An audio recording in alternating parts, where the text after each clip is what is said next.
Thank you very much. Yes, we certainly appreciate this.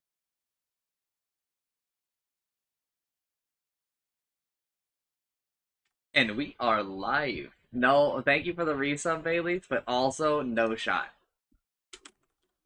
The longest like a patch note reading has ever gone, I think, is three parts. And also, if we don't count Dementia Vash, the longest before that I think is 2. Not 100% sure,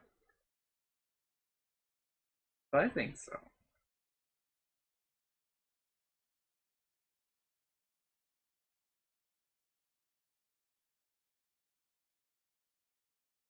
Is there already a B? No. Gaslighting.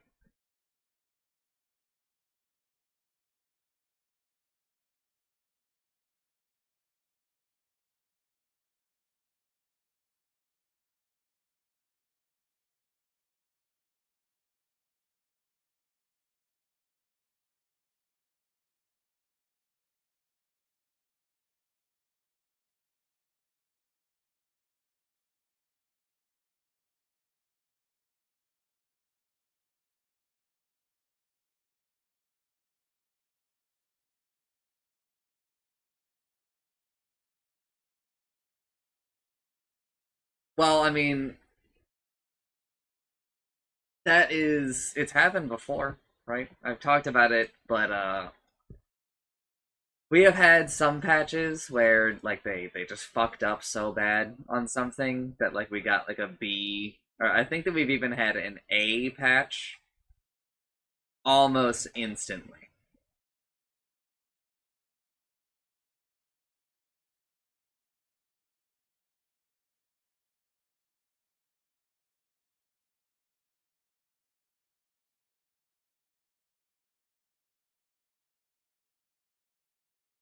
I mean, even if you go look at 7.40B, 7.40B came out 8 days after 7.40, which is not, the timeline that we're talking about, right? Like timeline, not as in like an alternate universe, but timeline as in like a way of representing the flow of time. Uh, but it's like that's pretty fast. I'm trying to see if I can find. Yeah, 7.36, 4 days for 7.36A. We usually don't get A patches.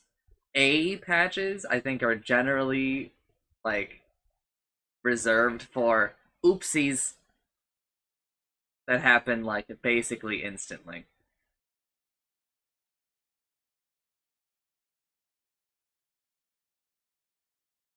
Although I guess modern Dota actually has a trend of the B patch being 5 to 8 days after the patch.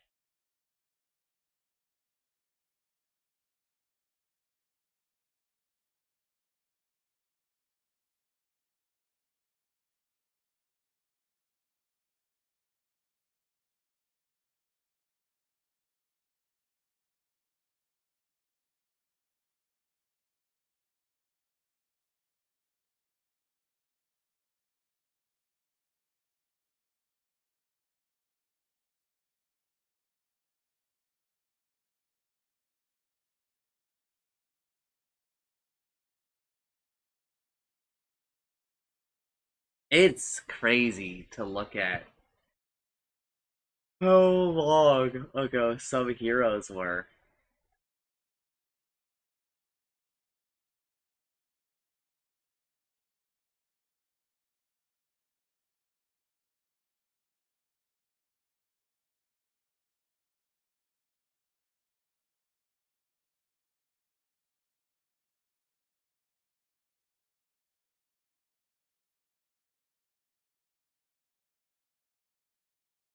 Like as an example, I I don't remember when we fucking met Bailey, but uh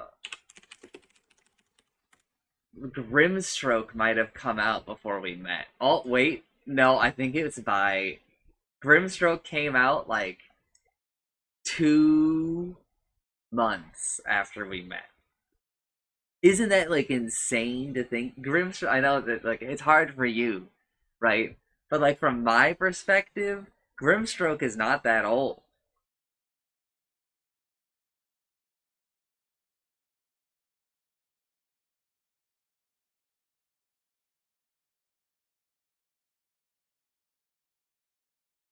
Holy shit. Aeon Disc was so long ago. Alright, let me go to Twitter.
Alright, I'm gonna give people like a little bit more time to show up, but I'm not gonna wait too much longer.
Okay. I have given people an appropriate amount of time.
Alright, hello! It has been, like a little bit, I stopped early yesterday. It is now the next day. It's a new day, and I'm locked in. Started the music, we're going. Yesterday, we left off on item changes. Our item changes, and we left off on these new ones. But just to recap a little bit, for me, and like my sanity and doing like my due diligence, uh, I spent a little bit more time thinking about Shawl, and I I thought about that like little experiment that I ran, and I want to run like another one really quick. So again, we're gonna use Alchemist here just because I know that his stats are generally like not great, right? He doesn't have that great a stat game. So we'll take him to level 5. We'll give us another Alchemist and take them to level 5, which is not the same thing that we did yesterday, but it is close. And I just personally want to look at what stacking Cloak versus Shawl does. So, obviously, in a real world example, you're not going to have 6 of these things, of either one, right? Oh wow, I didn't know that they added a Roche and a. I needed to spend more time in demo mode, to be honest. Anyway, uh, but I think that I feel like a Shawl, when repeated, is actually like not so bad. Sure, there's a 16% difference here, and if we bump up levels to like 15-ish, right? I should have saved the.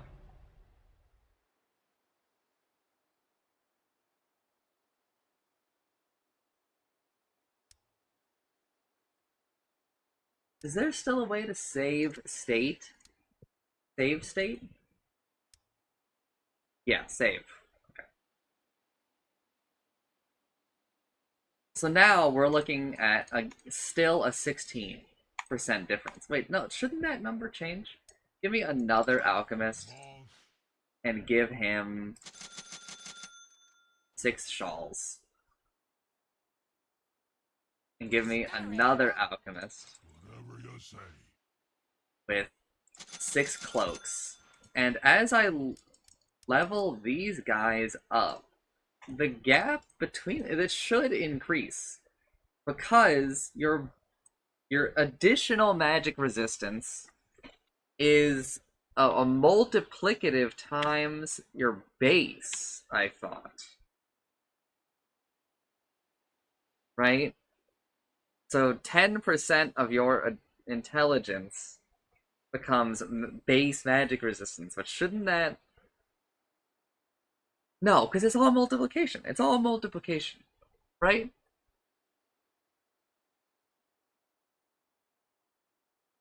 Yeah, it's all multiplication. So no matter what, we should just maintain this 16% difference. Well, I guess because of rounding, it's become 15 here.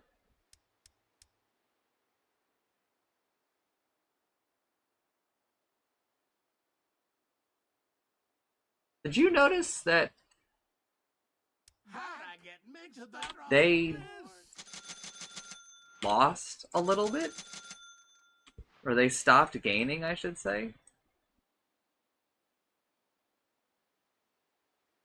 Only over 15 levels, you gain 1 magic resistance?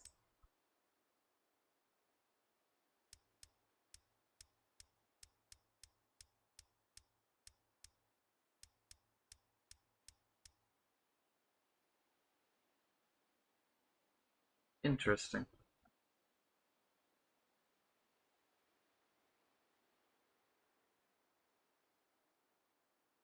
Well, I think that this is like a neat thing to look at, but what does it mean? So yesterday, I did play some games of Dota after I stopped the patch. I wasn't really in the headspace to do patch notes. I was more in the headspace to play and think and do some of those things. And I have a lot of thoughts about some of those things, about like those games I played, and conclusions that I'm drawing from a very small sample size. And I'm gonna leave some of those out of this because I need to think about them, maybe talk about them a chancer, and also just do a little bit like of thinking. But one of the things that I noticed was that it felt decent to have a glimmer cape and a pipe. Because with a glimmer cape and a pipe, so go ahead and I'll get right on them. Formula Racing. with a glimmer cape and a pipe, we're sitting at 60% magic resistance. Which, if we just Pour it on.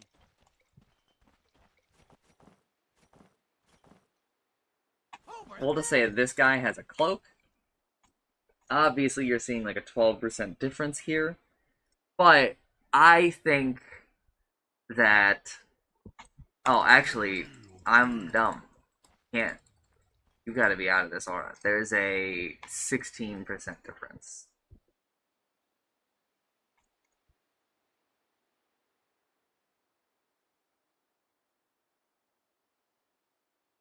Uh, I think that the barriers are very important.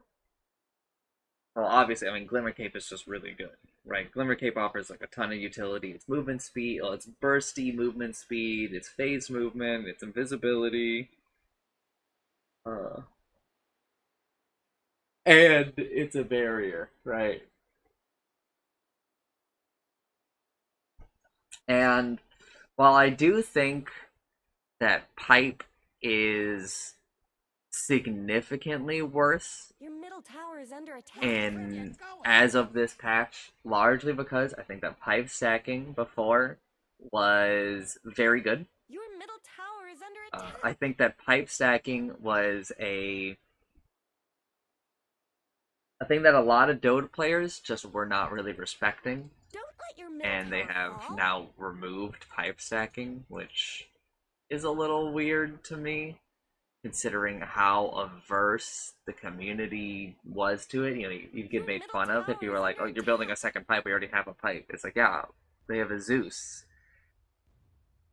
I like to look at some of these things as when I press pipe, it deletes ish two of Zeus's casts. So if Zeus casts lightning bolt and an arc lightning, they're instead basically just removed. But here, another thing about having both of these items is that barriers use your damage resistance. So, this also goes for Pavis / Solar Crest, right? If you have a pipe and a Glimmer Cape, right? The difference here of, we'll just measure against this one cloak. This Alchemist pipe, the barrier, is not 425, right?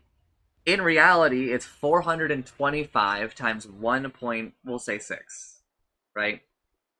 Which is like 700-ish. I'll actually just 1.6 is 6, I guess, since we have a calculator open, we'll do 1.59. It's 675.75, right? That is roughly half of his health bar. Now, because I also have this Glimmer Cape, right, I'm getting 10% more magic resistance. I have to drop it for more than a second. This pipe gives me 15 of that, right? If I drop both, I'm down to 30. If I pick up 1, 44, 59. What's the...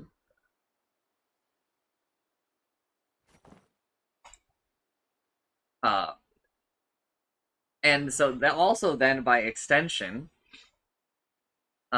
this 375, which I'm just realizing how comparable Glimmer's barrier is to Pipe.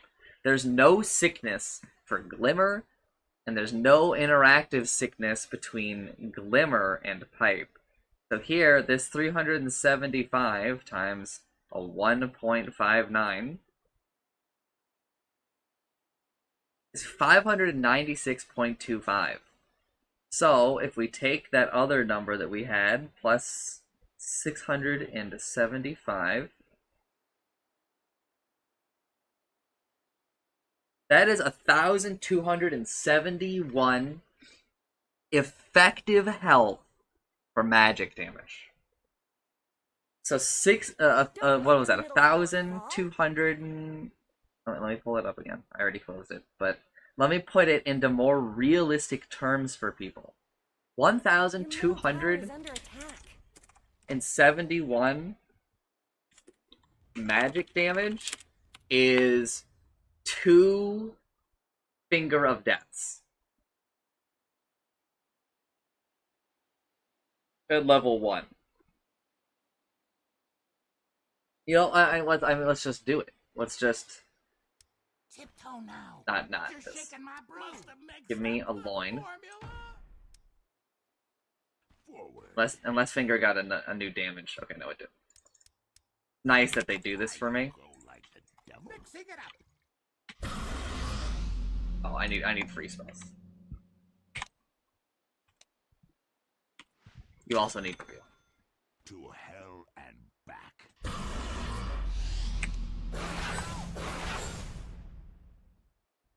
I don't know why he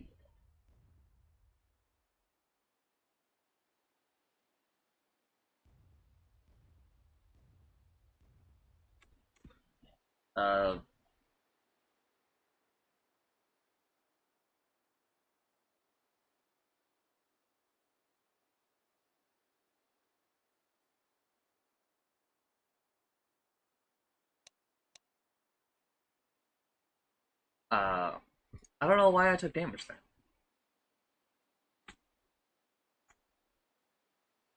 Maybe I just wasn't fast enough. Excuse me?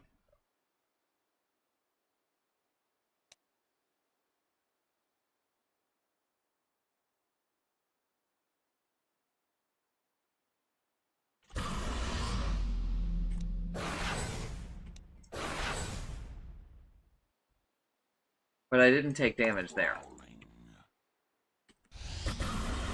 Oh, it's I can't clear the sickness. Okay, well then time scale me up.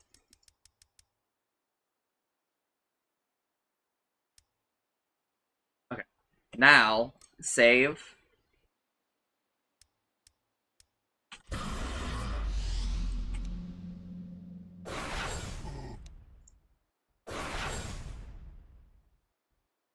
So there, you can see I took, and in fact, I can even take like a little bit more. Right, actually that one I just didn't do in time. Let me load.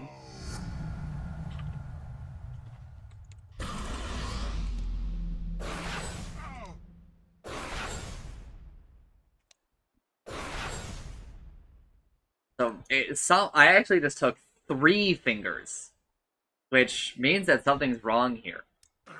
Hold up. Something's wrong with magic resistance.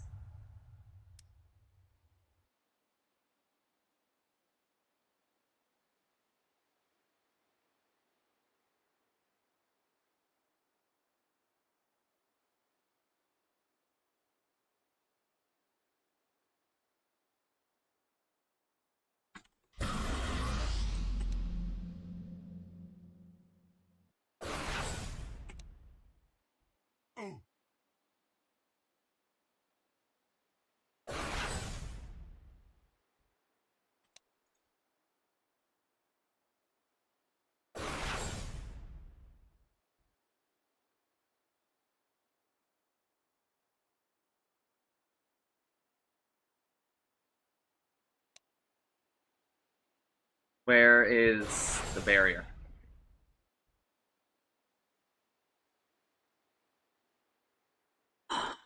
Huh.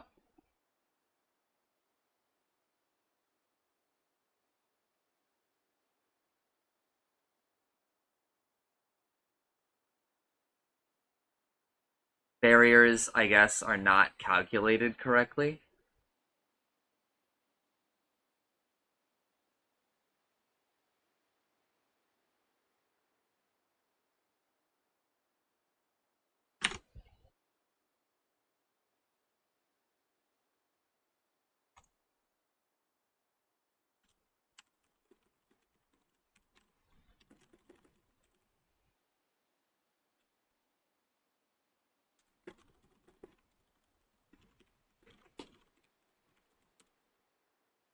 I'm calling in a peer review.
Load me up. Rusty mount.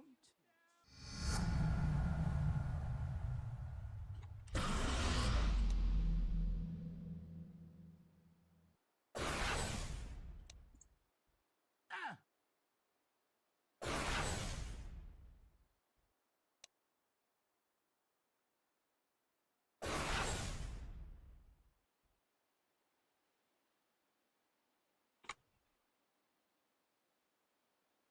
Okay, I guess maybe I should just add the 425 plus 375, which is 800 times 1.59.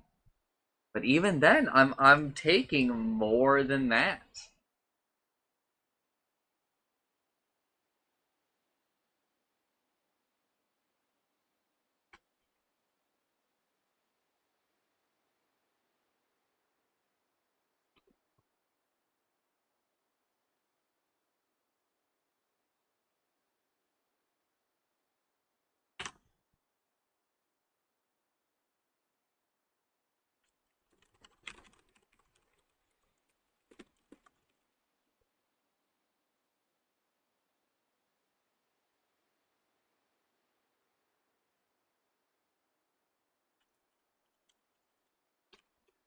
Well, I mean, this might have something to do with it.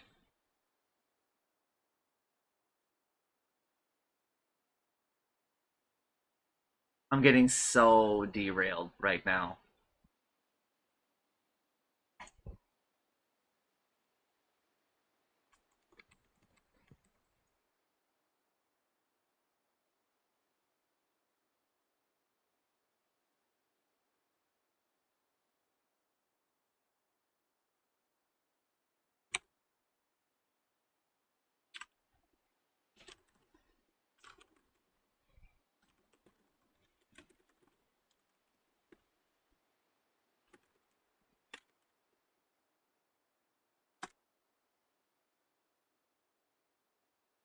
Like, this is, and it's not by a little, right? This is by a lot. So everyone chill out for a second as I learn.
Nothing that I'm reading about this would suggest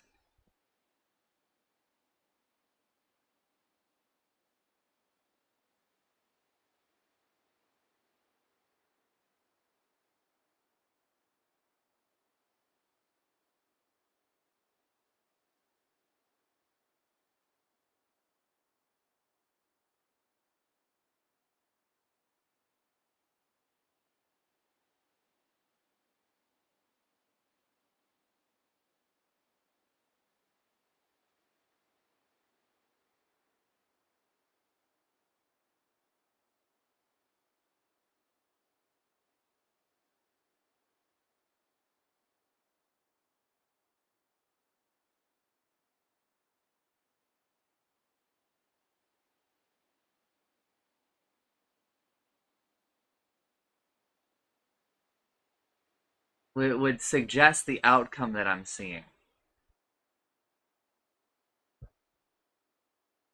I am going to stop testing this, but this was something that I had noticed that I felt like I was taking just an astronomical amount of damage. I will have this peer reviewed, and maybe this will be locked away as one of the VNM secrets.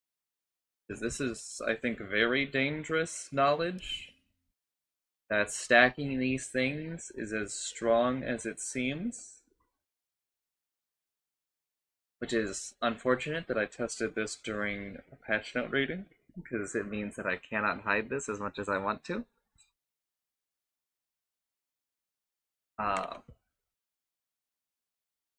But, you know, that's just how it goes, baby.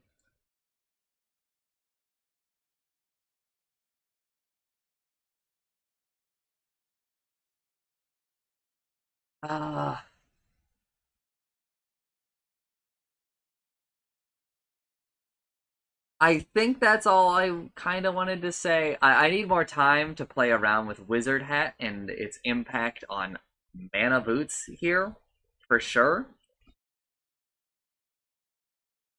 But, I didn't talk so much about Wizard Hat, but I think that Wizard Hat is probably, uh, really nice for a lot of heroes, but I think maybe not so healthy for the game. I don't know. It's complicated because I don't want to pigeonhole everybody into, okay, you only get to buy like one or two types of boots. I would like it to be more of like a decision than that. But at the same time, when a larger pool of heroes buy mana boots, people like Bristleback or Clockwork or uh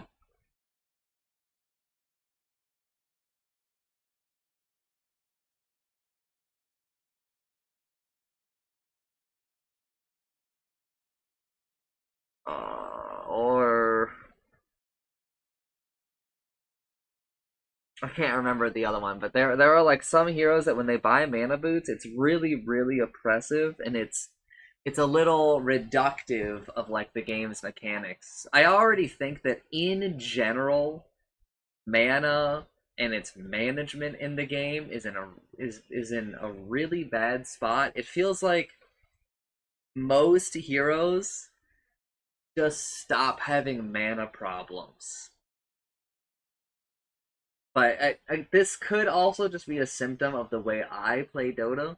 You know, I'm dropping items, I'm using wand, I'm picking up flowers that other people are not picking up. Also, I was supposed to do this.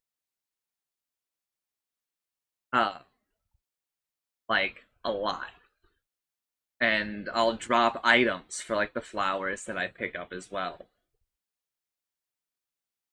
Or I'll drop items for like for the flowers when I eat them and stuff like that. So maybe that's why I have not so many mana problems. And if you look at some of like my itemization, the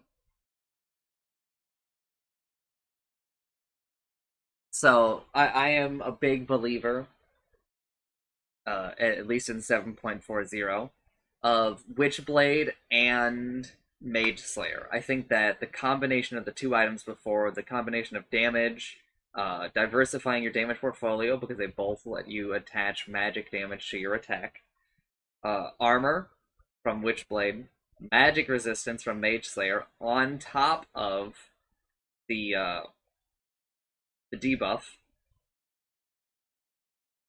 and the health and mana regen that the cornucopia in Mage Slayer provided, plus the mana regen of Witchblade, basically solved like a lot of heroes' health, mana, attack speed, damage, and armor problem. And like I felt like it covered basically all of your bases for so long of the game. 6 armor is a lot to just kind of incidentally get on a damage item. And 20% magic resistance is a lot to just kind of get. I know it's like it was just a cloak, but now it upgrades the cloak, right? We haven't gotten there yet. But before, this used to be 30 attack speed instead of 15 damage, and I think that attack speed is in general better than getting damage because of some reasons. Also, the projectile speed on Witchblade makes attack speed better, in my opinion, because applying the damage more consistently with the projectile speed, I think makes it a little bit harder for heroes to blink dodge attacks, or just really use blink in general. The diversification of the damage also, I think, helps make it so that you cancel blinks more, because barriers do that, so having a physical part of your attack and a magic part of your attack means that they need an all damage barrier, or they need both types of barriers, which is a lot harder to come by, especially well, no, I think that the shield is still in, but in 7.40, there, it's a tier 1 neutral item that gives you a physical damage barrier, so that can be kind of abused, and especially since people don't respect that neutral item enough, because, as I have just demonstrated before with our Glimmer Cave pipe testing, your resistances affect your barrier. Barriers are post reductions. So because of that tier 1 neutral item that gave a 175 or like a 160 physical damage barrier was not actually 160. Right? Effectively, at 5 armor, it was 200 physical damage. Right? And even later on in the game, 200 physical damage can be like 1 or 2 attacks. So if you've got like projectile coming in and your support uses that neutral item, it saves your blink from like 2 attacks and you can still use it.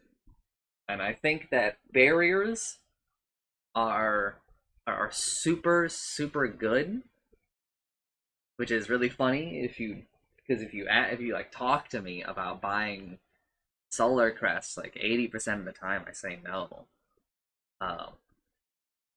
But that's for different reasons, really. Also because I'm old and I don't buy Blink Dagger as much. Mostly just because of my feelings about Blink Dagger that I kind of talked about at the beginning yesterday, but I think that Blink Dagger is making Dota like a little bit less interesting, because I think in reality every single hero in the game should be buying Blink Dagger, and that kind of bums me out from like a Dota theory standpoint.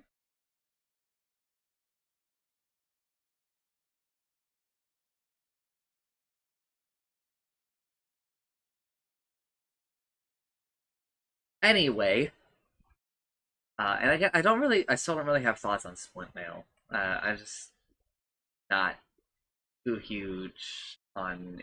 I don't know. It just feels like a little out of place, especially when you look at like Chainmail. I don't know. I guess like there is. Uh, I don't know. I don't know. But anyway, new items. I have seen several of these, but I didn't really read them. The people who really care might go back and watch those games, because I mean it's all saved for fucking ever, right? Uh, I hovered over them, but I didn't really read them. I just kind of tried to glance at them, so I had like a rough idea.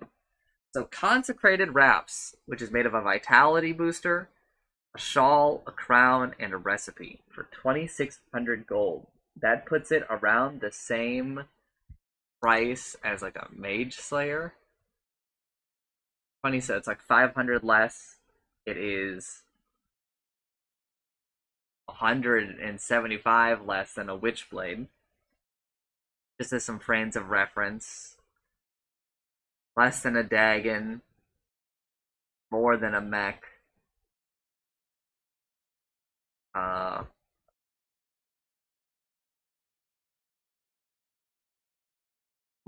1,000 less gold than a pipe.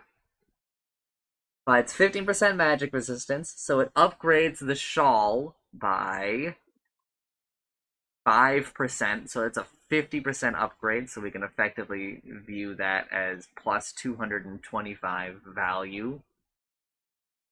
250 health, which I think is a 50 health increase from Vitality Booster, which is a 0 health increase from Vitality Booster, and 6 all stats, which might be a 0 stat up, 2 stats from Crown, so that's effectively a 225. So we're looking at 450 gold value in terms of just raw stats to the recipe. And in addition to those stats, this passive, which reads, Hollowed. Gain a stack every 3 seconds, up to a maximum of 3 seconds. Whenever the wearer takes damage from a player-controlled unit or Roshan, all stacks are removed to create an all-damage barrier for 7 seconds that absorbs 120 damage per removed stack, up to 360. If the wearer reached a max amount of stacks at least once in a game, regaining a stack provides a non-stacking buff. The wearer reached a max amount of stacks at least once in a game. Regaining a stack provides a non-stacking debuff that increases move speed by 20% for 7 seconds. Has no damage threshold, but doesn't proc from health loss damage like Heartstopper Aura. Can't gain stacks for 3 seconds after taking damage. Okay, so once you have, like, taken damage, like once you have procced your effect, right, you cannot gain it for 3 seconds. But that means that there's like a 4-second overlap, right, where you do. Now I actually didn't know that this was happening. I didn't really internalize this damage barrier thing, so all of that stuff that I just like experimented on and tested above is actually really funny because it kind of leads into this, right? But as we just demonstrated, like damage barriers, well, I guess demonstrated and talked about, are kind of busted, right? 360 all damage barrier, right, is a lot of effective health, but also a special thing to note about an all damage barrier is it is the only damage barrier that will block pure damage. Right? You can buy like a solar crest and a pipe and put it on somebody, but if Bane walks over and brain saps them, it ain't gonna feel great, right? But an all damage barrier helps you fix that right up. Now, in this situation, a brain sap would eat all 3 stacks of this.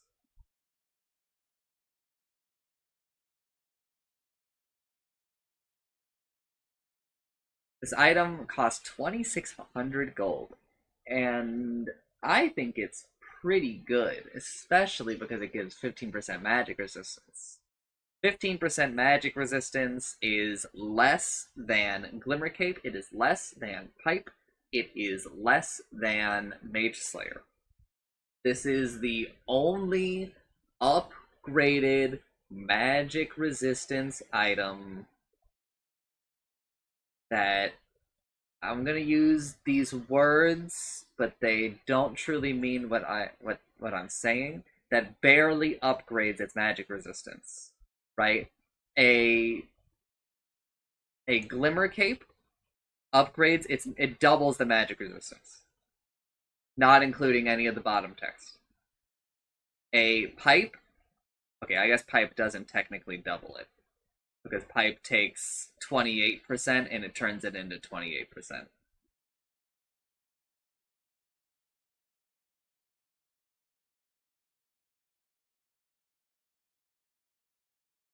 No, Pipe takes 26 and it turns it into 28. So it's a 2%. But it's complicated because it turns it into an aura, right? So it does upgrade the magic resistance by a lot because you factor in an X. X equals number of heroes near you, right?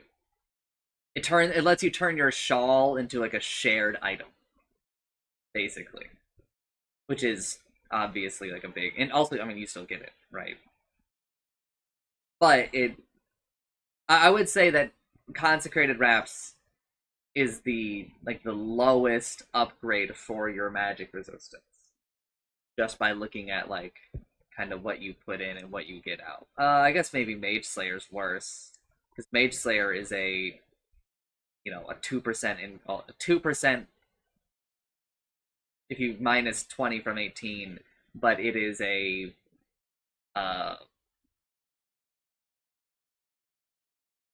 it's like a 10% increase or an 11% increase.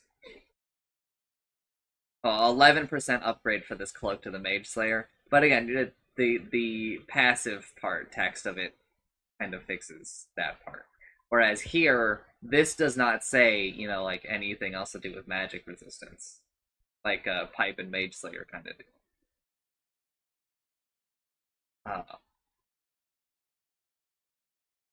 But obviously this provides a barrier. And like Glimmer Cape and Pipe, which also have barriers, we can compare them. Now, 360 damage for doing nothing, basically, right? After 9 seconds, right? You get this, and I wish that they would explain here if it procs before the damage or if it happens after. I could go test it, but I don't want to right now.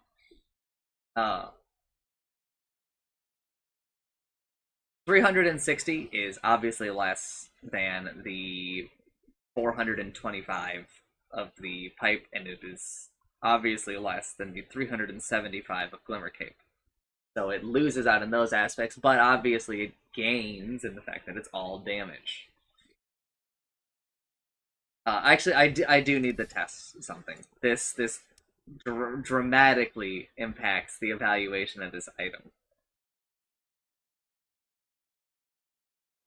And the thing that we need to test is Yep.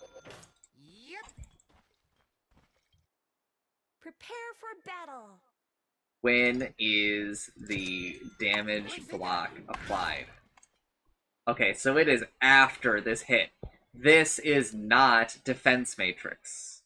Or, this is not a way for you to circumnavigate the blink cooldown rules. Now, it does last 7 seconds, so if you can keep, if you can take that amount of damage, right, you have a 4-second window where you are allowed to blink even if you take damage. My initial thoughts are that Consecrated Wraps is pretty good. It is, I think, at least a little important that there are at least 2 magic resistance items that are not named Pipe. And so I'm just going to say, I already know that this is important for all of this discussion, so I'm going to scroll down to this. Eternal Shroud has been removed from the game. So with that said, it's important that there is another magic resistance item not named Pipe. And that is because there are games where you need magic resistance. You're against Zeus, Venomancer, Leshrac, etc., right? And you are like, they only do magic damage, but there's only... you can't just be like, well, we have a pipe, so it's solved. Because as I demonstrated earlier, like a pipe is roughly like a lightning bolt and an arc lightning. Or, honestly, after our tests earlier, it's probably more like 2 lightning bolts, right? Or like a Thunder God's Wrath plus something, right? In terms of damage that it has blocked, damage that it has produced there. but then continues to go on to reduce the damage through the resistance, right? Which is good, but like there's I would say like a harder cap on magic resistance, as I have talked about before, where magic resistance or magic damage actually scales better in the game, in the sense that it's harder to build up so much resistance to it compared to physical, where a lot more of like the later game items provide more physical damage reduction. Armor is just at a better exchange rate. 6 agility is roughly 1 armor, whereas 10 intelligence is 1 magic resistance. Right? So if you just look at that, oh, and also 1 armor is like way more than 1% physical damage reduction for a lot of the algorithm. So, like with that, when you look at it like that, physical damage is a lot more plentiful to reduce. I mean, even this item even provides roughly 6% physical damage effective health. Just because it has 6 all stats, which means you get 6 agility, which means that you get 1 armor. Right? Whereas if we go look at magic resistance, yes, a lot of items give intelligence, but the item that gives like the most intelligence in the game, which is either is one of these, which I guess it is Wind Waker. No, is Parasma. Parasma gives you 4% magic resistance. Parasma also incidentally gives you 7 armor. And 7 armor is effectively 7 times 6, which is 42 effective physical damage health.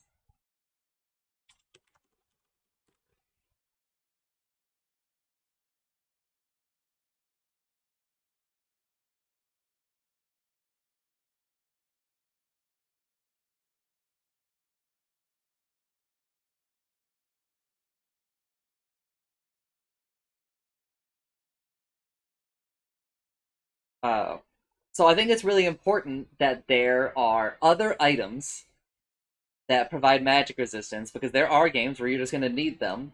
And now that Pipe has a sickness, which I actually haven't read that change yet. Let me go read the Pipe change, because I think it's important. Recipe change now requires a shawl instead of a headdress, which is a 25 gold increase, but then they decrease the recipe cost so that the total isn't changed, because cloak also increased price. Barrier no longer affects units that have been affected by barrier within Pipe of Insight's cooldown. So there is a Pipe of Insight sickness, which there has never been in Dota, as far as I know. Although for like my first many years playing the game, I just assumed that there was. Because in my head, that was all that made sense. There was no way that stacking pipes would be effective when they don't let you stack mechs, because they're very similar concepts, but I reconciled with that once I learned, because they are not truly the same. The barrier versus healing is not truly the same. I'm older and wiser now. And the inside aura no longer provides 2.5 health regen because the headdress is gone. So with that in mind, now that pipe stacking, as I am calling it now, is, I'm going to say, effectively dead.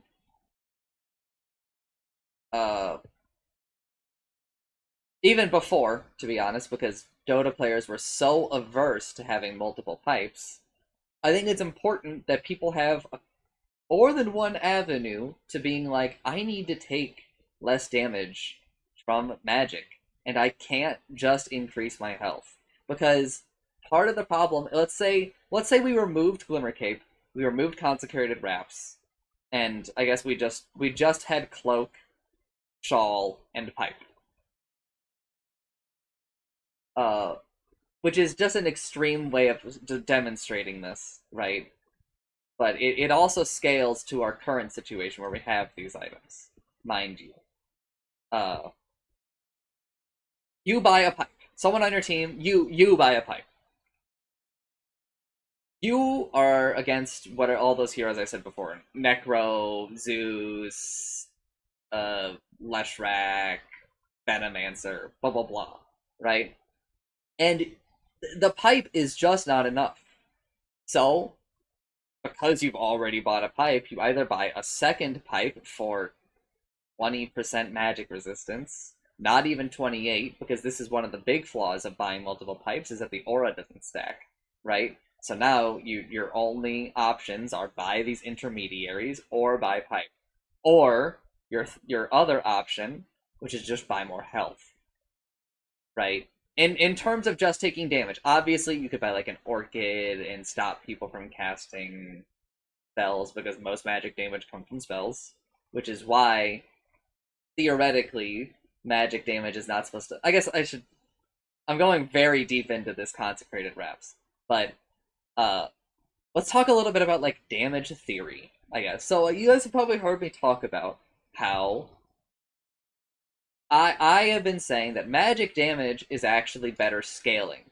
What I mean when I say that is that Lion's level 1 Finger of Death does 600 damage. Sure.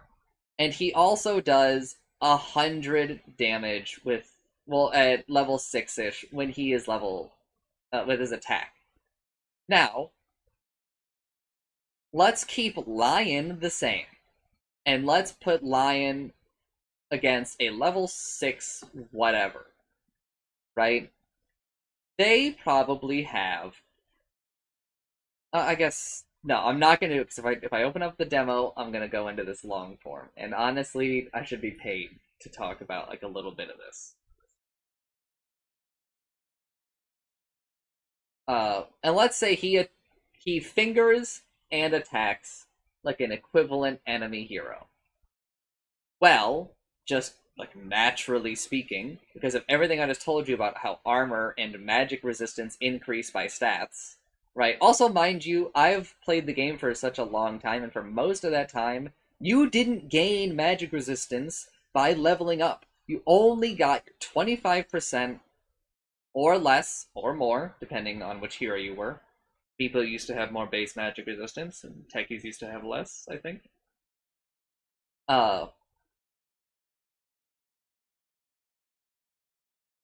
No, techies didn't. It was just Depot for a little bit had like 5% more magic resistance. Uh,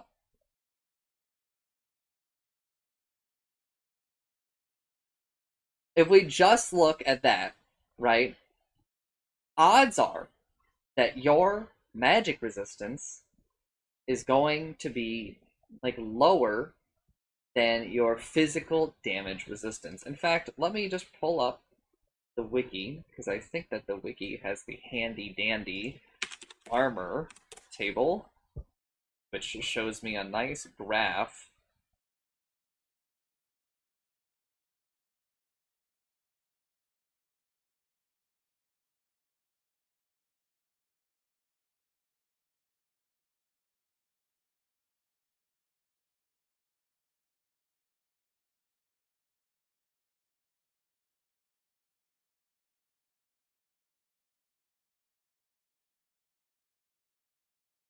One moment, everybody.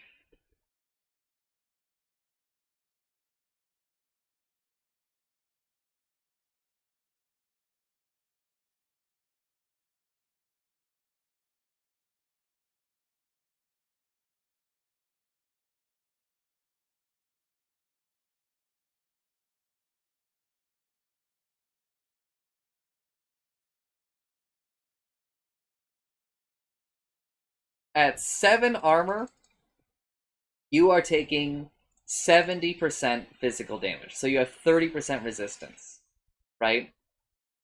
7 armor is really not that difficult to hit.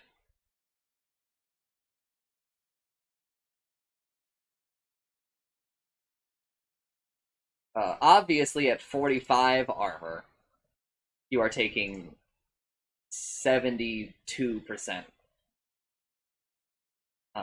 of damage.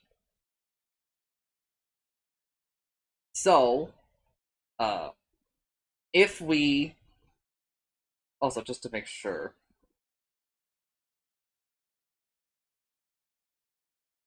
yeah, okay, it is still 1/6. I had to make sure. There was a period in Dota where armor actually increased by 1 for every 7 agility, but we have, again, we are not there anymore. So, let's say your lion does about 100 damage and he does a Finger of Death, right? On an equivalent hero, right? As soon as they hit 5 armor, right, we can lop off 25% of the damage from their attack, which is, well, we'll say it's about 100. So they do 75 damage. That Finger of Death does 600, and we'll just assume, we'll be generous and say that the enemy hero has 29% magic resistance. We'll say that they have like 40 intelligence or whatever, right? They will then take actually, we'll just round it up to 30 for my math. 30 or 70% of 600 is 60 times 7, 420 damage, right? Now, if we scale up the hero that Lion is dealing the damage to, right? Their armor will increase at a much faster rate than their magic resistance, which is something I was already talking about before. Obviously, right? But the other big reason why people, like, I think assume okay, let me finish this talk, and then I'll kind of move on to that, because I think it all flows together, right? So, like, a level 30 hero does not take 420 damage from Finger, but it's not much less. They'll probably have around 100-ish intelligence, right? Not really factoring in items, because items kind of go both ways. And again, there are more items that provide you armor than there are items that provide you magic resistance. Always remember that. Even items that give intelligence, they're still, they give less. The maximum magic resistance that you gain from intelligence from an item is 4%. Meanwhile, the maximum armor that you gain from a 1 item slot is, I think, like 7-ish with Butterfly. 6-ish? Yeah, 6 times 6. And as I have mentioned before, so we'll even just round that down to 5 armor. We'll just say that that's 5 armor. That's 30% effective physical health. We have to, by the way, for the armor calculations, I have to say effective because the armor algorithm is different.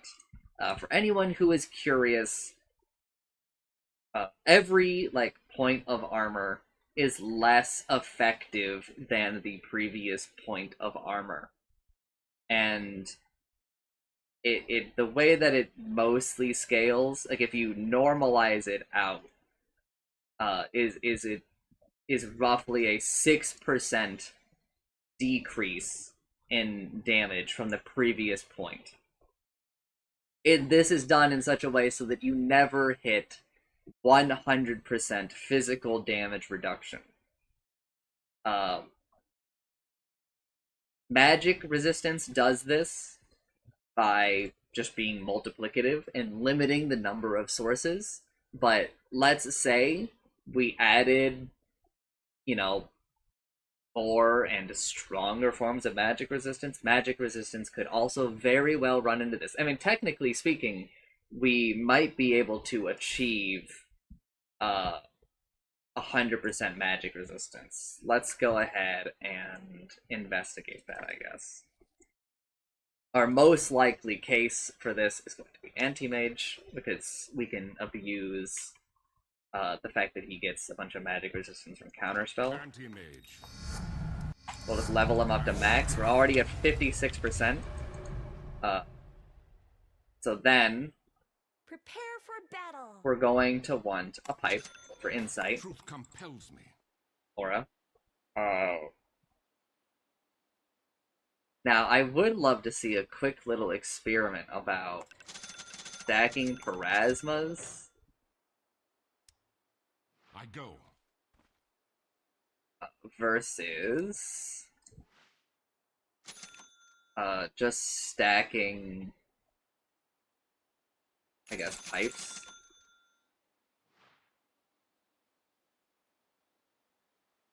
And then a third anti-mage who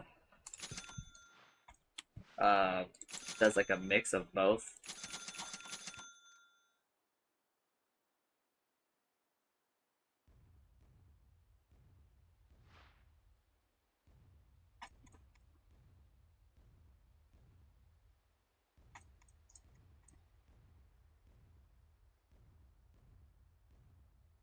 So you can kind of see the difference here.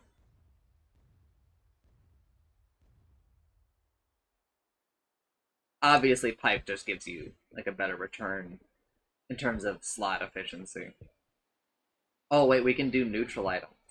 Neutral items also. Is there a tier 5 magic resistance? Obviously, I'm spoiling a little bit for myself here.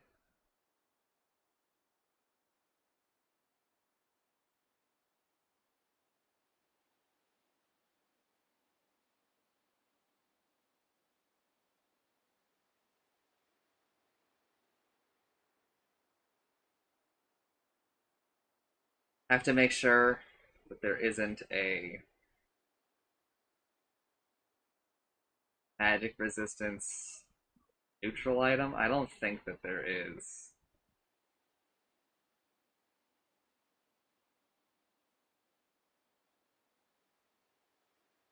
Can never be sure. Okay, there is not. So then we don't care about the body, we just care about... Hey. Oh, wait, do I just... Okay, I just do that. That is not what I said to do.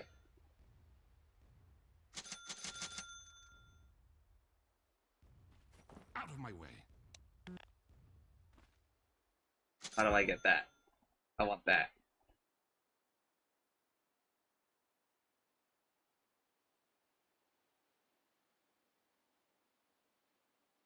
Maybe it's because I'm on him and not this guy.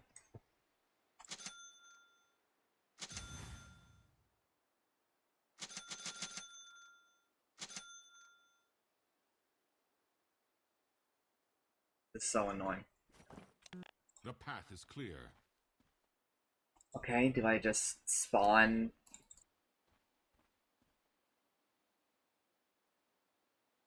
Spawn of sorcery.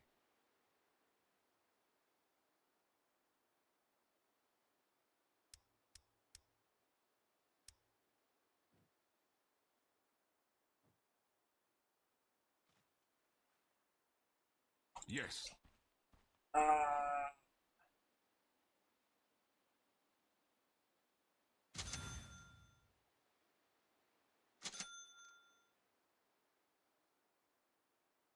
Well, this is like a bug. But anyway, I don't think we're hitting 100%. But you can get like really close. You can get closer than you can with physical. Now, theoretically, that's not true. Because Axe can theoretically go infinite with armor. But I guess I can also just demonstrate that.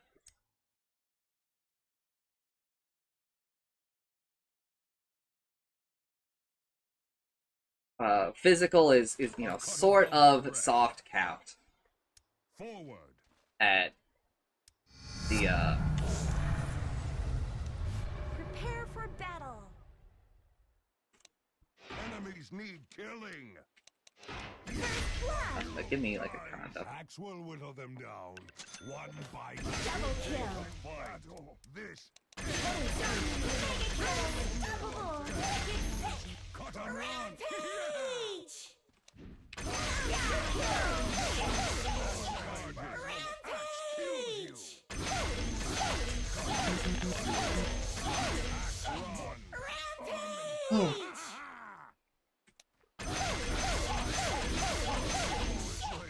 So you'll see that even though I have 83% now, and I'm just gonna bump it up a lot.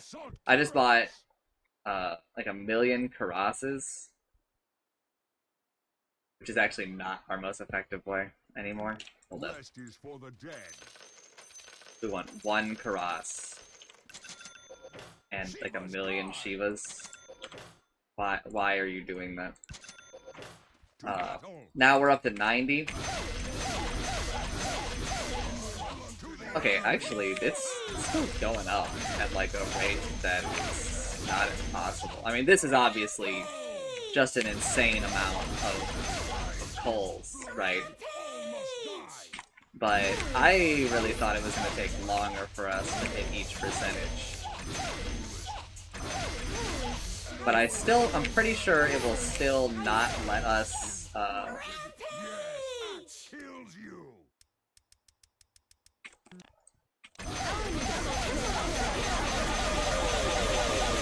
actually hit the 100, so... Oh, I'm actually gonna mute Dota really quick, because, oh my god.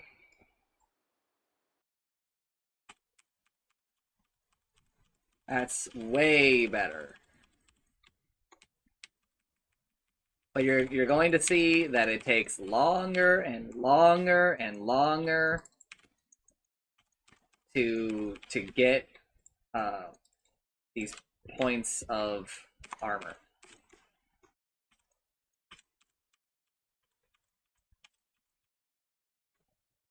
$96.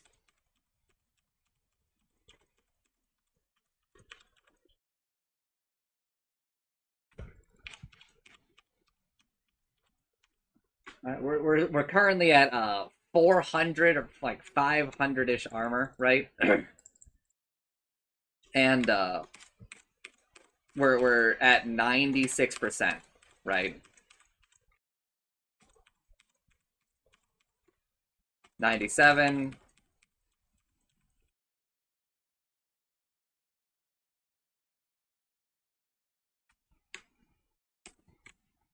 Should be hitting 98 pretty soon here.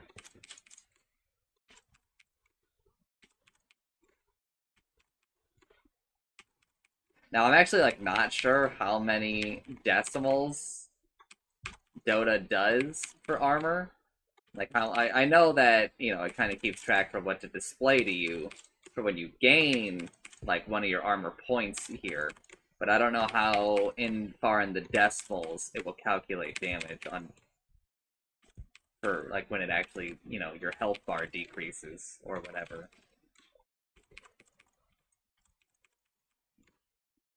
There we go. There was our 98 that we gained temporarily, but now we have it semi-permanent. Oh, no. It is hard capping us at 98, I think. That or it's just, it can't resolve the number. Okay, it was just that it was so infinitesimally above 98 that they redo the calculation, I guess. This is going to take a while. But anyway, Dota basically prevents you from hitting truly 100% resistance.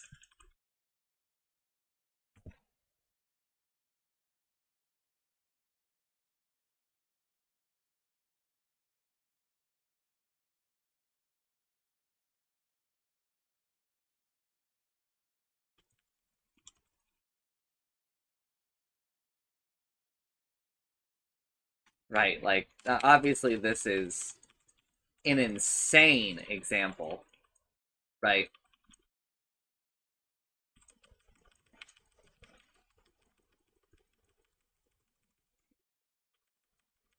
where we are stacking like 1,000+ armor, but theoretically possible.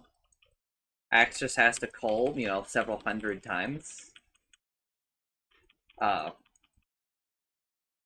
there really isn't so much of an equivalent to this for I mean, there's Silencer, but Silencer is still limited by the intelligence able to steal. I guess not with Glaives, but then he's limited by.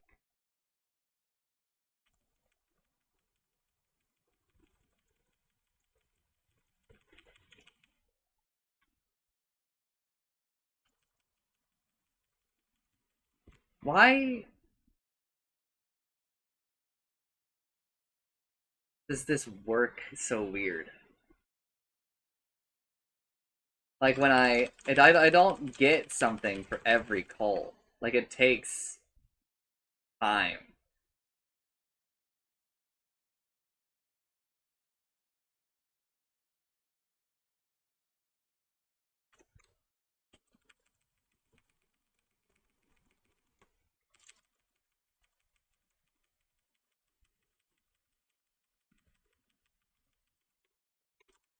Oh, so dumb that I'm wasting time showing this.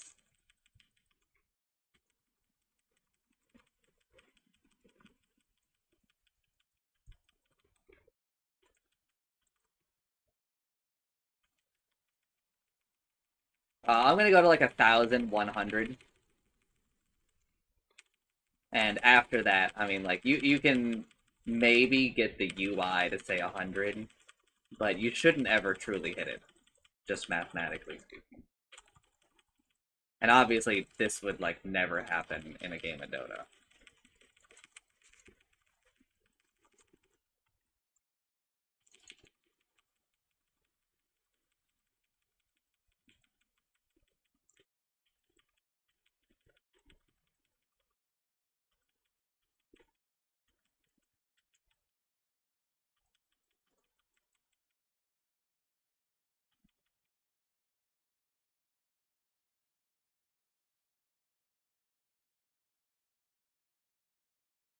Okay. So, anyway. Like, this is, uh, that. But going back to what I was talking about, where, like, you need multiple magic resistance items in the game because there are a lot more. Well, I mean, like heroes do magic damage, right? But the rate at which heroes gain magic resistance versus armor is completely disproportionate. So, magic damage scales better because there are just less ways to get magic resistance. You have to go out of your way to get it, right? There's only like 5 items that really give real magic resistance, right? Cloak, Shawl, Consecrated Wraps, Pipe, Glimmer Cape. And then I guess neutral items, if you want to count those, but that's kind of it's weird to factor neutral items in. Whereas armor is agility and armor. And armor is just on several things. Many items give all stats, which means that they give armor, even if it's only one. 1 point of armor is, more than 1% magic resistance, whereas, we don't have like a magic armor stat. But if we did, your base magic armor would be 5. And when you buy a cloak, it would be 7. Just to kind of put that in perspective. Han actually had magic armor, by the way. I don't entirely remember how they handled it, but I'm almost 100% sure that Han and Dota's damage resistance or magic and physical damage resistance are identical because it just kind of makes sense. But now that I look back, it might have actually been a little bit different. They might have been on 8 agility for 1 armor or something like that, and armor might have been more effective per point. So roughly every point of armor is 6% effective physical damage. A physical effective health, whereas uh, in Han it might have been like 8 or something like that. They might have fucked with it a little bit. I can't remember, and it's like impossible to find information on Han, which is part of what led to like Han feeling so physical damage oriented as compared to Dota, where it's taken me like 10 plus years to really adjust to this and adopt this mindset that magic damage scales, right, better than physical damage. Now, where what I'm saying is maybe a little bit misleading is that magic damage is in shorter supply. And that is largely because magic damage is largely tied to cooldowns, right? It's cool that if I attack a hero, let's use that example of Lion attacking a hero. If I have that level 6 Lion attack a level 30 hero, it's cool that the finger will hold up a lot more of its damage as compared to an equivalent number of attacks, right? But I can only buy 2 items. Oh, 3 because it's finger, and it has an A. So like there are 3 items that you can buy to give you more fingers: Octarian, Refresher, and Ags, which lowers the cooldown, right? For attack speed, there are like 40 or 50 items that you can buy, and the upper bound there is that you get to attack roughly 3 or 4 times a second, right? That's the difference is in the scale of magic damage retains its values much better. Every point of magic damage will withhold its value further into the game. However, physical damage is in a much larger supply. You're able to acquire more means with which to do physical damage. This is an important distinction to make, and largely it's because physical damage is tied to your physical attack.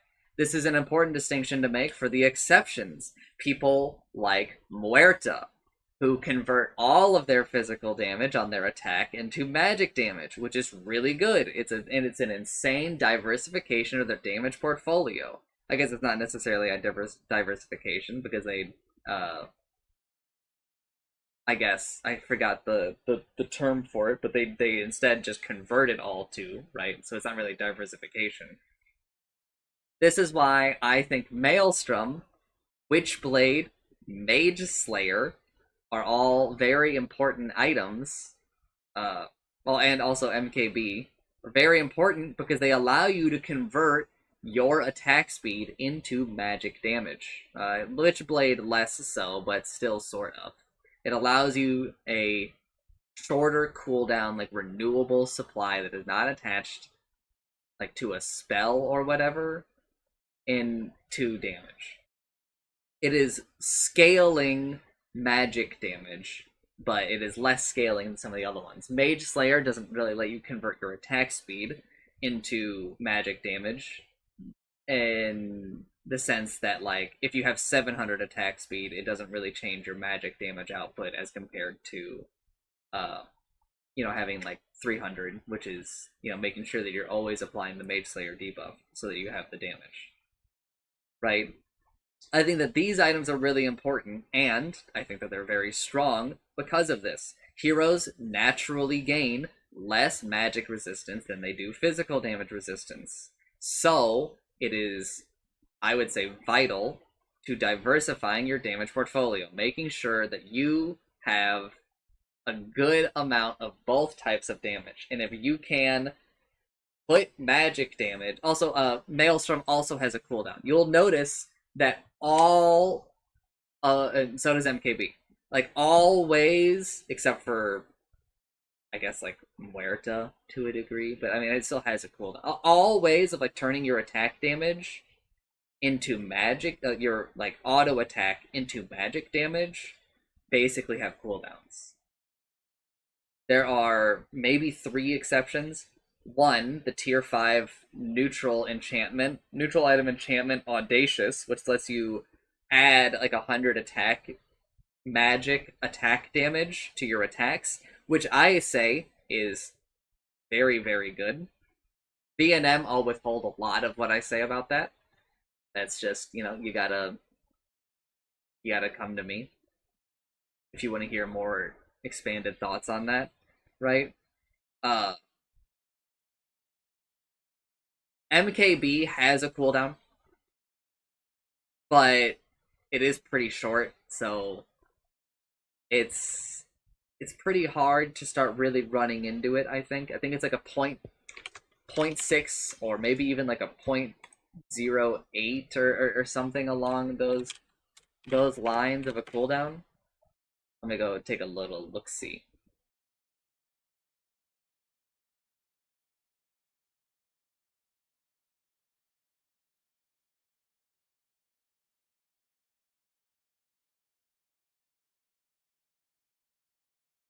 Oh, MKB does not have a cooldown anymore?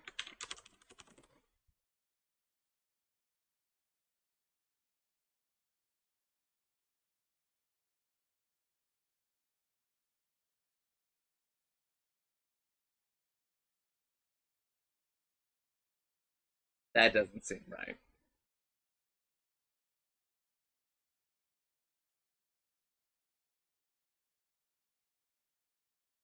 Anyway,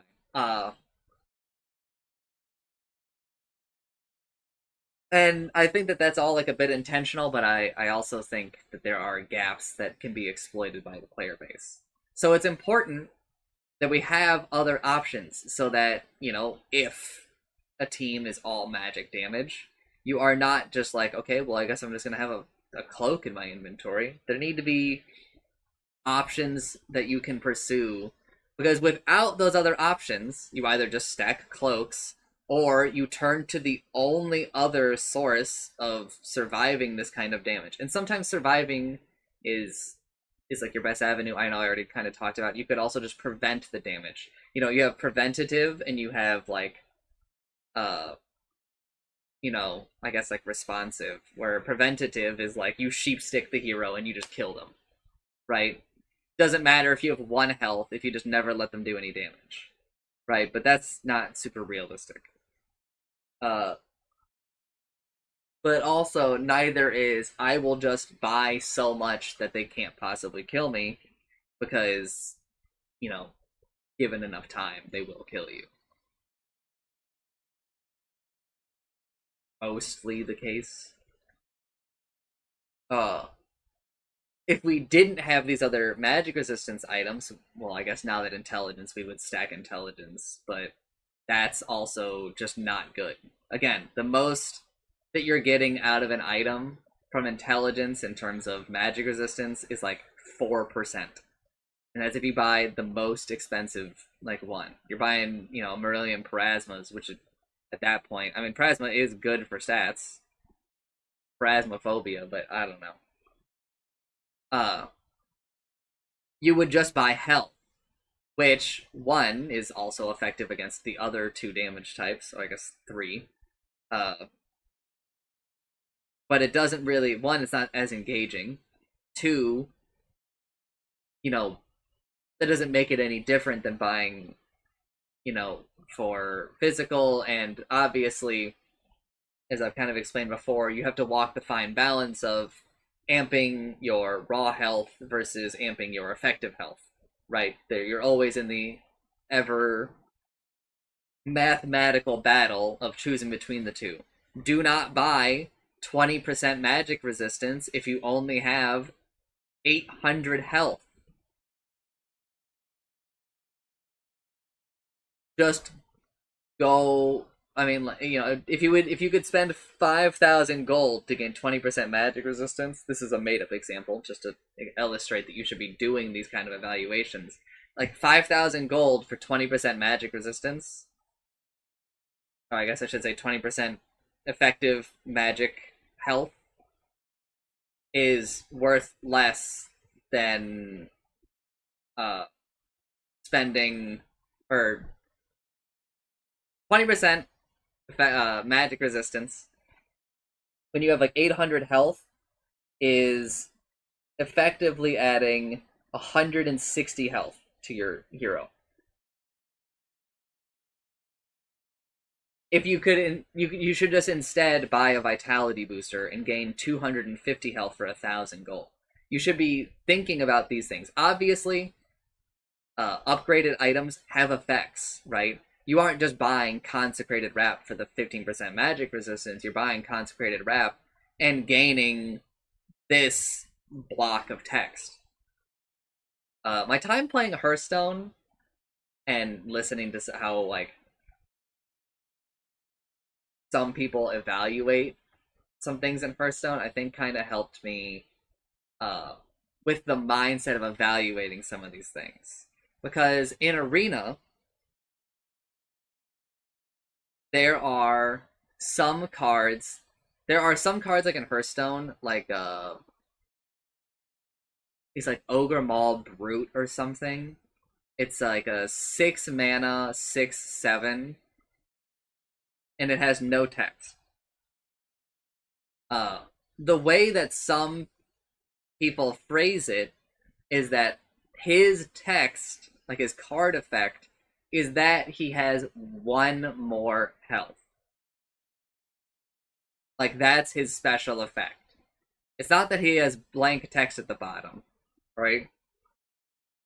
And there are some cards, like in Hearthstone, that were super good.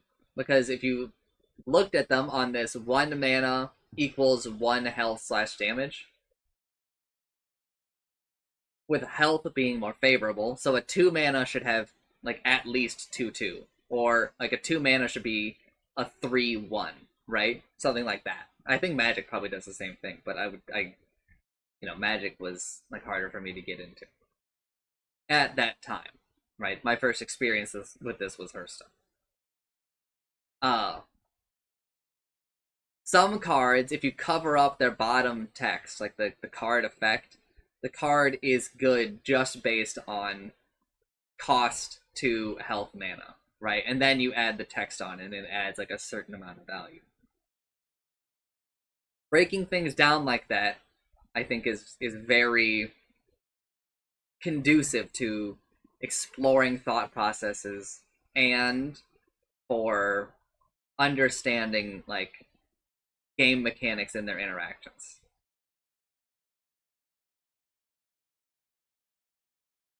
All of that is to say, I am not a huge fan of Eternal Shroud being removed, other than the fact that I think mana management in Dota is in a not great spot.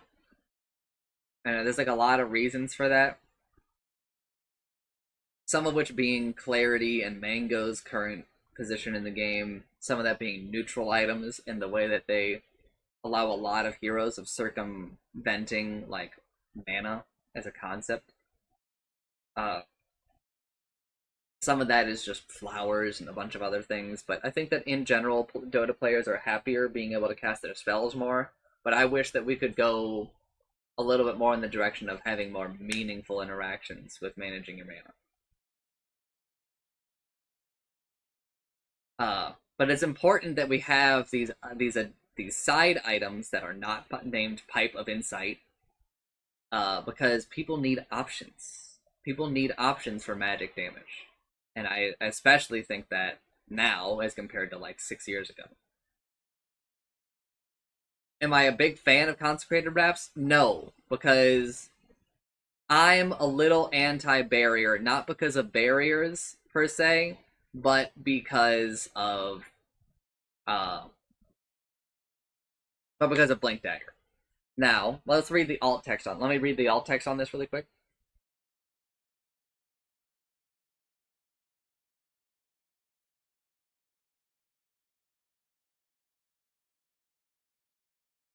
Dispellable. That's what I was looking for here. Why did my cursor disappear? Did you see that? Maybe I just didn't. Maybe it just blended in. Uh, this means that Nullifier is good against Consecrated Rex, which is what I was really looking for here. Which makes it the second, maybe even the third magic 3 of 4 magic resistance items that are not dispellable, I don't think. That are a little bit owned by Nullifier. I think that Consecrated Wraps is not a great answer for like what we're looking for. I think that Mage Slayer is, while it is very good, and I think too good number-wise, at least from my 7.40 perspective, not necessarily looking at whatever changes were coming to it in this patch, is a little too good. But that is because of how damage works and stuff in Dota, and that Mage Slayer, I think, is in many ways better than Pipe at reducing enemy damage for your team. And I think that that's like a little bit of a problem. I don't think that Mage Slayer is evaluated correctly by the Dota player base at large, and I don't think it's even close. The way that Mage Slayer is phrased, and I think maybe even, programmed, like to follow that phrasing right.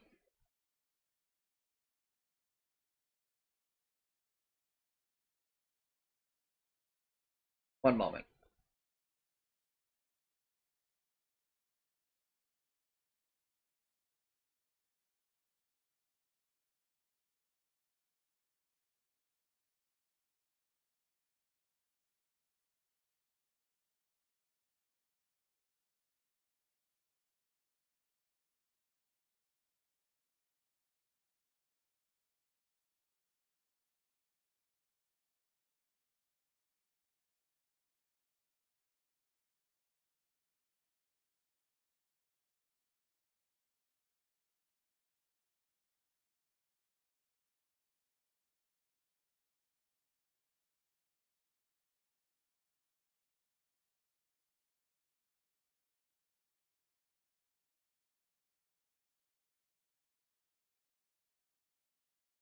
One moment.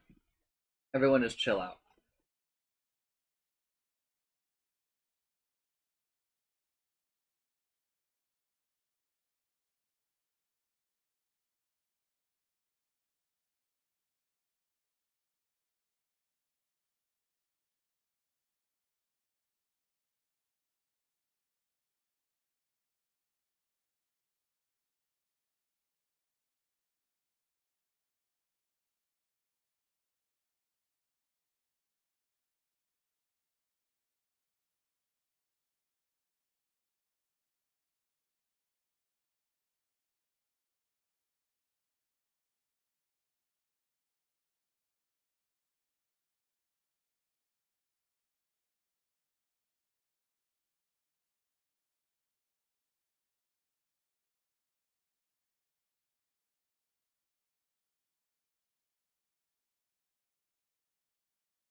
Okay. I think Mage Slayer is too good, but I think Consecrated Wraps is like not really the direction that we should go. I think Eternal Shroud was also too good. It solved mana problems. There were some heroes it was just clearly fucking like made for. And also, I'm very wary about barriers. I think barriers are kind of a bit of like a problem in the game at the moment.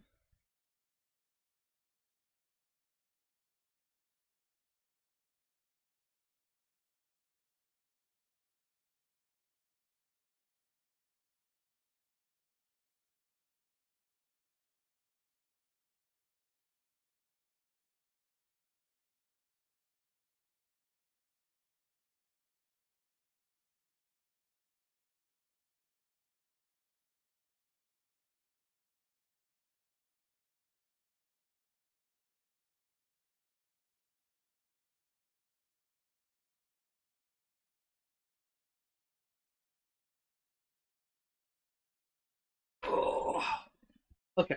Corella's Crozier. Everyone else like we're gonna get to heroes today. Oopsie. Requires Ghost Scepter. 1500, Soul Booster 3000, and a Recipe 300, total cost 4800. Provides 6 all stats. So I don't think it upgrades Ghost Scepter at all. Maybe Ghost Scepter's 400 each or 4. Okay, upgrades Ghost Scepter by 1. So it's a 20% increase there. Effectively, if we look at it like that, it's a 300 gold value that the recipe provides without looking at the text, which means we've already paid for the recipe. A soul booster, which I think is 400 health, 400 mana.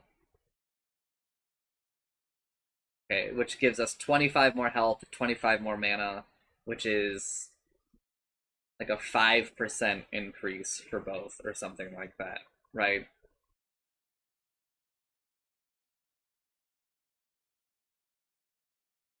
A little bit more than a 5% increase. So we're looking at a 20 plus 5 plus 5. So if we just rudimentarily do it, this recipe provides a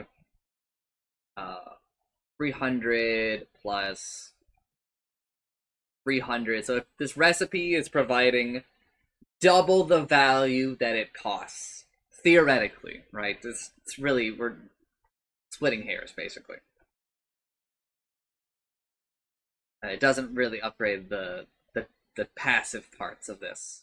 Activate right, but also the active Rite of Ramusk. The wearer enters ghost form for 4 seconds. Okay, same value. Becoming immune to physical damage, but is unable to attack, and 30% more vulnerable to magic damage. Yes, that is called being ethereal.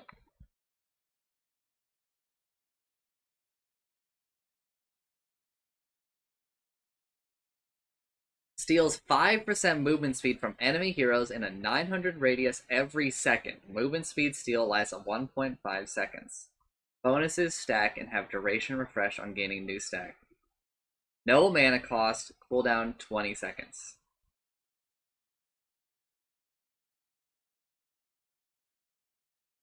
Okay. Does 5% movement speed from enemy heroes, so roughly 15 movement speed per enemy hero. And a 900 radius, which is lower than a lot of our standard radiuses, radii in the modern day. Movement speed steal lasts 1.5 seconds.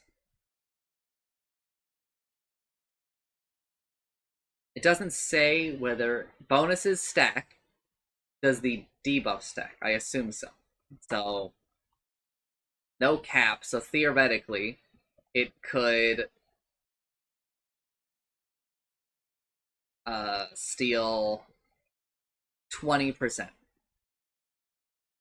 So like 15 times 4 is 60. 60 movement speed like per hero, basically. So you could be gaining theoretically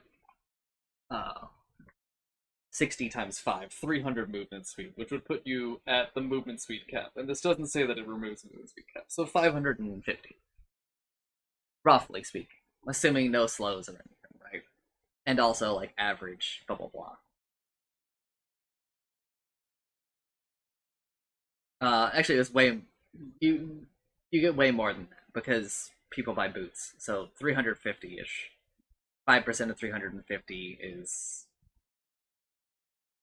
35 divided by 2, 17, right? 17 times 4 is 68.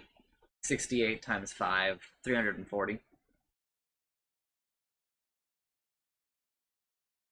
Which, you know, if we take your probably at 350, right? You waste a bit there, but it also gives you some wiggle room if you are slowed. So whatever. Ghost form and stolen speed can be dispelled off the wearer, but the stealing debuff that provides new stacks can't. Sure. It's kind of like it's like similar to dust, right? You can manta in dust of appearance to get rid of it, but also it just applies again. This you can get rid of, we'll say 4 stacks of it, or 2 stacks, but you are just going to get stolen from again, right? Passive, oh, and passive Putrefaction Aura reduces health restoration of nearby enemy heroes by 30% while Rite of Remusk is active. The effect is increased to 75%, and all of the lost health restoration is directed to the wearer every second. Okay, so,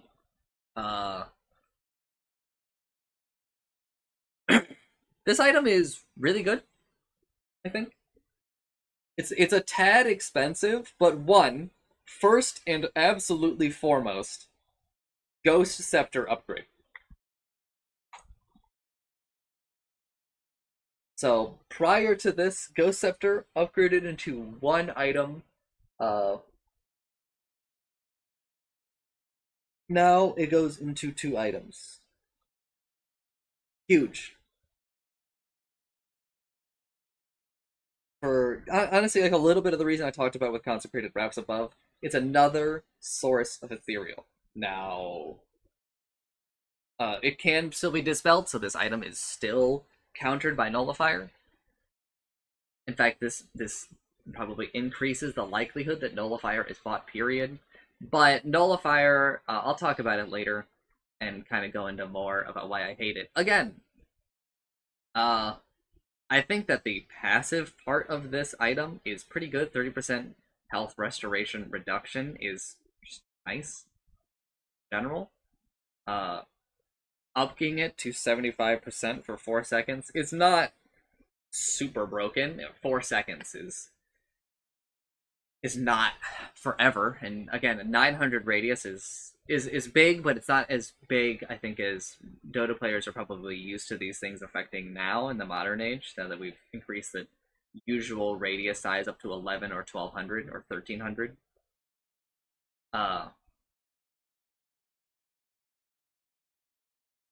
But the redirecting also provides like a lot of value. So this is good against like heroes like Pudge, Huskar, people who start regenerating like a lot of health, of Necro, any hero where you're like, damn, he just like refilled his whole health bar. This is an item that I think is especially good against like Satanic, because it means that that Satanic person can't hit you, but if they hit anybody else, you're stealing 75% of it. Now, they are still getting 25%, so the Satanic lifesteal probably still ends up healing them a bunch, but at least it's like something you can do. Now, here's another idea. What if you just E-bladed that person that, like they use Satanic and then you E-blade them and then they can't attack? Okay, but what if they're, this introduces like a Magic the Gathering stack, like theoretical. Okay, so like the thing I just said is like, okay, they Satanic, you E-blade, they can't attack, right? So then E-blade would be better than this item in terms of like countering Satanic, right? Okay, let me add another, let me Magic the Gathering stack you. They Satanic, you E-blade them, they BKB. Right, then they attack, and now, they're the last person on the stack. Right? This item requires them, they Satanic, you use this item. It doesn't say if this pierces, no, it's a 3.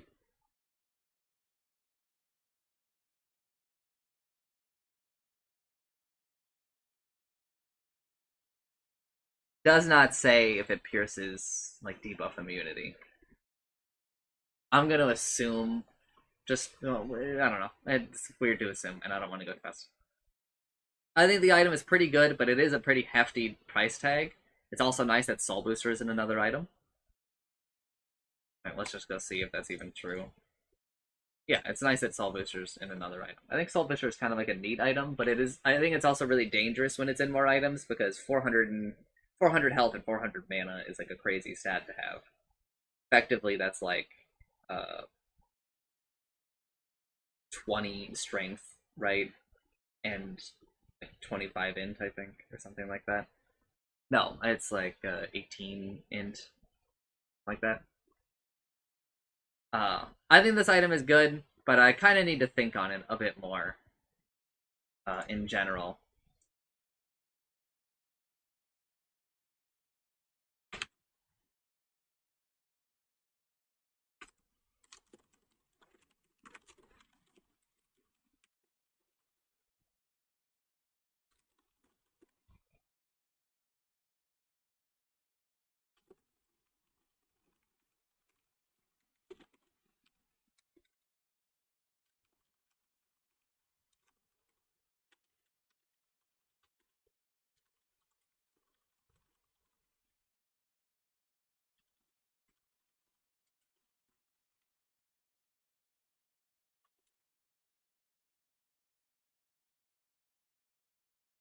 I'm gonna move on. Again, I need to, speed it up a little bit. Essence Distiller. Price Urn of Shadow, 25, Chainmail 500, Wizard Hat 250, and a Recipe 200. Total cost 1775. So this is pretty fucking cheap. This is like upgraded wand cheap. Provides 1.75 mana regen. Let's just go here. So upgrades your Urn of Shadow's mana regen by 0.5 mana regen, which is, we'll just say roughly a 50% increase there, but it's really annoying to calculate how this all shakes out, so let me do it closer to the end. Upgrades 2 all stats to +3, so 50% increase there. Upgrades armor by 50% as well. So we right there, 250 gold value out of this recipe. So the recipe is paid for just by upgrading the chainmail. 150 mana, so it's a 25 increase to mana there, which is roughly a, we'll just say a 100 gold value. So we are 150 gold extra. So the recipe is providing 350 just from these two components of value. And then, oh, no, not upgrading the chainmail. Because we're combining the urn and the chainmail. So we're only getting slot efficiency out of armor. Upgrading the all stats and the mana regen by an amount. The recipe is effective. The recipe is cost effective. So just stat-wise, this item is worth it. Pacing-wise, kind of depends, but I think it's probably pretty good pacing. Active, Soul Release. When cast on an ally, provides 40 health regen. If the ally is attacked by an enemy hero or roach, the effect is lost. When cast on an enemy, deals 25 damage per second, provides True Sight over them, and shares their vision with the wearer's team. That line right there is crazy.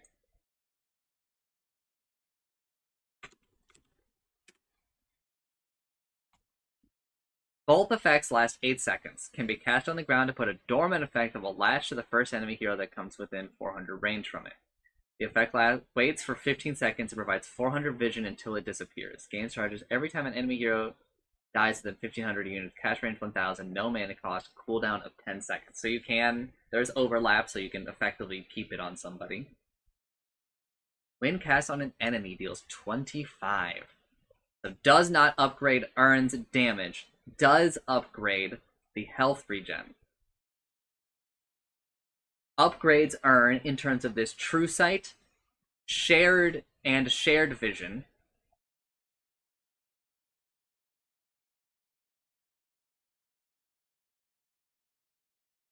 Same duration, same cooldown, 250 more cast range.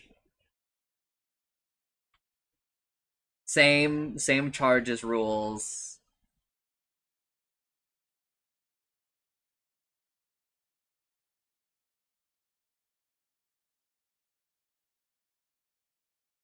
Doesn't say if it chains one charge if the wearer dies with an empty one.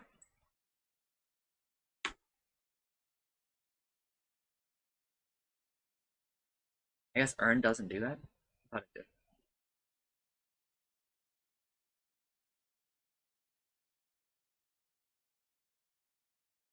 Vision lingers for 0.5 seconds after lapse. Okay. That's really good. Now, how is it different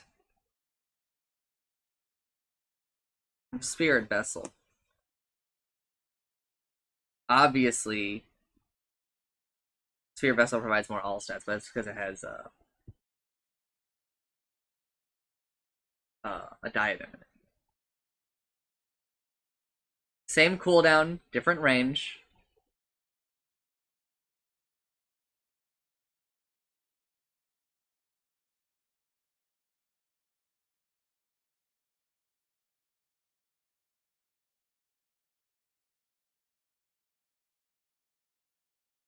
Provides the same healing as Essence Distiller.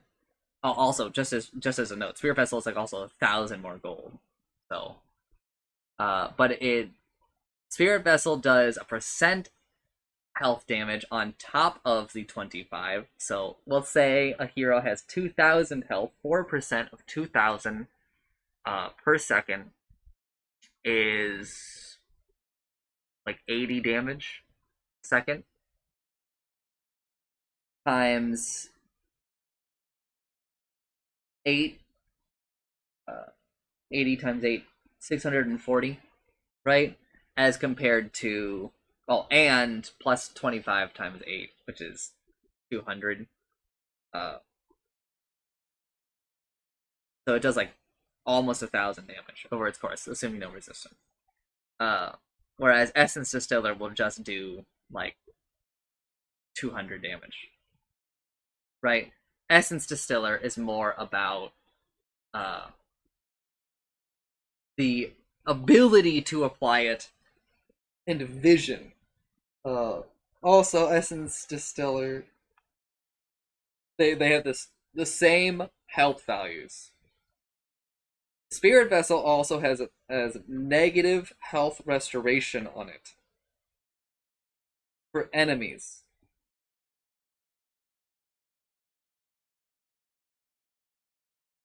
No longer, I always have to remind myself that Soul Vessel does not increase incoming heals for allies anymore. That's rough for me to wrap my head around. Now, here is another thing to note about Spirit Vessel. Spirit Vessel upgrades the stats a lot worse. The recipe cost is also way higher for Spirit Vessel. Spirit Vessel is way less effective of an upgrade. It is also harder to get. You're spending 750 gold on these tiny items, or 950 gold on these tiny items to add onto your urn. For Spirit Vessel, you're buying 1,000 big item and a 900 recipe. So Spirit Vessel is like numerically better than Distiller, but also it costs more gold, and the gold that you spend on it is harder to save up in general. So it puts Spirit Vessel as it feels like Spirit Vessel is moving more to like a 4-3-2 sometimes position item, whereas Distiller is probably moving down to a 4-5. Especially because of the stats that it gives. A little bit extra mana, a little bit of armor, right? A lot of people, like higher positioned heroes really don't look at this item and see, wow, that's a lot of value. Because for an inventory slot, this is not super amazing, right? For your damage output or a lot of other stuff. But for like a support player, I think this item is pretty broken. It's also a blink canceller, right? It's a blink canceller you can leave on the ground as like a little trap. It stays dormant for what, 15 seconds? That's pretty good. That means you can have multiple. For a time you can have multiple of them out. I think Essence Distiller is maybe a little too good. Mostly because of some of the lines of text in here. I'm not going to go too much further into it.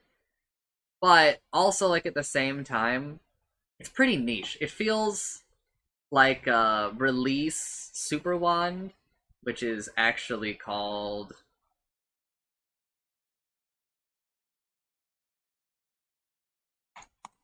I'm blanking. Holy Locket. It's funny that I forgot that.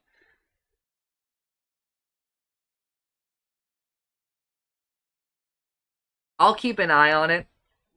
I have more thoughts, really, but there's a lot of new items, okay? So, I'm gonna move on. Specialist Array. I've been seeing a lot of this in the couple of games that I've played. Requires Blade of Alacrity, 1,000 gold, Broadsword, 1,000 gold, and a recipe, 550s, for a total cost of 2,550. Provides 20 damage, that's an upgraded Broadsword, and 12 agility, a slightly upgraded Blade of Alacrity.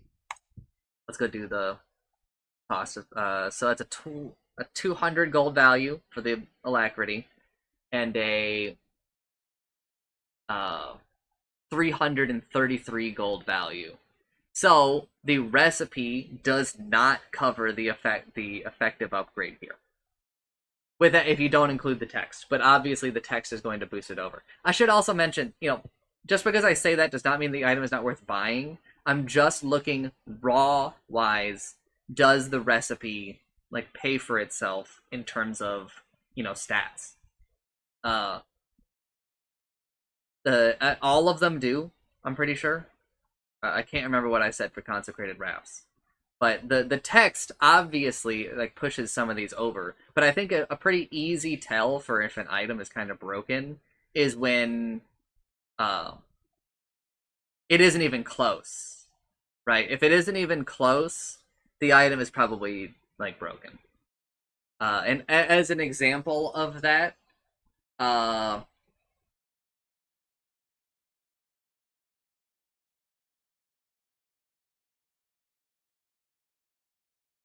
Basilisk. No, Basilisk didn't have a recipe. A Kia ring was a little bit of that. A Kia ring, was 9 agility, 3 all stats, and plus some damage, and an armor aura and a mana aura. It was very, very cost effective. But the recipe was 250 gold, but it upgraded every single stat on the item, I think, or something like that. And that's pretty crazy. It provided, I think the recipe, the just the stat increase, no text increase, was worth I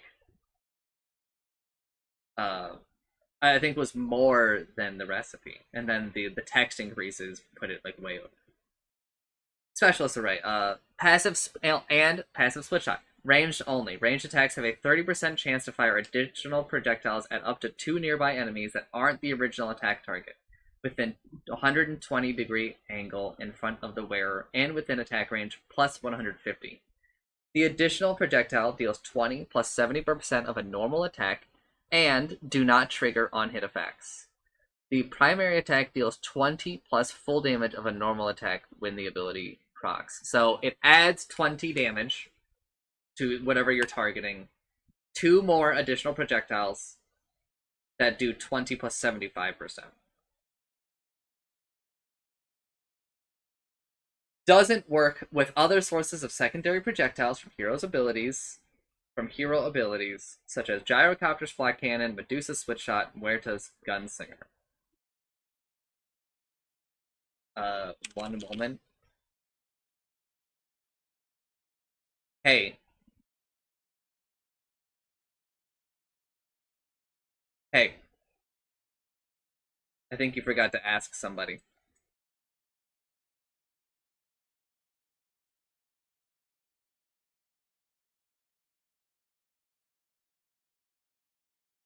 Fuck you.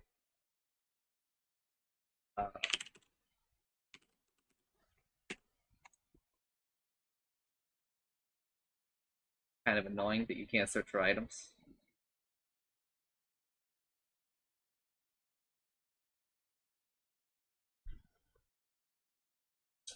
And also, but before I really go into this item, we should look at Hydra's Breath, because it goes into it. Requires a Specialist Array, Dragon Lance, 1900. Orb of Venom, 350, and a Recipe, 1100. Total cost, 5900. Okay, so this is like a huge item. Provides 25 damage, which is a 25% increase from Specialist Array, because none of these other items provide raw damage. 30 Agility, which 12 plus 15 is 27. So it adds 3 Agility, which is a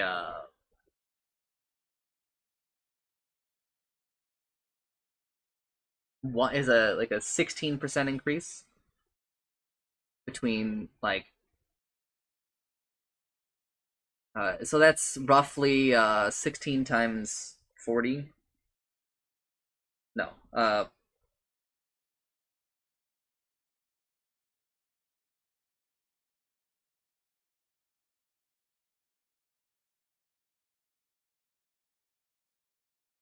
it's roughly like 700 value just for that agility. Oh, 25%.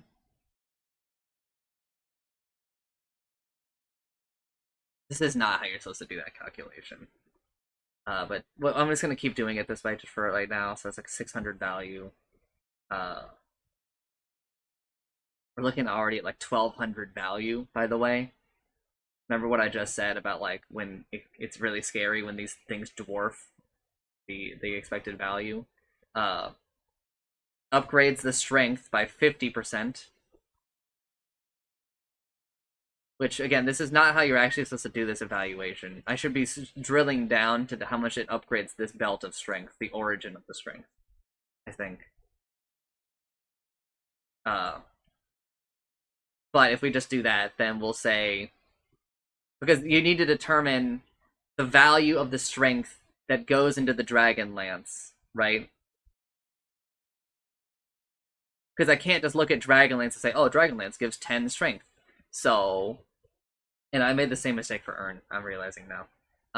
But we'll just call it... We'll ignore that for right now and say 400 of this gold for Dragonlance does it. So then we bump that 400 to... It provides 200 of value.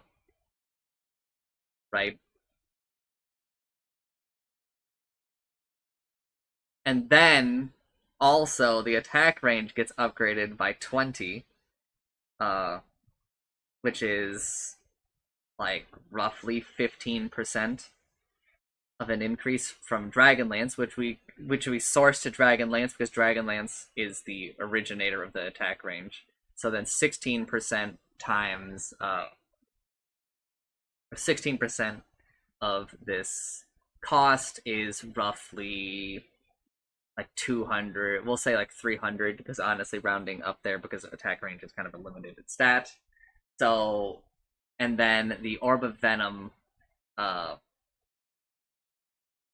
gets upgraded just insanely. What's the cooldown on... Miasma has no cooldown? The Orb of Venom gets upgraded infinitely so because it removes the cooldown of this passive, but even more so because it turns... The dealing 10 magical damage per second lasts for 3 seconds and 2.5% of the target's max HP, which, to be fair, is a downgrade if the hero has less than 1,000 health, or has, like, less than 500 health, but that's, like, basically impossible, right? Max health, remember, as magical damage. By the way, magical damage capitalized in Hydra's Breath, lowercase in Orb of Venom. Another huge buff that the item gives you. Which we're gonna say that this effectively, like, there's no real way for me to measure accurately the value that Miasma provides compared to Poison Attack. Which, by the way, Poison Attack is also the name of Viper's spell, so it's really annoying that they have the same name. They should change that.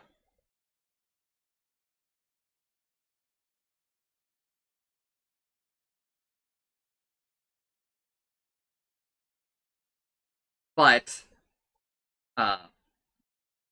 I'm just gonna attach a 1,000 I'm gonna say it's a 700 gold value.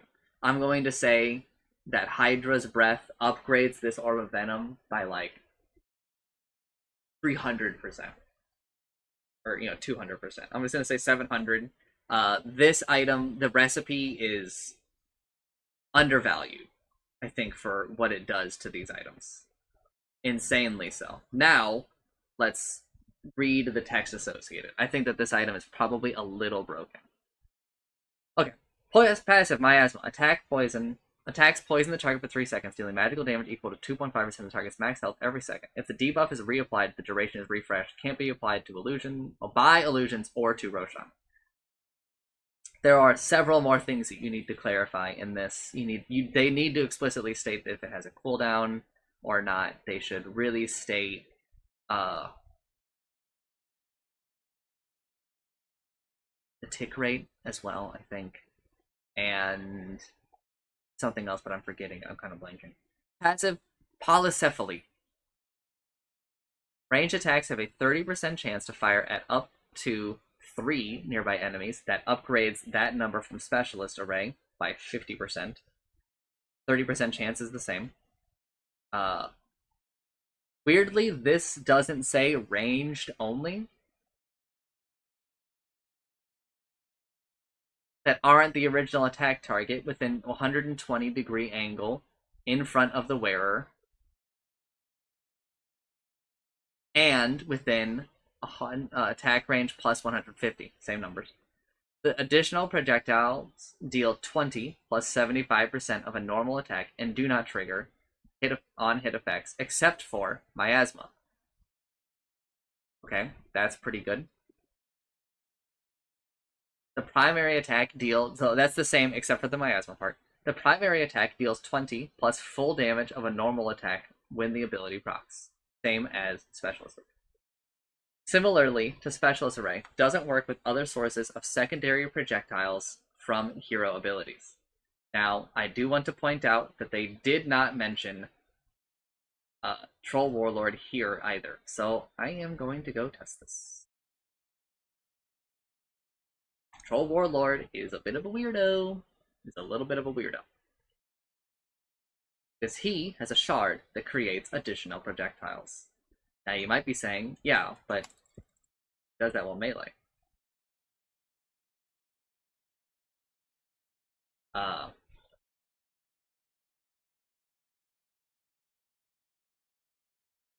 Oh my, I still don't have sound on Dota. Let's see. Yes. Hydra's Breath. Give me Shard.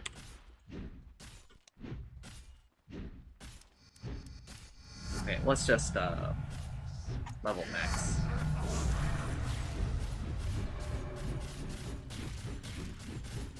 Okay.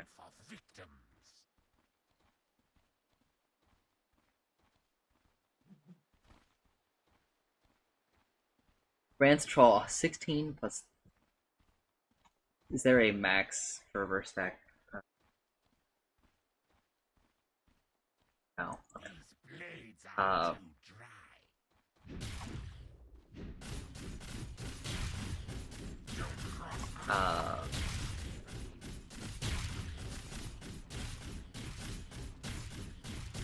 Now, it does not seem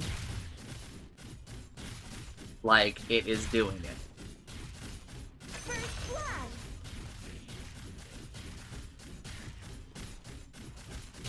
So anytime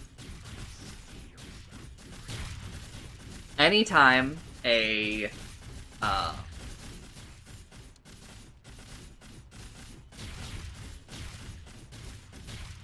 anytime an axe flies at this troll, it has to be from Hydra Breath.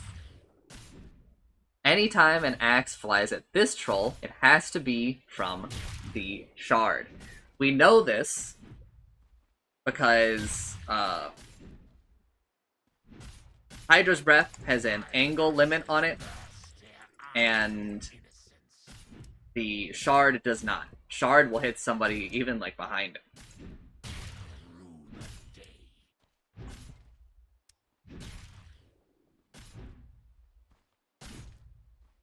As you can see from me demonstrating here.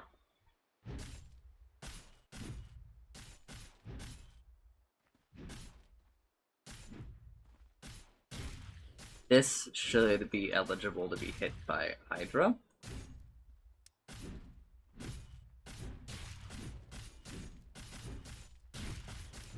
So I'm kind of hoping we ever see.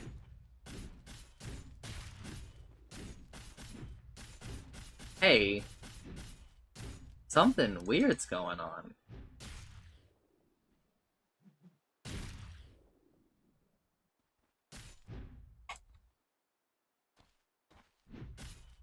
Everybody here should be eligible to be hit by Shard. Everybody here is within his attack range.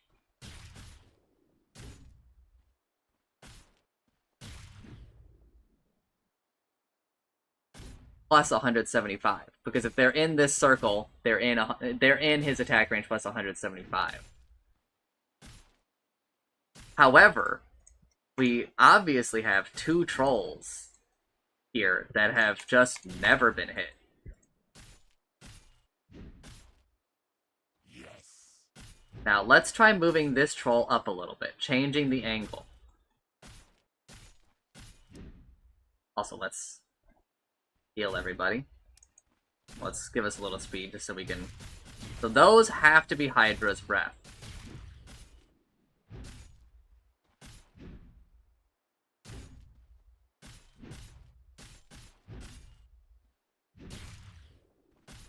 Something that is a little confusing here is that this shard attacks are doing more damage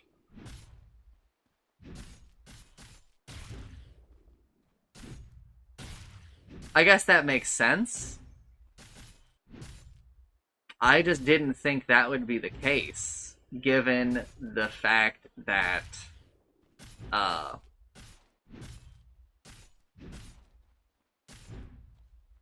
I didn't give this guy very many items, and I kind of assumed that the 20 plus would kind of equal out here. But I guess we're like we're at like 200 damage, so 75% of 200, and they've got armor. Okay, that's fine. But as we can see, there is something wrong here. I have found a bug of some sort.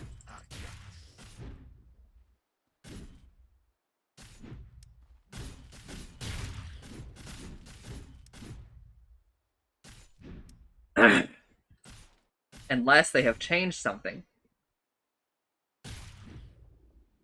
But I don't think that they have.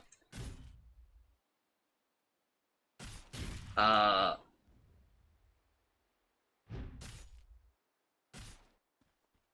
will report this after.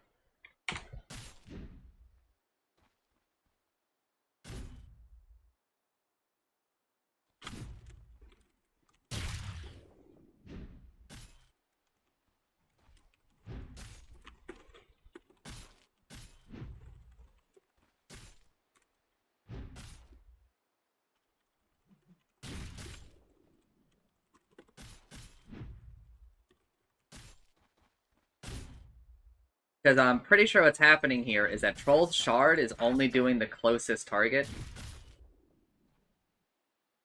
And that's not what it says it does. Like, if I move this guy here, will he suddenly start being hit?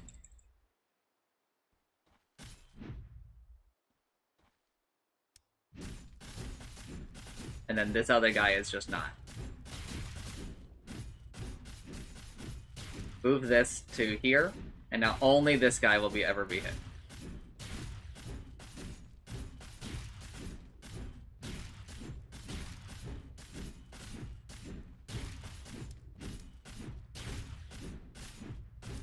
Alright, well, let's reset. Level max. Give him a Hydra's Breath.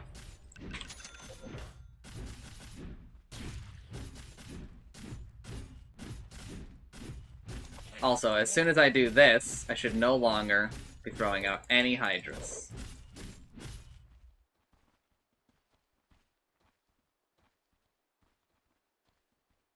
Now, something you can do is as soon as you do that,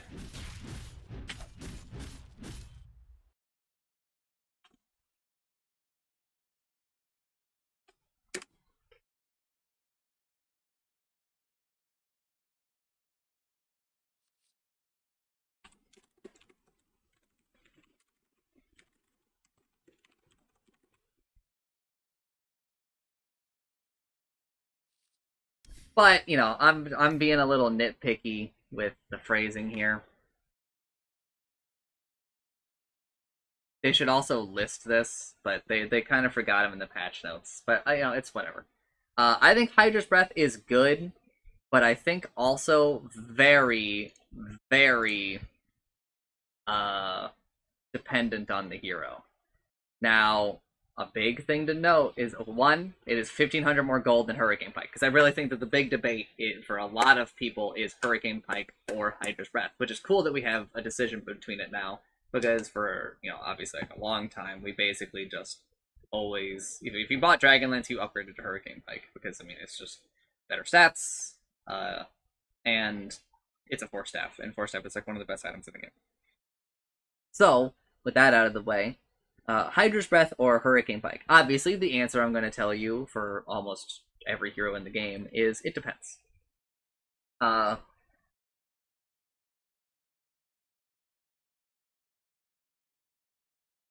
And to be honest, from there, if you want to know, then come ask me. Stop watching this VOD and come ask me. Maybe I'll make another video about it and my thoughts on the you know, like the analysis of the difference between them. But I've got complex thoughts on it.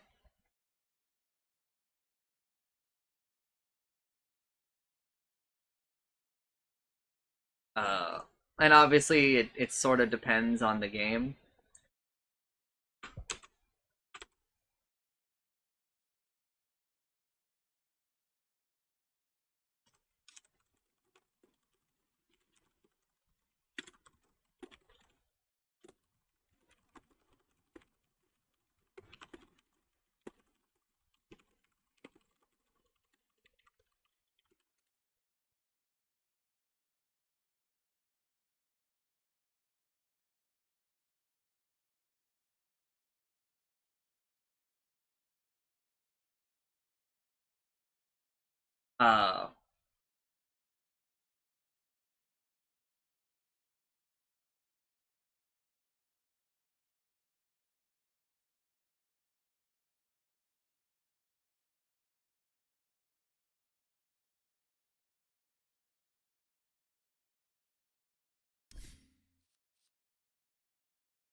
You know, they don't mention if Side Gunner... Okay, is Side Gunner even still in? Side Gunner still in. They don't mention if Side Gunner is included. I think Side Gunner is considered a part of Flak Cannon. A new airstrike beacon. Prepare for battle. Divergence.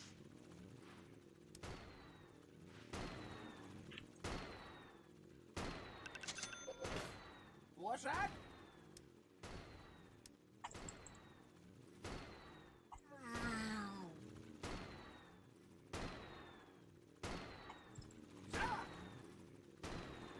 Oh, I should... Yes, sir. Does not appear Bang, that Side Gunner ever procs it. However, yes, sir. let me look at that again, because I think I see something going on here. Alright, so now... Fangs out.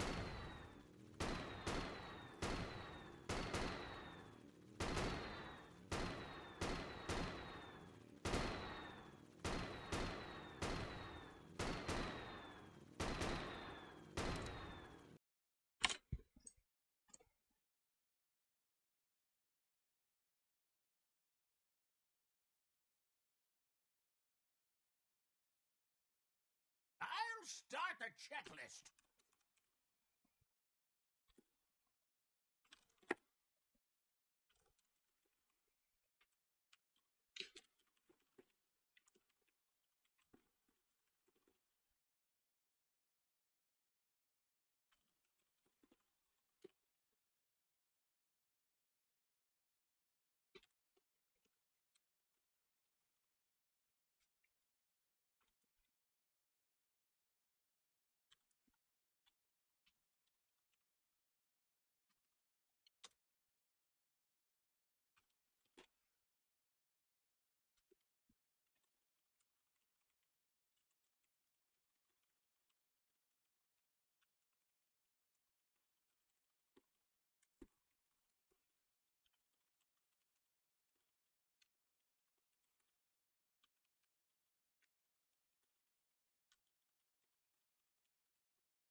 Mana Boots, or Arcane Boots, recipe change. Now also includes a Wizard Hat, 250 gold. Recipe cost decreased to accommodate...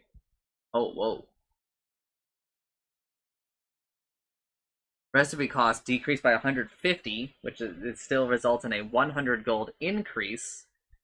Also, it now provides 125 mana, which, just so we're all clear, is not an upgrade. Mana Boots does not upgrade the ring. Does not upgrade your mana regen. It doesn't upgrade Basilisk at all. Doesn't upgrade this Wizard Hat.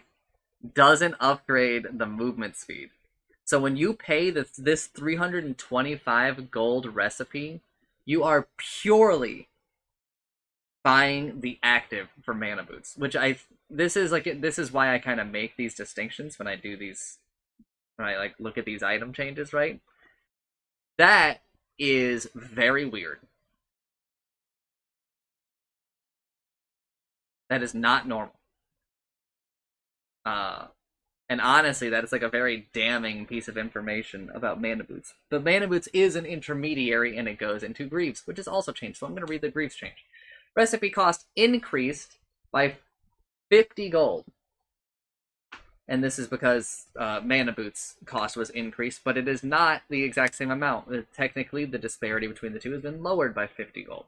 And also, the recipe is the place where we see this cost reduction. And that means that relative to everything that like Greaves does, it is like probably a more effective recipe. And it also provides 150 mana. It does upgrade the Wizard Hat by 25 mana, which is like a negligible amount. It's actually more than the recipe cost increase, so Greaves has technically gotten better in that regard. However, the mana regen bonus has been decreased by 0.5. So the Basilisk got worse here. But the Basilisk also got better because the mana regen, the self mana regen went stayed the same. So like the overall Greaves is a slightly more gold effective purchase if you just look at it that way. But I mean, Greaves was already like a monster upgrade from Mana Boots, just so everybody understands that. So this doesn't really move the needle a ton there. It is very weird. It's nice that Mana Boots, I think, are harder to get. I think that they've been a little bit too easy to get. It's also nice in some ways that Mana Boots are opened up to more heroes. Because there are, I think there are heroes with interesting Mana Boots purchases. The problem are like that some heroes kind of ruin it for a lot of heroes, right? Like Bristleback. Bristleback a bit ago were often buying Mana Boots, and it's why I think we really started down this Mana Boots recipe change, because they would buy Mana Boots with a void booster or an energy booster, and then they would break it down and make like Bloodstone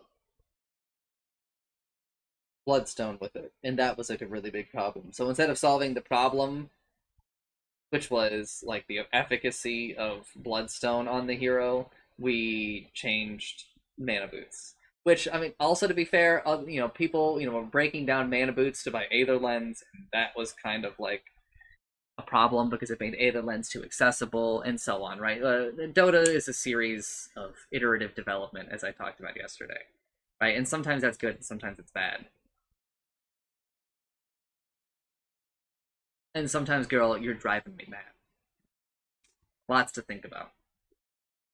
Battle Fury recipe changed. Now requires a Perseverance 1400 gold instead of Cornucopium 1200 gold. So the recipe cost decreased from 600 to 400. Total cost unchanged at 3900. Yes, Cornucopium no longer exists.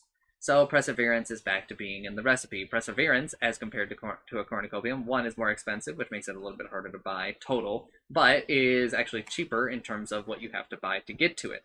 Also, it's more flexible. Let's say you're a hero like Anti-Mage, and you really want your Ring of Health early. Ring of Health has been a staple on Anti-Mage for like the better part of a decade before Cornucopium came around. And it results in the fact that Anti-Mage gets to have a lane. I would consider these changes to be a direct buff to Anti-Mage. The Anti-Mage is, I would say, probably the most popular. He is probably the hero that most people think about when they look at Battle Fury changes. So I will also be framing my thing there. But know that it is not exactly limited to him. Juggernaut, Troll, Ursa, all additional Battle Fury based heroes. But again, less than probably Anti-Mage. So, a big thing to note is that this makes it so you can get your Ring of Health a lot earlier. A lot earlier.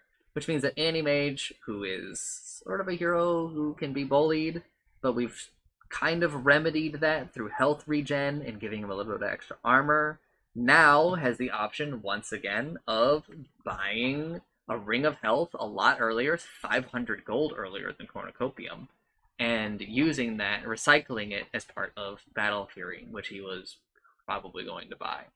So I am going to scroll down here and look at Anti-Mage changes because I think they are very relevant, and I'm just going to really look at, I'm not really internalizing any of these changes. I haven't started reading yet.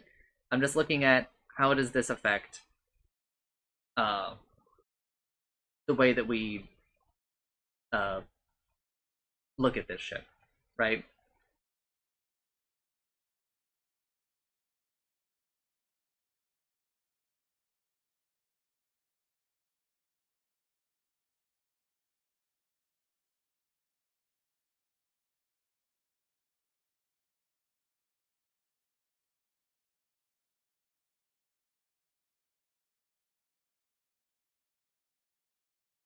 Okay, Anti-Mage gained one more armor here. I'm going to quickly glance at item changes to see if any of the other relevant information for Anti-Mage and lane is here.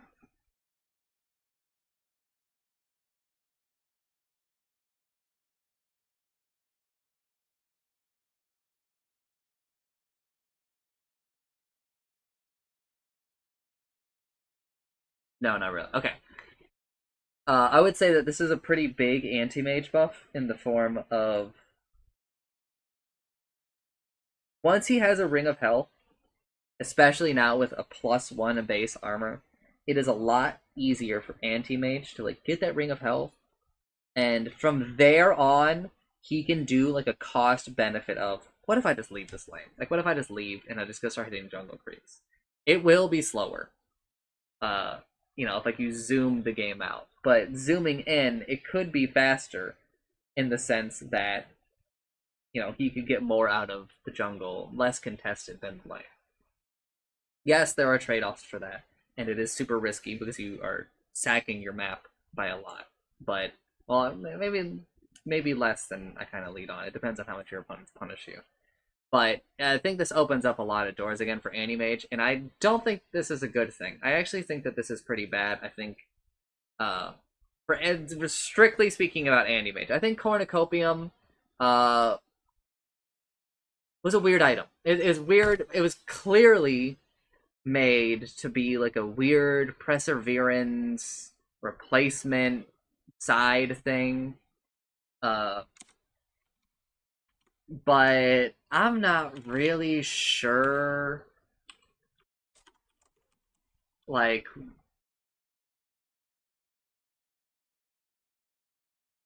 what the goal really was. I think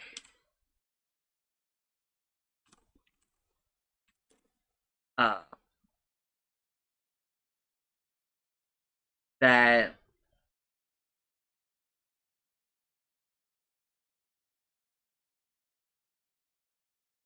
it was put into like a really weird spot when it was taken out of Battle Fury.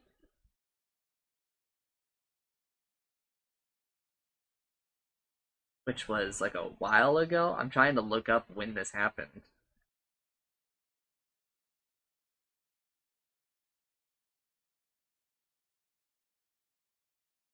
This happened like 2 years ago, 3 years ago ish. Uh, it left Lincoln's, it left Battle Fury, and it left Refresher, and we've just kind of slowly added it back to several of those items, right? It's weird. It's weird, but I think that this is probably way too good for Animage and pretty good for some of the other heroes. Also, just because I'll get to those, I guess, later. But for Battle Fury, it makes it like a lot more accessible of an item. Still, Secret Shop, still the same amount of Secret Shop, but you do have to go to the Secret Shop technically twice if you buy the rings at separate times, or the ring and the stone at the separate times. But I mean, that's kind of like up to you, right? Technically, uh, not a huge change in terms of total cost, but it does bring down the most expensive component factor. Most expensive component of Battle Fury is now 1,000 gold, which is a huge change considering, that's like minus 400 gold, right? That you have to save up. It makes Battle Fury so much more accessible, and I think that that's a bad thing. I think that farming items, I think Maelstrom is honestly too accessible.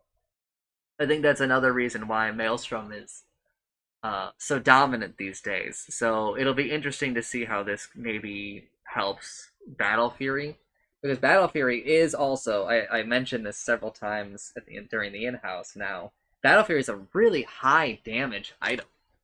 Uh, uh,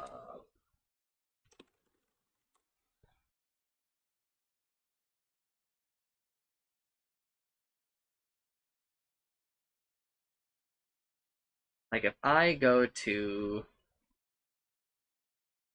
damage, I go to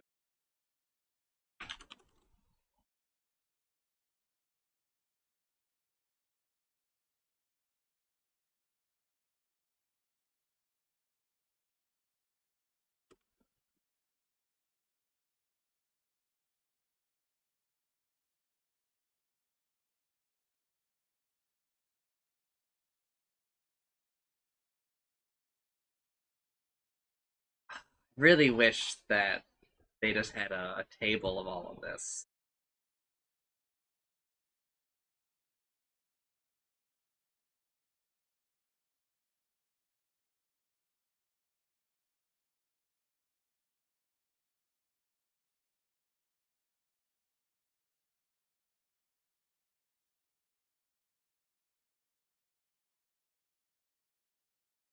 But if you just look at like damage, like Battle Fury's really high up there. Obviously, it's beaten out by Rapier and Daedalus and like some other really like big damage items, but Battle Fury is not like a joke.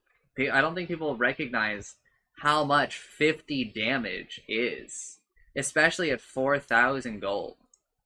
At 4,000 gold, you compare it to an item like Diffusal, Okay, well, not defusal. Defusal is like 15 plus, well, not 15. 15 or 10 plus like 30 minus 25% from 40. As long as they have mana, but it's got like a conditional on it. So Basher is 30 damage, right? So if we multiply it, if we multiply it out, it's about effective, right? Not including the bash, I guess.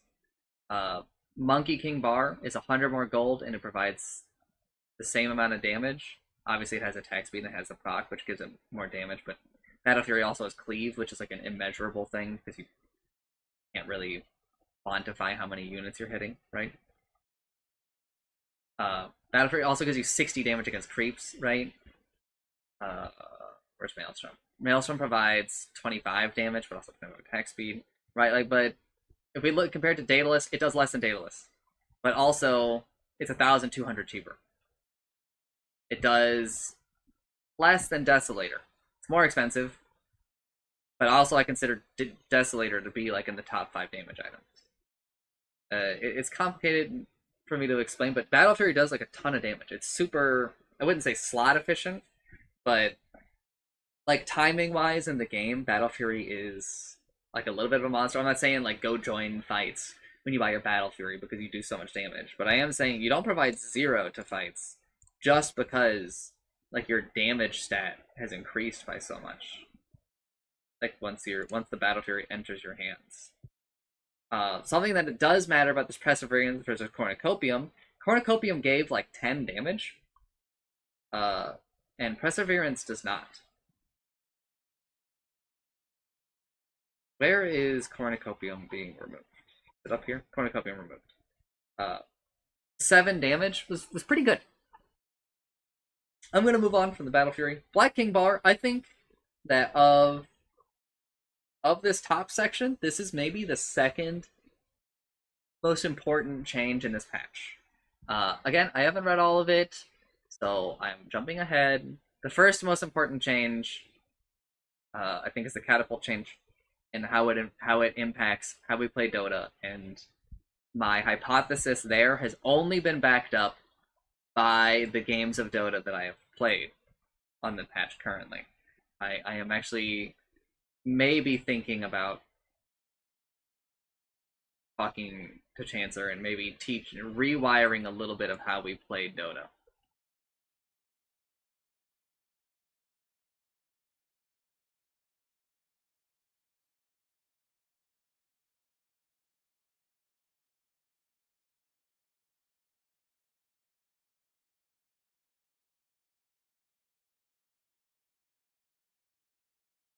Uh,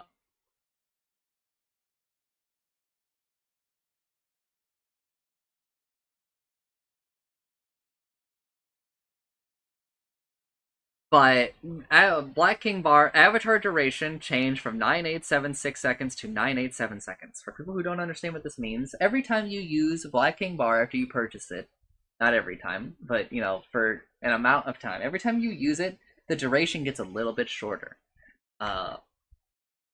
Black King Bar used to just like always be like a 9 seconds. No, it's had this like depreciating duration for a long time. There was also a time where the cooldown got shorter, by the way. Isn't that interesting? But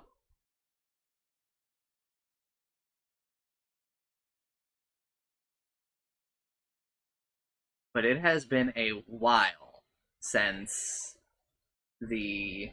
Oh, actually, there was a long time where the cooldown changed.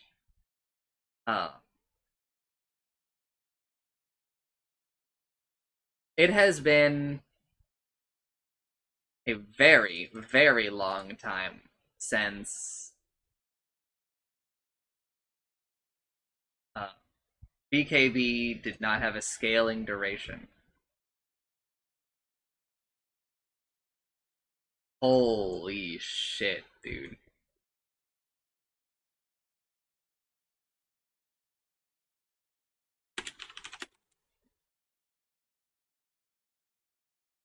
It's been since like 2008, as far as I can tell.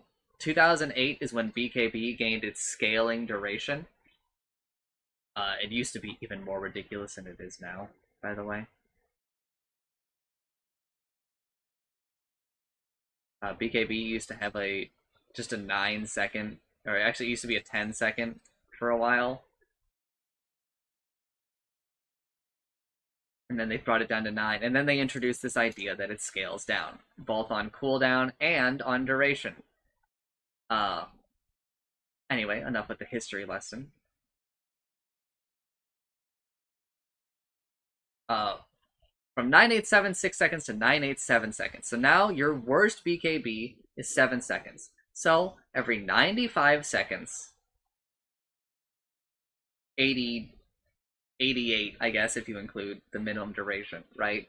You can use Avatar, which is obviously very good. I think that this is pretty big. 6 seconds, at least in Dota's past. You know, I would have to really take a long, hard look and do some thinking, right?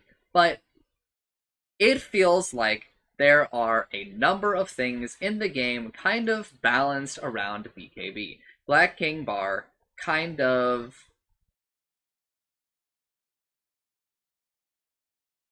uh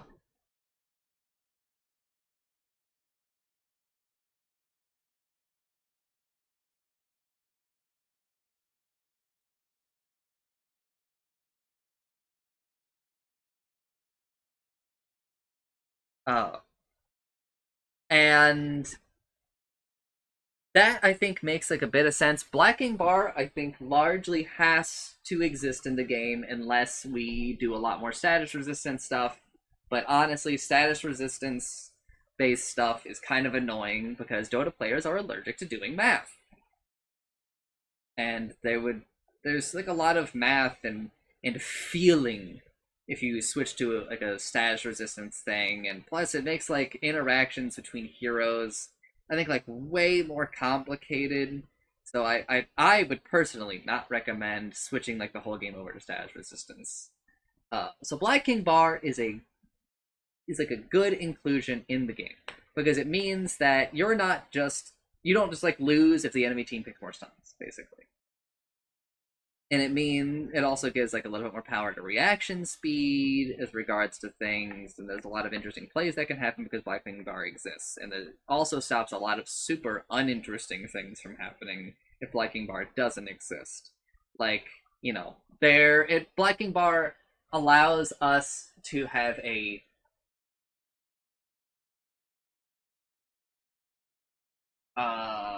that problem I talked about before, how there's like a soft cap on how much magic resistance you can have, right?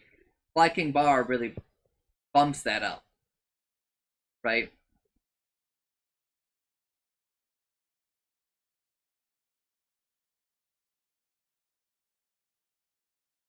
Because, you know, it gives you so much, right? Uh, and it's like a checks and balance system.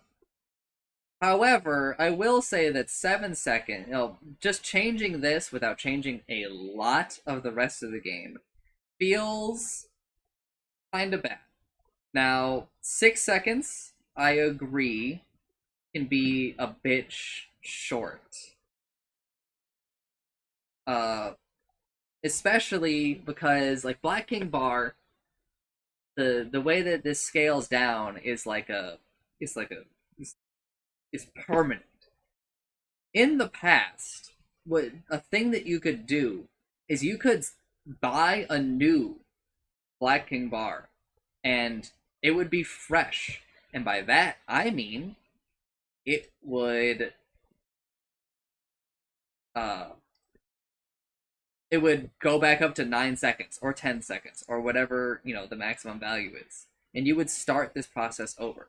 Now, granted, that's a pretty hefty cost, but not so bad when you consider the fact that you can sell items in the game, right?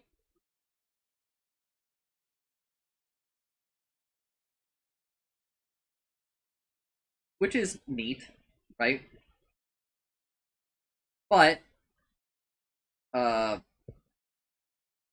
you know, obviously there are flaws with that. You know, games kind of get stalled out as, you know, you're like, let me just farm up another 9-second BKB.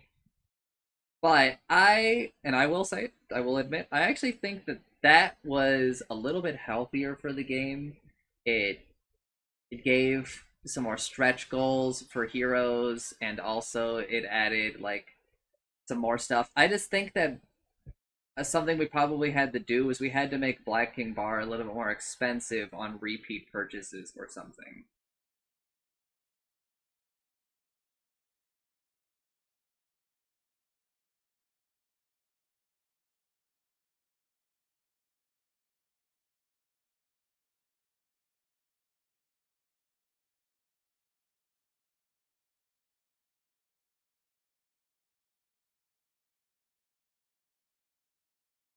Uh, but I think a lot like there's like a non-zero amount of the game kind of balanced around uh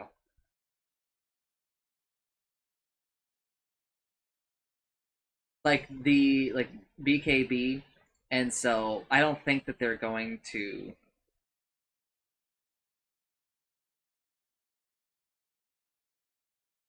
uh, I don't think that they're going to touch everything based on this line, and that's a problem because I think if you change BKB like this, there's like a lot of fallout where it's like, okay, now the minimum duration BKB is like the same as a full duration Fiend's Grip,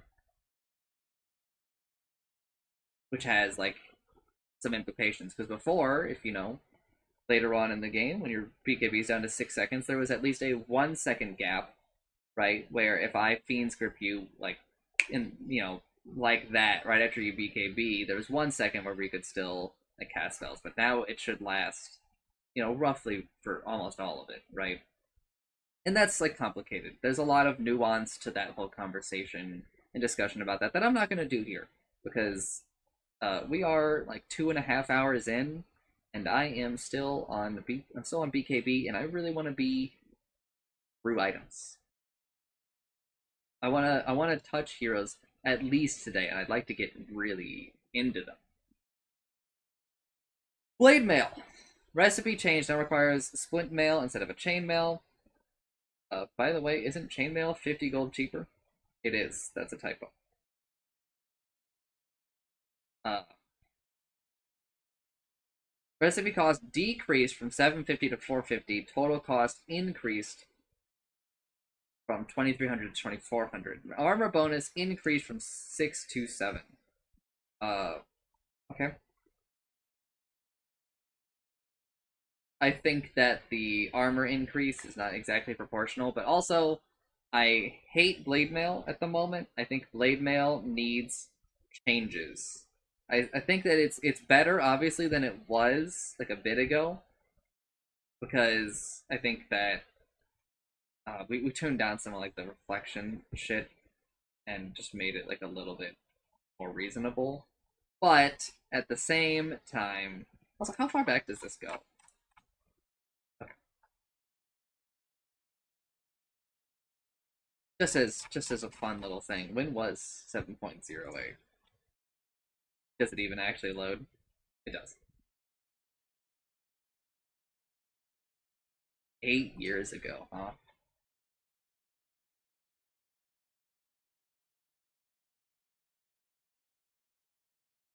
Uh, I'm not a huge fan of Blade Mail right now, but I have bigger fish to fry in this patch note reading, so let's move along. Crimson Guard, armor bonus decreased from +8 to +6. Guard base damage block rescaled from 70 for all units to 70 on melee heroes and buildings, and 45 on ranged heroes. Okay. Not a huge fan of that. Guard max health damage block decreased from 2.2% to 2%. I already don't feel like in most games of Dota, people are really buying Crimson Guard so much. Uh,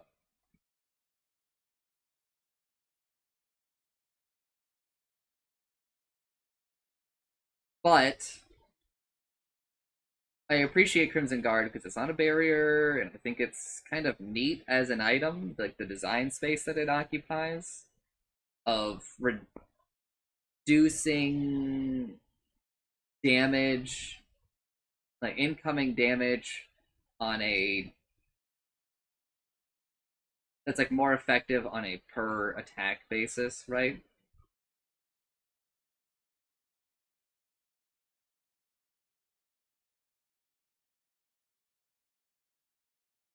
But defensive items can be too good, like kind of, and that's like a general theme I think right now is that maybe some of these defensive items have been too good for too long, which is why like pipe chain. I mean, people weren't stacking pipes, so I don't understand why they got rid of it.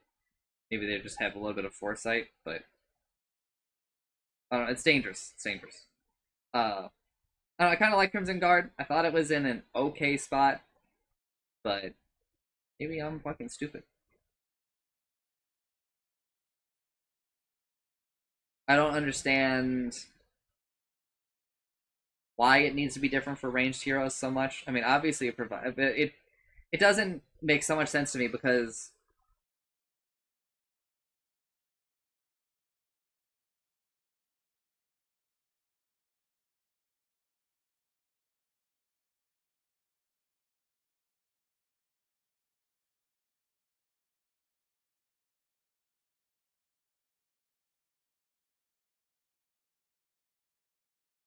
it's complicated to put into words. I'm moving. Dagon, recipe change. Now requires a point booster, 1200 wizard hat, crown, set of diadem, and voodoo mask. Recipe cost unchanged at 1150. Total cost increased by 350. 200, 250 at all levels. 250 at all levels. No longer gives spell lifesteal. All attributes bonus decreased by 1, 2, 3, 4, 5. Now also provides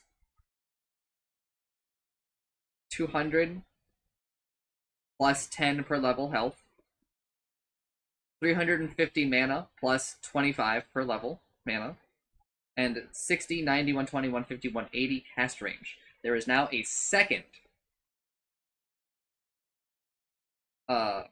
cast range item in the game. Cast range bonuses do not stack with Aether Lens or multiple Dagons.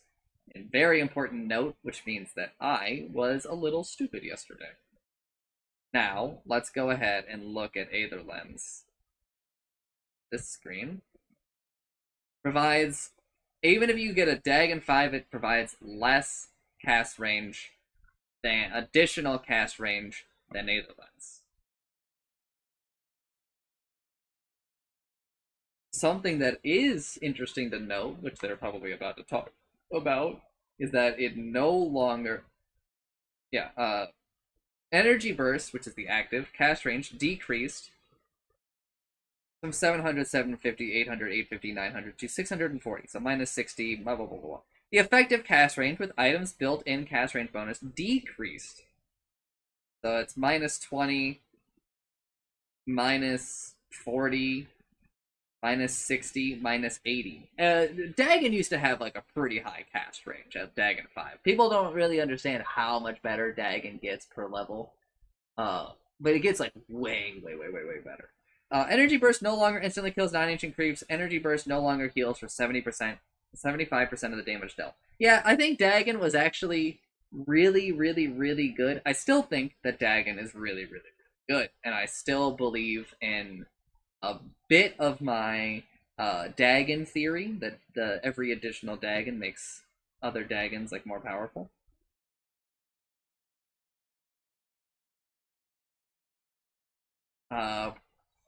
This is a very weird direction to take the item. I think it's probably not healthy for the game because I think just looking at this item basically providing so much health, mana, and cast range, I think that this item is kind of broken now. Also, I'm just now realizing that Dagon 1 does 400 damage. And I don't know when that happened. But I would say Dagon's like a little scary.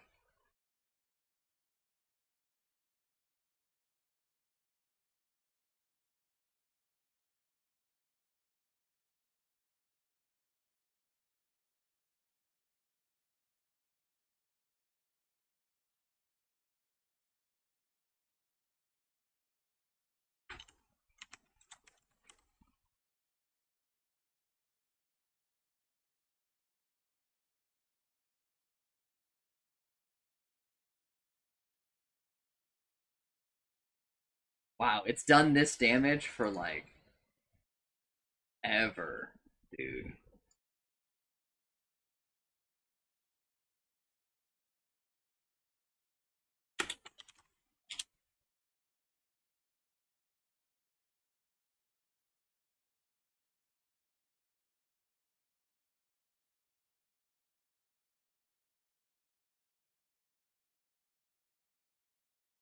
This is so long ago. Anyway, uh,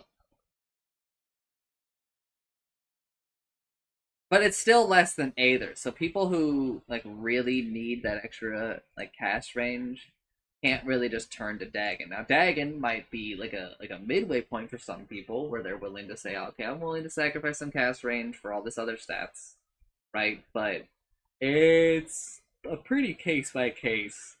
At least that's what I'll say publicly. Obviously, I have a lot deeper thoughts on the matter because I think that there are a lot of holes in this.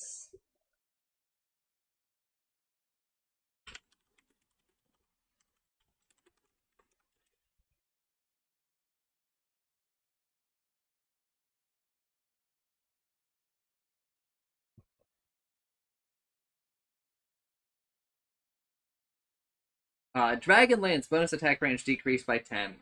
It's got another upgrade now. They didn't touch either of the upgrades. Oh, they did touch Hurricane Pikes. So okay, they're delineating Pike from Hydra's Breath a little bit more, but with the 20 attack range difference. Also, Pike does not upgrade attack range compared to the Lance, which is interesting. Still, but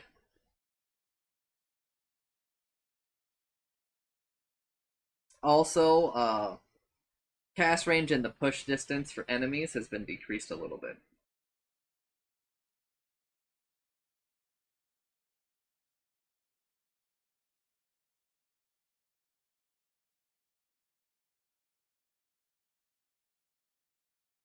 Uh, I don't really know how much that matters, the 25 distance, but it sort of does, right?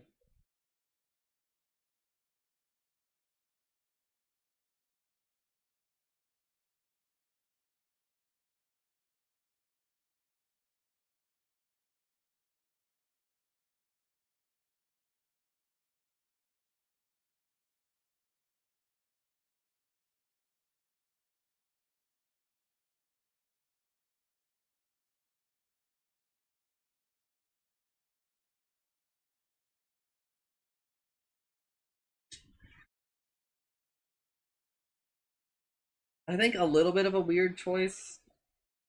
I think it puts some heroes in a little bit weirder. I mean, really, to me, it feels like a targeted drow change, right?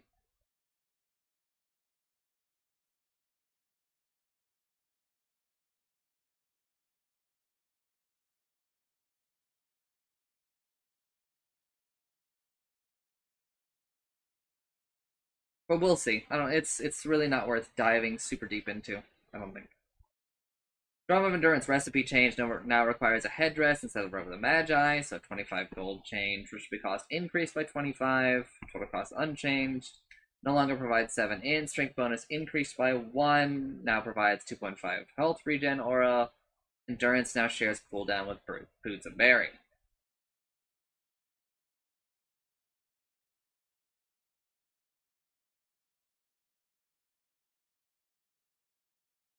Okay.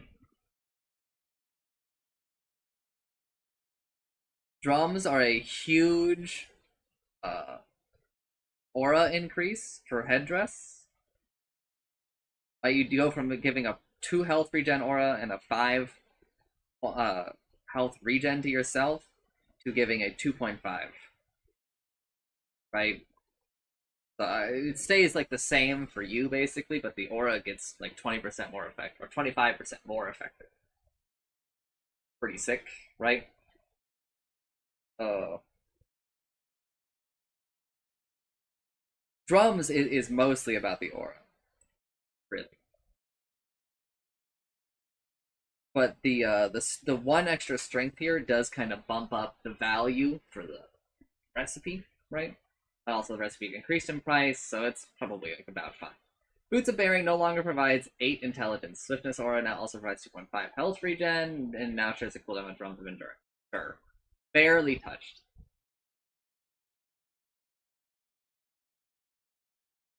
So, it's fine.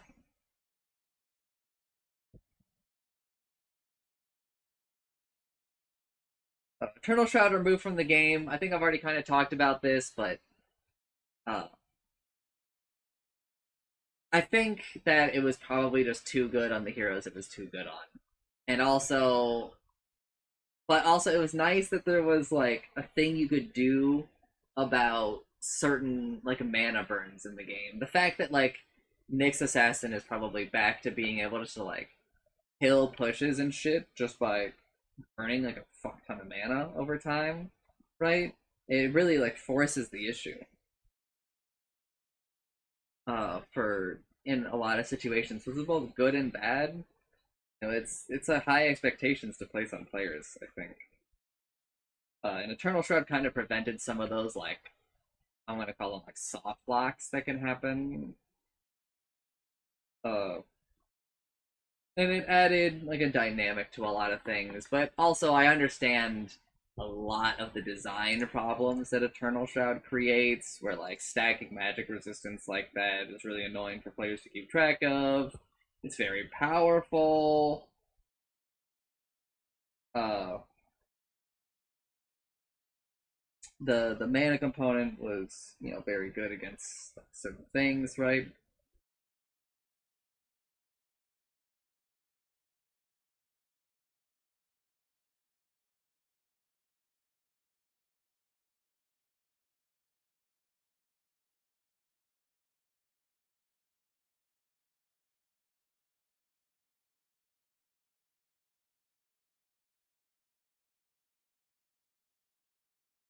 Uh, but yeah, I'm gonna move on. E-Blade can no longer be disassembled. I'm gonna be honest. I didn't even know that it could. It has a recipe, and generally, items with recipes can't be disassembled. Glypnir recipe change. I guess maybe people were turning it into like Disperser or Butterfly. This is so weird. Maybe they're kind of worried about the other item. Glypnir recipe change. Now also requires Chasm Stone. Recipe cost decreased from 1100 to 400. So it's a 700 change. The total cost has increased by 100. Area effect bonuses from multiple Chasm Stones or its upgrades do not stack. Yeah, obviously. Glimmer Cape recipe change. Now requires a shawl instead of a cloak. Recipe cost increased. Total cost unchanged. Sure. I've already talked about shawl. I'm not going to talk about the impacts here. Midas, Transmute no longer prevents spot camp clearing Madstone bundles from spawning if it was used on the last creep in the neutral camp. Getting guaranteed Madstone bundles from Transmute used to prevent the camp clearing bundle from spawning. So now you can kind of like double dip. Harpoon, draw forth, can now target trees and will pull the caster to it, destroying all trees on the way. A way to kill trees in the game in item form is a plus and a thumbs up in my book, but I am still a thumbs down in general on Harpoon. I think the item is just a bit too good. The stats for this item are insane. Please consider that Harpoon is like not even 1,000 more gold. It's 800 more gold than a Battle Fury, and look at these two. Like look at them. Just I don't know. Just look. Right?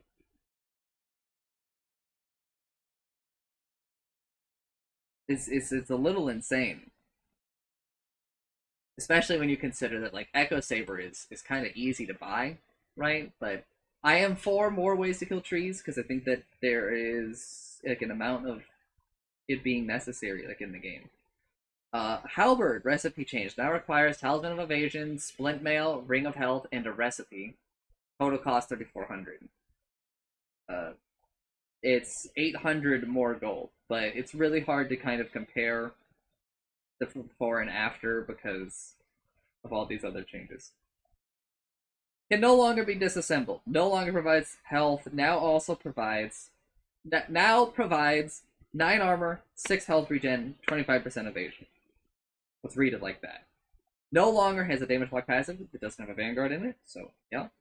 Disarm cooldown decreased by 4 seconds, so it's a 3.5 second duration, 16-second cooldown, which is it's an okay uptime, given the fact that it can be hard to spell. Disarm cast range increased by 100, making it more accessible for a lot of heroes, and disarm duration increased by 0.5 seconds. So they both decrease the cooldown and increase the duration, which is a huge buff to the item.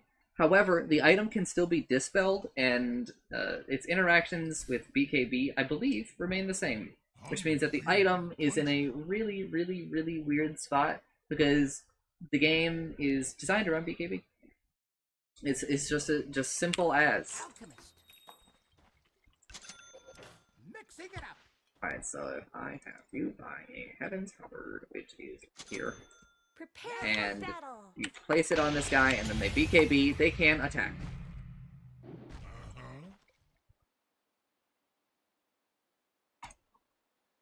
Now, Sounds like a plan.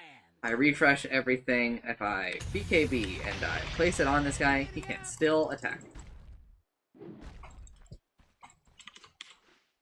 But, let's say if I Manta, I'm pretty sure that I cannot attack. Obviously my illusions can. Now, I would very much love for us to return to the design of Halberd is not hard dispellable.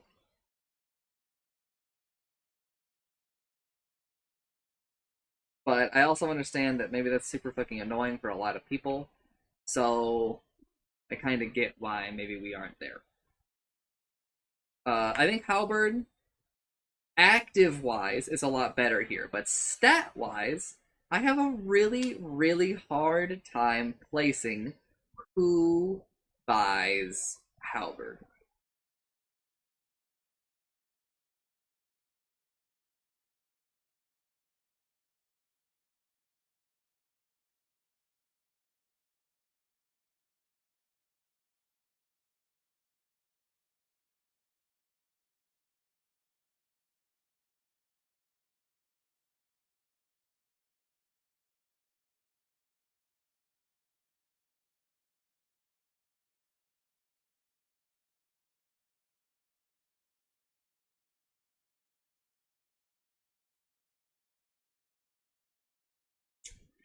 So I'll play around with Halberd and I'll try to figure out who I really want this item on. The stats I feel are a bit less appealing, and especially taking a Vanguard upgrade away is kind of rough.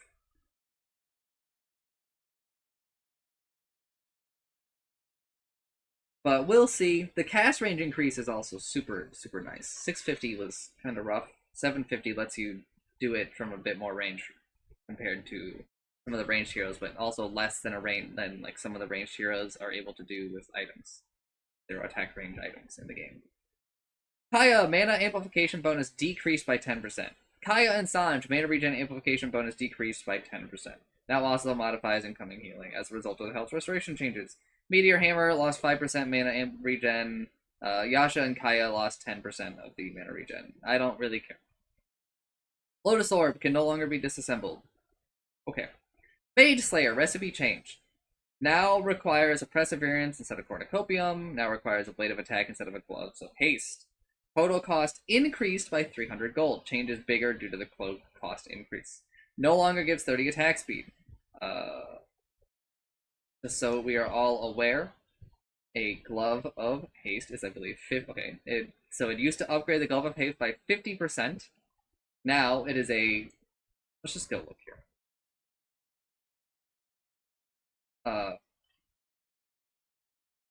So we used to upgrade the Glove of Haste by 50%.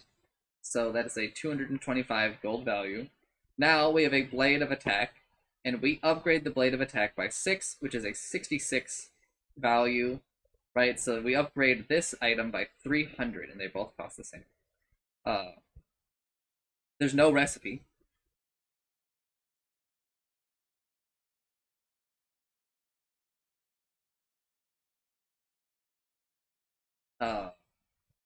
Health regen bonus increased, because now it's a Perseverance. But relatively is a 0.5 increase there. So if we drill down, we increase the 4.5 to 6. So that is a 33% increase, right? So it's like a 200 gold value. Mana regen bonus increased from 2 to 2.5, so it's a 0.75 increase there. 0.75. A little bit more than half, so we'll just say we'll just call it even at like 300-ish, right?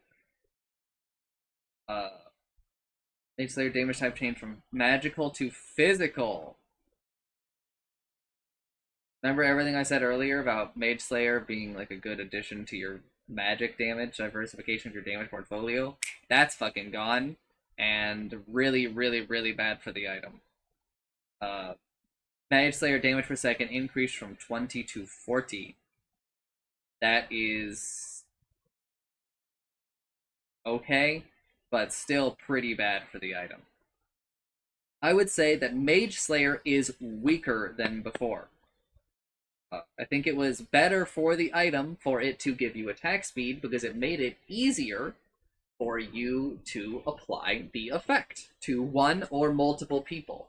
It being damage and more of a damage-oriented item because they've increased this damage number, they've changed it over to physical, which lowers its magic damage and lowers your diversification, I think lowers your damage output overall, but increases your damage and the fact that it is a flat higher number. And along with this damage bonus increase, right? So I would say that Mage Slayer is a worse item now than before the patch. It is better in the sense that it is a little bit easier to buy some of the harder components, right? Because the Perseverance, as I mentioned earlier, is easier to buy than a Cornucopium, even though it costs 200 more gold. And I will evaluate more, but I still think that Mage Slayer is a staple in the game right now for a lot of my methodology and approach to a lot of the game, and I won't elaborate much further than that.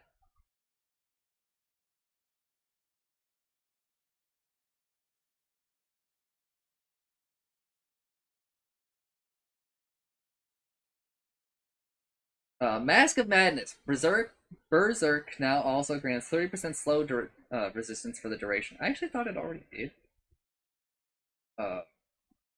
Berserk bonus movement speed change from plus 25 for all heroes to 8% for melee, for 8% for range, 12% for melee. Just so we're all clear, that's a weird way to phrase it because they normally do melee than range. Berserk armor reduction decreased from 8 to 7.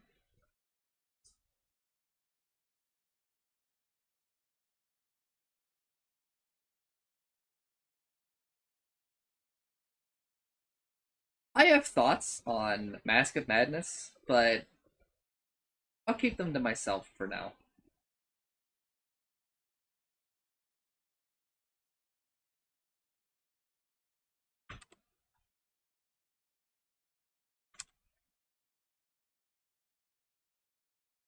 But for everybody else, just a quick little numbers thing for you. 8% is roughly a downgrade.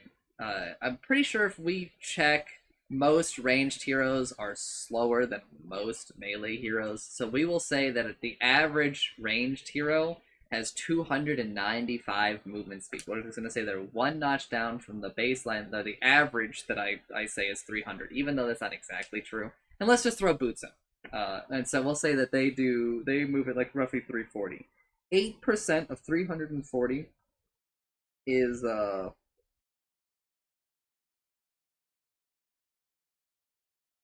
34 minus 6.8, so it's like 28.6 movement speed.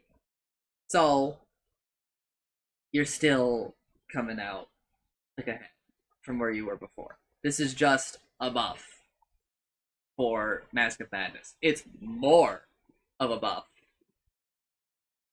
for melee heroes, where they are gaining 35, 350 plus 12%, right?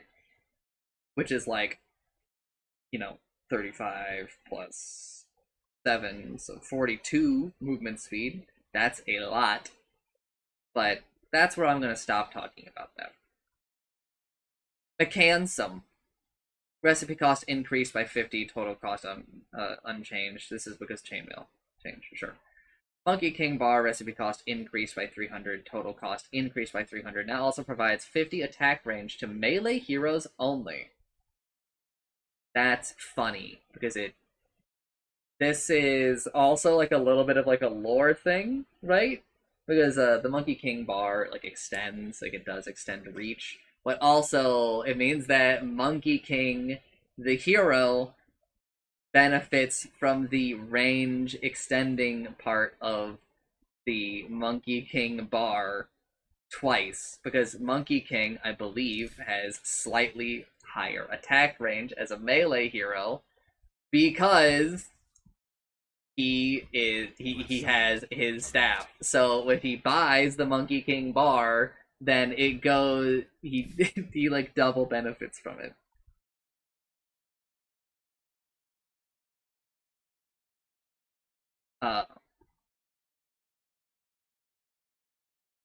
Damage bonus increase, attack speed bonus increase. Okay, so before, this was less comparable to Battle Fury before, right?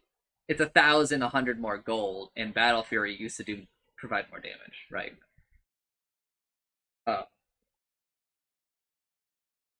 Or it was 1,000, or like 800-ish more gold, and it used to provide that. But they're a lot more comparable now. Monkey King Bar is a significantly better item than now, and I no longer like. I think I no longer shit on it the way I used to. Is where I will land on that. But a lot of what I used to say still sort of applies. It's just that the other numbers have kind of come up. But I'm not going to belabor that point. If you really care to hear, come into chat and type, why do you think that Monkey King Bar is not amazing against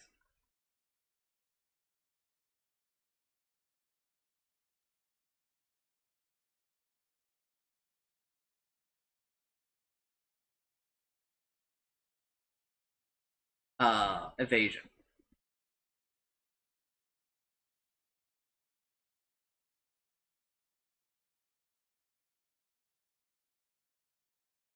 Nullifier recipe change. Splint Mail instead of Helm of the Iron Will no longer provides the health regen. Sure. Total cost decreased by 25 gold. Again, don't really care. I've already talked about it, I think. So moving on. Oblivion Staff mana regen bonus increased by 0.25.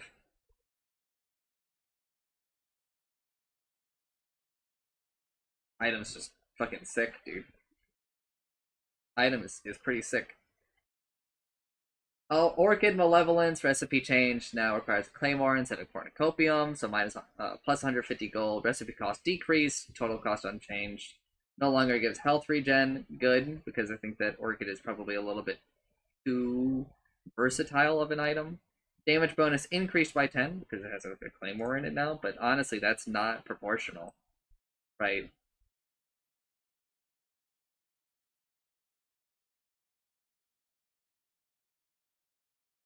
Like, it doesn't upgrade this claymore at all.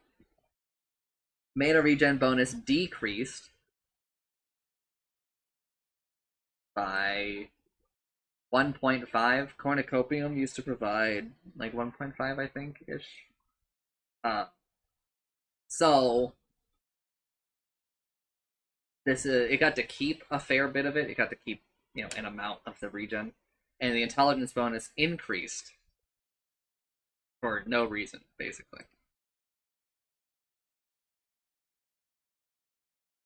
So Orchid is still like a super efficient and good item, I would say.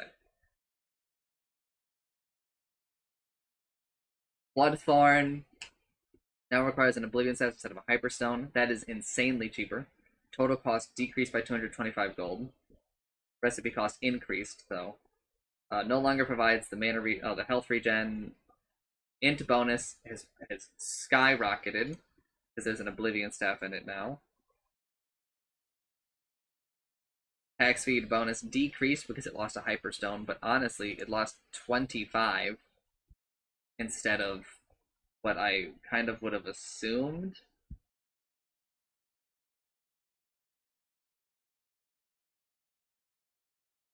So we're 60, 35, so okay, it should lose 25, and it does lose 25, okay. Mana regen bonus increased, 0.75, sure. Damage bonus increased, sure. Soul Rend mana cost increased by 25. That's to kind of offset this. Bloodthorn continues to remain just an absolutely absurd item. Orb of Corrosion now also modifies incoming healing, yes. Eye of Skadi, cold attack no longer has a separate value for incoming, yes. Cold attack health restoration reduction increased from 40% to 50%. Skadi did not need this buff. Also, why is there that huge box at the bottom of it? That happened over here? Yes, it does. That's just weird. Pavis recipe change now requires a wizard hat instead of an energy booster, so a huge cost reduction. But the recipe has now skyrocketed, but the total cost has still overall decreased by 50 gold, and the mana bonus has been reduced, but it's not proportional. You come out ahead in this by a pretty significant amount. Pavis is no longer a secret shop item. Solar Crest is also no longer a secret shop item. You can just click on Solar Crest if you have 2,575 gold and and you will enter your inventory, which is a big deal. Solar Crest is not a zero value or effectiveness item, right? It is actually super effective because there are other changes below, I guess. But we'll talk about that in a second. It's a big deal when an item goes from being a secret shop purchase to not. It does a lot for like the flow of the game and your opponent's ability to affect you, really, and like the stuff that you want to do.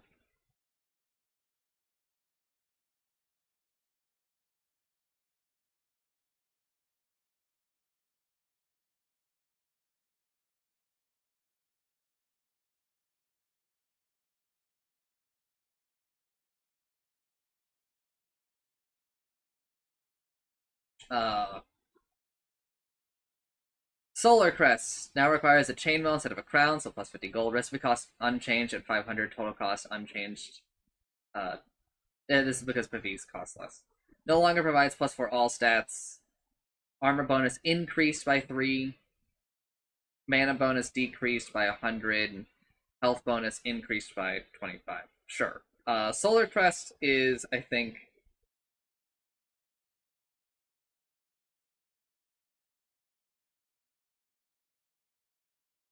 it's overall, like, stat-wise, it's a little bit worse. But I think build-up-wise is better. And it's hard to really explain why. You're just going to have to trust me. And it's not really a gut feeling. I haven't dived deep into math and other stuff, and I'm not going to, because again, we need to make it through items at some point in our lives, right? And I'm already gonna have to like take a break here in a little bit.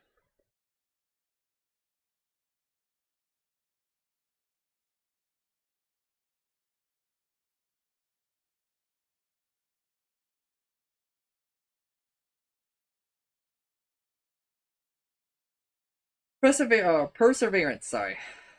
Health regen bonus decreased by 1, blah blah blah. Phase boots cost decreased by 50 because chainmail change, we already talked about it.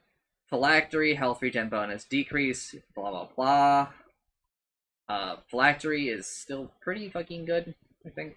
Type of it, but I think overvalued for what people are like buying it. Type of insight, I have already talked about at length. Radiance burn toggling no longer breaks invisibility nor stops channels.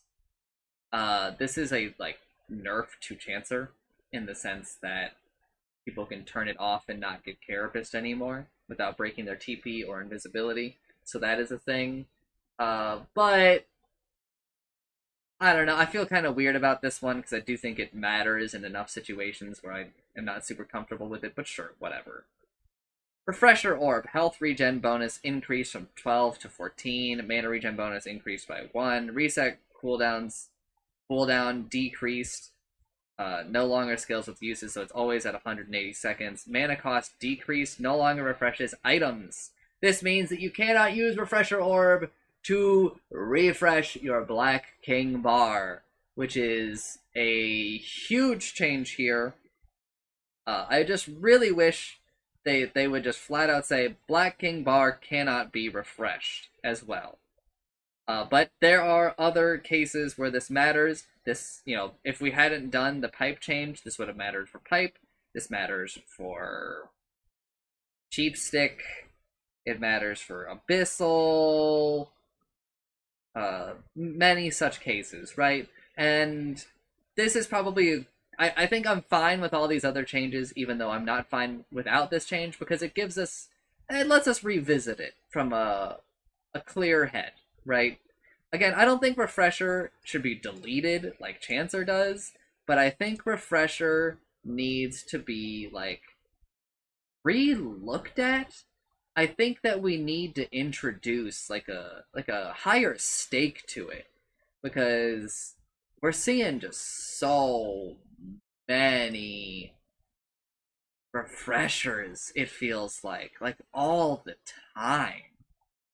And that's really annoying. Especially like from Chancer and I's perspective as like old school supports, right?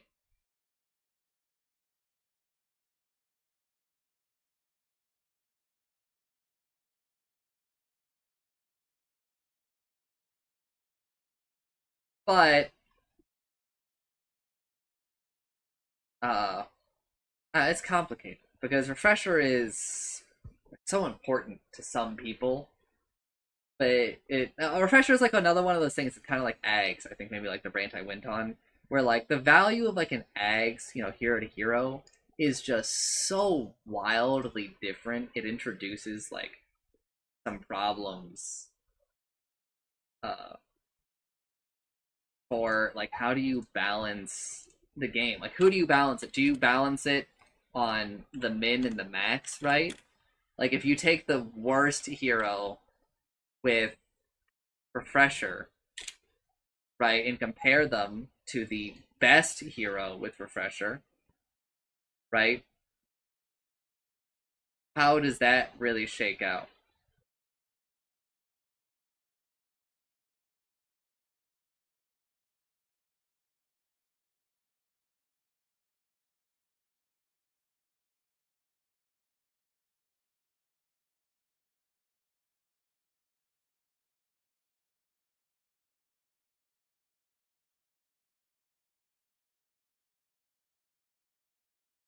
Uh,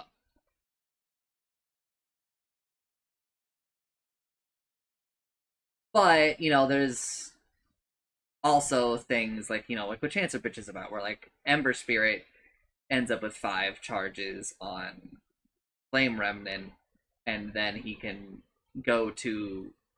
refresh and get 5 more, right? Or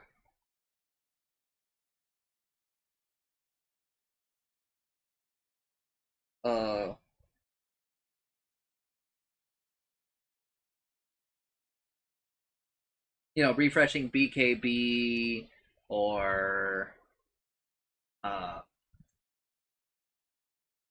Invoker, like refreshing Cataclysm. Invoker refreshing, like uh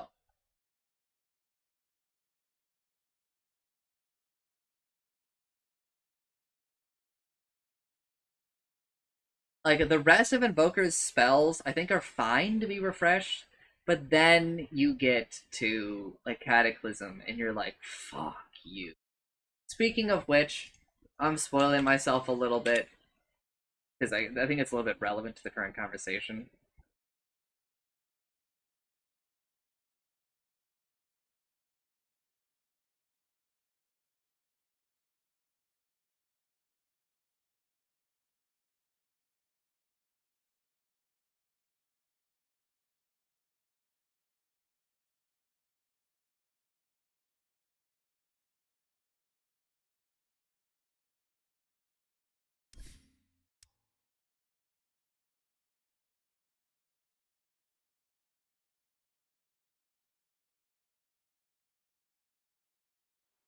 What joy it is. I want to see what this looks like. Me.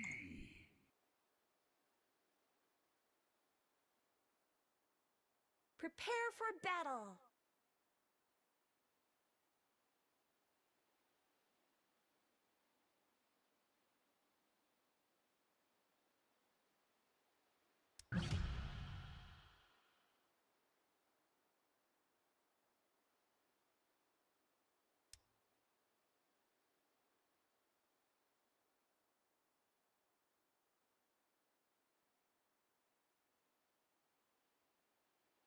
Okay, well, I mean, this fucking sucks. Yeah. That is, I think, an awful design, by the way.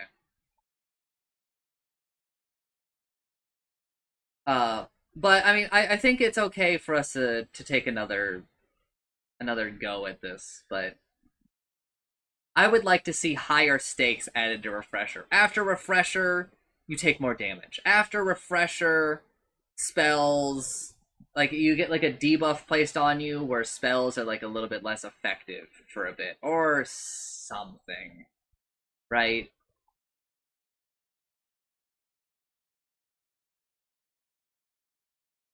Something. Moving on. Revenant's Brooch. Spell lifesteal bonus increased from 14% to 15%.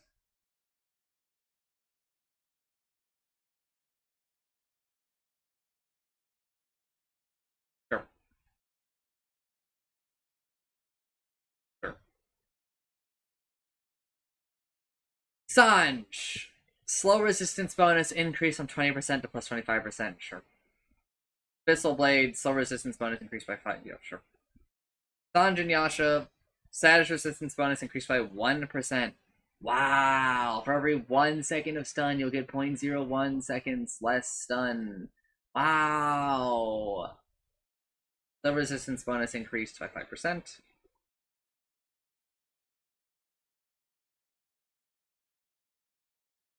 Shiva's Guard. Recipe changed. Total cost decreased. Okay, so now it requires a Splint Mail, Chasm Stone instead of a Veil of Discord. Wait, what? Item reworked. Okay. Recipe cost decreased by like 700. 700. No longer provides 5 all stats or 5 health regen. Armor bonus increased from 15 to 17. Now also provides 75 radius increase. Radius bonuses from multiple Chasm Stones or its upgrades do not stack. Arctic Blast. I shouldn't say radius increases because they're not all radii. Because of people like Jakiro, who fire in like a cone. I should... Area of effect bonuses. It's true. It's true. It's true. I can't just say radius. I will eat crow on that one. Arctic Blast damage increased from 200 to 260. Radius decreased from 900 to 825. The effective spell radius unchanged due to the item's built-in area effect. Yeah. Arctic Blast no longer increases damage taken from spells. Freezing Aura no longer reduces health restoration and incoming heal implication by 25%. And Freezing Aura now pierces debuff immune.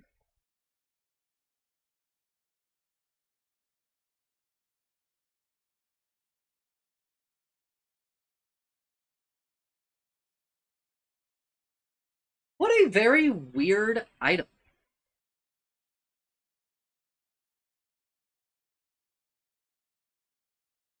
It's lost so many stats as like a late game item, but also now that it costs like 700 less gold or 600 less gold, I guess. No, costs like 1300 less gold. Shut up. No, 600 less gold. Sorry, I kept flip flopping on how I was reading all these, right? 600 less gold.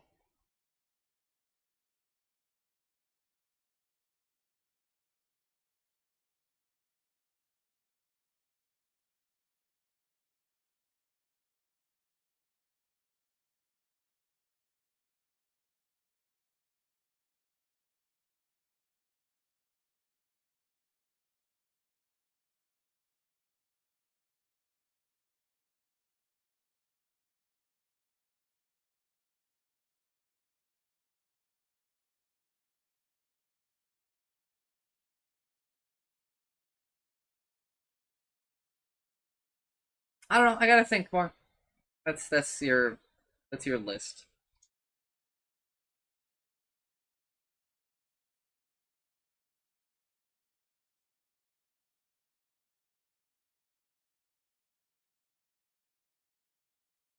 Right, that's your.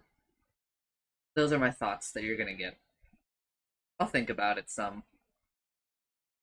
Spirit Vessel no longer has a separate value for anything. Tranquil Boots break now also goes on cooldown when the item is disassembled. Reassembling the item will remember the time remaining. So there was like this thing that you could do where you could technically, like, if you were to chain disassemble you could like disassemble Tranquil Boots if you just kept doing it since when you first made it, because the item is not disassemblable, I'm pretty sure. Yeah, it's just not. But if you, like, when you make an item, it has like a 10-second grace period where you can disassemble it in case, because there are items that, you know, go into multiple items, so you don't accidentally make something and are stuck with it, right?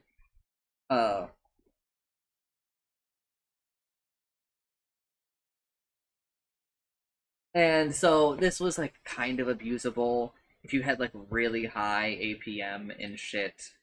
And they're basically patching it out because I don't know, it's like the same way that we patched out. You used to be able to drop your Tranquil Boots, and then when you pick them up, they like, and then take damage, and then pick them up, and it wouldn't break them. This was a big thing for jungling. Axe would drop Tranquil Boots in the jungle often, do a camp, pick them back up, and then while you're going to the next camp, well, you're using your movement speed, especially now, right? When you're on your way to the next camp, you also regen and you go faster. And they patched it out because like it is pretty strong, like if you really abuse it. But also, I think that the amount of swinging that happens if you drop your Tranquil Boots like that, the efficacy of your Tranquil Boots getting stolen by a hero like Bounty Hunter or something, just walking over and picking them up, it's like super swingy for the game, right? It's like a 1,000 gold loss at that point in the game is pretty huge.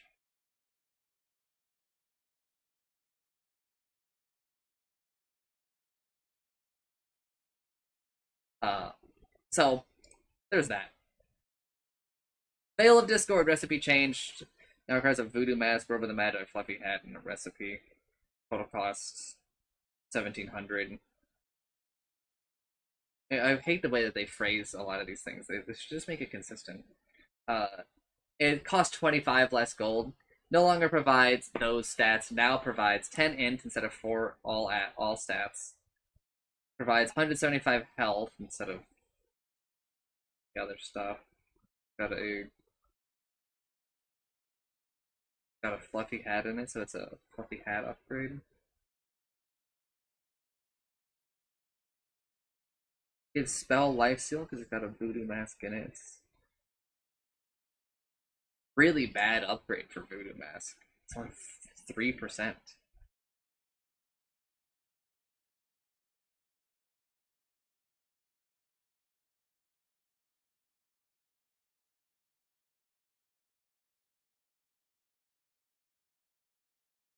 And magic weakness renamed to spell weakness because, as a reminder, increased damage from spells also includes the damage from physical damage spells like poison touch. I am fairly sure, but also that whole mechanic is very weird, and I need to go retest it, to be honest.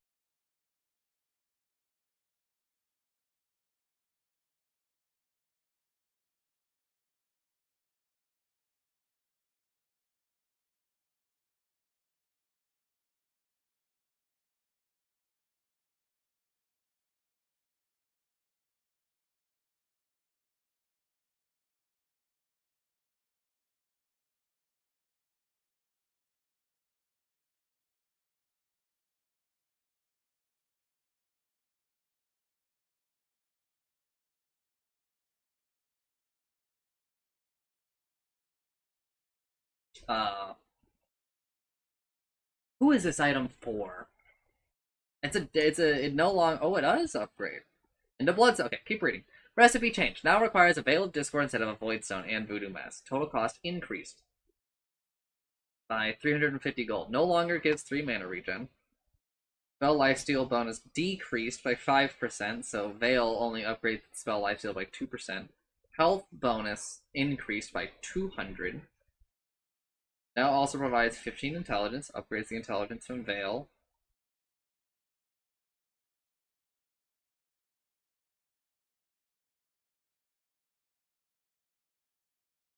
Blood Pact no longer applies a basic dispel. I'm going to be honest with you, I didn't know that it did.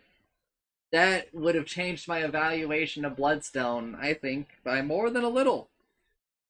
Oopsie. And just to show you, I don't know everything about the game. Blood Pact no longer multiplies spell lifesteal bonus by 3, now increases spell lifesteal to 60% instead. This sort of makes it like...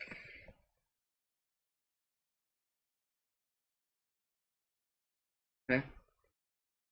Blood Pact no longer has a 30-second self debuff preventing repeated usage of Blood Pact.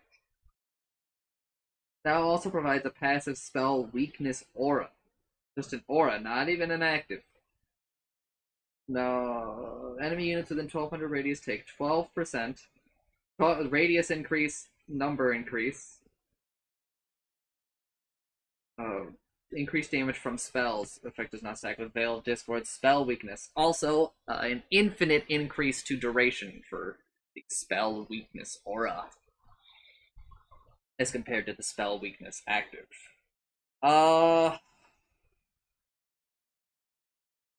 This is, I think, a better design than the previous Bloodstone, but I'm still, and I know I sound like a fucking boomer about this, but still think that it's a worse design than gaining the charges.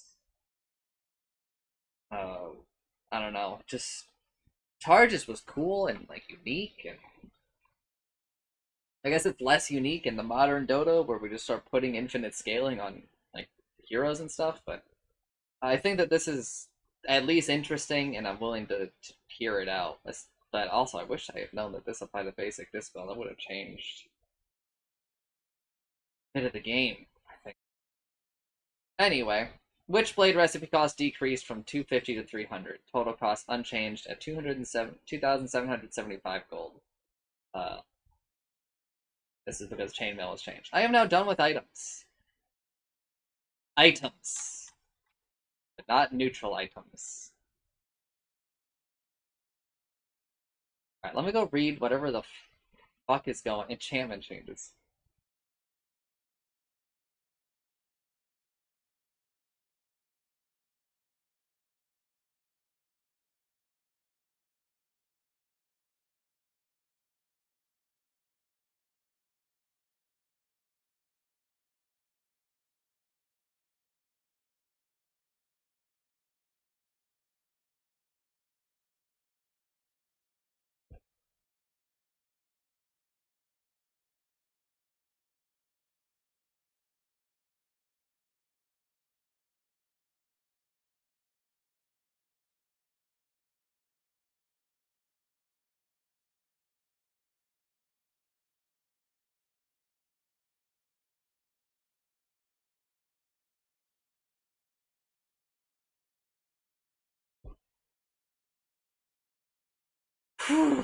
Okay.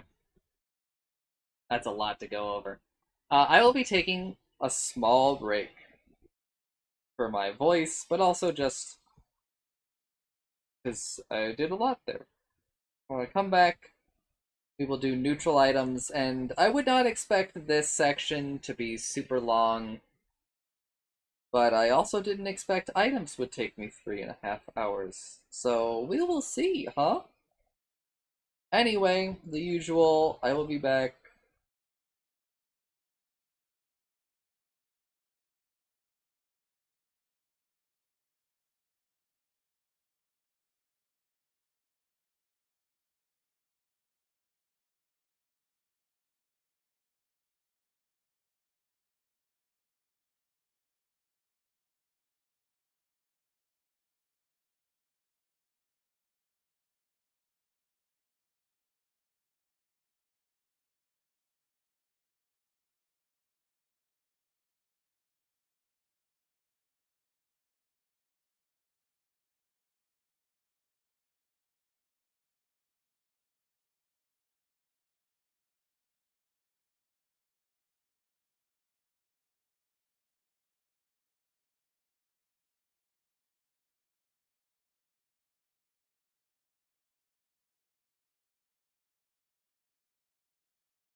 Alright, hello. I have returned for neutral items. Please bear in mind that I am going to try. I am going to try not to spend a million years on neutral items. I am going to try to be faster here. For many reasons. Probably one of the bigger one includes I still have another section to read after neutral items. And then I finally reach hero changes, and we are we'll say 3.5-ish hours into reading this patch, plus the 2 hours yesterday, so 5.5 hours in, and I haven't reached heroes. So please. And also, just in general, I try not to spend too long on neutral items, because, I mean, like, they do affect every fucking game ever. But also, at the same time, I find them really annoying to talk about, because it's a chance that you even see these neutral items. After reading the enchantment change, which I will actually start down here, because I think that this all matters for what's up here more than the opposite. I think that they should probably start with enchantments and then items, but I don't know, it's so weird. Anyway, enchantment changes. The number of enchantment choices increase from 4 to 5 for tiers 2 to 5. Enchantments are no longer randomized. Now the options are based on your hero's primary attribute, with some enchantments available to all heroes. I'm not going to read this list to you. I'm going to read it down here. So Boundless is gone. Boundless was not a tier 1 enchantment. It was a tier 5 enchantment. And it gave like 1,000,000 fucking attack in a cast range. And it was stupid good. It's just way too good. I think that many games were decided based on who was offered this and who ended up taking it. So it's good that it's gone. Vast is gone. Vast was also too good. I think that there were many games where this had a huge impact on the game, and, you know, it was like, okay, was your sniper offered Vast? Because, also, I don't know why it says minus armor, it used to give plus armor. It's very good. On many heroes, this is very insane to get.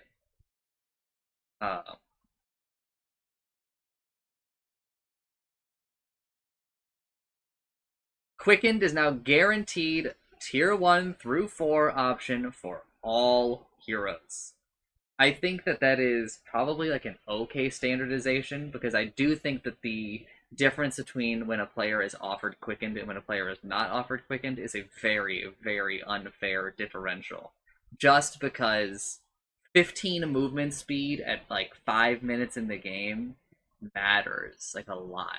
People haven't really had the opportunity to change their movement speed a ton by that point in the game. So this one being based on, you know, the other ones are like things you opt into: buying windlace, buying drums, buying boots, rushing a manta, or what have you, right? It's very different than, you rolled like a d6 and you got a 6.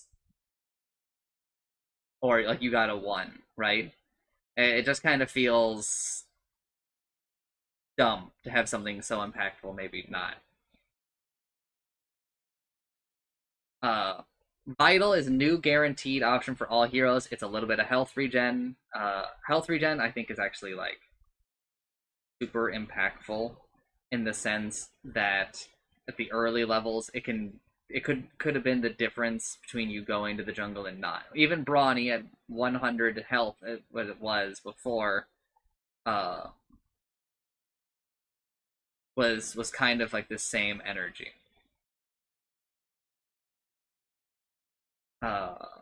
Tough is Brawny is an option for strength and agility heroes, guaranteed. Sure, everything I kind of just said.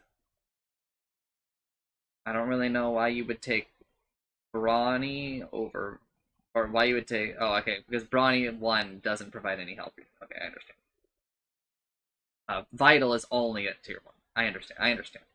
Tough now is a guaranteed for strength and intelligence. It's damage, armor, and knockback resistance at for 5 or whatever. Sure.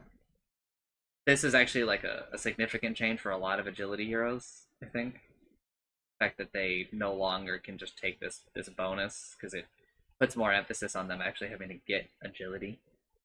Instead of having, like, building some other stuff and relying maybe on your neutral item to cover up the gap. Alert! Guaranteed tier 1 through 4 option for agility and universal. This is attack speed, night vision, and attack range. Tier 4. Sorry, not tier 5 on the other one, tier 4.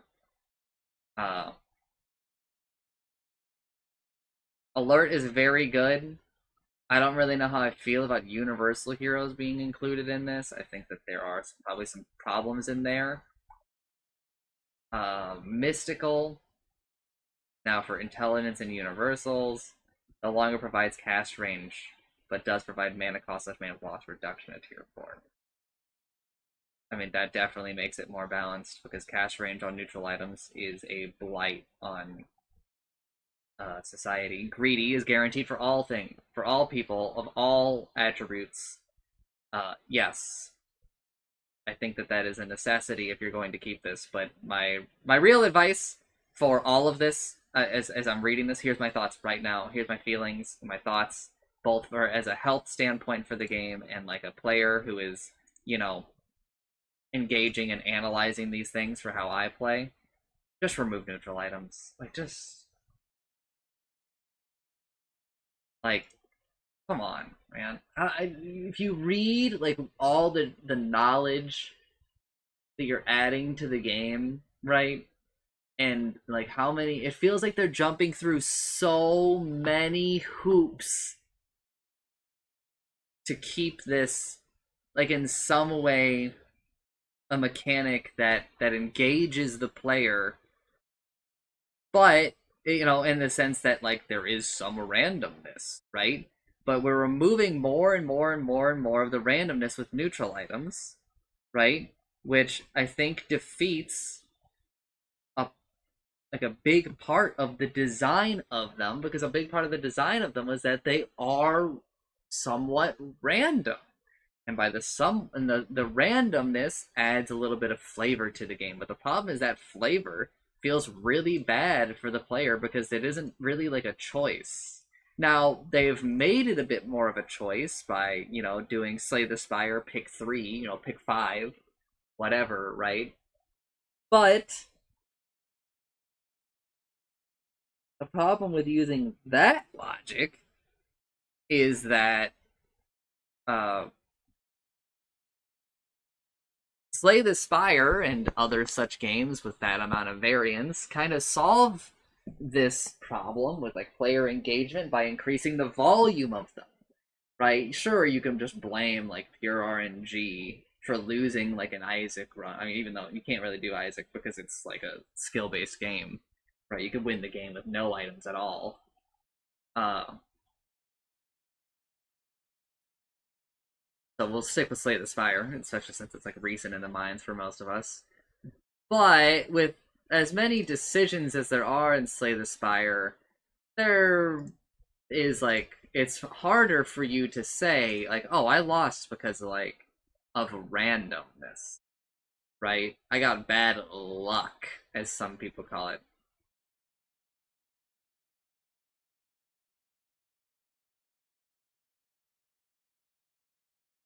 So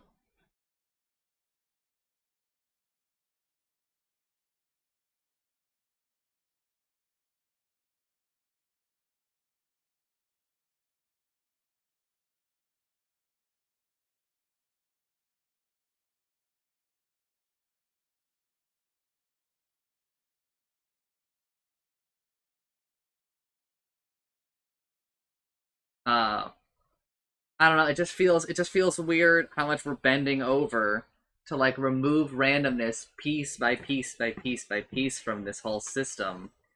while not acknowledging that like now the system is kind of like defeating this its own purpose. Right? I don't know. It just feels very forced, and I'm just kind of tired of it in general. Like I'm almost at a point where I'm like, I'm done reading this shit.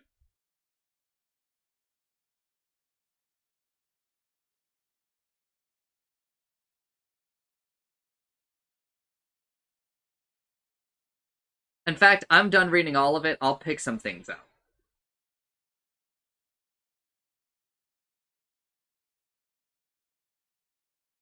Prude's no longer a tier 5. I think is probably good.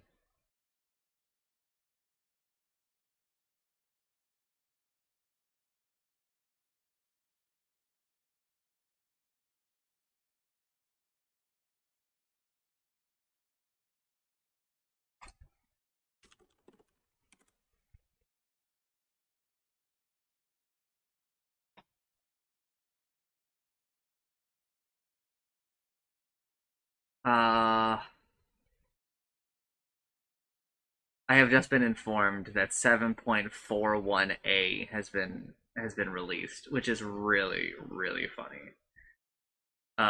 Let me just take a quick look. This is like the first time I think I've ever had to do this.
Uh, this new patch doesn't look like it's like so huge.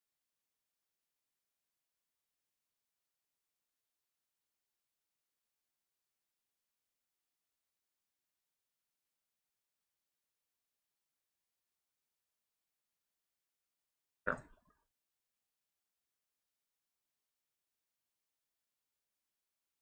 Uh,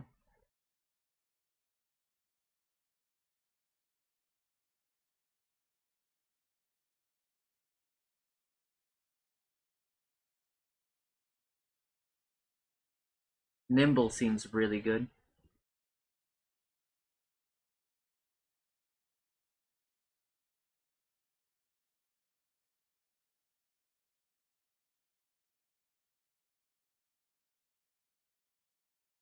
Keen-eyed is obviously still super good. And because universal heroes only. Okay, it has minus attack speed, so I think that probably balanced it out. Timeless can go.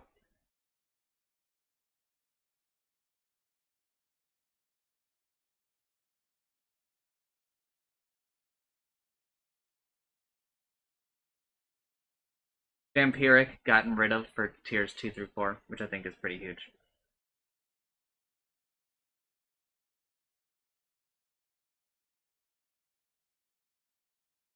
I think hulking is very good.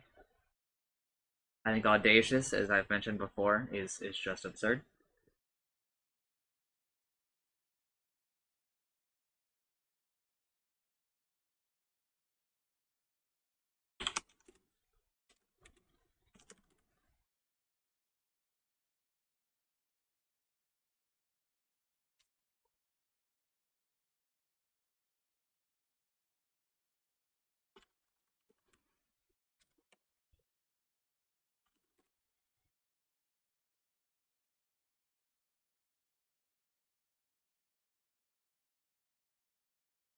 Still kind of feel like Feverish should just be not in the game.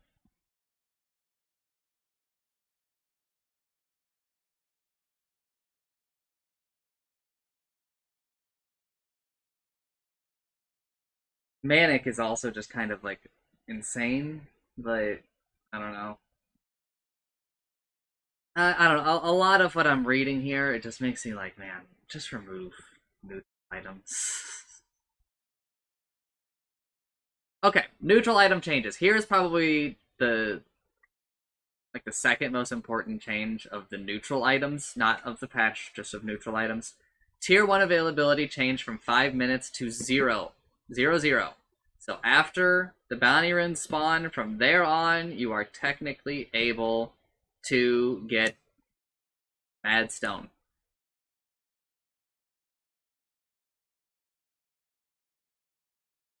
Now, that's going to be a little difficult because, you know, most of the camps haven't spawned that early. I actually can't remember if Ancients spawn at 0 or 1. I'm pretty sure they spawn at 1.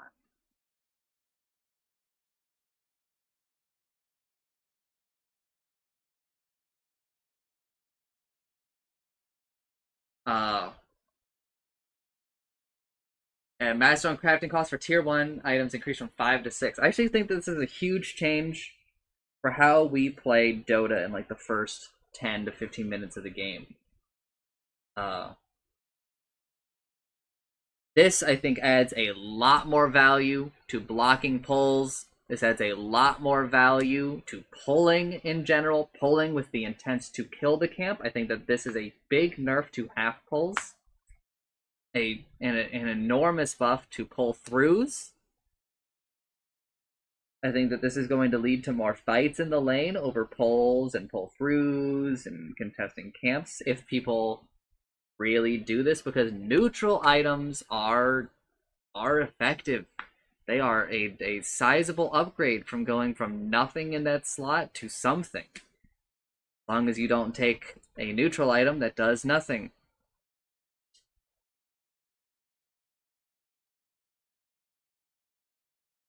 I think that the increase in the cost by 1 also has an impact on things, because it means that if you just get it from you killing camps, you have to kill 3 instead of 2.5 now.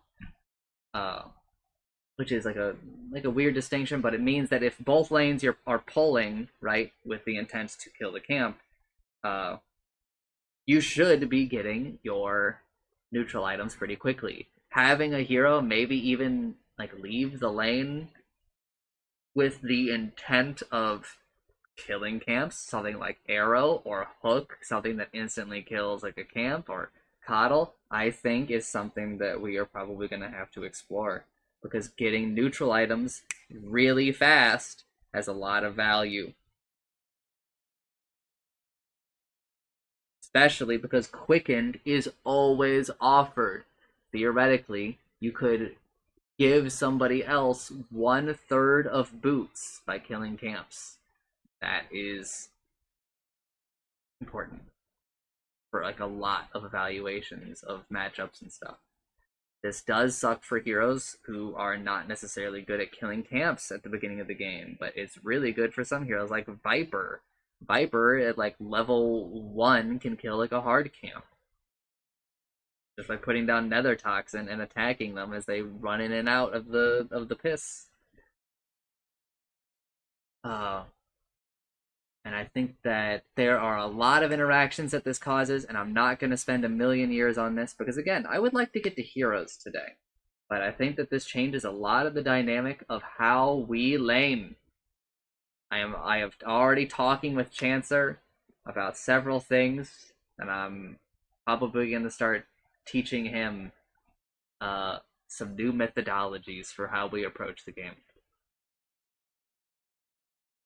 I wish that I had more time off stream so that I could do these things in ways that benefit me a bit more. Artifact changes. Number of artifact choices increased from 4 to 5 for tiers 2 to 5. Remember what I said about removing resetting the RNG of the thing that I feel like is based around it being random? Yeah, here we are again.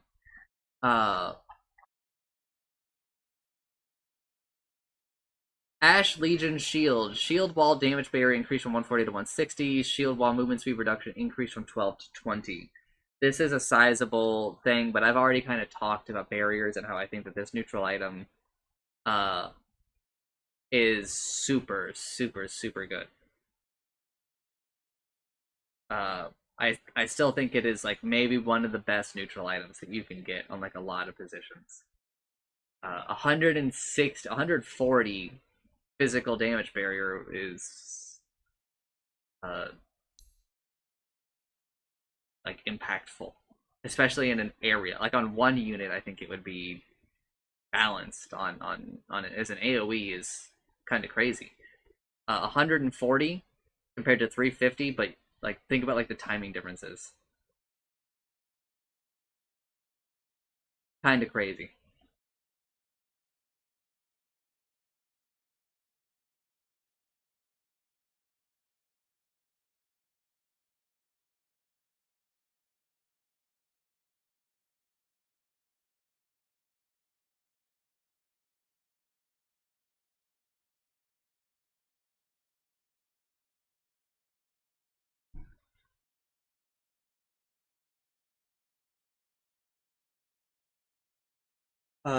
Chipped Vest. Damage returned to attacking creeps decreased by 5. This is a huge change. I think Chipped Vest is another insanely good Tier 1 neutral item, as I think the Tier 1 neutral items are largely broken. Chipped Vest is still insanely good. It's definitely worse, but the effect that it does, as long as the number doesn't just get absolutely demolished, I think is just really hard to compare against. Also, the movement speed reduction does matter for Ash Legion Shield, but 20 movement speed for the trade-off. One unit loses 20 movement speed, everybody else, doesn't. The movement speed, is lost for 6 seconds, the same as the barrier, so... it's very good. It's very good, especially because you can just Ash Legion Shield while you're farming like the jungle, right? And it's like you've given yourself like 4 health regen if you burn through the whole shield, right? 160 divided by 44, right? And that's kind of crazy, right? Because it also has stats attached to it. Dagger of Ristool returns.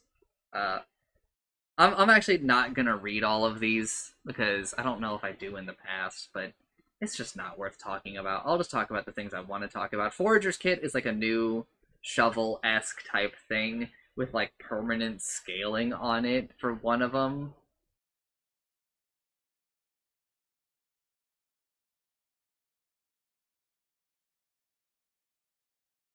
The items can stack. It's pretty crazy. Ironwood Nut gives you 3 movement speed, or you can eat it to gain 1 primary stat and 0.4 for Universal Heroes. It's pretty crazy.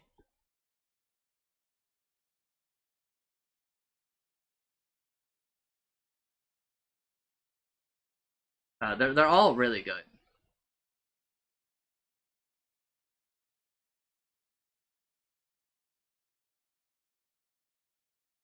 Another insanely good Tier 1 neutral item. Possessed Mask returns. Blah, blah, blah. Stone Feather Satchel. It swaps between 2 things. It's also pretty good, but by comparison to a lot of the other Tier 1s, it's not so amazing. And Weighted Dice Loaded now also increases the max base damage by 6, so you can look at the damage variance. It weighs it a bit more in the favor, but I am still going to tell you this neutral item, even with this, is not very good. This number has to go up to like 10 for it to beat out a lot of this other stuff. Even with this plus 6, it will do less damage period, than a chipped vest. It will add less damage to you unless you just are like never attacked. And I guess, you know, depending on your attack speed, but you're at tier 1.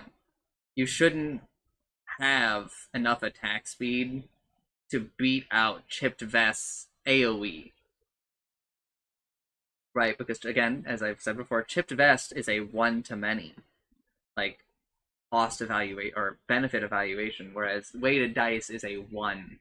It's always like what you're attacking, unless you've got ways to attack multiple things, but even then, I'm not exactly sure how damage variance works with stuff like flak cannon or split shot. I don't know if they're all independently rolled and whatnot, right? So there's maybe some quirkiness there, but my advice to you, as someone who is better at math than most people, apparently, is do not take weighted dice. It is bad for you. It is not just that it is not good, it is that it is bad for you because by comparison you could take a neutral item that does something. And I will once again use this patch to remind you that Dormant Curio is not good, and do not take it. This will become relevant as we approach Dormant Curio, the sequel. Crippling Crossbow has been moved to tier 2, and had some numbers reduced, sure. Medallion of Courage is back, and it's even better because you don't face the downsides of Medallion of Courage. Dormant Curioing it increases the duration. Wow! 2 more seconds.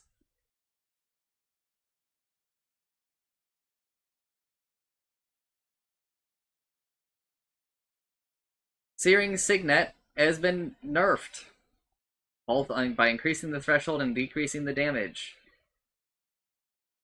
It's still pretty good, but it's not as, like, broken.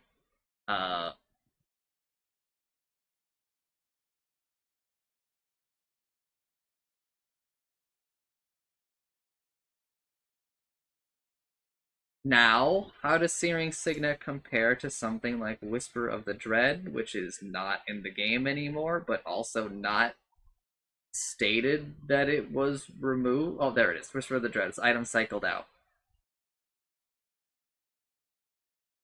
Wow! Amazing! Whisper of the Dread is still, on average, worse than Searing Signet. That's fucking crazy, man.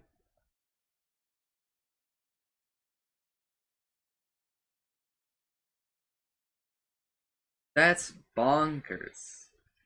On average, and it's complicated to explain the difference really between them, but oh, this was like another idiot trap that I was talking about. Just like if you do some math, you're like, oh wait, Searing Signet's like better so much more of the time.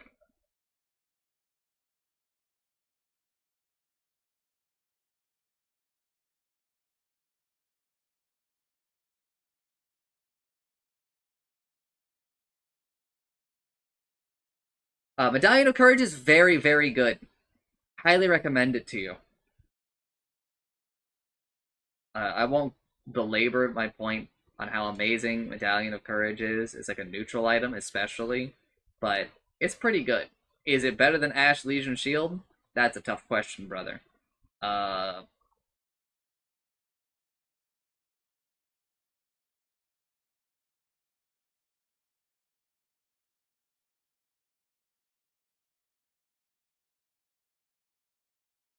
Yeah, maybe. That's yeah, it's really tough, but it's pretty close, which is pretty like insane when you think about what that means about Ash Legion Shield. Seeds of Serenity have returned. Uh, Another amazing neutral item. Dormant Curio increases the health regen from 8 to 10.4. And then the percentage thing from 25 to 32.5. Oh my god. Wow. Thank you, Dormant Curio. Cloak of Flames returning as a tier 3 neutral artifact. Passive Immolate burns enemy units at a 375 units radius for 40 damage per second. Illusions deal 25 damage per second. Cloak of Flames, and then stupid Dormant Curio numbers. I'm gonna stop doing Dormant Curio shit. Just, I don't care. My advice to you is not to take it. To not worry about these things, because as far as I can tell, we don't have any borderline neutral items in the game right now that incentivize like an unlosable combo by increasing the numbers by 30%. Like Helm of the Undying. Helm of the Undying was really the problem child. That's like it. Now, if Dormant Curio had existed since the start of neutral items, there would be more examples, but thankfully it wasn't there during the days of like Elven Quiver or you know, Timeless Relic or Spell Prism. Because if it did, I would be like, okay, Dormant Curio can just like win you the game.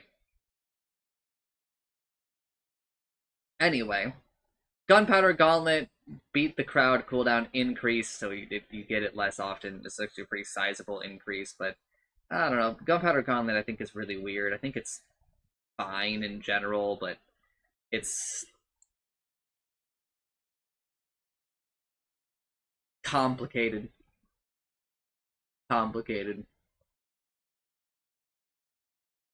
Shitty Pollen Bag will continue to be basically ignored, I think, by most people because it's kind of annoying to use.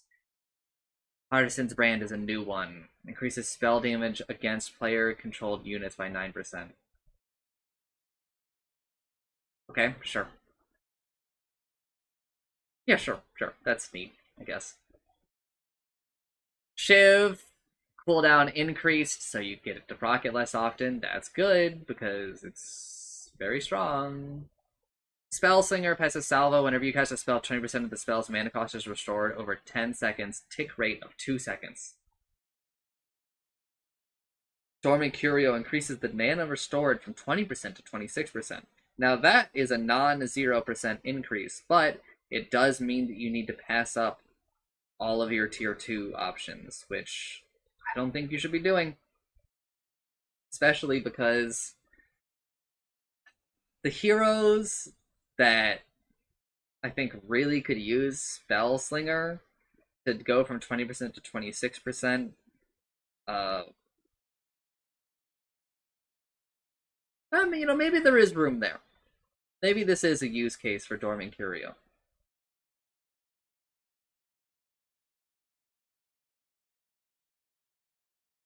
It kind of depends on how this actually shakes out. Mana recovery duration cannot be modified.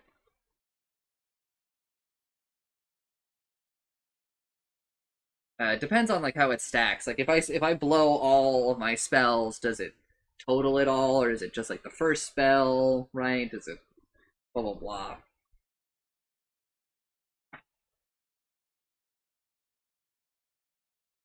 But also at tier 3 is kind of late-ish in the game, right? That really knocks down, I think, a lot of heroes that would use this. Also, it specifies spells and not items, which could matter for some, could not matter for a lot. Stormcrafter returns as a tier 3. Sure. Tier 4 is Conjurer's Catalyst, passive spell over. Every 100 spell damage dealt to an enemy deals damage to their surrounding allies in a 300 unit radius. Hero targets deal 40 damage to other allies, other targets deal 15 damage. It does not specify. Okay, it says spell damage, so it can't be this. But also, Searing Signet says from spells, but also I think Dagon procs it.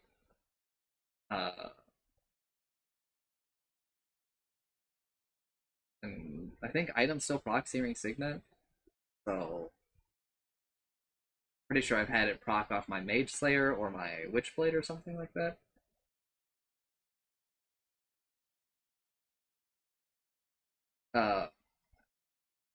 I'm a little undecided on this one. I'll have to see it in action, but my gut reaction is that 300 unit radius is really not so amazing. It might have to be, I think that like 400 or 450 might be more what they're looking for, but it also depends on if like chains and stuff, because, you know, then the shit gets out of hand really quick. Dandelion Amulet's back. Hey, it's really good. Hey, it's really good. This is one where Dormant Curio actually kind of does, like, not suck. So we're really looking at, like, 2 hits, as far as I'm concerned. Maybe.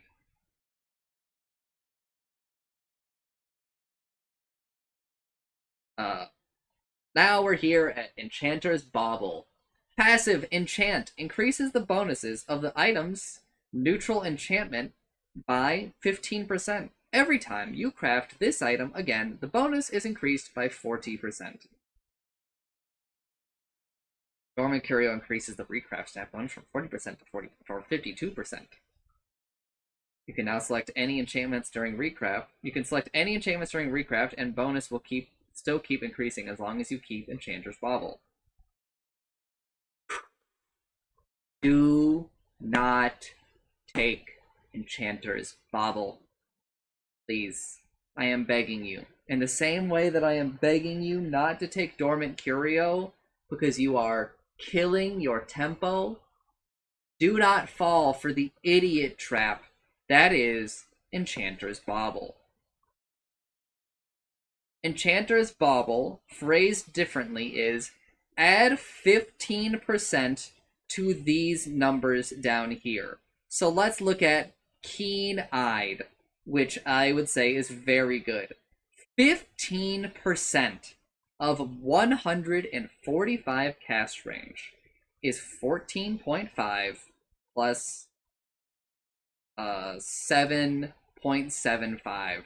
So that is 20 more cast range that you are sacrificing the ability to have these active items, like Dandelion Amulet, which is every 12 seconds, potentially take a minimum of 75 less damage from a spell, or from magic damage, up to 300, which is a lot. Like, deleting a spell's damage every 12 seconds is pretty fucking good. Or Rattle Cage, which is just an insane value. I can't even begin to describe it. I haven't gotten to it, but Prophet's Pendulum is really good.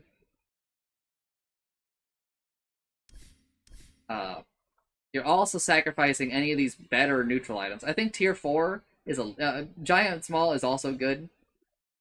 And some of these other ones are situational, like Idol's Kriok, which is less situational than I give it credit for, but it's complicated, really. And basically, like, a lot of these are really good, but a lot of these are also really good. If you have kept a tier 1, tier 2, or tier 3, there's probably a good reason. It probably works with your hero pretty well. Thank you, Joe. Spellslinger does not work with items, which does fucking matter. Well, my advice to you is to think critically about what you are doing when you say 15% of a bonus enchantment. What does it really do for me? I need you to especially consider this because Greedy cannot be on... You cannot Enchanter's Bauble Greedy. You cannot you cannot get Vampiric on tier 4 anymore. Which means that you have to wait till tier 5 to Enchanter's Bauble a Vampiric, which does matter. Because if you Enchanter's Bauble and then recraft it and it gains 40%, you're amplifying Vampiric by 55%, and 45% lifesteal and 30% spell lifesteal is pretty good. But also, fucking 440 or 450 more night vision is kind of crazy. But I said all that, and you're like, oh, okay, so maybe there is like some goodness in it. I need you to understand that the time gap between Tier 4 and Tier 5 is 25 minutes.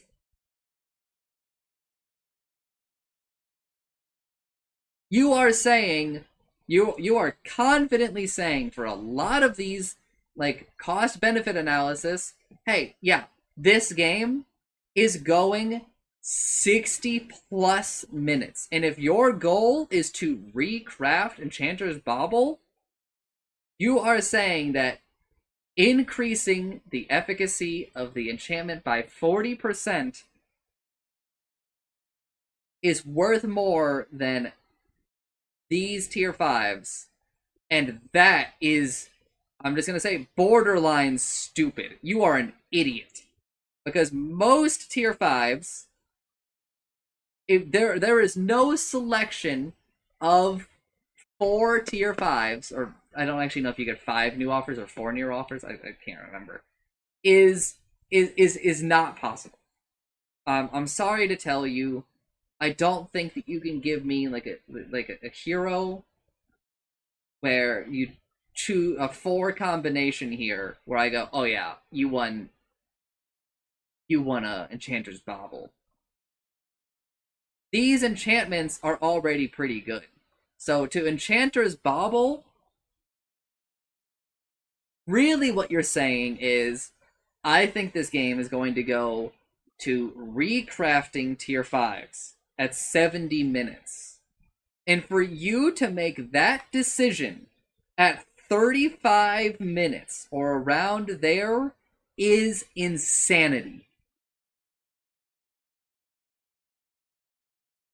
Dota is a game where 10 people play against each other. And for you to have that kind of foresight is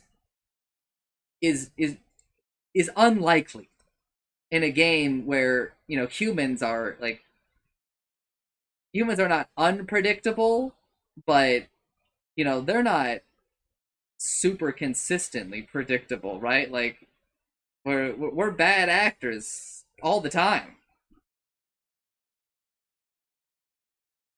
Especially when you put a Dormant Curio or Enchanter's Bauble in front of somebody, and all of a sudden, you know, they are unwilling to do math.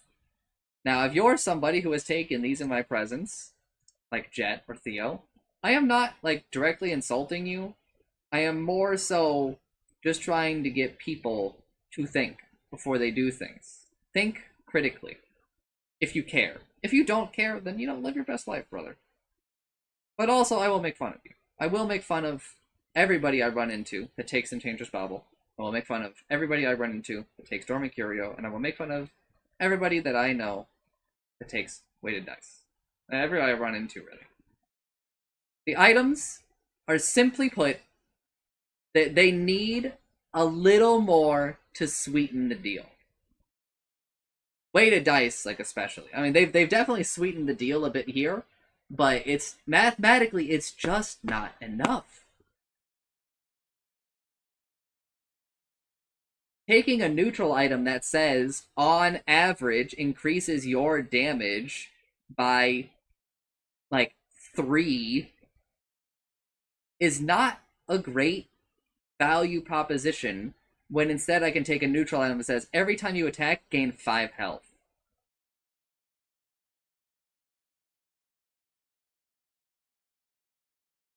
Like, just looking at these two things next to each other, Possessed Mass absolutely demolishes weighted dice.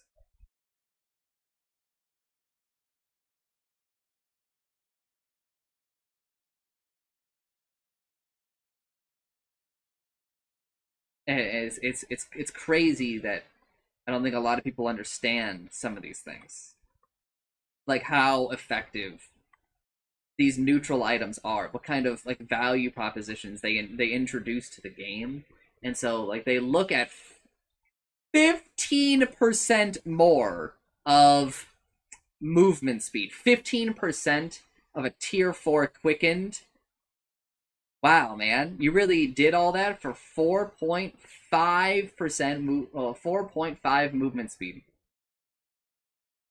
Yes, and another like 30 mana and 2.25 evasion. But think critically, please. And for the love of God, do not take Dormant Curio and Dormant Curio Enchanter's Bauble. I am fucking begging you to not just gamble on the game going to 60 minutes. You are actively making your Dota play worse if you are doing that. Unless you have had like a concentrated discussion with your team about when you think the game is ending.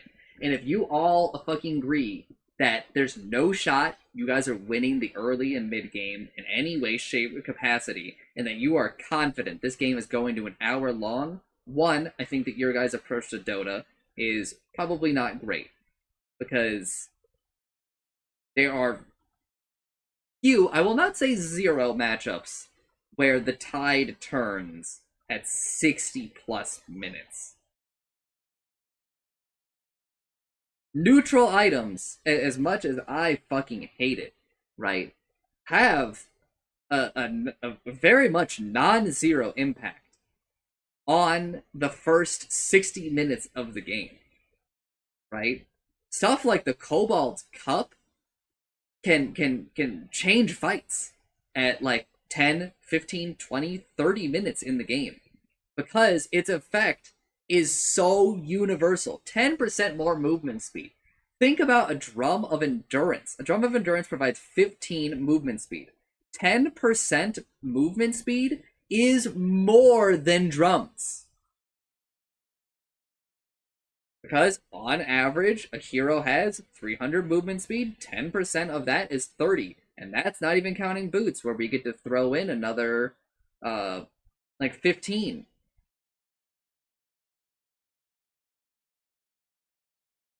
Cobalt's Cup allows you to push lanes faster, so if you team wipe, you get to a tower, roughly... You can take the creep wave to the tower, like 2 or 3 seconds faster, and in a situation where heroes are respawning and such, that can really make a difference. Like these tiny neutral items that people that you might be overlooking are far better than you probably give them credit for. And to just take Dormant Curio because you're lazy and you don't want to use active items, or you're bad, I think is very much... You should just rise to the occasion. Get better at the game. Engage with your toy a little bit better. If you care about being good at Dota. If you don't care about being good at Dota, again, do what you want, but also, why are you watching this? Right? I don't really know how much I should approach these conversations with the idea that you give zero fucks about, like, getting better or whatever at Dota. But again, not everyone has to get better at Dota. It's a toy. We're talking about a toy. I'm spending, roughly 7 hours, probably upwards of 15-ish hours to get through this patch, talking about a toy. So, who's the real Joker here, right? It's me.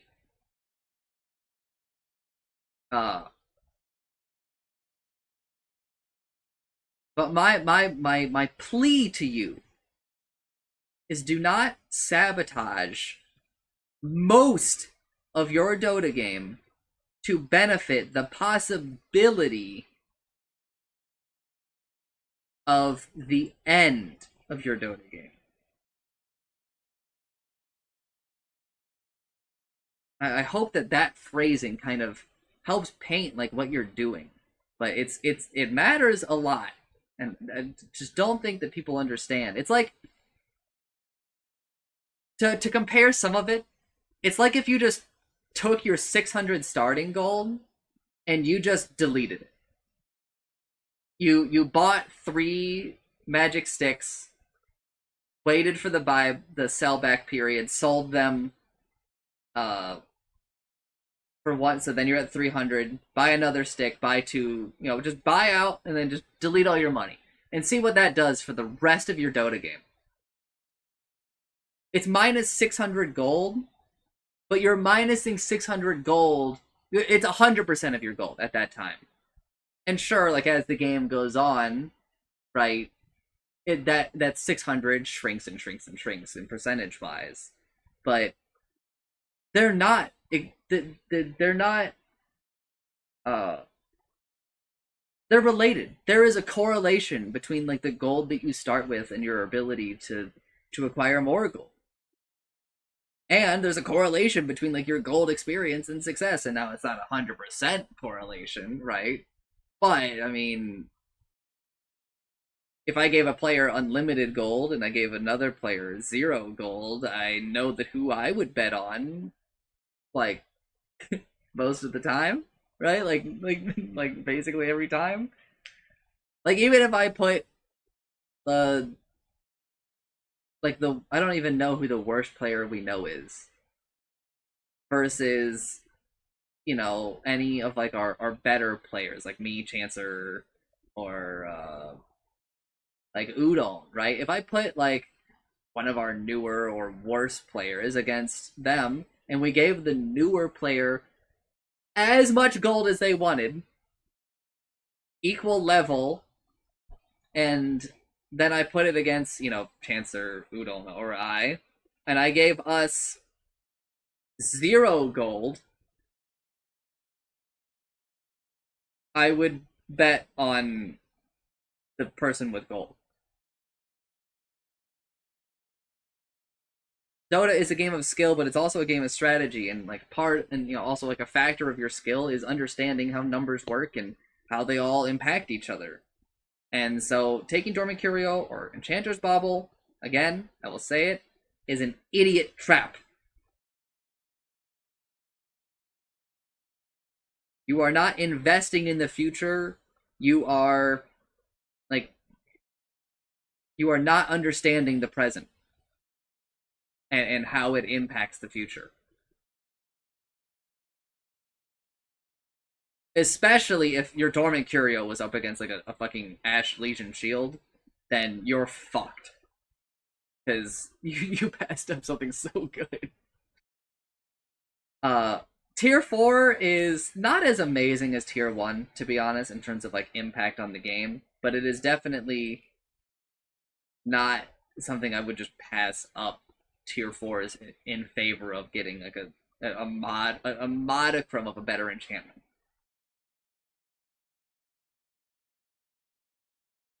Especially now that I think some of the most game-changing enchantments are just gone. That being attack range, vampiric, and whatever from Tier 4. Moving on. Mandible gets a little better.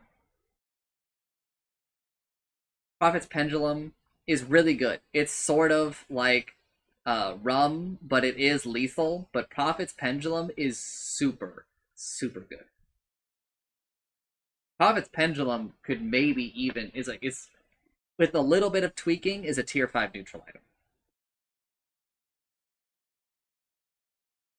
Rattle Cage has been significantly nerfed, but it is still pretty good.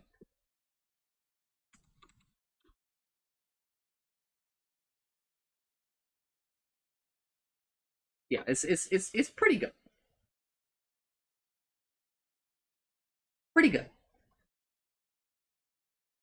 It's like a very different chipped vest, but it's more like hero focused. But also, by the time you have a Rattle Cage, like the time you're at the point in the game where you can have a Rattle Cage, you shouldn't need the chipped vest for farming and shit, right? It's kind of the idea. Tier 5s. Harmonizer, new Tier 5. Passive, Balance, grants 5% mana cost reduction for every hero ability off cooldown and 6% spell amplification for every spell on cooldown. So the more spells that you have cooling down, you have used, it lowers the it increases your spell amplification for the rest of them. So it's like a little bit like like the giant head fight in Slay the Spire. Right? I guess you start with your abilities and stuff that don't do damage. If you're just maximizing for damage, you start with lower damage. You end with like your highest damage spell, such that you have the most spell amp on your highest damage spell, which is the spell that should be gaining the most from the spell amp. Now, conversely, you do the opposite if you want to like save mana, right? You cast your highest mana spell first so that it gets the most cool cost reduction. Item spells are affected by both effects, however, item cooldowns don't affect the Harmonizer buff. The buff counts only current abilities that have cooldown, even if it's passive. Invoked abilities and sub-abilities don't count when they're hidden.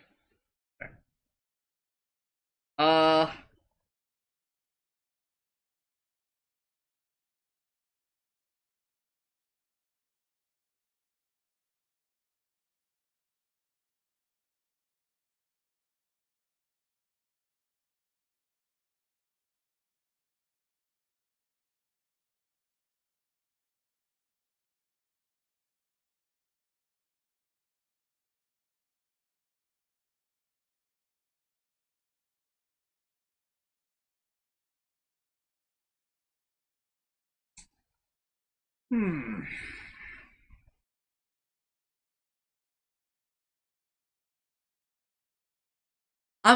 Let's be real. 60 minutes in the game, you should not be having these kind of mana issues. 60 minutes in the game, mana cost reduction is a thing for a couple of heroes, like Ogre, Storm Spirit, Leshrac. Not Necro, not Death Prophet, not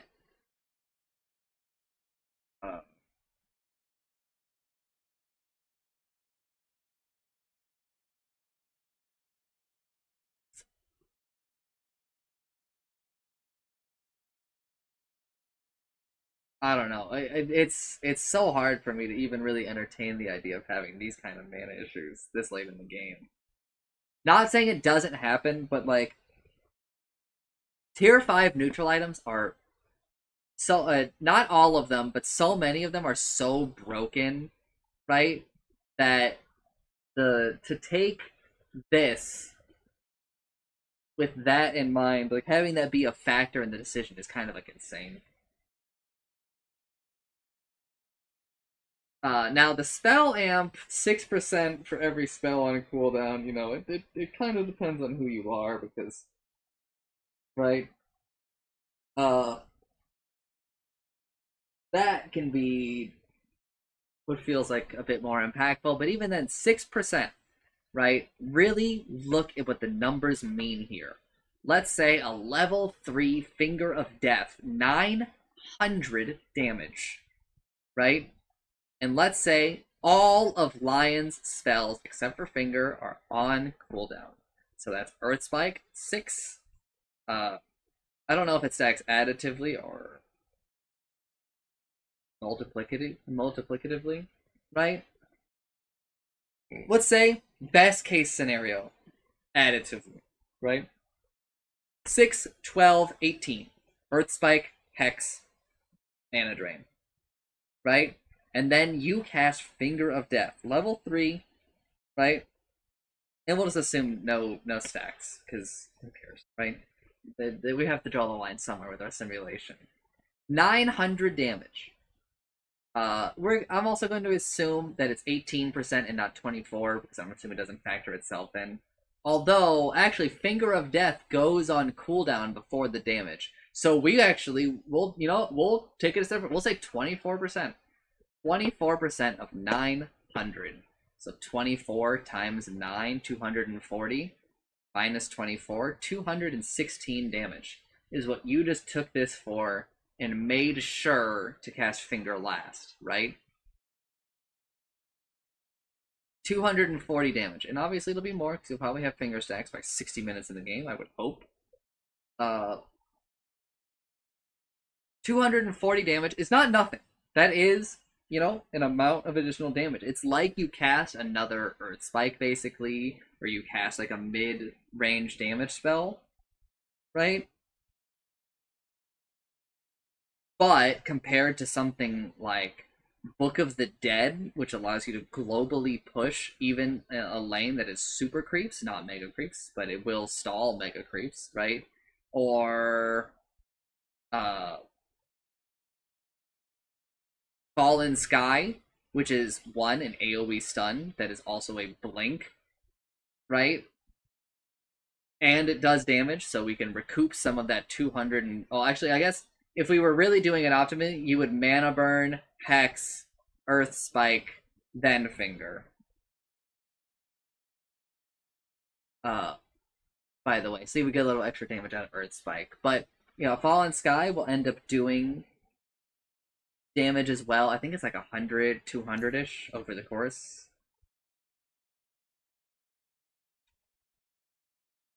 Yeah, and then to build, also, it's a way for you to siege as a hero who maybe doesn't siege very well, although I do know that Lion has Fist of Death, as I tested things earlier, so I mean, Lion can siege now. Spider Legs will always have, like, their versatility. Minotaur Horn, like, if you compare 24% Spell Amp versus Minotaur Horn, I'm... Brother, just think about it. You already know what I'm gonna tell you. It's Minotaur Horn. Minotaur Horn is a Dispel in your fucking neutral item slot, which is super, super good.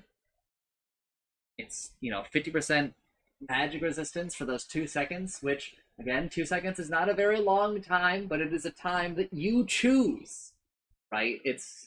You can basically use it to, like, Lincoln's / barrier through some damage with an uncapped amount that it can block, right? And many other, like, cost evaluations that you need to kind of think about that realistically happen all the time. If Book of the Dead hits a building like 4 times, think about how much damage that building damage, or if it even leads to creeps hitting a building, imagine how much damage that effectively is versus 24% spell amp. And yes, killing heroes is probably one of the best ways to ending a game of Dota because it lets you hit buildings better, or, more safely and stuff, but there's more to the game than that. Harmonizer, again, I don't think it's bad, but I think it's like a little bit of a trap, and the ways that they fix it, I really don't want. I think that they should maybe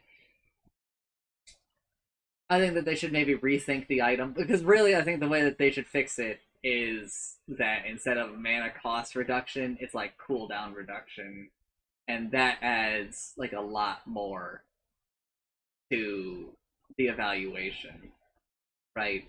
Because as our Finger of Death example helps show, right? Well, we would start with Mana Drain because it's the ability do we start with Mana Drain so that we can reduce, or so that we can increase Earth Spike's damage, or do we start with Earth Spike, or do we start with Hex, I guess, in the case of cooldown reduction, right? But then, do you Earth Spike second or third, based on, do you want more damage, or do you want to get another Earth Spike faster? But then we're, I think, looking at, like, a lot of things, right? And that becomes, like, a lot to kind of juggle balance-wise.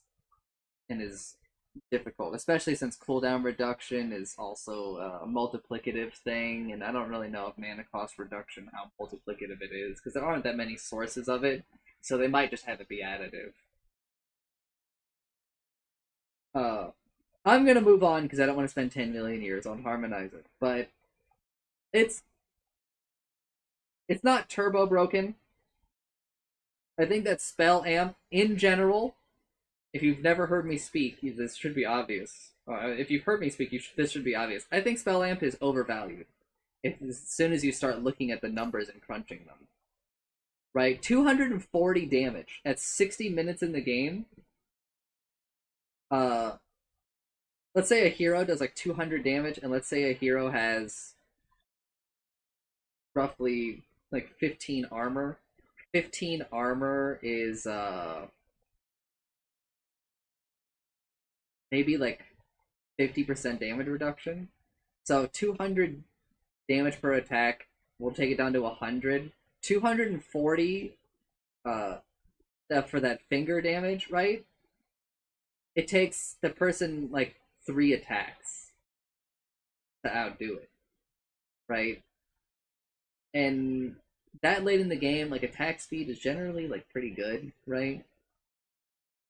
So like really is what are you doing, right? And now there's something to say about burst damage versus physical, right? Also we're talking about spells, so blah blah blah blah blah. But I'm just I'm giving you some rudimentary stuff to get you thinking.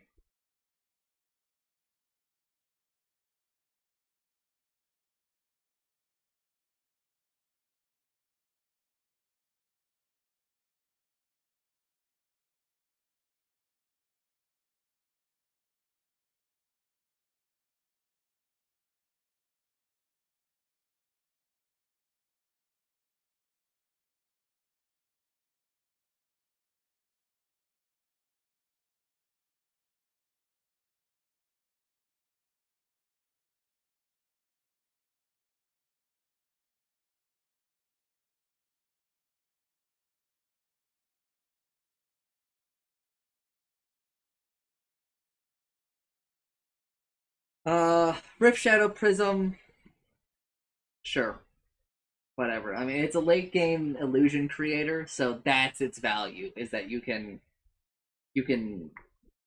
potentially bait opponents and vision and all of that. Spider legs duration increased. It's really funny that we have to buff spider legs. Spider legs will like always be good, but by comparison to some of the effects that like the other tier 5s give now, spider legs are like less good. Spider legs are still really good, and people probably don't truly and fully understand how much improved turn rate really does for you, right? But the item is really good. Spider legs are a consideration, like a lot of the time. Also, free pathing is really strong. But it's funny that like what it has to compete against, like we're buffing spider legs, right? Witchbane returns. Witchbane was an amazing neutral item, and I think it's still going to be. Active Cleanse plays basic dispel on all units at 300 unit radius area. Cast range 500, mana cost 150. Has a mana cost now. Cooldown 40 seconds. Passive subjugate your attack steal bonus magical damage equal to 4% of target's total max mana. So 4% of 2,000 is 80, right? 4% of 1,000 is 40. So you are adding 40 magic damage if the enemy has 1,000 max mana at 60 minutes in the game, which I would say is fairly common. 40 magic damage added to all of your attacks is really good. If you cover up the active, Witchbane I think is broken. If you cover up the passive and you just look at Cleanse, dispel all enemies and allies in a 300 unit radius, dispel type basic, every 40 seconds. Now, to be fair, 40 seconds is like triple the cooldown of what it used to be, by the way. I think Witchbane is still really good, and that's with no enchantment on it. I think that enchantments probably take this motherfucker to like a whole new level. Right? If you have Audacious, right, then you're looking at an insane damage increase with Subjugate and Audacious, right? That is the end of my neutral item section. Fuck neutral items. I'm hoping that they're short-lived. Take them out back with faucets. Alright, neutral creep changes. This is not a section we have to see super often. Huh? Also, they usually put it higher up. Alright, Kobold Camp. The Kobold Foreman, that is the guy with the cup that Dooms will eat for the movement speed bonus, and it's also the cup that we steal for the neutral item. Damage increase from 22 to 24 to 24 to 26, so plus 2 damage. This matters. The Kobold Foreman already was the lowest damage unit in the game. Yeah, the Kobold, I think is. It's either the Kobold or like one of the Skeletons, I think, like the lowest damage unit in the game. Let's go over these Kobold. Kobold Soldier. Damage increased from 20 to 21 to 22 to 23. So plus 2 damage. And then the Kobold, which is like the tiny one, damage increased from 13 to 14 to 15 to 16. So another plus 2. So this camp has gained 2, 4, 6, 8, 10 damage, I think. When it comes to the Kobold...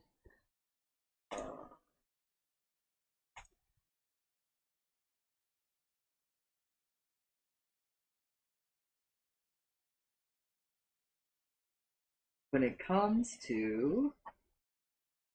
Where are you?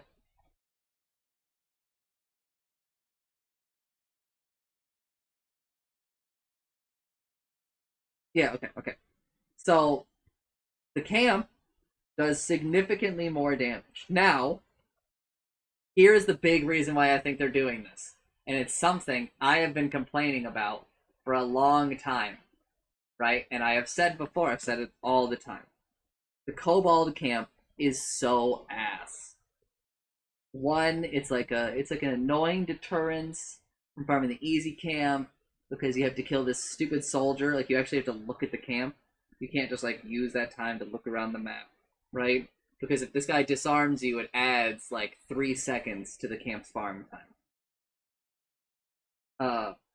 It's hard to pull with it because the Kobold camp is weaker than like a full wave of creeps. And it's super annoying.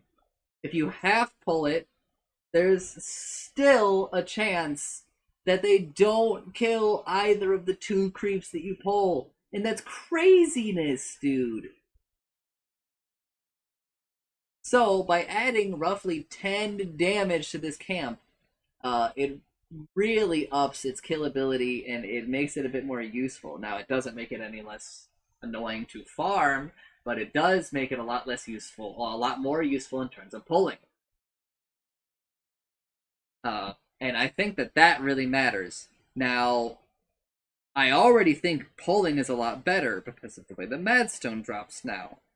So, that's like a really neat interaction that they have buffed pulling twice like that. Going even further, right, I think that lane management is a way bigger deal now, even later into the game. Later into the game, this camp will not fucking stand up to a creep wave, like, at all, because of more creeps in it and stuff. But what you can do is if you want to create, if you think that, like, a fight is going to happen, you can create a super wave. You can create a wave that has more creeps in it, double up the wave, triple it up, by doing a pull. And before this, I think the Kobolds would have been like an even greater force for this, but this lessens that a little bit. But that's also a kind of complicated. This also lessens the impact of pulling the Kobold camp full pull for the purpose of pushing your lane. Lots of actual like fallout from these seemingly small changes. Holy shit, what?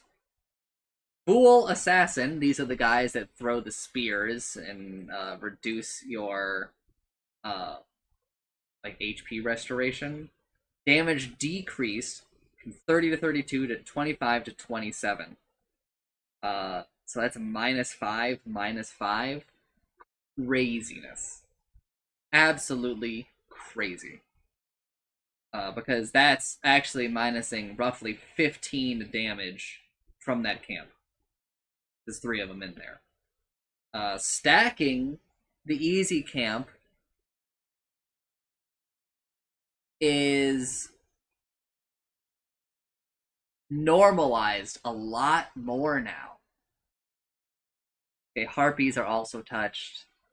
So only one camp isn't affected by this, the hill troll or whatever, right?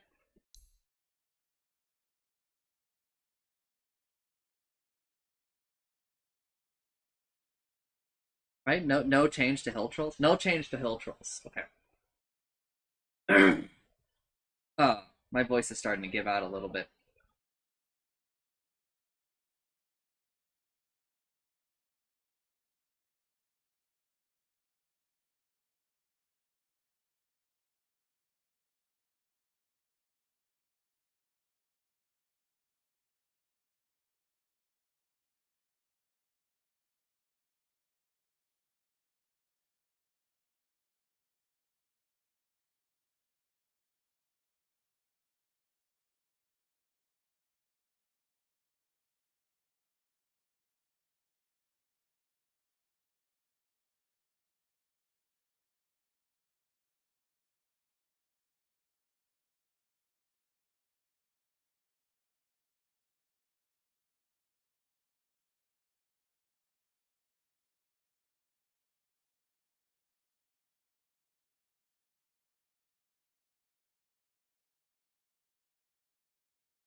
Ghost, which is the big ghost in the ghost camp. I don't know, it's hard. They're given such simple names sometimes.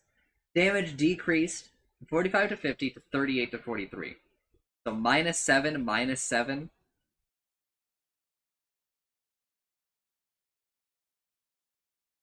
Super normalized out. The easy camp is a lot easier. And there is less disparity between them. Normalized. Harpy Stormcrafter, which is probably in line already with these guys, but I think the Harpy camp was maybe like the 3rd weakest. Ghost being the strongest, Vools being the 2nd strongest. Then maybe Harpy, maybe the Hill Trolls, and then Kobolds were the weakest by far. Harpy Stormcrafter Chain Lightning damage rescaled. -20, -10, -0, +10. Sure, who cares? So, a lot insanely interesting things happening to the easy camp. I've already told Chancer a little bit of what I think, but I will be continuing to hold some of those things.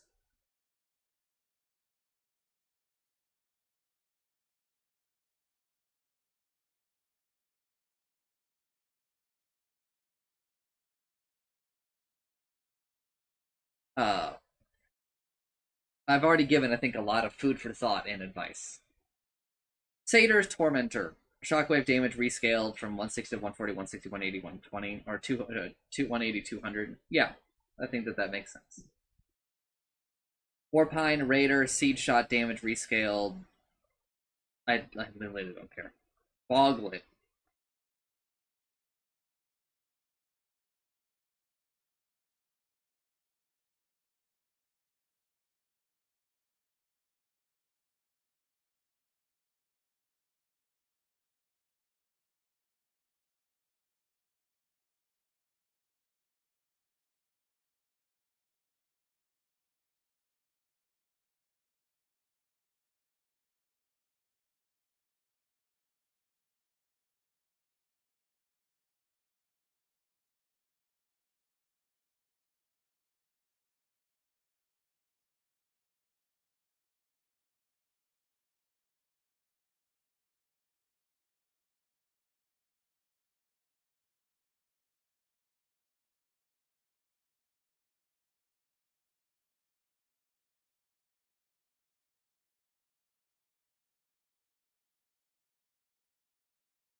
Hold up.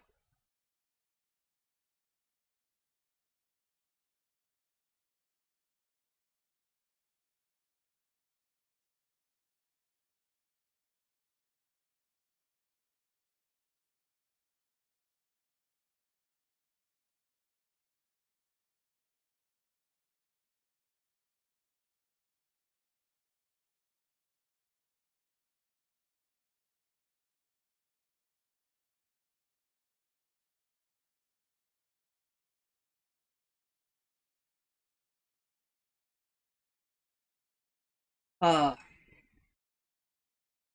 Boglet, Arms of the Deep. After neutral cast ability, all copies of the Arm of the Deep, Tendrils of the Deep, and Congregations of the Deep on other neutral Boglets, Croakers, and Ancient Croakers. Sure, who cares? Moving on. Congregations of the Deep is now affected by area of effect on. Okay, sure. And blah blah blah. Okay, that's neutral creeps. I don't really feel the need to comment on any of that stuff I just read at the end there. We are now at hero changes. Finally. After like 4 hours, dude.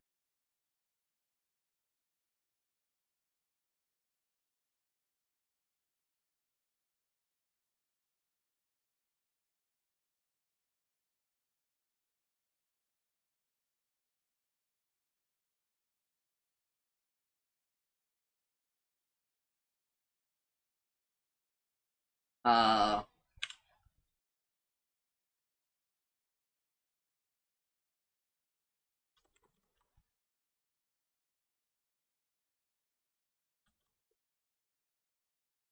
I'm going to take a break, I think. And you'll know when I'm back by seeing some movement. I'll see you in a bit.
Alright, hello.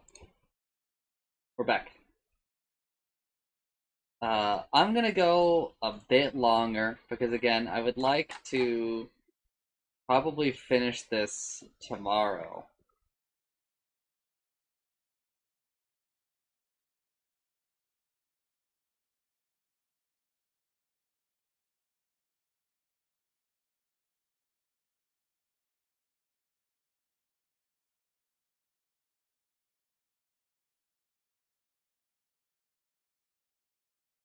Trying to get a gauge on how far we are.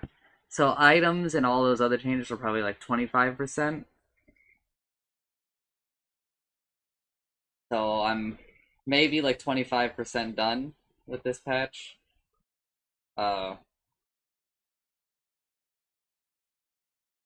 also, like icons and stuff probably make it all a little bit longer, right?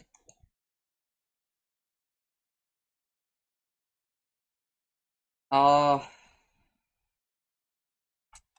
how far away is like Dazzle?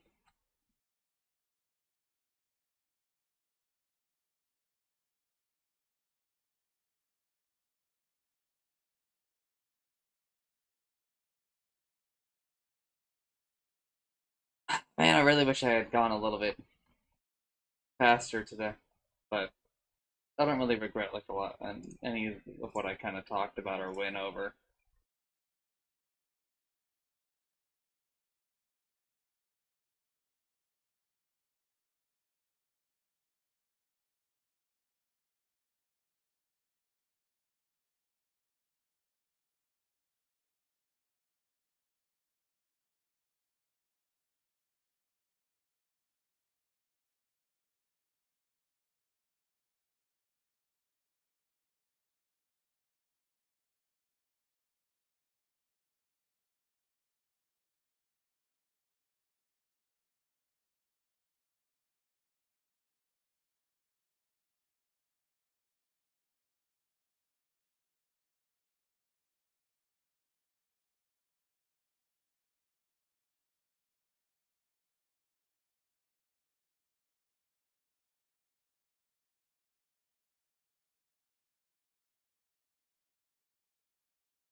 Alright, Abaddon.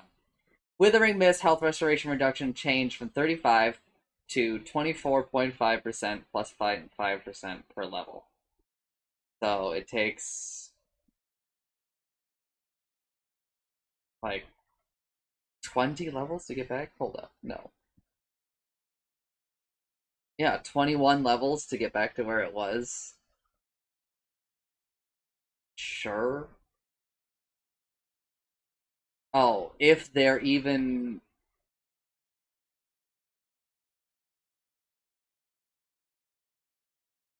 If they're...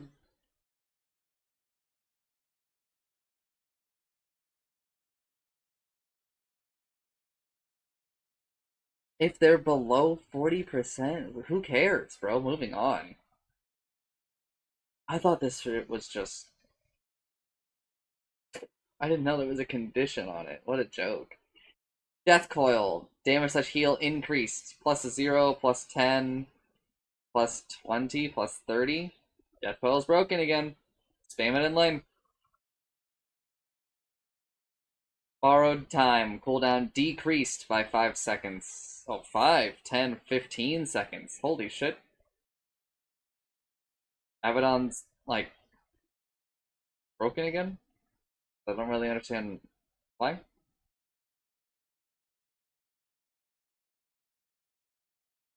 Level 10 town from plus 10% Withering Mist health restoration reduction replaced with plus 25 Curse of Avernus DPS. Versus Aphotic Shield gives plus 8 HP regen. I mean, it really just depends on if you get a hit. I think if you're able to attack basically at all, like an enemy hero, you probably take this DPS, because that's like a lot kind of throw on top of other effects, right? But Otherwise, probably just take the health regen. 'Cause, I mean, whatever, right? It is like a lot, but it's also not. It's kind of hard to quantify because like Frostmourne, I don't know, plus 25 there takes it up to 70 damage a second.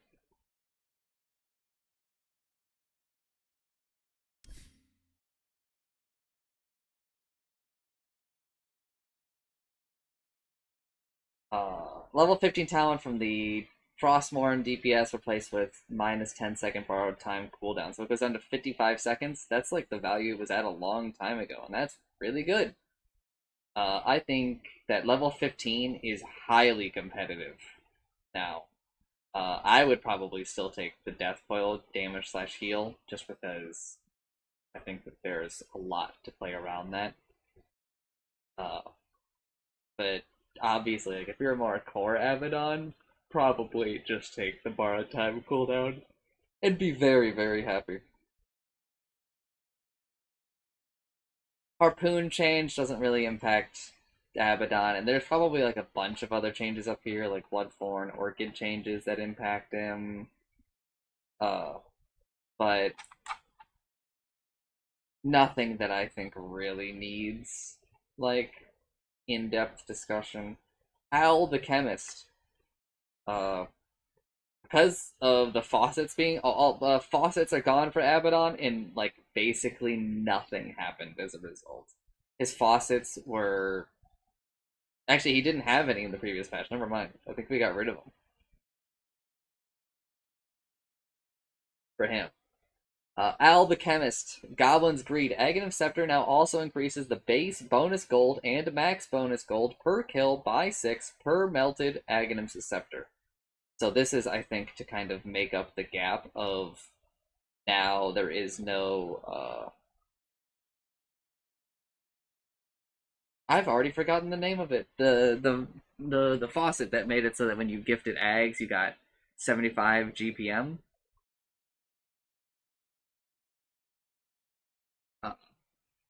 This is, I think, maybe their middle ground replacement. They're also probably replacing that talent, I presume. Corrosive weaponry movement slow per stack increased from 2.5 to 3.5% to 2.53 3.54%. Base attack damage reduction per stack increased. Okay, so the slow increased by like 0.5 at each level, and the damage reduction also increased by 0.5% at each level. Sure, it's crazy to see no seed money slash chemist replacements, as I do think that those were the far more popular faucets. But I think I'm for it. I don't know. I thought chemist was like, I don't know, kind of volatile balance wise. I didn't do it because it wasn't as fun, but uh, it was definitely not bad. And seed money was also definitely not bad. I kind of almost brought it up earlier when I was talking about the enchanted bauble slash dormant curio, but like seed money being competitive with the other two, I think really speaks to how like important your starting gold is. Uh, and like the kind of like right foot that it lets you get off to, right? Level 10 talent unstable concoction radius increased from 125 to 150. Listen, that is really good, but I'm still taking acid spray armor reduction just because of the 15 talent, which is no longer there. Hold up, we have to rethink things. Level 15 talent goblins damage per goblin's greed stack increased from 2.5 to 3. Oh wow, the Ags thing also really amps that, huh? That's crazy. And level 15 talent from acid spray grants armor to allies, which was insanely good, just bonkers good, with 1% corrosive weaponry slow slash damage reduction per stack. Okay, I mean, that's also pretty good, man. This means that, like, that really puts Alchemist into So for people who don't understand, that's 80% at max stacks.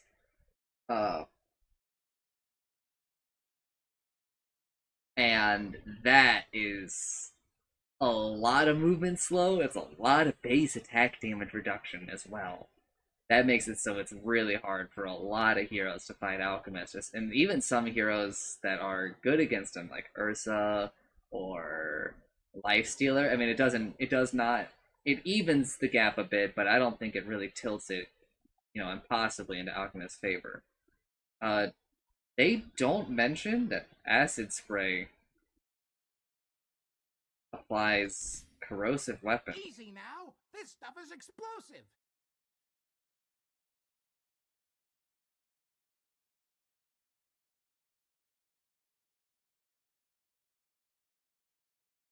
Was this changed? Am I just stupid?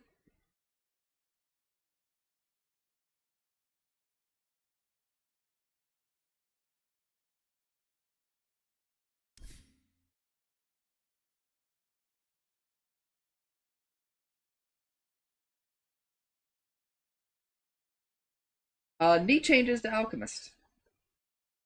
I think good. Other notes. Battle Fury. Maybe a little better on him. You can just buy the Void Stone. Hit the jungle earlier.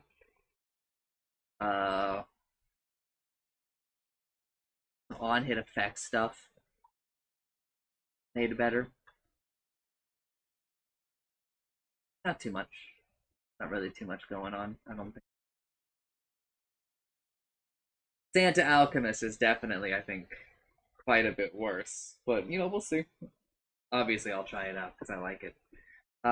Ancient Apparition removed Death Rhyme innate ability. This was the thing that I think that they're just going to replace as something similar. So let's just read and then we'll talk about it.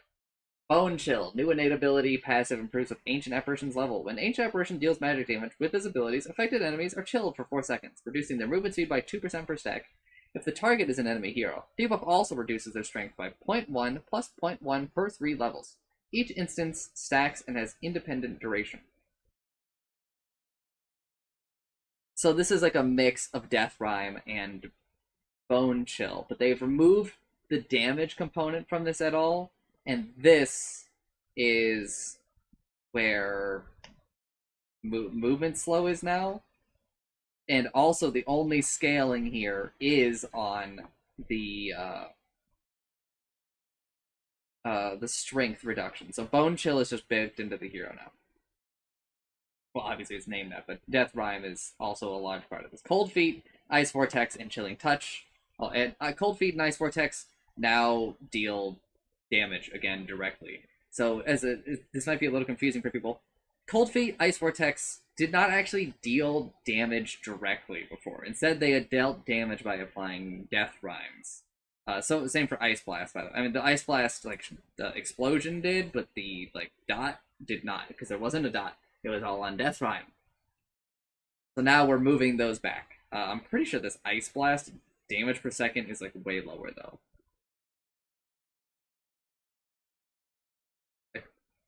Maybe not way lower. I think it used to be 10, 15, 25. Or 10, 20, 30. Maybe something along that line. These don't look like the old numbers. Cold Feet now deals 20, 40, 60, 80 damage, which I think is roughly comparable.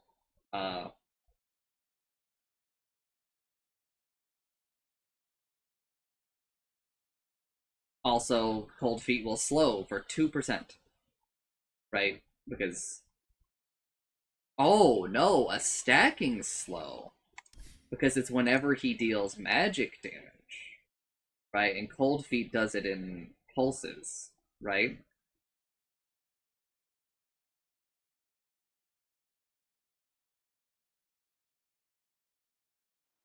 This is kind of important.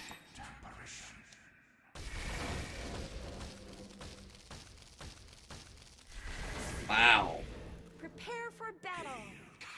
That is very different. Not how it used to work. Death Rhyme used to just apply like X amount of things per ability. So like Cold Feet would do like 1, 2, 3, 4 Death Rhyme. And it wasn't based on like the damage instances or anything. Same with Ice Vortex. Like if you were in Ice Vortex, you had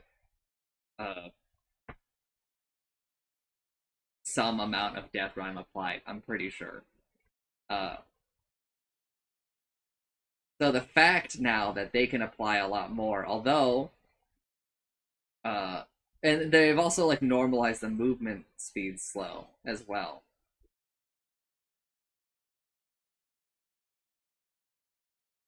The strength reducing aspect is far diminished though, because obviously like Bone Chill used to do like 1. It was like 1 strength per Death Rhyme or whatever.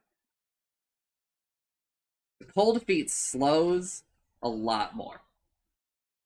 And also, I think, reduces more strength after a bit, right? Ice Vortex now deals 10, 20, 30, 40 damage per second. Those are some significantly better damage numbers.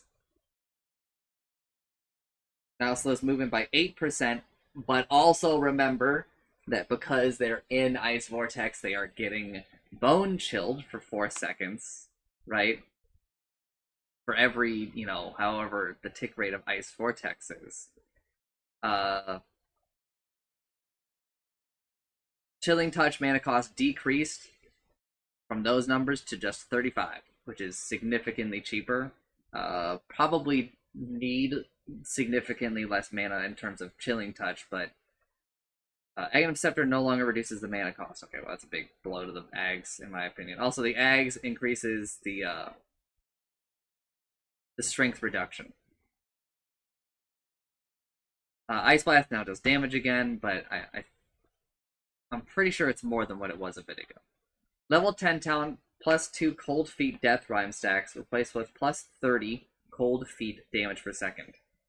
I am still going to tell people that the Chilling Touch attack range is just generally better for that point in the game. If you really want... here's the thing, because like there is obviously a synergy here between plus 30 Cold Feet damage per second and plus 250 Cold Feet break distance, because you're applying it you're more likely to get off more of the thing, so you do more damage. And obviously there is a synergy here between those two and 450 AoE Cold Feet. Now, 450 radius Cold Feet. Now, here is the problem. That's a level 25 talent. I'm not so sure that you should choose your level 10 talent based on your level 25 talent, okay? If you really want a level 10 talent to go with your level 25 talent, just gain 2 more levels.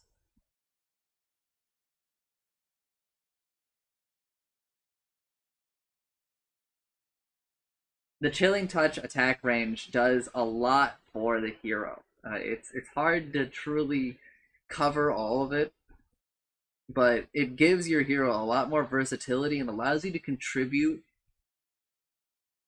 in a lot more ways.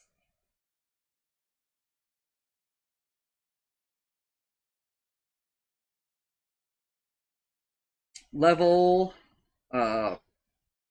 15 talent Cold Feet break distance decrease in plus 300 to plus 250. Yeah, but it's still really good. I think you should just always take this Cold Feet break distance. It's so good. Level 25 talent from plus 50% death rhyme slow / damage replaced with 450 AoE Cold Feet. Always take the 450 AoE Cold Feet. It's just so broken. It is like hero defining, I think. It changes the meaning of the game. Before this patch, I was saying that Ancient Apparition's value as a hero is measured in how many Cold Feats you cast in a fight. And now I will tell you that, I mean, like, just apply that logic to level 25, right? And I feel like it makes things different. Now, the controversial thing here is that Ice Vortex is a lot better of a spell. Ice Vortex, I'm pretty sure this is a big upgrade on damage. for like a frame of one damage aspect. So this spell is no longer, I would say, meaningless at the beginning of the game, where currently or previously I thought that it was basically useless.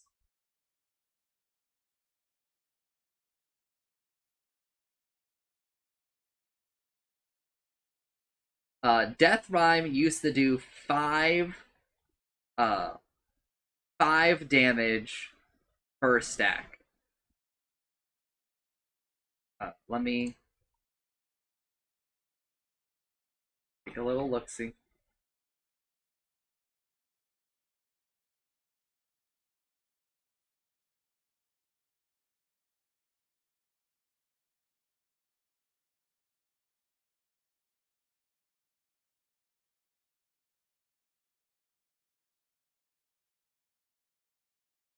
So, just as a comparison, at level 4, Ice Vortex used to do 20 damage.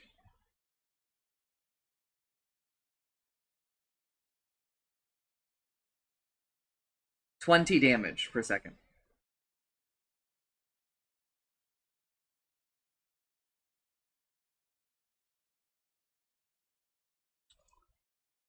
So Ice Vortex has effectively doubled its damage here. And over doubled the slow.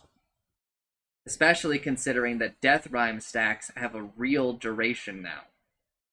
And that they can stack up.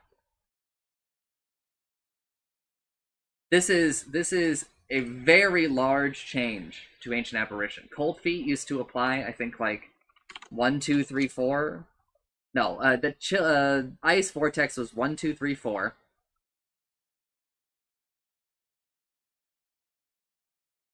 Cold Feet was 2, 4, 6, 8, and Chilling Touch was 2.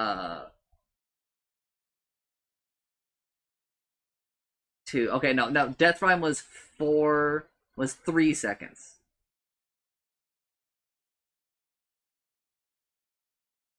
Hold up, let me read more about this.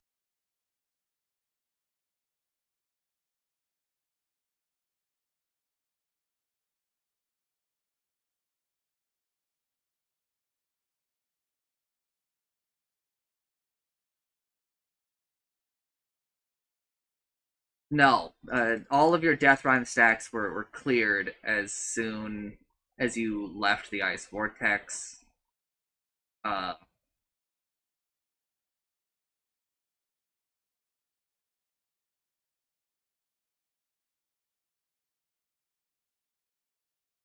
No, they did do 10 damage.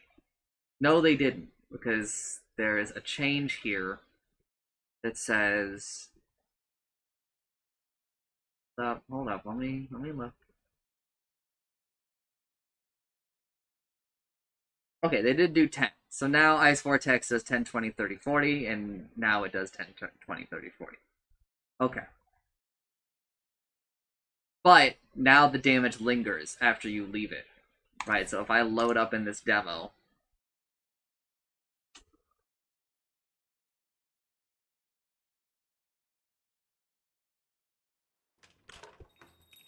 and I put an enemy down, right, and then he leaves, continues to take damage. Although it's minuscule, if I level up a bit more.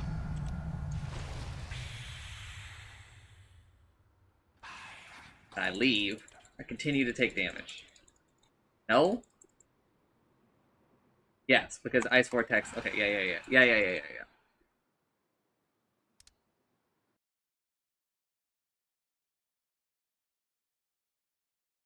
But at least they keep the slow for 4 seconds. They don't keep all of the slow. They keep whatever the Bone Chill does.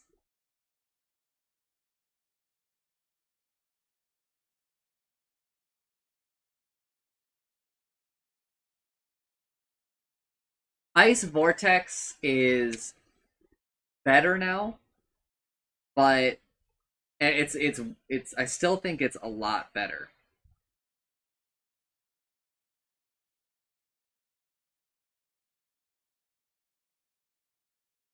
But I don't think it's good enough to change how I lane, really. Not without some other incentive. Like having like a hero that like I know can really benefit from the increased magic damage or something along those lines. Or knowing that I have like some combo in the game, like with Legion, or like a Sky Wrath or something. Like you've got to really tip the scale a little bit further in Ice Vortex direction. But even then, like if that's the case, it's kind of hard to justify sacrificing so much laning power that Cold Feet and Chilling Touch provide. That I don't know. Ice Vortex is still really expensive for what it is, right? But also the 8% slow is really nice. It's you know, for comparison, when Death Rhyme was there, uh Ice Vortex would slow 2, 4, 6, 8, and we've effectively like you start at level 4 slow on Ice Vortex compared to before. I think is the way I'll phrase it. And I think that probably actually you do more than that. No, you start at level 4 of what it used to be.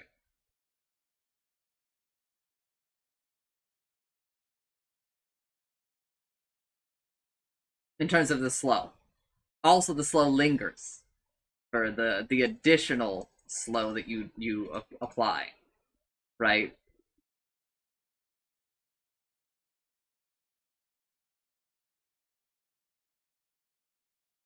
And I think that's pretty good. Big changes to AA. Ice Vortex earlier than before, but I still don't think you take it in the lane. I think it's still just cost benefit wise, it's a detriment to your lane. And your lane is so important as a support. Anti-Mage. Base armor increased by 1. I already knew this because I talked about it when I was talking about the Battle Fury stuff. Persecutor no longer levels with Mana Void. Minimum movement slow rescale from 12, a lot of numbers, to 12% plus 0.5% per level. So it only gets stronger than like what it used to be. Level 6.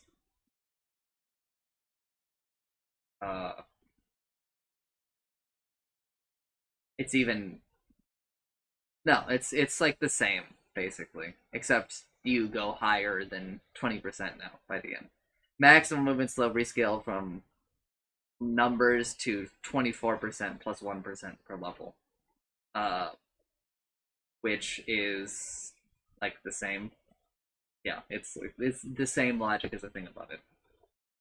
Actually, pretty crazy, like how much better it ends up becoming. Uh,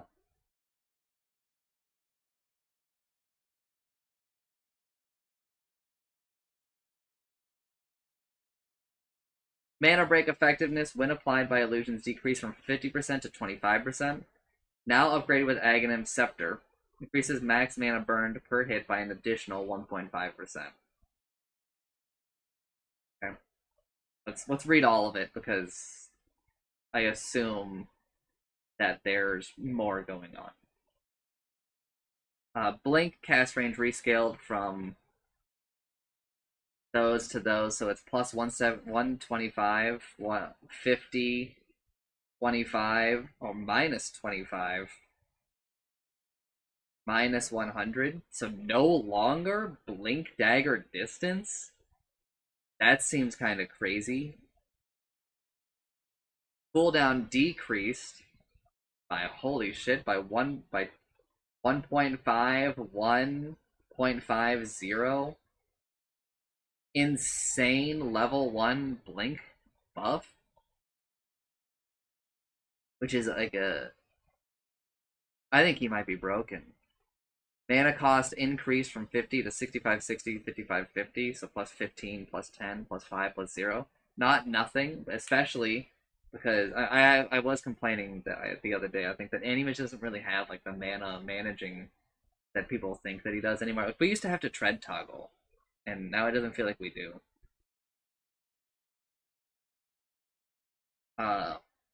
Item Scepter no longer decreases the cooldown by 1 second, sure. Counterspell magic resistance decreased. -2, -3, -4, -5%. It's a pretty big hit, but the duration increased from 1.2 seconds to 1.3. I think we're changing the wrong part of the spell, to be honest, but okay.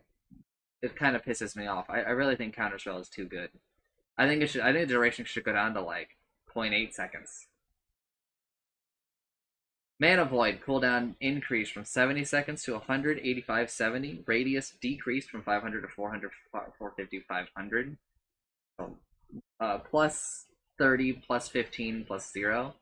Minus 100, minus 50, minus 0 for radius. Damage per 1 mana missing rescaled from 0.8, 0.95, 1.1 to 1. Okay?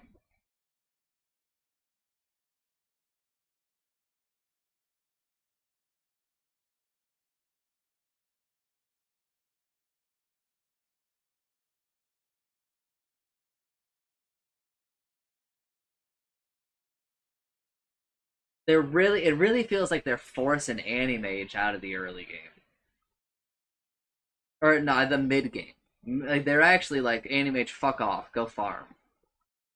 Is what this 100-second cooldown kind of feels like to me.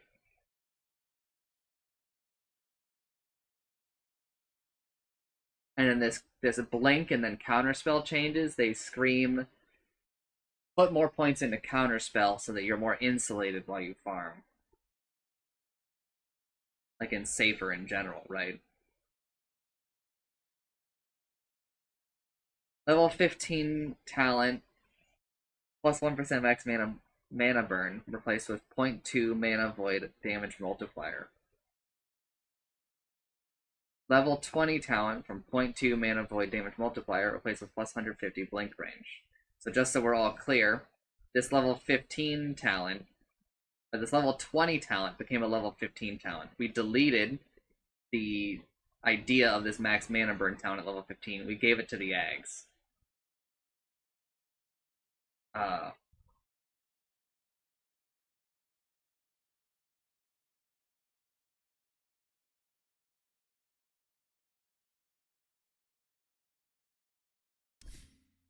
Truth compels me.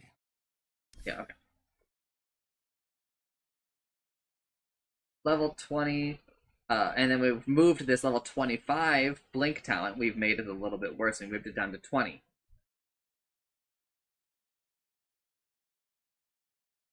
You still end up with more blink range than you had before, not including this level 25 talent, if you take this level 20 talent. But it is significantly less than what you would have had if you took this level 25 talent. Level 25 talent, from 200 blink cast range, replaced with minus 1 second blink cooldown.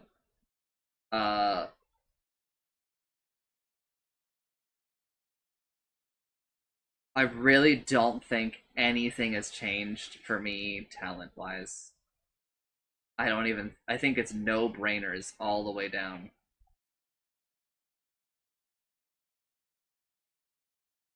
Like, for me personally, Mana Void Radius, Persecutor, Stun, cooldown.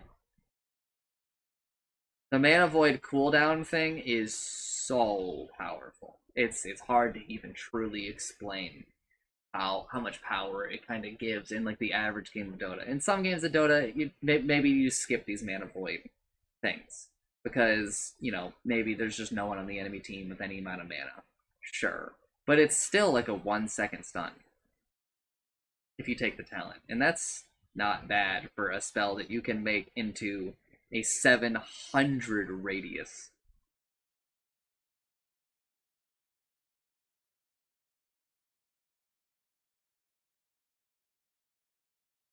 I think Animage is pretty fucking broken, and it feels very weird given a lot of the other changes, uh, feels like somebody out there really heard the feedback that like Animage is not really considered good, and they absolutely were like, all right, fuck it, we'll do like a patch that fixes him. And it's like, there's like 120 other heroes, right? You can't just like make a patch that fixes one fucking hero.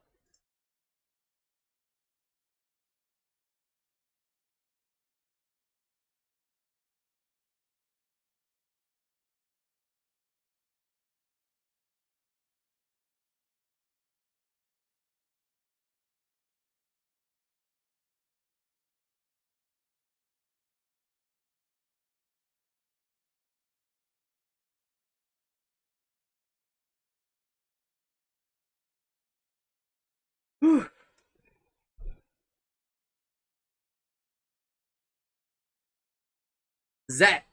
Strength gain decreased from 2.4 to 2.2. Agility gain decreased from 3 to 2.7. I'm not repeating what I normally say about stat growths. Damage gain per level decreased from 3.6 to 3.4. Okay. Sure.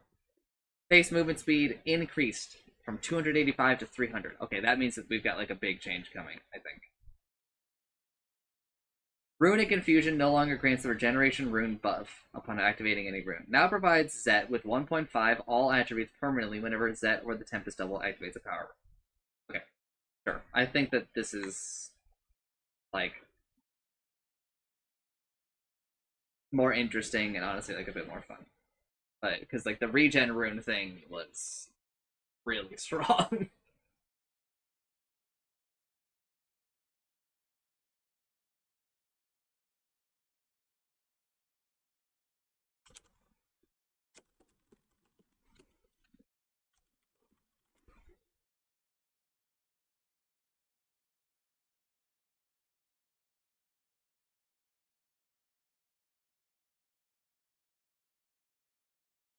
uh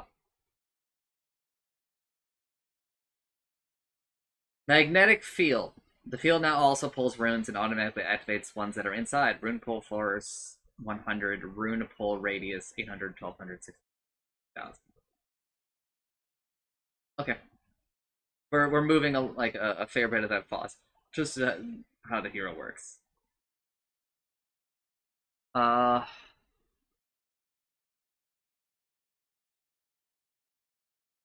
Magnetic Field on a Spark Wraith. Slow duration increased by 0.2 at all levels. No longer upgraded with Shard.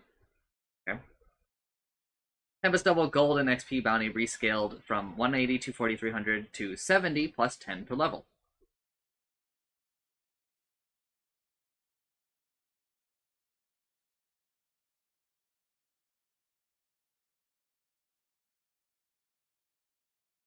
That is a significant decrease for like most of the game.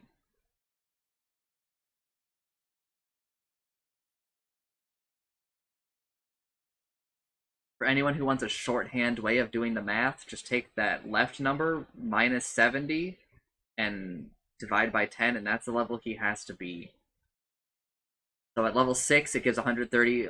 At level 12, it gives 190. And at level 18, it gives 250, which are all significantly lower than these other numbers.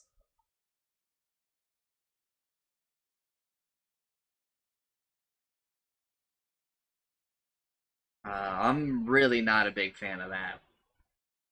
Really, really, really not a big fan of that. I think that there should be more punishment for Tempest Double dying. I actually thought that this was one of the best that we've done on it. Now upgraded with Aghanim Shard, the Tempest Double is infused with the bonuses of Arcane, Invisibility, and Haste runes for 12 seconds. These bonuses don't provide Runic Infusion stacks. That's way too good for 1400 gold. That's gotta change, for sure.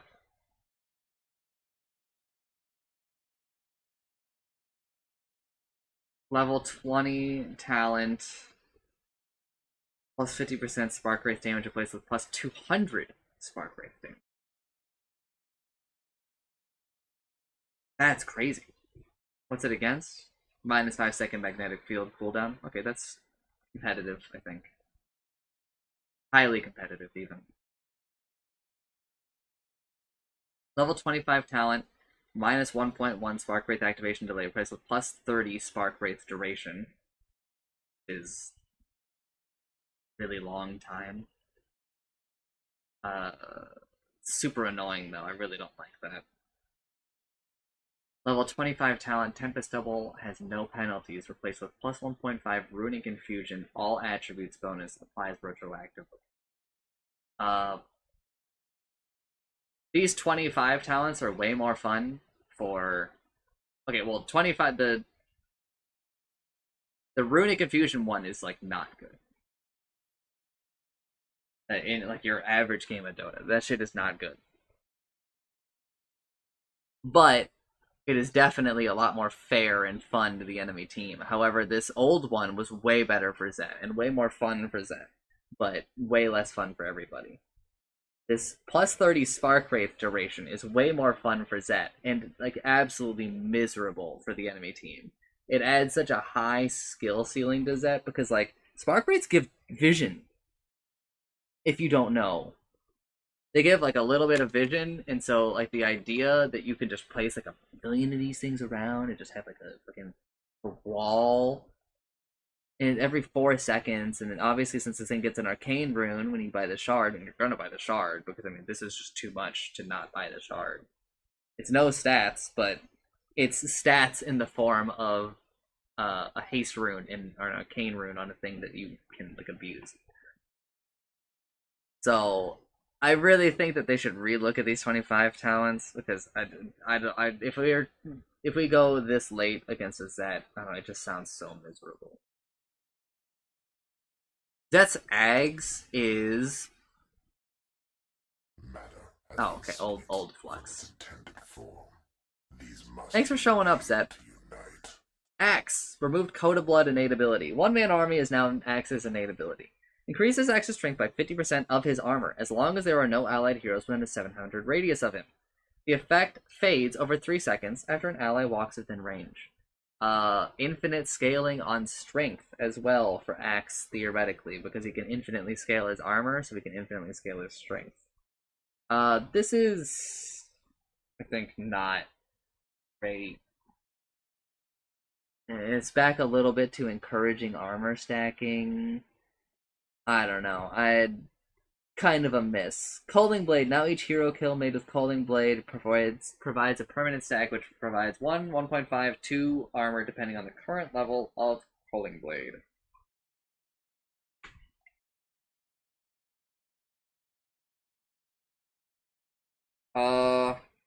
They wanted to keep the permanently scaling axe stuff in, I guess, and I think that that's maybe fine, maybe, but kind of not, because of a couple of other things, like Blade Mail. But, you know, I feel like we can fix it, right?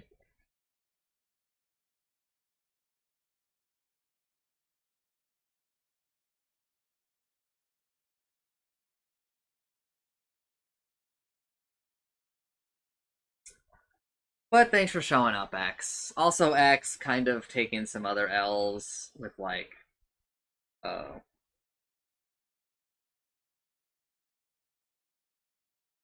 Blade Mail getting changed, but also kind of like a good thing with BKB, because X loves to use BKB.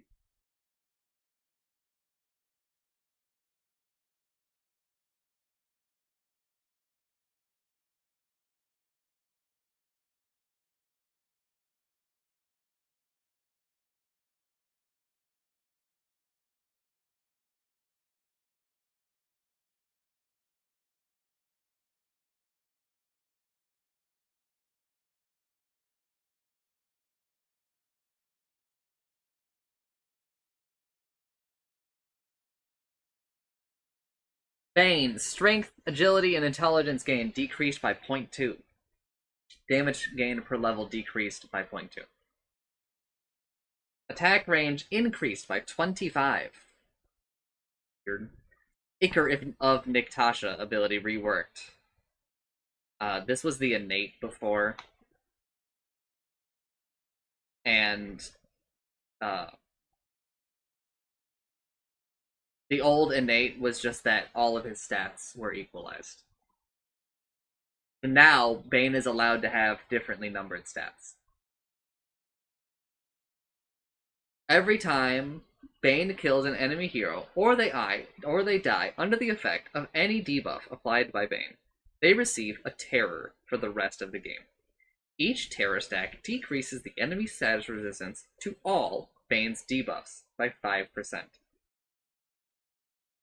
Max terror stacks per hero, 5. So you can lower enemy heroes' status resistance to Bane's debuffs by 25%. That means that Fiend's Grip will last 25% longer. Also, Fiend's Grip is not 7 seconds anymore. Curious. 25% of 6 is 1.5, so we will just call 5.756, right? It will take it up to, like, basically 7 seconds. Or no, to basically 6.5 seconds for Fiend's Grip, and, you know, so on down. That's pretty good. That's pretty good. Minus status resistance.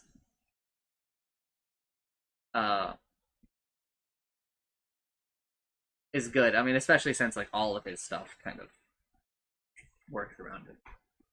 Right? Also the fact that it's, got,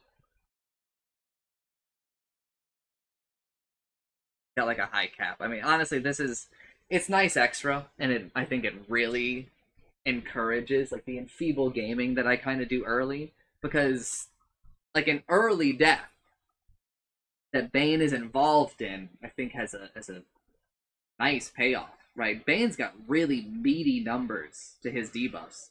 Like, enfeeble is 13 seconds, so if you add 10 to that, right, it's 1.3, right?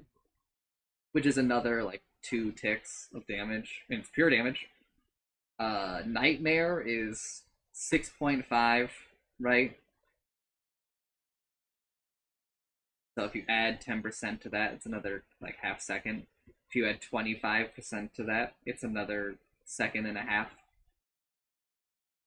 Right? And you're always ever approaching, like, an almost permanent nightmare. Minus 3-second cooldown. Take it down to 13. 6.5 over 13. 50% uptime.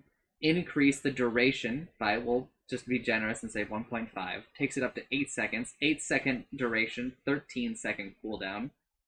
Uh-oh. Wait a minute. Octarian's in the game. So then you can take your 13-second cooldown down by another, we'll say 4 seconds, right? That takes you down to 9-second cooldown, 8-second duration, and baby, you're basically permalocking a hero as long as you don't do anything else to them. And if Bane gets to that point with you, Bane can solo most heroes in the game, as long as he can regenerate like 130 mana over, 8 seconds, which not really, like, impossible. Plus the fact that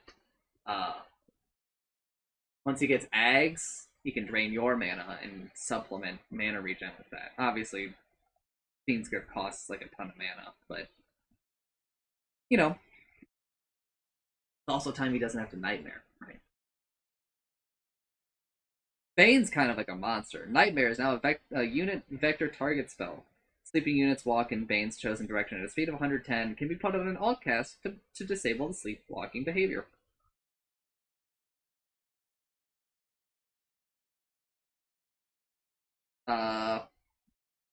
Bane's kind of scary. I think that these are some dangerous waters we're treading here.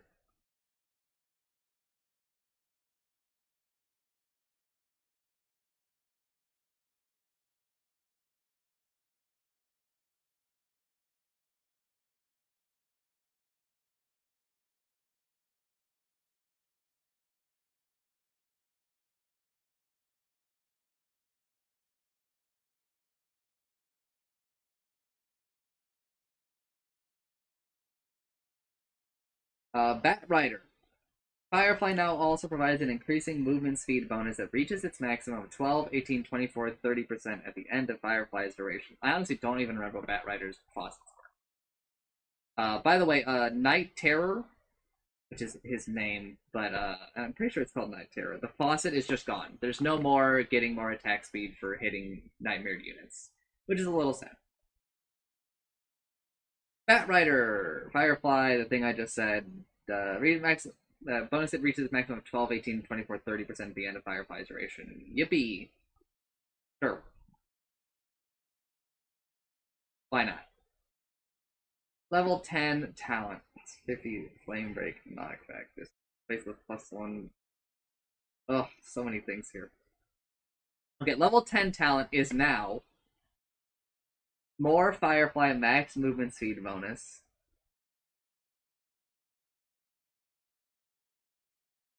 First is +1 smoldering resin duration. Let's check the old ones. Level 20 talent got moved to level 10 and severely reduced the number. 25% of what it used to be. Level 15 was -8-second flaming lasso cooldown versus 20 movement speed, and now it's plus 0.5% sticky napalm movement slow versus 30 firefly damage per second. Firefly damage per second, I think, used to be.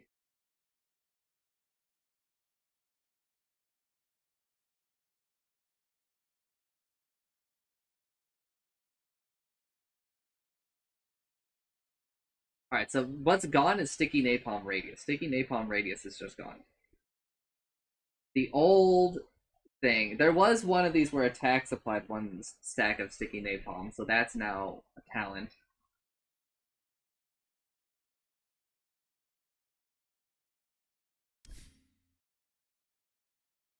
Ho, Bat, let's fly! No more sticky napalm on buildings at all.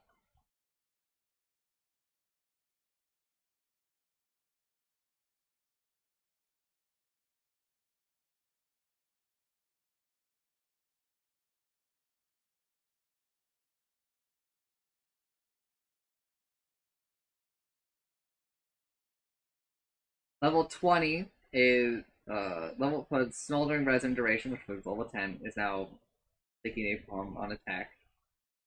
Versus -6-second flame break cooldown.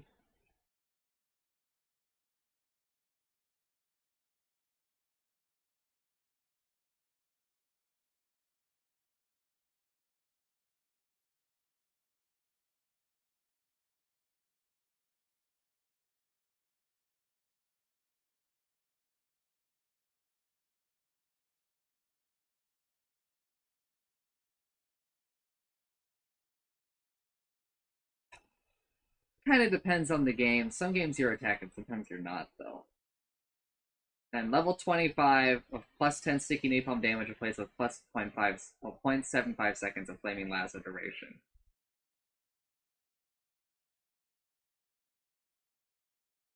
This +1 second smoldering resin duration is kind of big if you can attack, like, at all. I would probably, on average, take that. Movement speed is really good, and movement speed is king, especially on a hero like Bat Rider who weaponizes movement speed. But smoldering resin is also, like, pretty strong.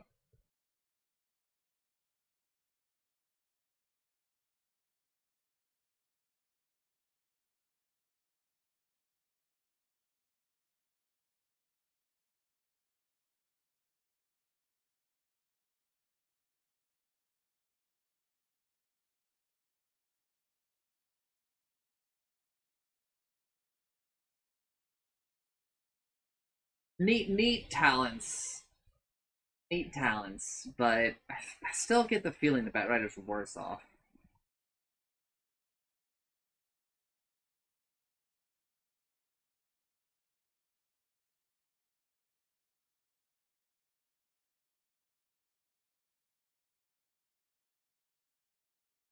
Removed Rugged, which I forgot what it even was, to be honest. Inner Beast, now an innate ability. Bonus attack speed change from 10, 30, 50, 70 to 7 plus 3 per level.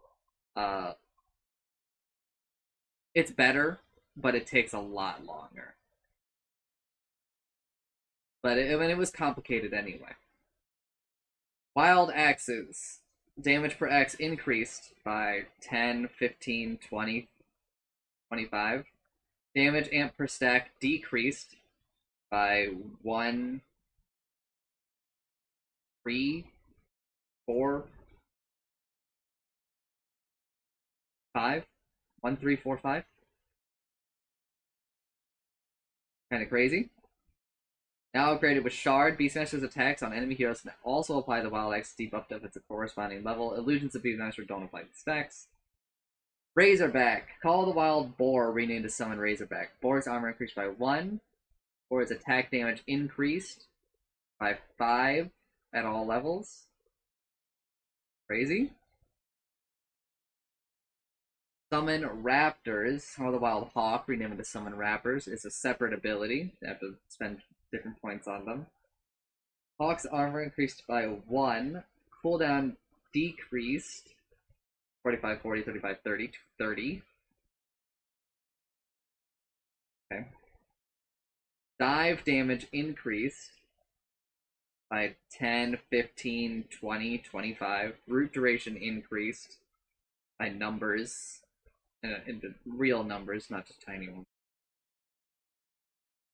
No tiny ones, except for level 1. Level 1 does something.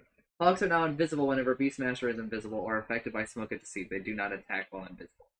Now summons 2 Hawks by default with a 0.75 second delay between them. Hawks will now prioritize Beastmaster's current attack target when selecting their dive target, and no longer upgraded with Aghanim Shard.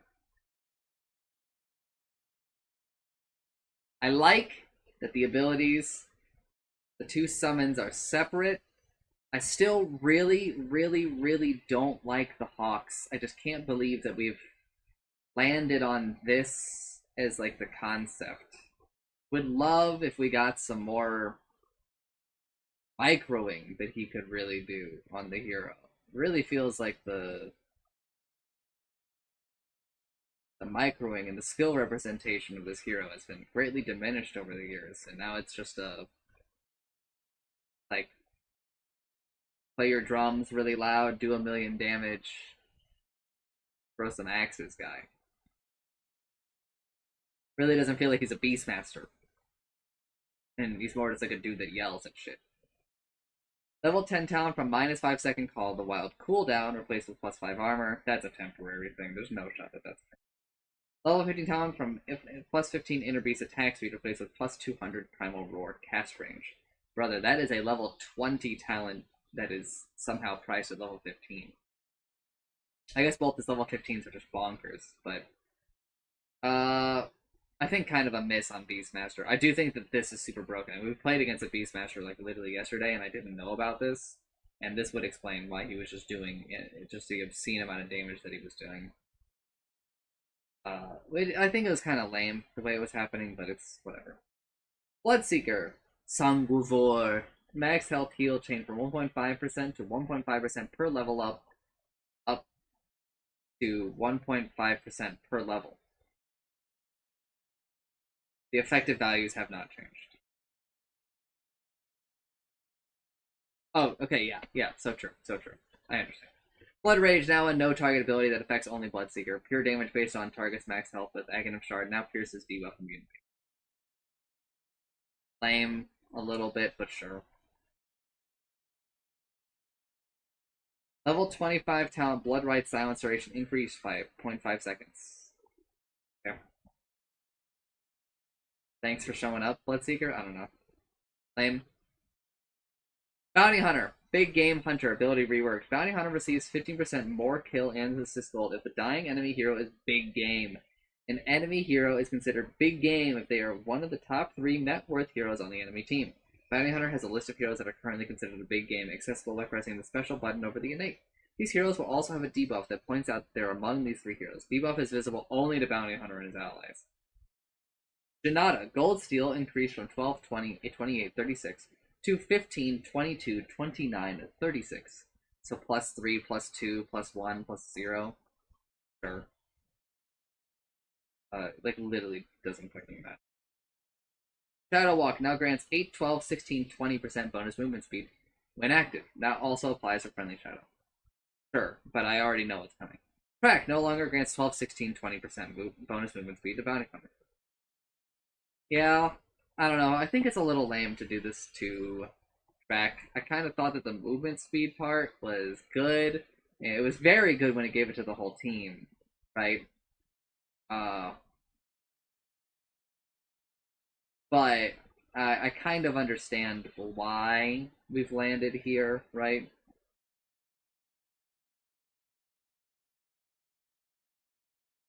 Level 10 talent, damage increased from 25 to 30. I don't really care about what you take for this level 10 talent, to be honest.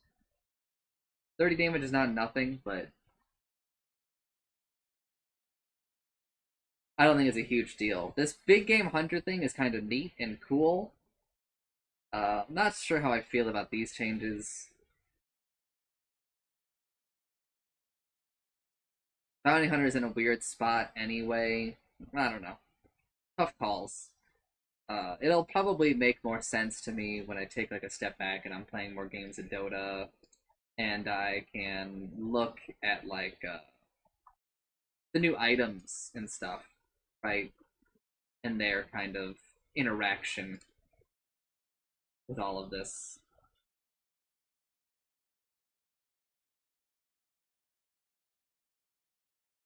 Brewmaster.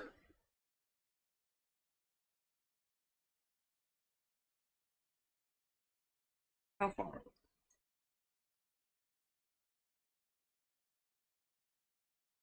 Oh, fuck, man.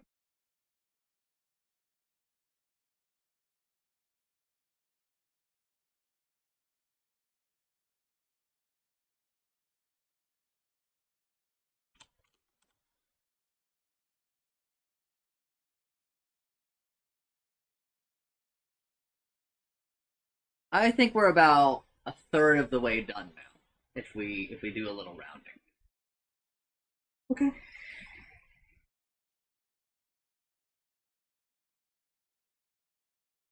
Bounty Hunter's old innate was that he like got more gold for killing kill streak heroes. Bloodseekers, he still had faucet wise. Bounty Hunter was through and through, which is like an insane nerf because he got nothing in return really. Versus Cut Purse, where like when he hit people with his spells, he would steal gold, which was also really good. So Bounty Hunter's super below like what he used to be. Thirst is Bloodseekers. Or no, Blood of Sanguivar is there. I don't even remember what Beastmasters did. Bat Rider, Faucets, or Beastmasters Faucets were like,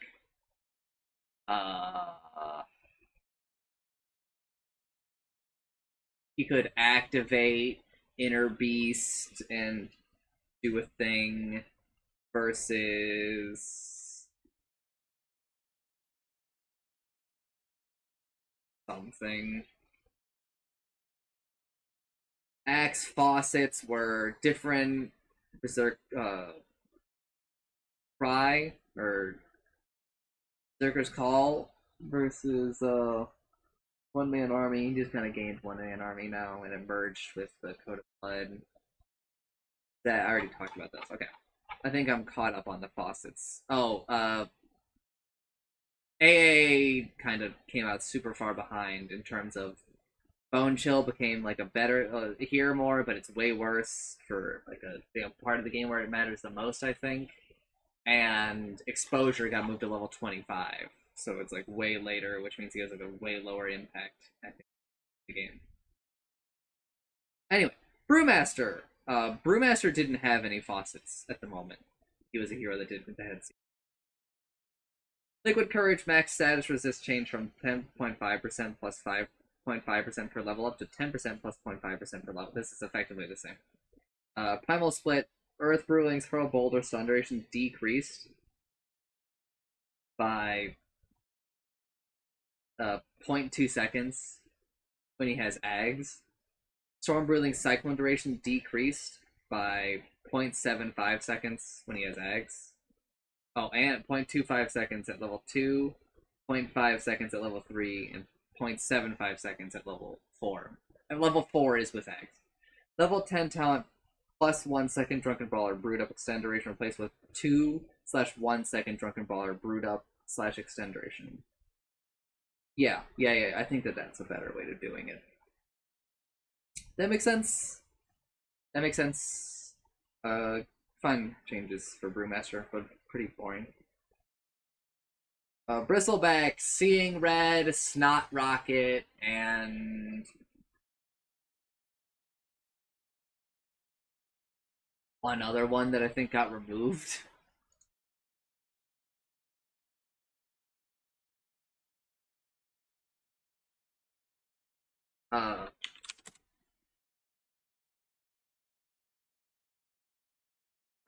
Prickly.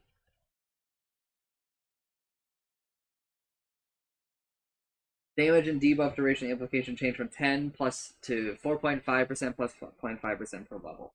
So it starts at 5. And it ramps up to eventually being like what it was and past what it was for sure. Right? But it takes like until around like level 10 or 11, right? It's really good. Makes him scale pretty well, to be honest. I honestly didn't even know that this was as innate, but Seeing Red just gone, and Snot Rocket just gone. So I'm fine with both of those being gone, except for Viscous Nasal Goo. Stack limit increased. This was a part of Snot Rocket, I think. The increased stack limit.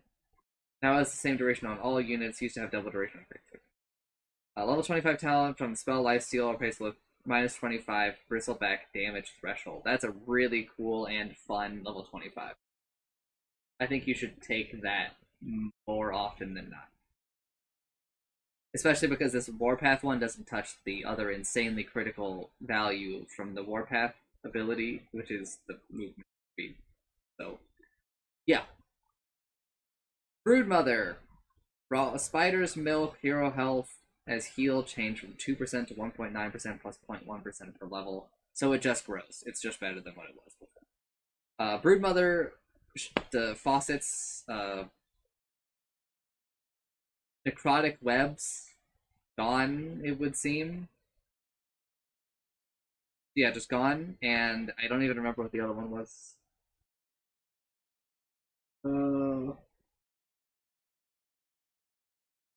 I think it was that, like, spiders gained damage relative to insatiable hunger.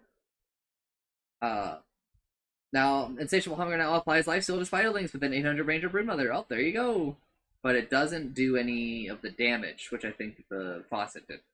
Spin web, move speed bonus decreased by 0 to 4/6. Okay.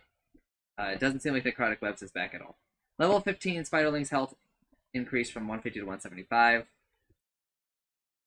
I think you should take the spiderlings health because 5 bonus damage is really not a lot. Let me go look. Let me go make sure that spiders don't have incapacitating bite, but I'm like pretty sure they don't.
Okay.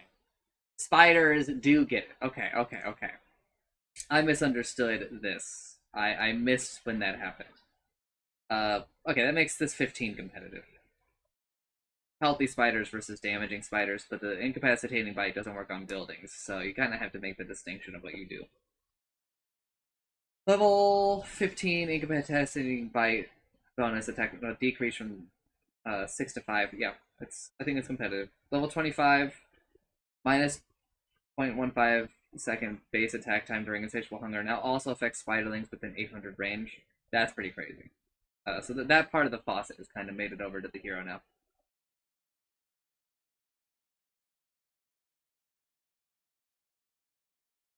So, I mean, like, neat changes for Brood. Centaur, War Chief, strength gain increase from 4 to 4.2. Okay. Damage from blah blah blah to this because of that change. Oh, thank you, Valve. Removed Rawhide innate. Yep, makes sense. Horsepower, new innate. Centaur War Chief gains 30% of his strength as movement speed. This is the counter, or this is the other thing.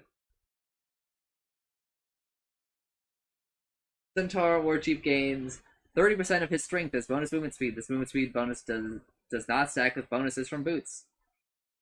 Hopefully, that's actually true instead of being half true, like it was before. But we will see. Hey, everybody, this is your Vash fucking announcement that you should still buy phase boots on this dude. Because turning is like a really big deal, and the phase movement is also a really big deal. And please do not undervalue boots on this guy. I know that I am like the anti-boots guy to some people. Some people have that opinion of me, even though it is wrong. But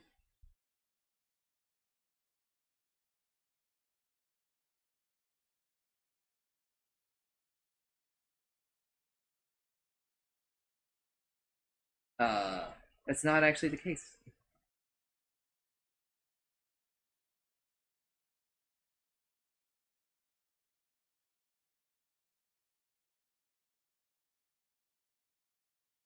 Rawhide was also stupid, so like it's good that it's gone.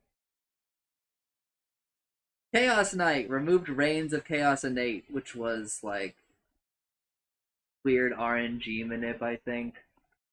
Chaos Knight faucets included randomly silencing, disarming, or one other thing, slowing on Reality Rift.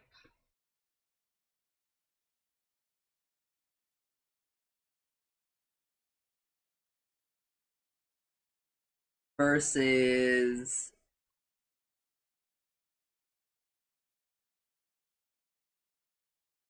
maybe it was no, the chaos, Reigns of Chaos was also like the +1 illusion 50/50, I think. I don't even remember what Chaos Knight's other faucet. Oh, it was splitting the stun. Yeah, splitting the stun. Yeah, that's gone now.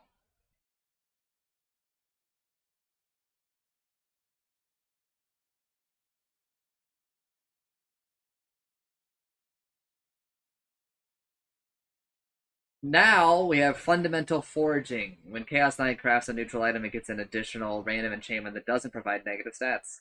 The enchantment is selected from all available enchantments, and including ones that are not normally available for strength heroes. Due to negative stats, Chaos Knight can't randomly get crude, nimble, keen-eyed, titanic, greedy, hulking, audacious, feverish, or manic enchantments. The random enchantment is different from the one used in crafting. I mean, that's good, but like, shut up. Reality Rift cooldown decreased by 3, 2, 1, 0. Chaos Strike lifesteal increased by 6, 4, 2, 0. Sure. whatever. Phantasm. Ag Acceptor no longer guarantees to create an additional illusion on cast. Ag Acceptor now provides a passive component on this ability. Whenever an illusion of Chaos Knight is created, there's a 50% chance to create an additional illusion under Chaos Knight's control. The bonus illusion will be under Chaos Knight's control, even if other illusions were made by an enemy.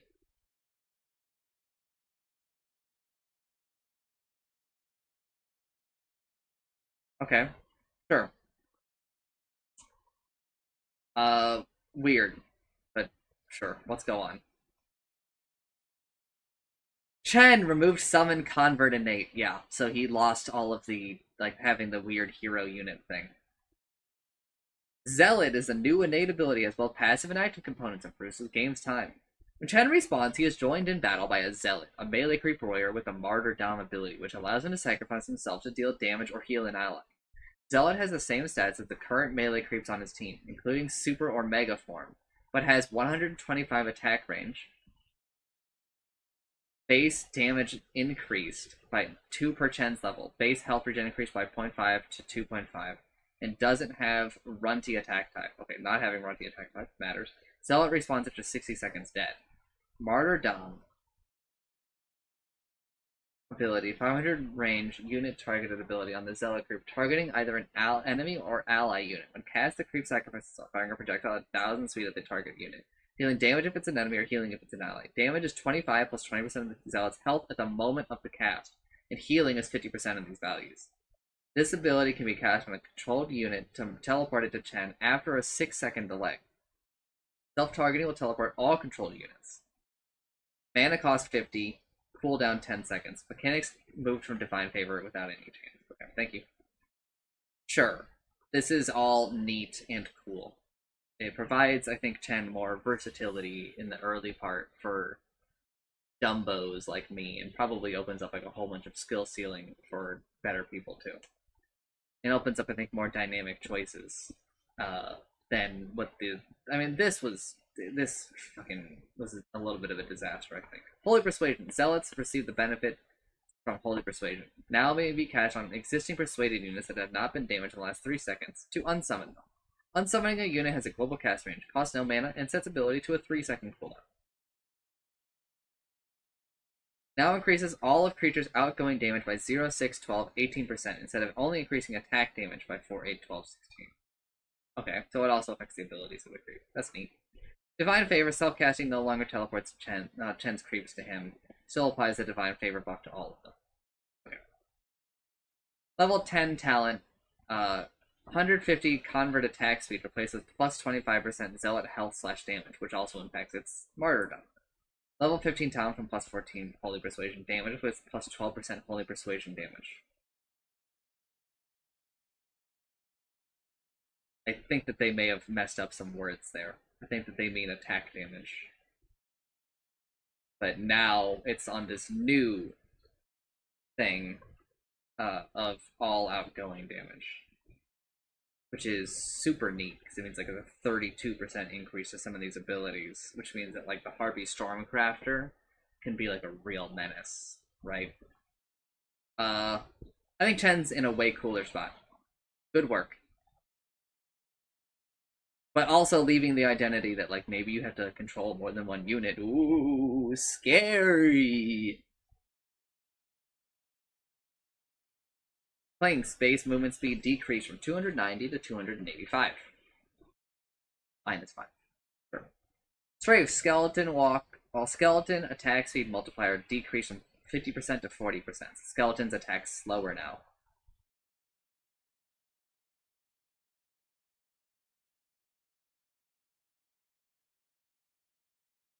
Level 20 Death Pact health increase from plus 350 to plus 400. Sure. But also, fuck you, Clinks. I think Clinks is still like a bit of a menace in ways that are not very fun. Clockwork. Armor power now also allows Clockwork to consume chainmails to gain 4 armor per chainmail consumed. Okay. So, chainmail is still here.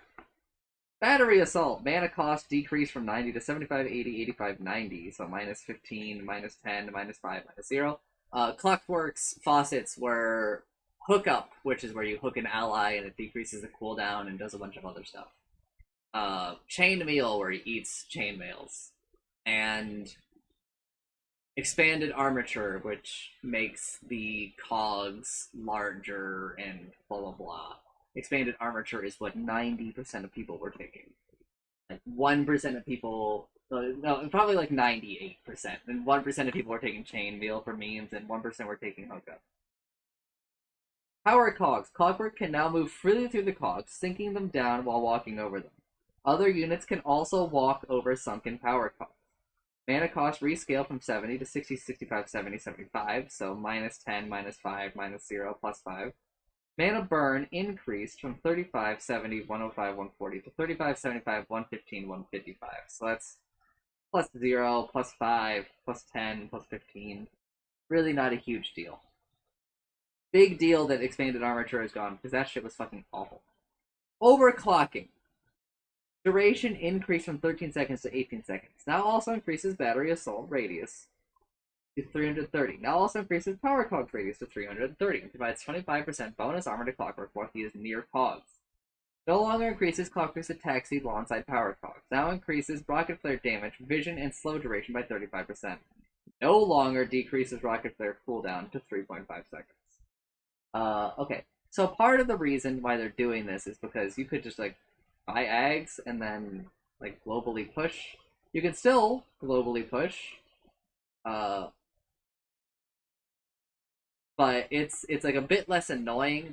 The rocket flare cooldown thing was also just insane for fights. You could just fire this thing off like all the time and just end up giving so much vision in a fight, like spread out. It was kind of crazy.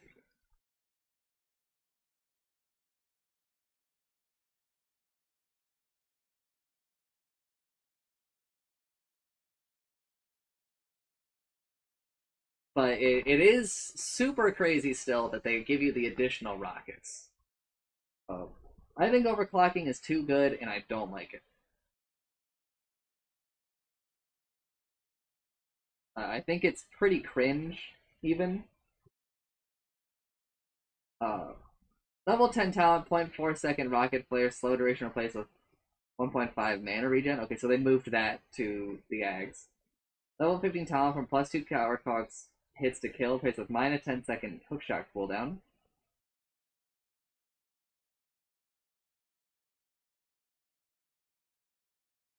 Okay.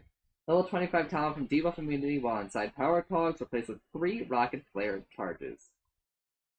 Wow. Clockwork scales very, very, very weirdly now.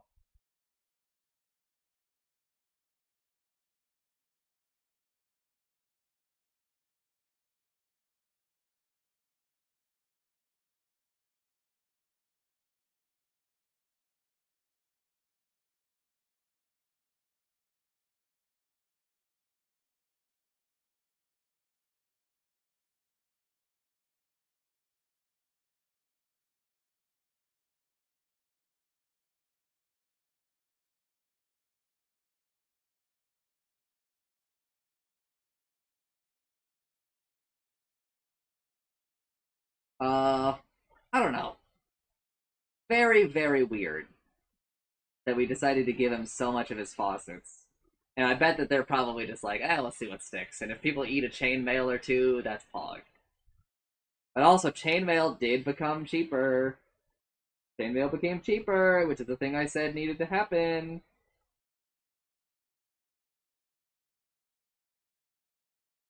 Crystal Maiden. Removed Blue Heart Flow innate ability, which I don't even remember what it did. Glacial Guard, new innate ability passive. A portion of the mana Crystal Maiden spends on her abilities is converted to a physical barrier for 8 seconds. Barrier stack, but each instance has independent duration. Mana spent to barrier is 30% plus 2% per level.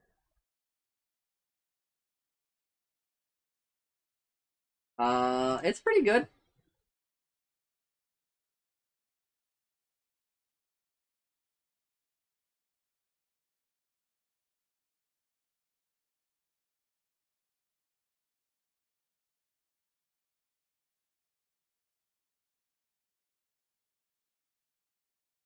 Are they gonna change? Yeah, they changed Brilliance. Brilliance Aura now also passively provides Crystal Maiden with 20, 40, 60, 80% mana regen amplification. Yep. Level 20 talent from plus 225 attack speed replaced with plus 20% Glacial Guard mana spent to barrier.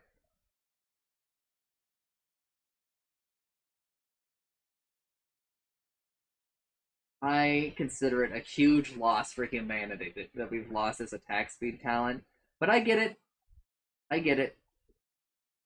Uh, this is like also good.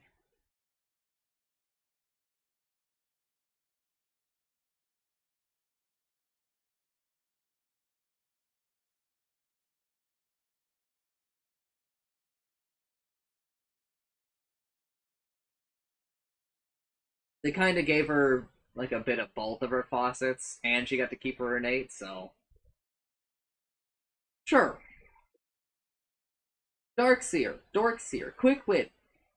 Aggrandize renamed to Quick Wit. Now also provides Darkseer plus 1 attack speed for each point of intelligence. This is a faucet. Max health and mana restore base value decrease from 10% to 8.5. This is the fact that he levels up, he just gets like health and level 15 talent. Ion Shell provides 250 max health, places minus 1.5 second surge cooldown. Holy shit, that is a really good talent. But it is against another really, really good talent. So, I guess that makes sense. Thanks for showing up, Dorkseer. Dork Willow. Pixie Dust ability rework. Dark Willow's health and regeneration always have 20% amplification, which increases to 100% whenever she becomes untargetable or invulnerable. Why?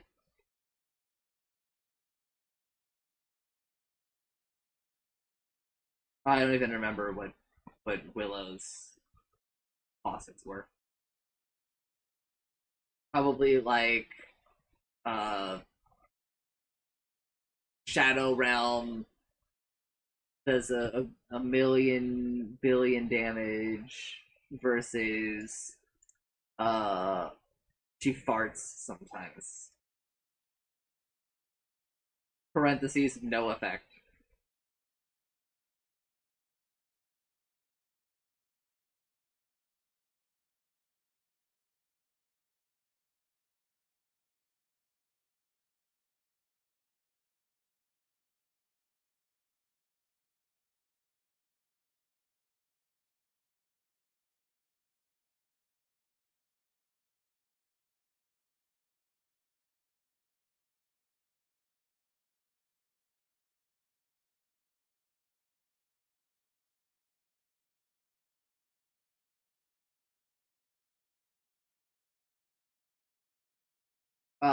Okay, so Shattering Crown, it would like build up the damage that was dealt during the debuff, and I guess it would do it again at the end, 35%, which is actually like not so bad.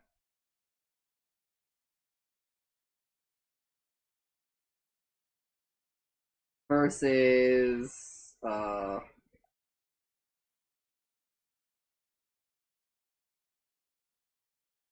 Growing Shake grants a 600 radius aura centered around Dark Willow that applies a 25% enemy incoming damage amplification within the radius. They are both like pretty good, but I'm honestly glad that they're gone. Level 10 talent, plus 10 and change to plus 12. Yippee. Level 15 talent, terrorize cooldown reduction increased from 15 seconds to 20. Also both really good. Dawnbreaker, base damage increased by 6, because probably their Dawn thing is changing. Break of Dawn, max damage increase change from 25% to 10% plus 1% per level. Bonuses granted are now at their maximum for any daytime caused by Dawnbreaker's abilities for the entirety of that daytime. Now also upgraded with Aghanim Scepter. Amplifies heals Dawnbreaker provides by Break of Dawn's current damage increase value. Wow!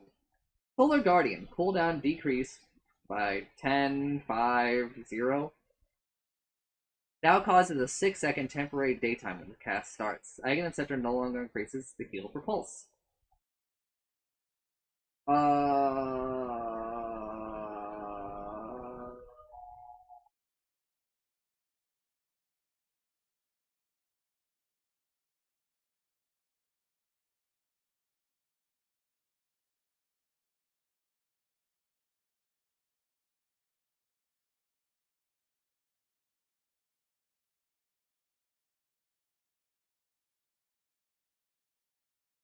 Okay.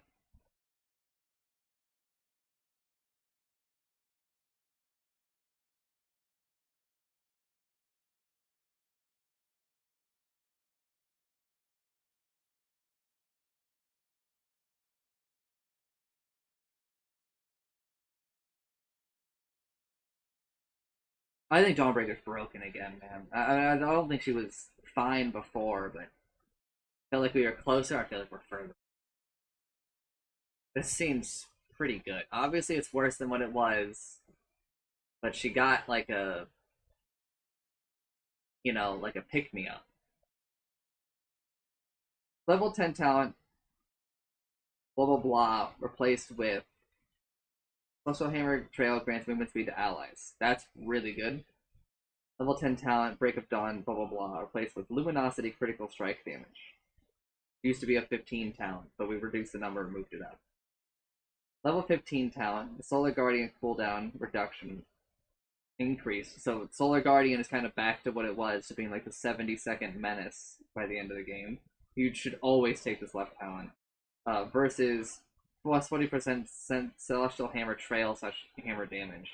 No, always take this Solar Guardian cooldown. It's just so important. Unless you're against like Silencer, who stops you or something. Or like a Nyx Assassin, but it's just so important, dude. Not super happy with the Dawnbreaker changes. I feel like it doesn't take her in the right direction.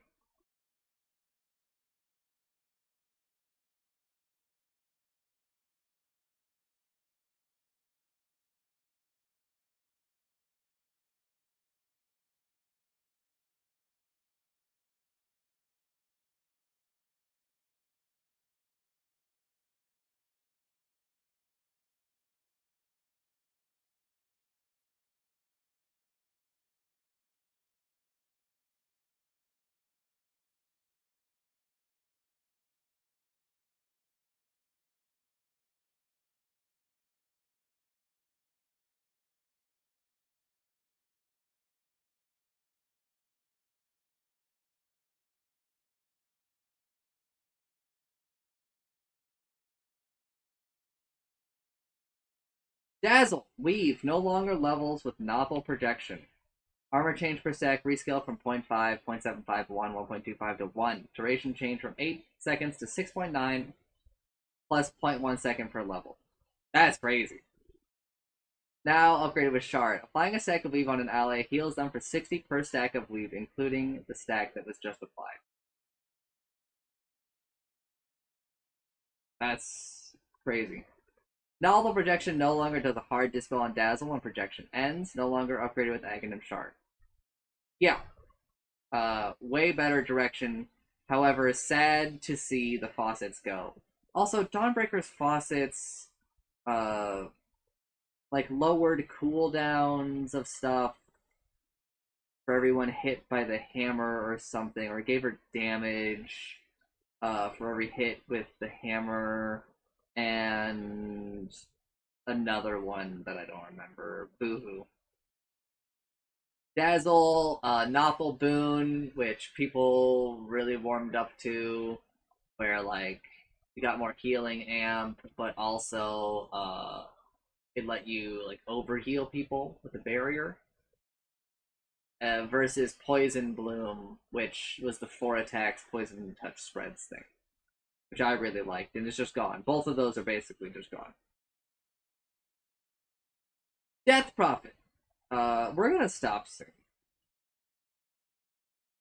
Death Prophet. Base armor increased by 1. Witchcraft. Oh, which is not insignificant. Witchcraft. Movement speed bonus change from 0.75% plus 0.75% per level to 0.5% plus 0.75% per level. So she's down 0.25. Cooldown reduction change from blah blah blah to 0.75% per level, which is the same, but it's just cleaner. Silence projectile speed increased by 350. Makes it like way easier to land. Crazy easier to land. Exorcism ghost spawn rate improved from 0.35 seconds to 0.25 seconds. So they come out faster, basically. Like from the time that you start Exorcism to the time of it start like doing all of its stuff, it takes less time. Level 10 talent. Oh, she lost a morning ritual or morning whatever, where she got like rum basically. Uh, she lost the spirit collector where she collected people who died on the map's spirits and they were in exorcism. And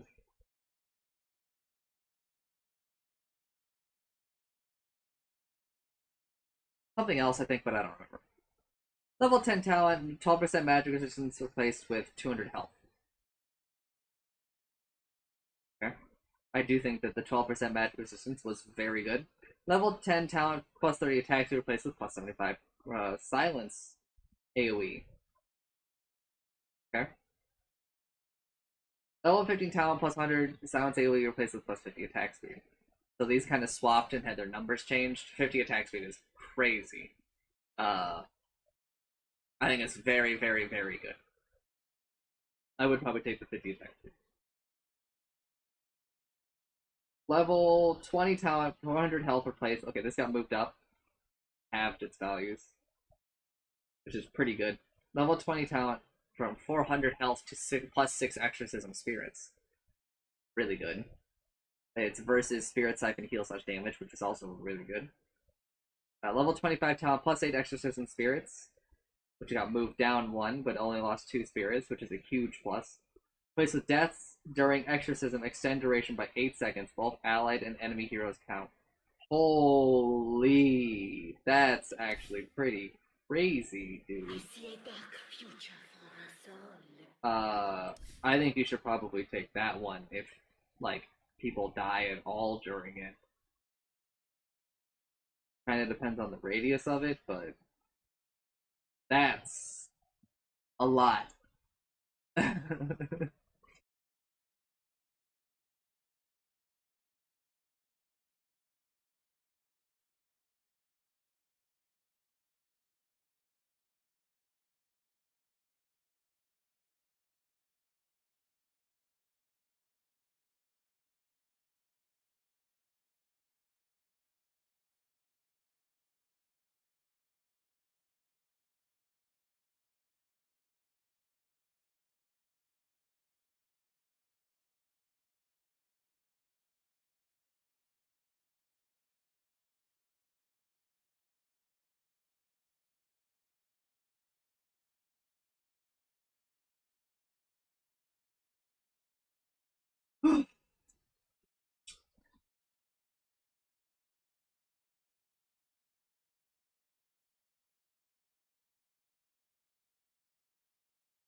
You're.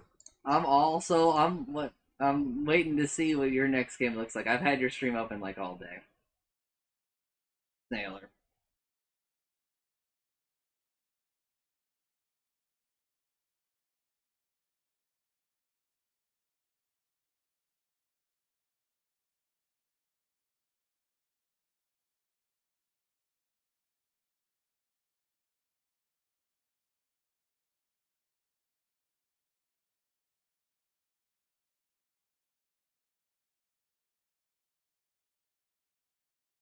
I feel like Death Prophet maybe comes out like about neutral.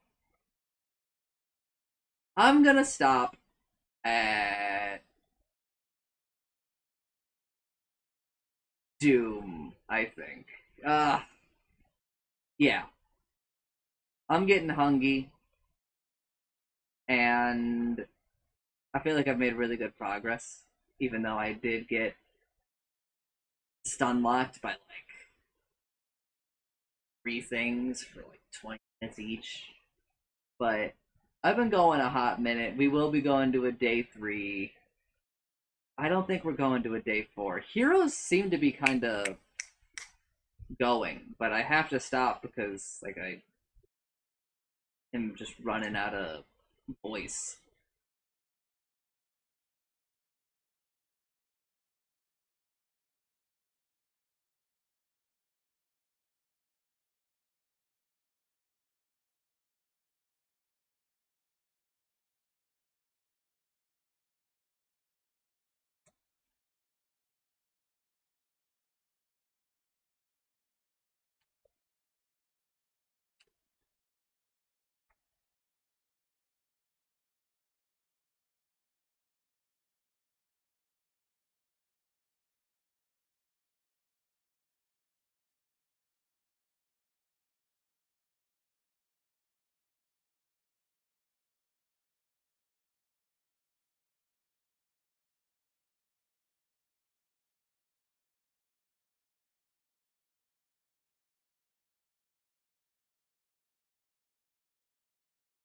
Disruptor, electromagnetic repulsion, now deals damage equal to 1.5 times the disruptor's intelligence.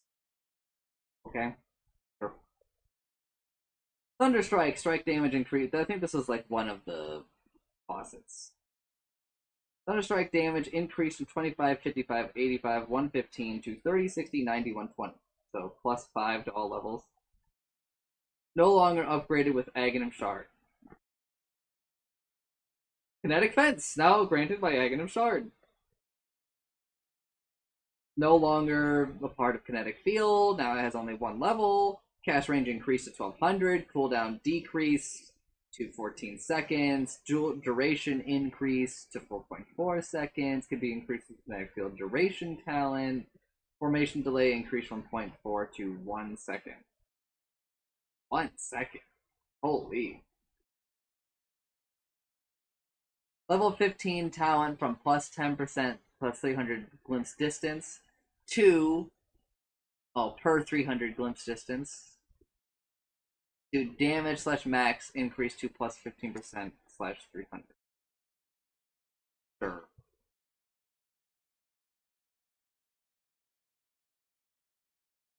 Level 20 talent, 150 electromagnetic repulsion radius slash knockback replaced with plus 75 static storm radius, which used to be the level 25 talent.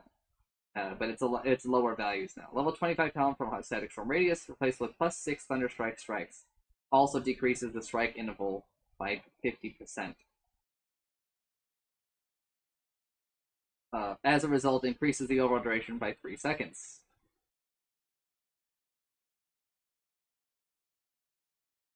Well, increases. So it's like you can have it has like 100% uptime, but you can't do the thing anymore. I'm pretty sure where you would infinitely stack the damage of Thunderstrike. Level 25 talent from minus 12-second glimpse cooldown replaced with 2 glimpse charges. Oh, good.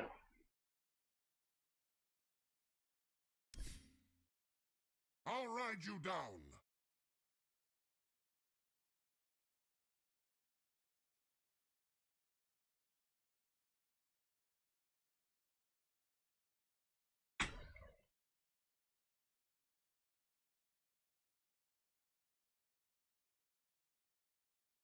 Hold up, I gotta go look at the wiki for how long it takes a hero to come back.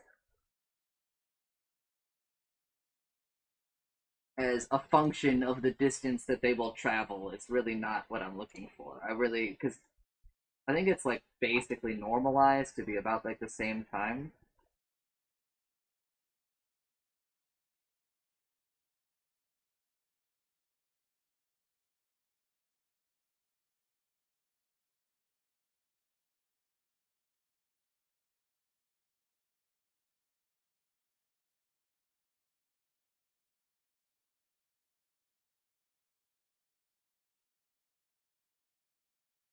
It's roughly like 2 seconds. So 2 seconds.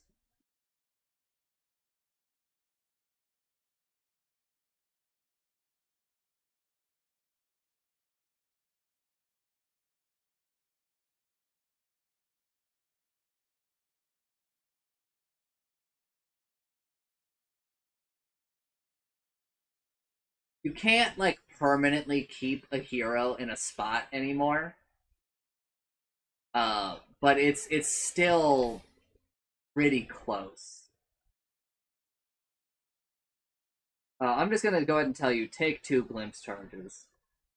2 glimpse charges is crazy, but the kinetic field aspect of hitting people with Thunderstrike is gone.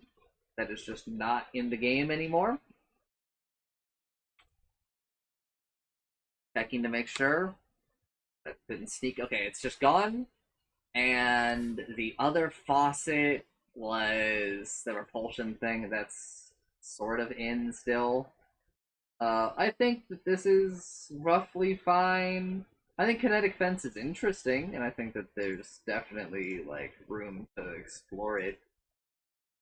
I don't think it's like a forsaken idea like some other things in the game.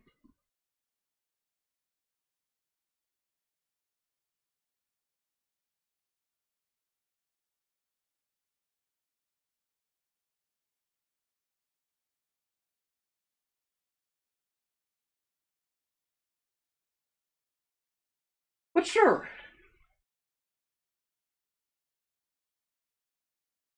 Alright, we'll do... Nah, Doom looks long. I'm done. I am done for now. I hope people are writing down their questions for me for tomorrow or the next day if we end up going to a day 4 on on thoughts and questions about the patch, smiley face. But I am ending this segment. No question segment. Actually, you know what? We'll do a tiny. If you've got questions in the next couple of seconds, then ask. I won't go over my overall thoughts too much. I'll just say that I don't know. Heroes feel like they're going by really quick. Feel like a lot of the patch was in the general changes, and a lot of that other stuff. But I really do think that those top sections of the patch were very profound. I think that a lot of them have big implications for the game. And I guess a lot of these hero changes are the fact that a lot of them have lost their faucets. Right? And that's how like heroes are very different.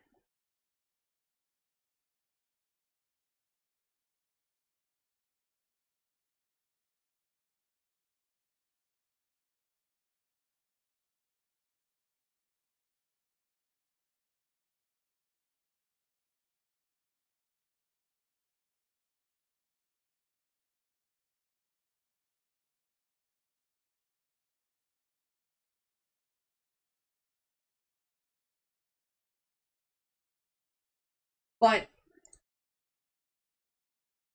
I see no questions, so I'm doing the end video thing. If you somehow find yourself watching the stream or the video or whatever, this part 2, thanks for watching and I'm sorry. Bye!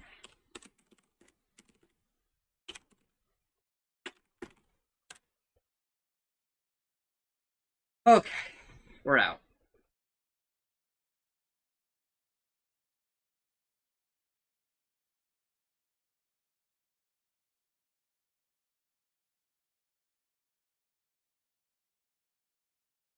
But obviously I am not done for the day. I am going to go and work on food though.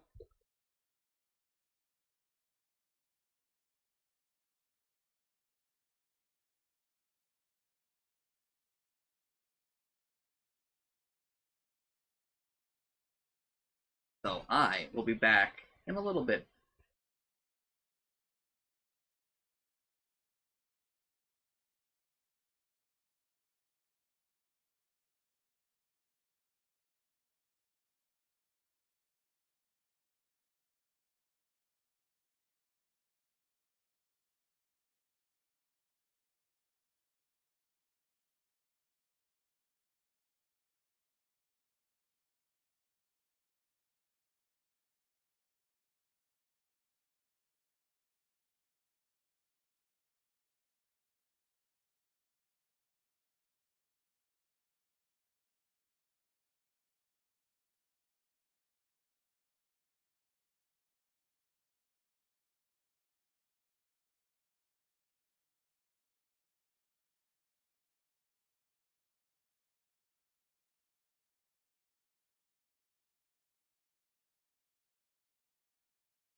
Alright, hello.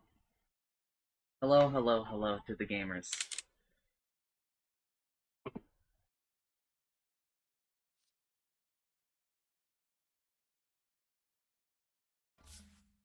My Dota 2 game client is out of date. Okay. Itadakimasu.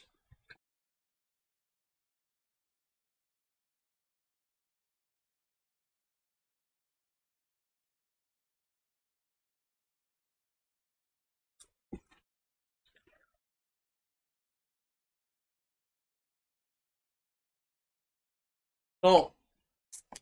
Cracking up when I call on the boys.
Yeah, I'm gonna do it.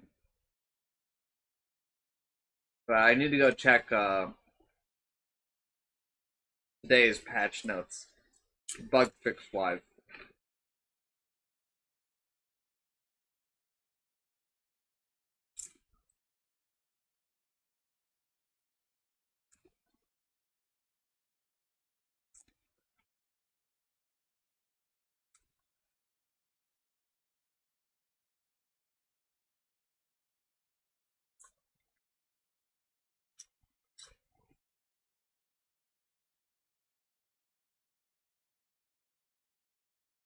A lot of bug fixes.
I'm sorry, I gotta know.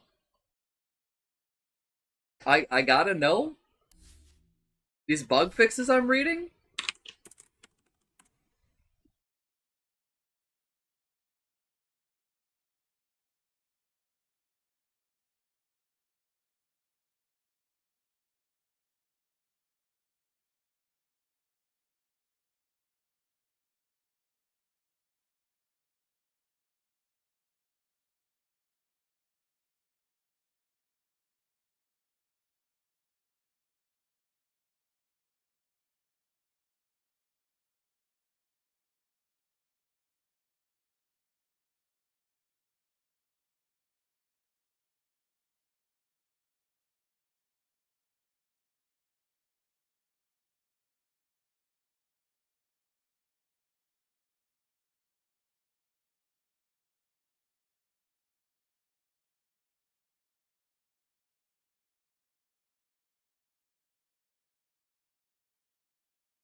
Crazy times.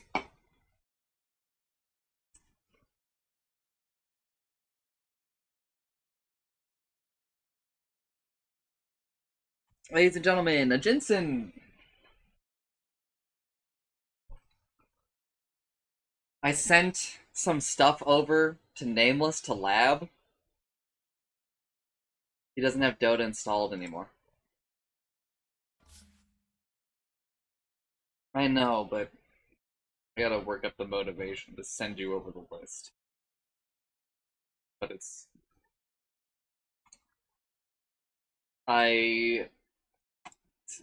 not. Alright, sure, you know what, let me just copy paste. And ruin part of my scientific experience. Well, experiment.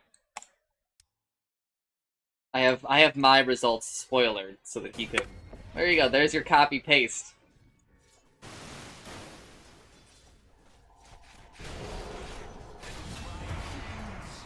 Do you understand why I did not just copy and paste now?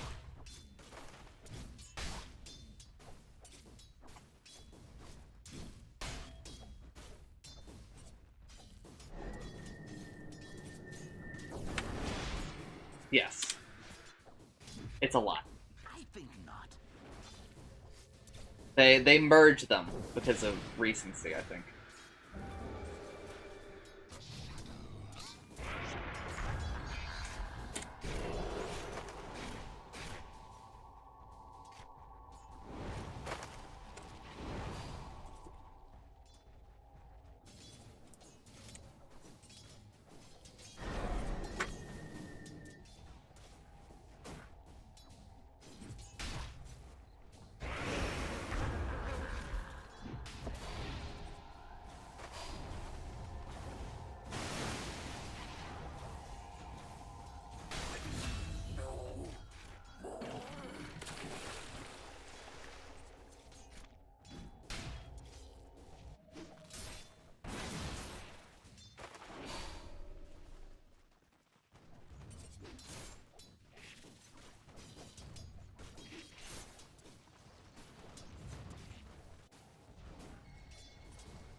people.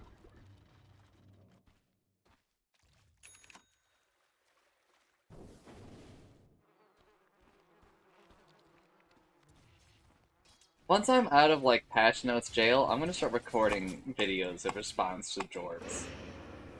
Oh, yes. During one of, like, my forced break segments I was doing for Patch Notes, right? I watched his video of a door maker, and there was some shit during that where I'm like, Jorbs, shut the actual fuck up.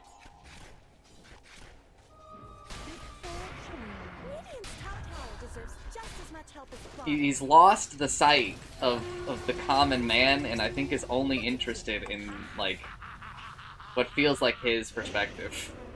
And I think has forgotten that, like, most people suck. Right?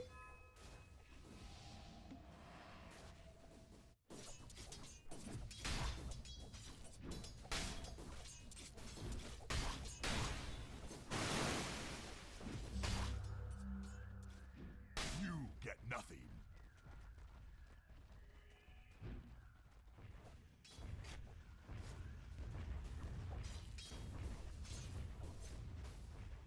I know, but the problem is that that's not how he phrases his videos. Right? If he said that in his videos, I would have less of an issue with, like, the shit that he says. 本当に助かりましたわ。 Thank you for the tier 3 resub, Jet. Also, are you gaming, Jet? My problem is that he goes in and he's like, people, like, they're gonna basically bow to the people and change Doormaker, even though he's the best boss they've ever made, ever, in any card game ever.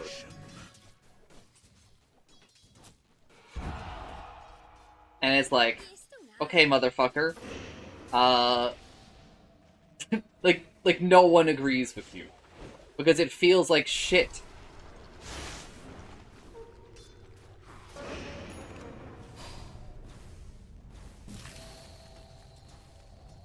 Right? But, like, part of his speech, he talks, you know, he kind of echoes, like, a little bit of the sentiment that person in that other Discord was kind of talking about. Where they, you know, if a player plays perfectly, should they win, like, 100% of their runs in Slay the Spire? And I'm like, yes. Right?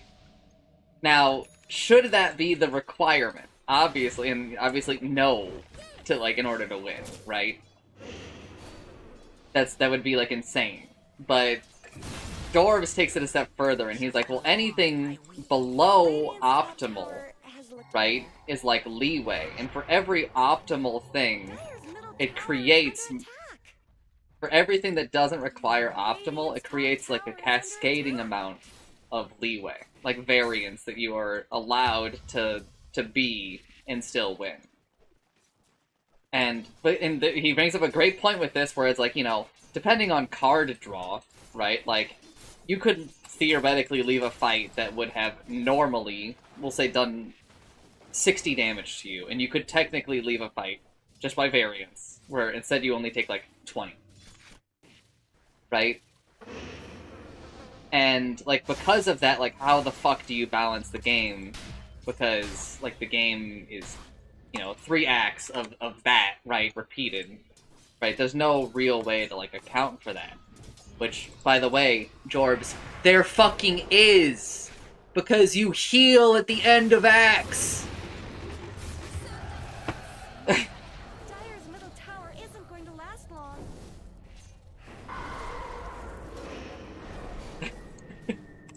Like, for a guy who is really smart about, like, playing cards and picking cards, I'm like, you're fucking stupid!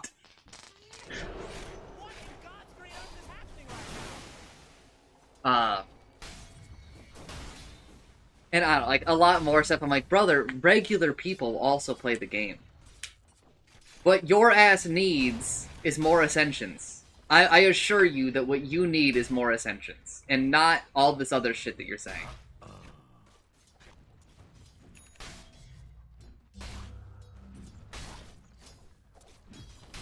And also, he's like super butt mad that people gave it negative reviews, like Chancer. And I'm like, no, that's based.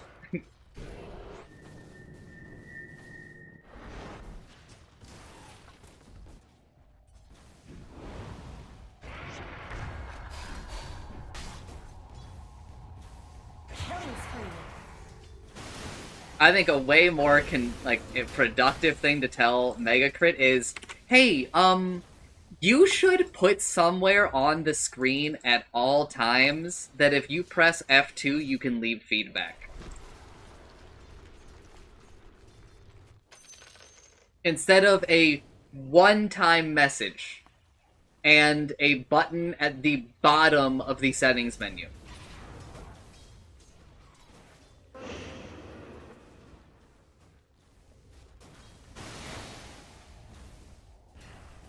I think that would probably do them a ton of favors.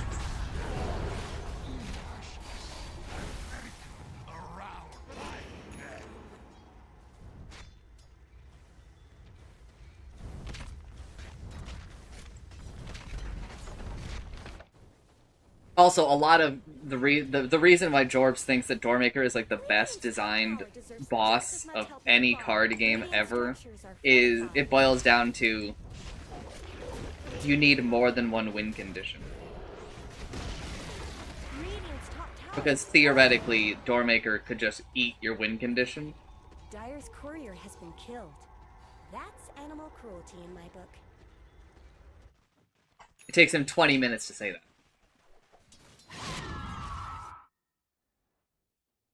Jorbs also seems to be under the impression that you, like, unilaterally are able to manipulate your draw a lot more than I think is actually available in a typical run.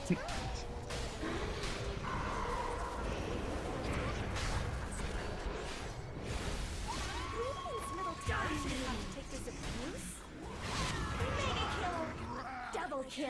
What you see is what gets you.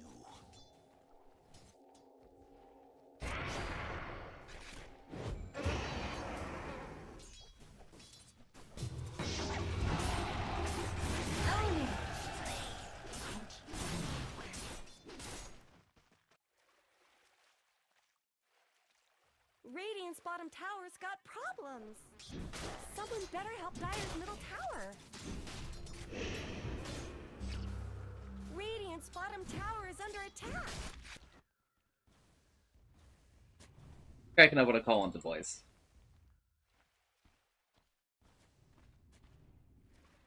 Jet, I don't think you should be buying this Hydra whatever item Radiant's middle tower could use some help. on Sniper. My fiends will avenge me. You should be buying Pike. Radiant's middle tower is under attack. I'm saying that, like, pretty much period, I think. Where did Radiant's middle tower go?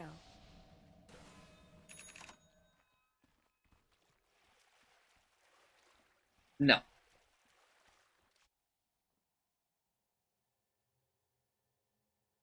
Sure. But, like... Not much good's happening to Radiant's Okay, then bottom sure. tower. But I would still probably tell you to get a Pike. Four Step is, like, the best item in Dota. And for, like, heroes, where a lot of what you're doing is based on, can I hit people? Radiant's bottom tower's got problems. An item that moves you, like, 600 units. Pretty good. Radiant's bottom tower is no more.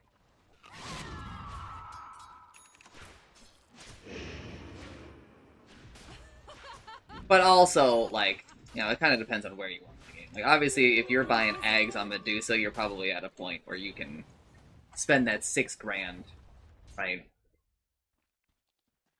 But on Sniper, I think you need the movement.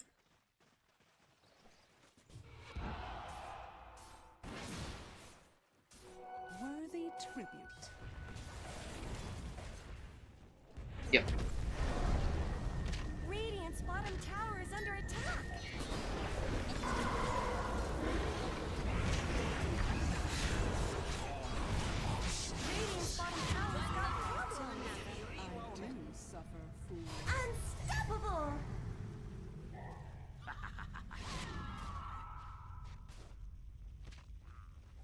Not much good's happening to I Radiant's am bottom before Doom. I have tower. finished Radiant's Disruptor. top tower. I have finished items and such.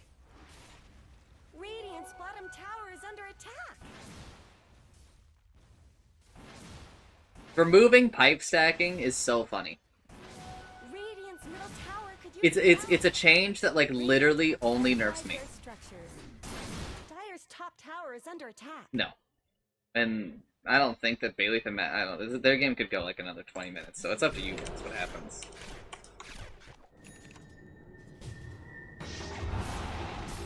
I gave a Jensen some things to test that I already like was testing during the patch notes, but before I go file bug reports and such for things that other people definitely aren't testing, I need to fucking become friends with the Zet, man. And I just need to like call him into my chat sometimes and be like, "Could you go look at this?" Right? So I stop pawning my peer review to my viewers. Ooh, Dire's courier got killed. Those things aren't cheap, you know. Killing spree. Ownage.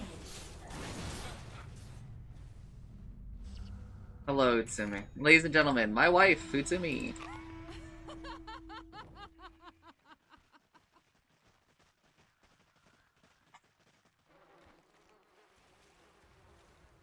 Radiant's middle tower shouldn't have to take this abuse.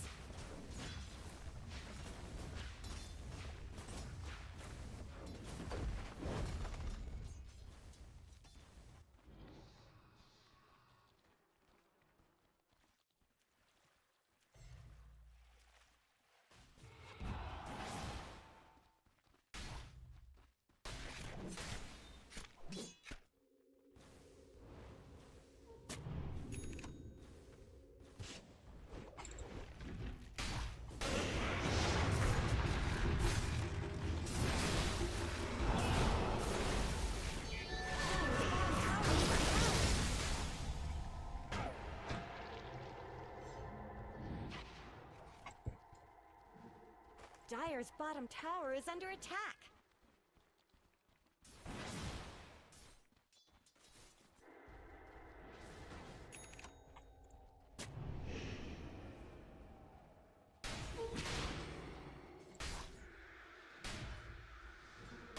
I really love opening an act with like 5 combats. Radiant's middle tower could use some help.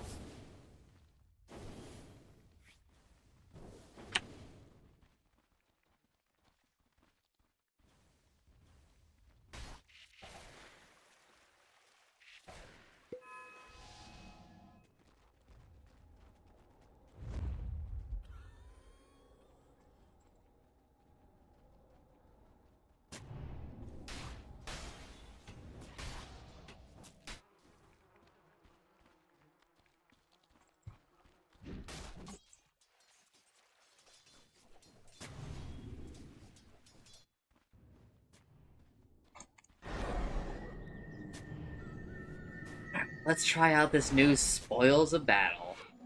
Regeneration. Mine. Death's bounty.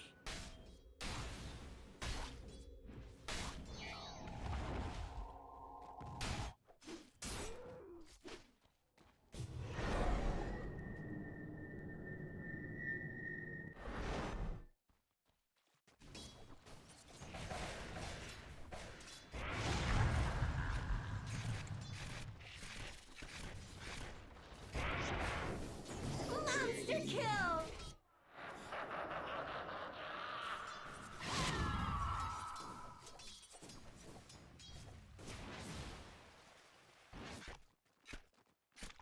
Radiant's bottom tower is under attack. Sometimes, Slay the Spire, you really piss me off at how you decide to, like, the card hitbox, man.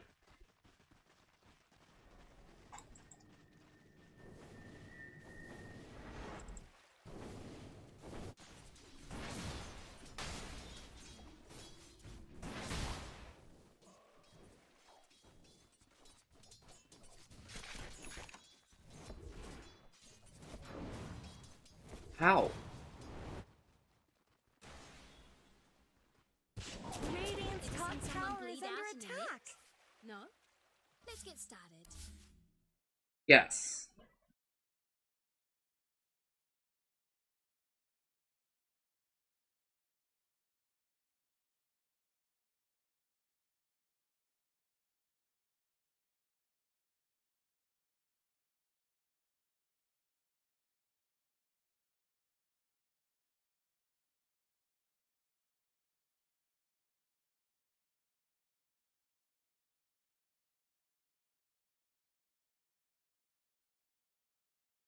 What is wrong with my map? I just why can't why is my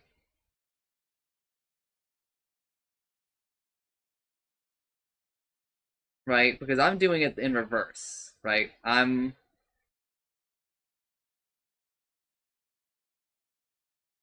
Because it should just be the two barriers added together, because they just add together, right? Times uh oh yeah, 1.59, 272. And then minus raw damage, right?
I don't like new spoils of war, man.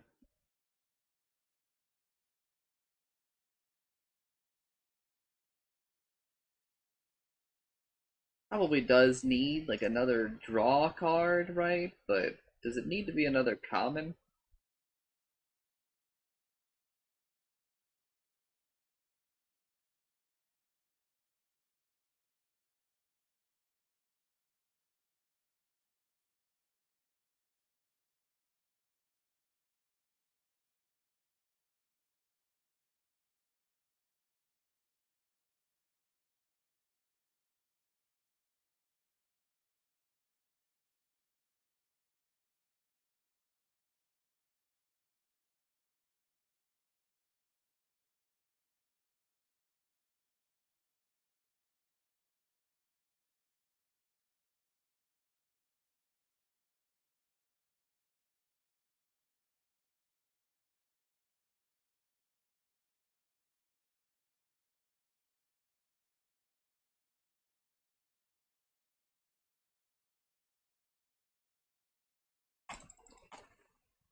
We can start the queue whenever you guys are good.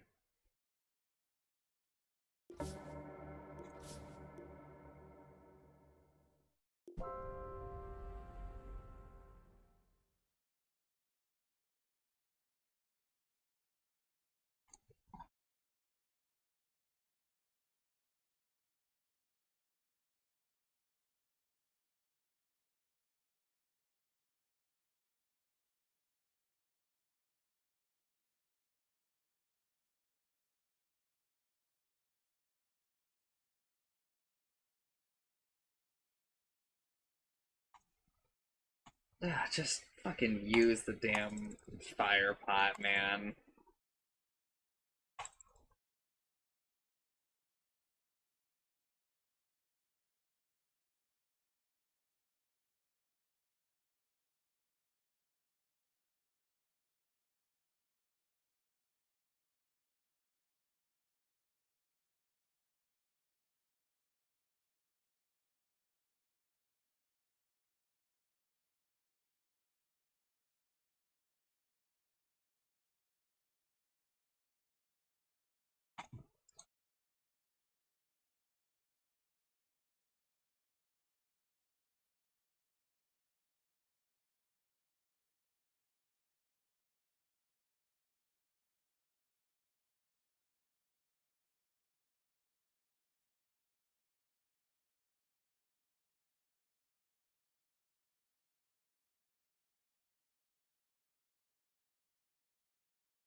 Okay.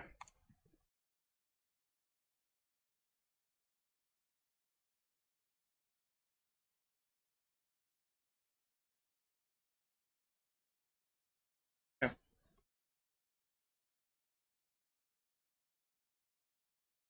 Yeah, yeah, yeah. I mean, there is like a soft cap to pseudo, but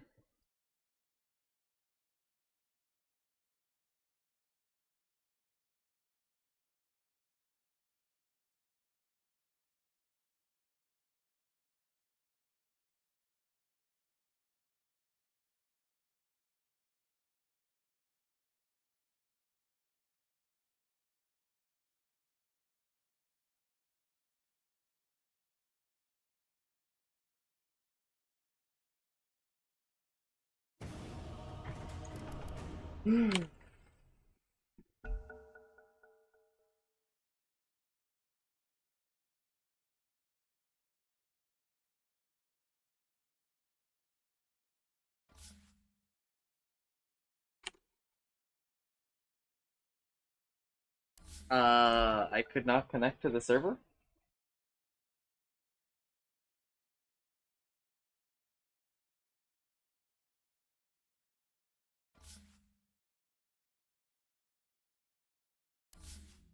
I'm not making it in.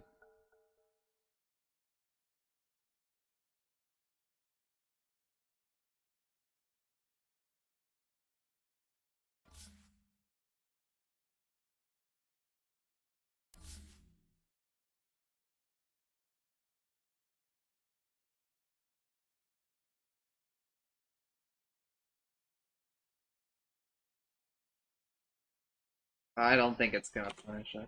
If enough people don't make it in, I'm pretty sure it's like something.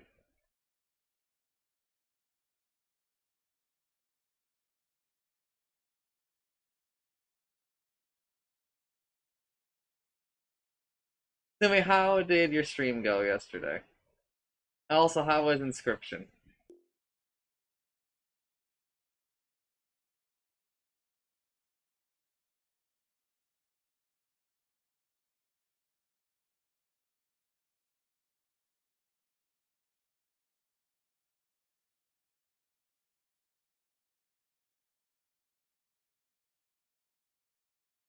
Mm-hmm.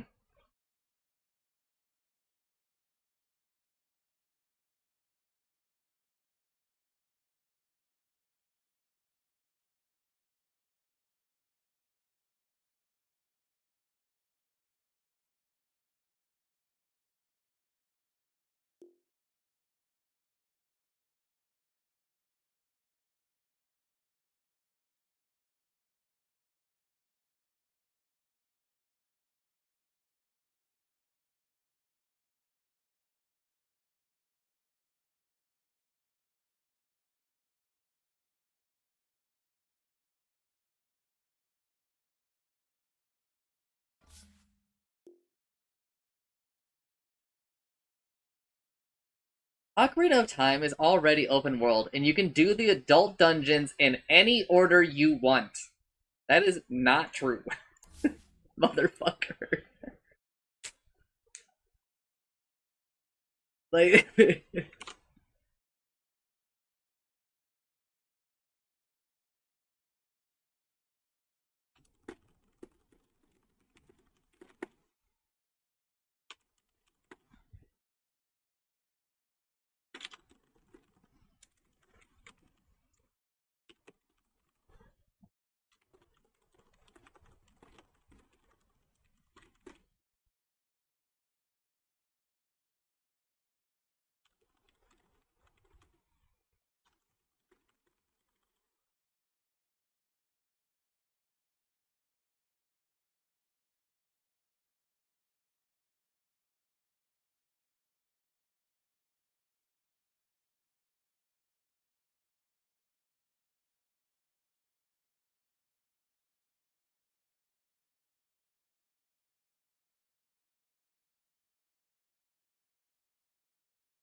This is coming up because apparently some literal who said that Ocarina of Time remake is coming out this year, and not a remaster, a full-on remake. And the second comment on it, HD remake with Dark Souls style combat is all I'm asking. Keep everything else as is. Sometimes now what Nameless was saying the other week was ringing through my head. He's like, you overestimate the average person by a lot. And I'm like, no. And now I'm like, yes, I do.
I'm not giving up a potion of insanity and a fairy in a bottle for the foul potions. It's not happening. I'm not doing it. Although that you know that this next node is going to be the fake. Okay, okay, okay, okay.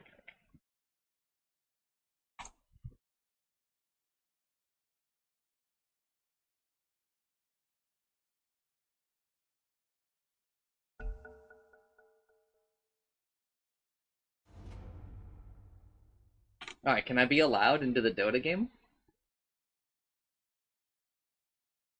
Okay, I'm in.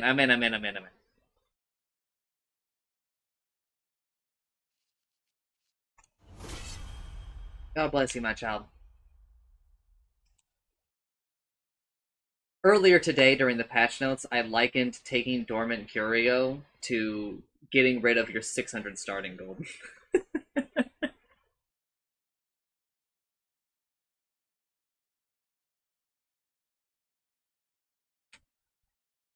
God bless you, my child.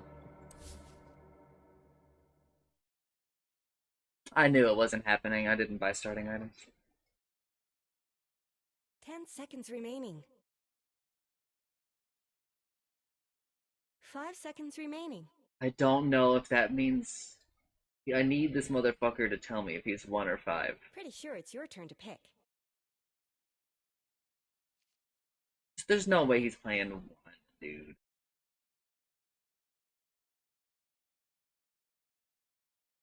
Okay, he's not playing 1.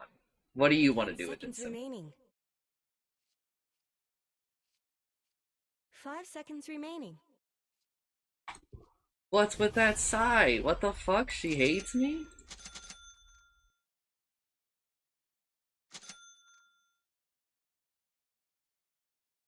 Oh, I thought you, because I'm laning with you.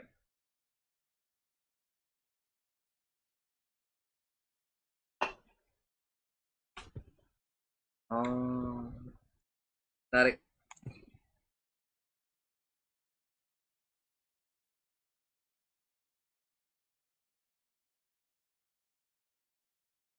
Alright, it's time to turn the timer on.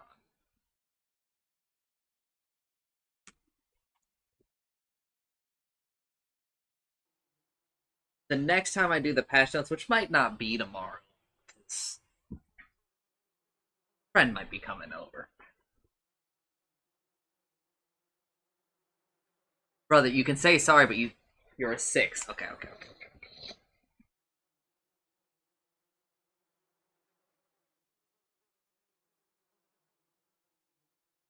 I mean, I used to use like the phrase 6.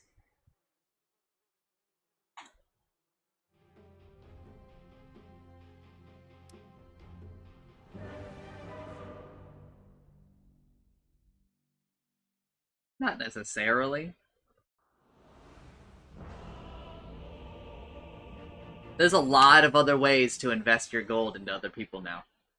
You know, I mean, there was back then too. I mean, wards cost money and blah blah blah, but now, like, The path is clear. sure, a salve is half value on a teammate, but you know what fixes that? Buying a second salve. Right? And I think on some heroes that is like viable. The problem is that Chancer and I don't really play like any of those heroes, and with randoms, right? Or, you know, again, no offense, like you guys who are worse than Chancer and I, the value of like of buying like a second salve for you guys is like super sus as just compared to like us buying items. Yes. Trusting randoms, right, that they're gonna utilize the salve None shall hinder me. like appropriately is also like sketchy as all hell, right? First blood! 30 seconds to paddle. As thou wilt.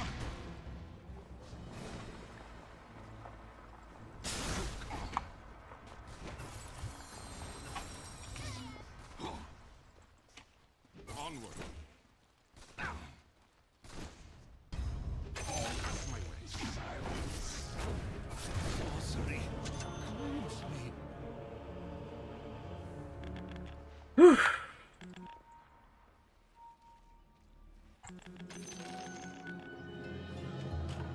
I'll give them a drubbing they'll not soon forget.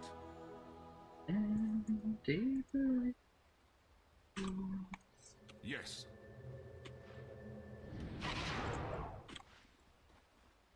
The path is clear. None shall hinder me.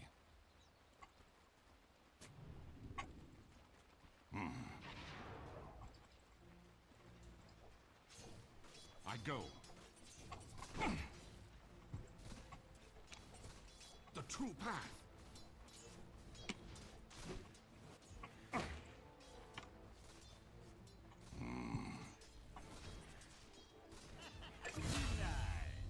Onward. I'm under attack. Should be attacking this witch doctor more. As thou will it. Truth compels denied. I go.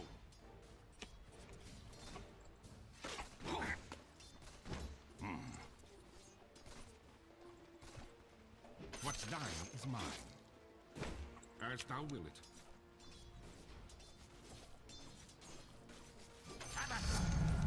My grace. Begone. When you don't see a hero, you need to like walk over there. Oh, okay, you're doing this. That's fine. That's fine.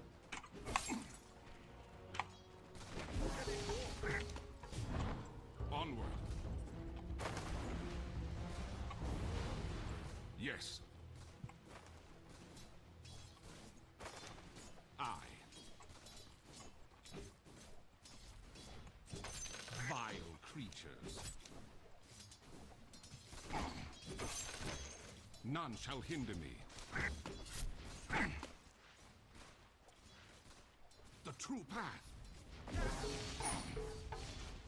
The path is clear. Now count thy costs. I light in the darkness. I go. Truth compels me.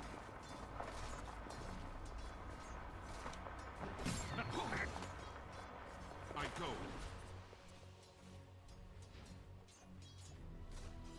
The path is clear.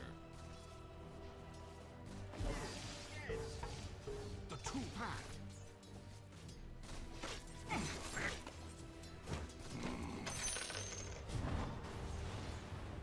Into the night.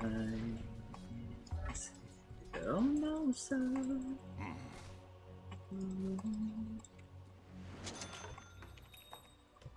Out of my way.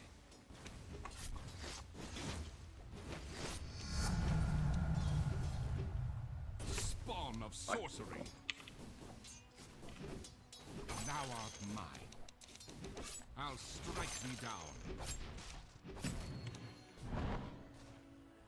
You gotta contest these. Don't let your middle tower Or block. fall. None shall That could hinder me. fight it. To do something about it. Tis on thy head. Yes. You understand what happens when they pull like that? Truth compels me. What leads to this? See how he's like a full level ahead of you? I don't think so. Onward. You don't want that. Your middle tower is under As thou attack. will it.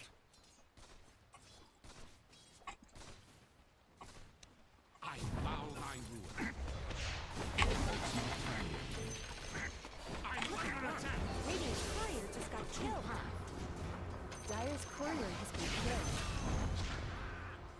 Out of my way.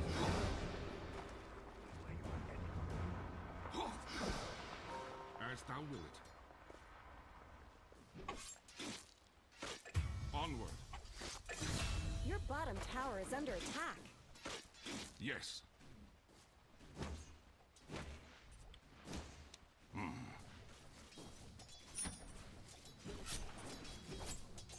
Thou art mine.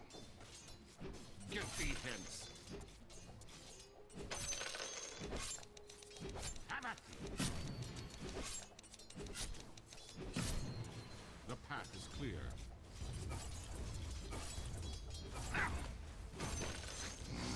Thank you for the raid, Snail. Thank you for the お兄 raid. ちゃんのベッドにいるの？私はお兄ちゃんを抱きしめていたはずなのに。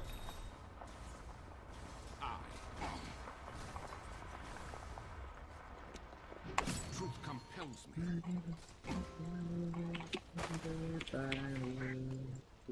None shall hinder me.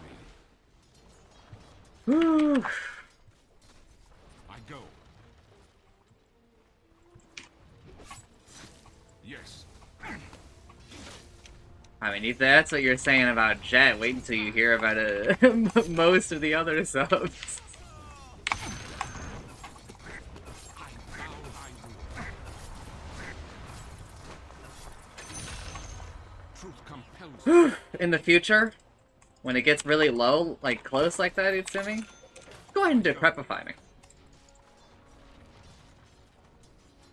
The path. Then he can't attack me, but you can still attack him.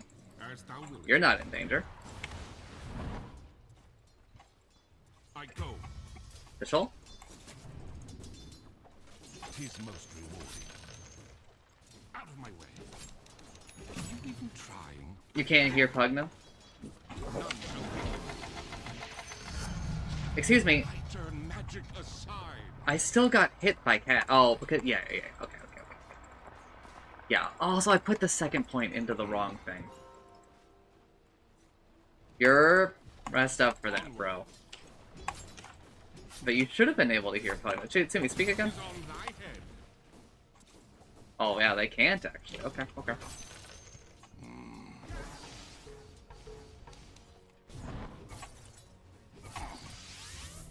The path is clear. Well, leave it to me. Just run. Oh, you're dead. Okay. Over here. Discord audio. Filters. No, not filters. I It's a property. Oh, shit. This. sparkle.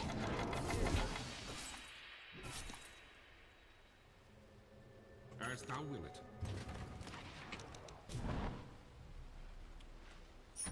Begone. Your top tower is Go to the tower, Timmy. Just get the next thing.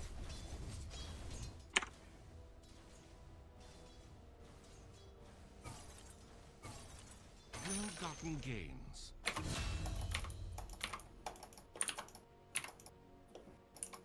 I go.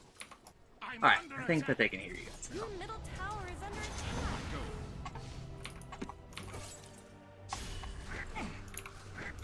Don't let your middle tower fall. Careful. He has ult, so he could just like kill you, like right now. This whole time you're just dead.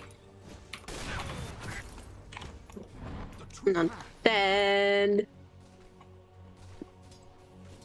Your None middle shall tower hinder is me. under attack. But I mean, were you thinking about what I said? Were you thinking Yeah, about he what level 6?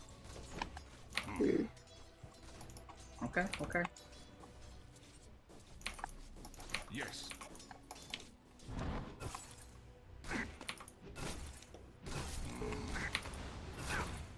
Timmy? Thank you. Yes.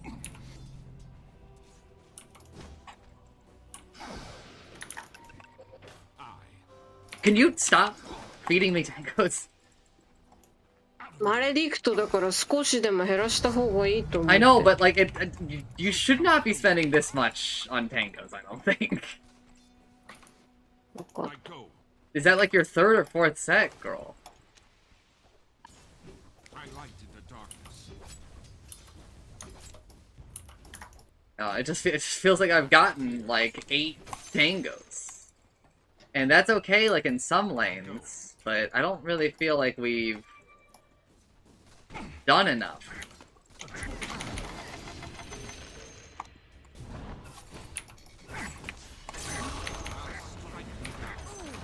Dire's courier got killed. Those things aren't cheap, you know. As thou wilt. Killing spree. None shall hinder me.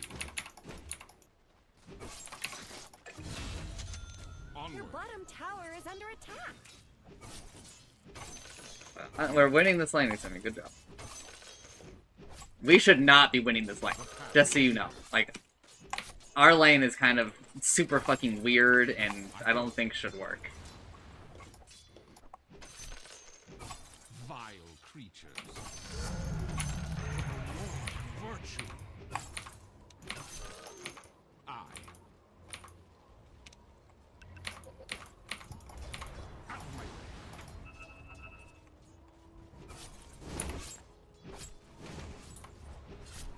Now count my costs.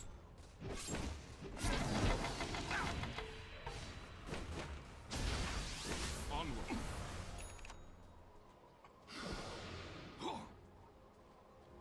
As thou wilt. Get these heads.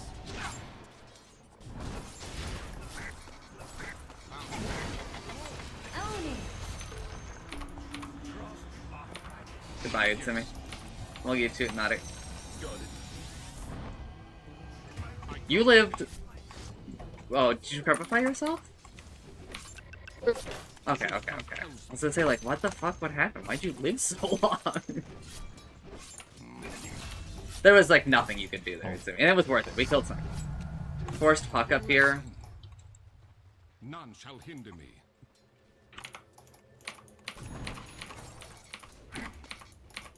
The true path. Out of my way.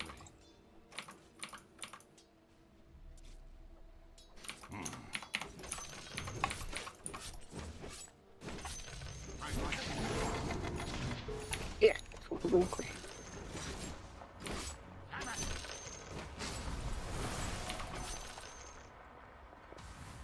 I go.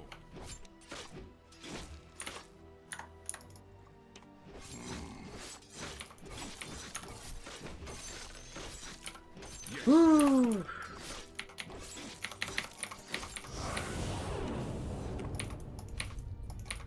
Oh, Sniper's coming up behind you guys.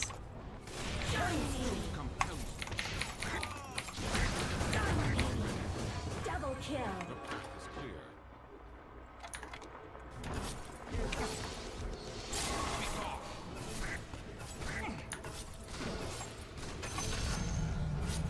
I'm un- Thou art.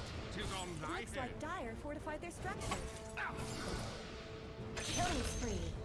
Double kill. Pay for thy You wrong. really should look at your bottom tower. I come anon.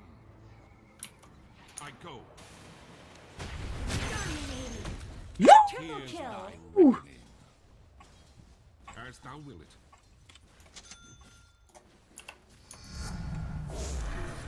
Blessing. None The shall enemy's top hinder me. tower just shattered into little Take them. pieces. Tis mine. Onward.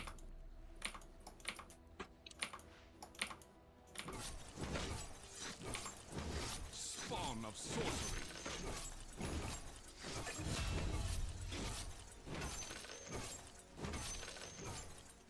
I.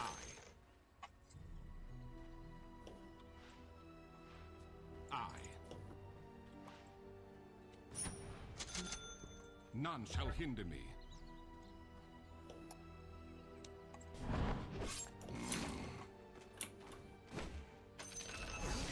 The enemy's middle tower didn't know what hit it. I go. Medieval way to give me mana. Oh, you mana boots. Own it. Yippee. Oh, sorry. Didn't know you were gonna do that. The true path.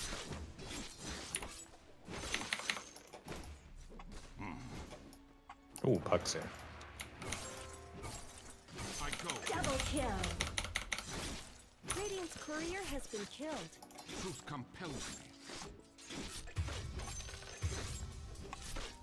Yes. I actually got Death Warden. That's fucked up. I was at like 50 HP. By the way, I gotta read about these witch doctor changes. Wait, what the fuck? Nothing? Out of my way. Can say what I will do with this power. The path is clear. So you have wards? Ah, fuck. This Tusk has them all, doesn't he? Onward. They're just all on the ground? Oh, okay, this fucking 3-word spot. Only sentry. The true path. Truth compels me. As thou will it. Out of my... I'm under attack! Your middle tower is under attack. Middle tower is down. None shall hinder You me. just let them. I.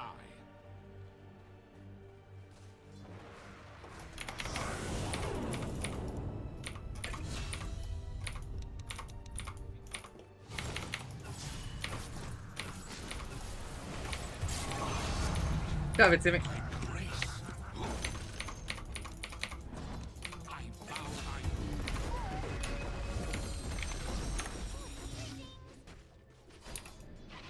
Onward. Hello. Dream Coil is down, I Tis all believe. I have. I'll strike them down.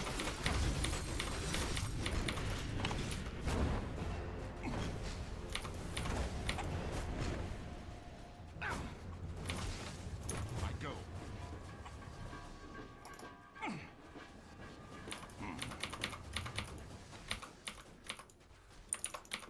I go. The path is clear.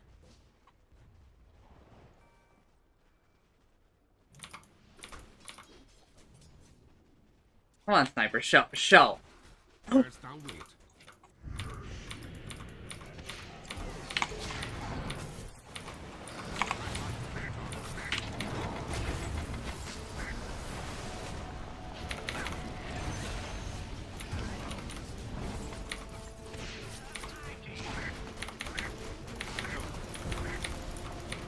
Killing spree.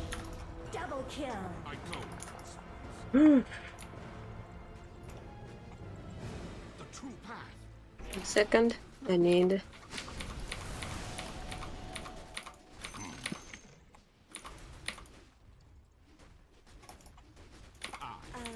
Let's talk about your top tower. Truth compels me.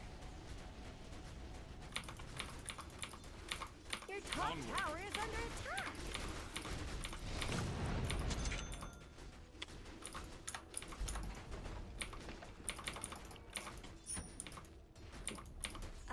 Let's talk about your top tower. Fires have fortified their structures.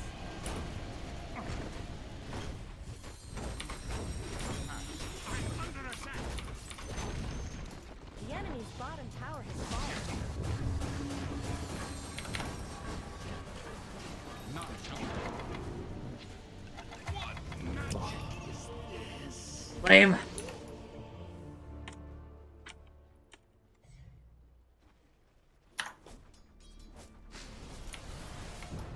Close this second mystery snail, or the second Vash 1-on-1 6 tab I have open.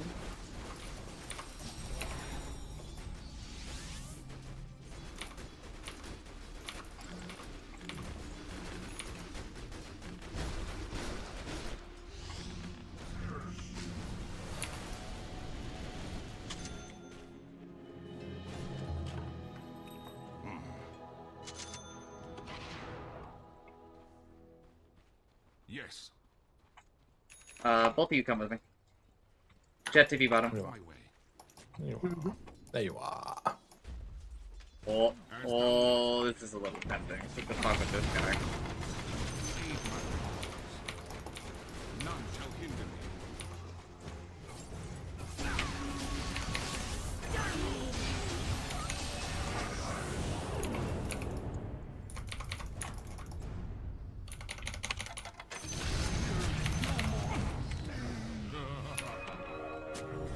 I go. Truth compels me. In your debt.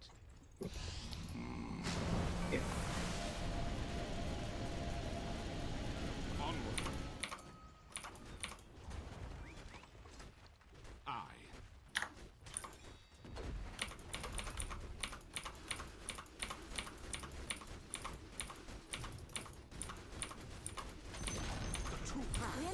bottom tower is gone. You did the right thing. Onward.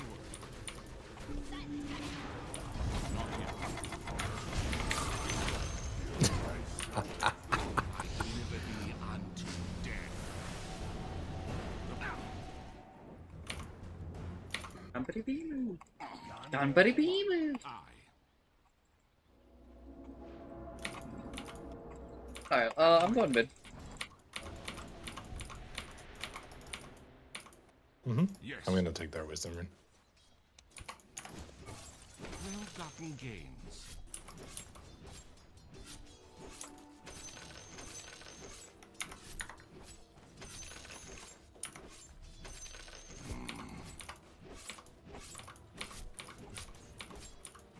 Spawn of sorcery.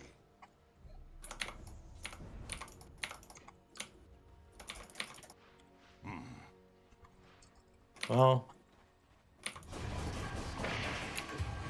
got their wisdom rune. I go. What's his Dream Coil? Dream Lord. coil. Sorry, Dream coil. Death Ward.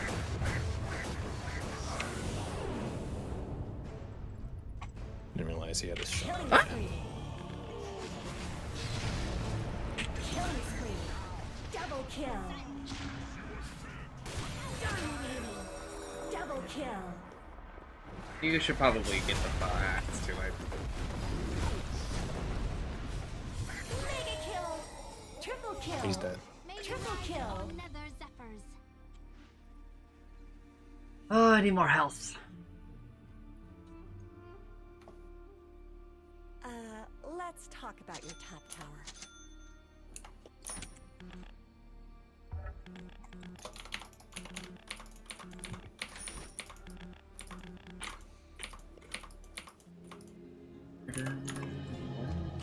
I shall spell an end to all evils.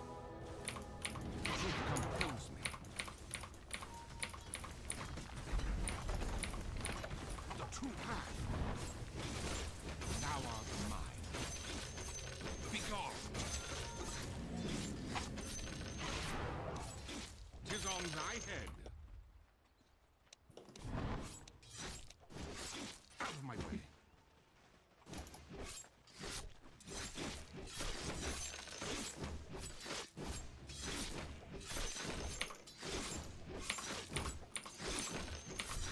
Spawn of sorcery.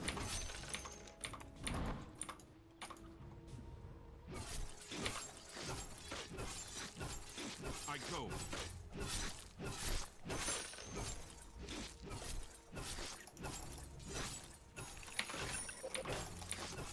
Yes. Now strike me down.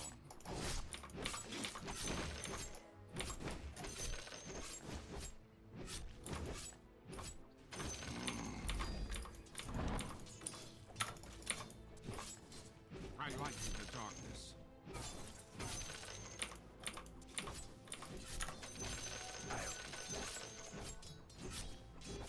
Vile creatures.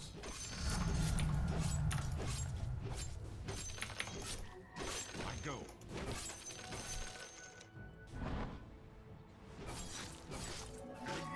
Have at me.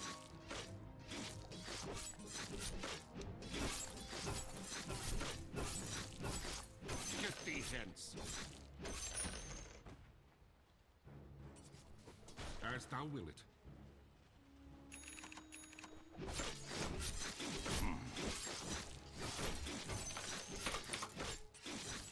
Have at me.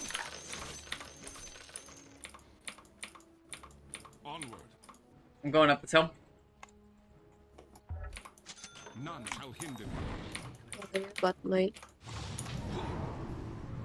Truth compels me. Death. I.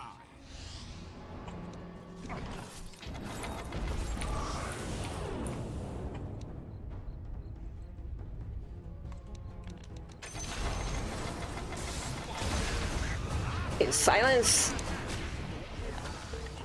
Fuck! Double kill.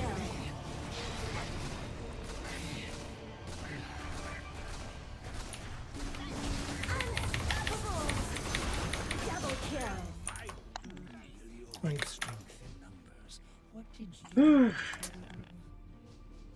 A little late to the party. Happens.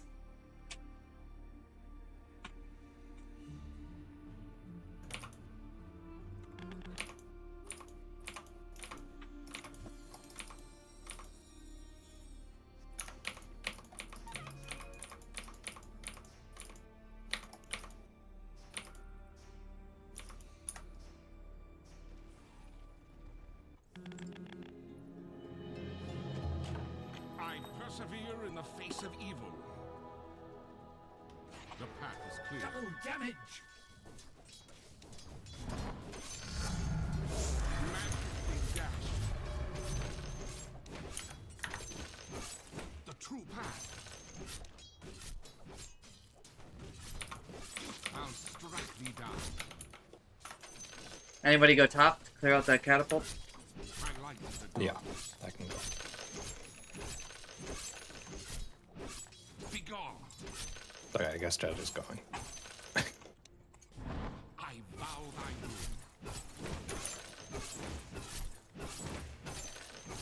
I, What is this new fucking tis on ghost thy head. for? Is it dispel? No dispel? No dispel. Oh, Vash, what do you think of this item? I don't know, I only spent like 50 minutes talking about it today. Wasn't there? The true path. I wish you could see the face that I'm making towards you, and I'm like, you know, the VOD's right there! He's at tier 3. Yeah, but like, I you know, also but like, there. bro! Radiant structures have been Kind of a big ass.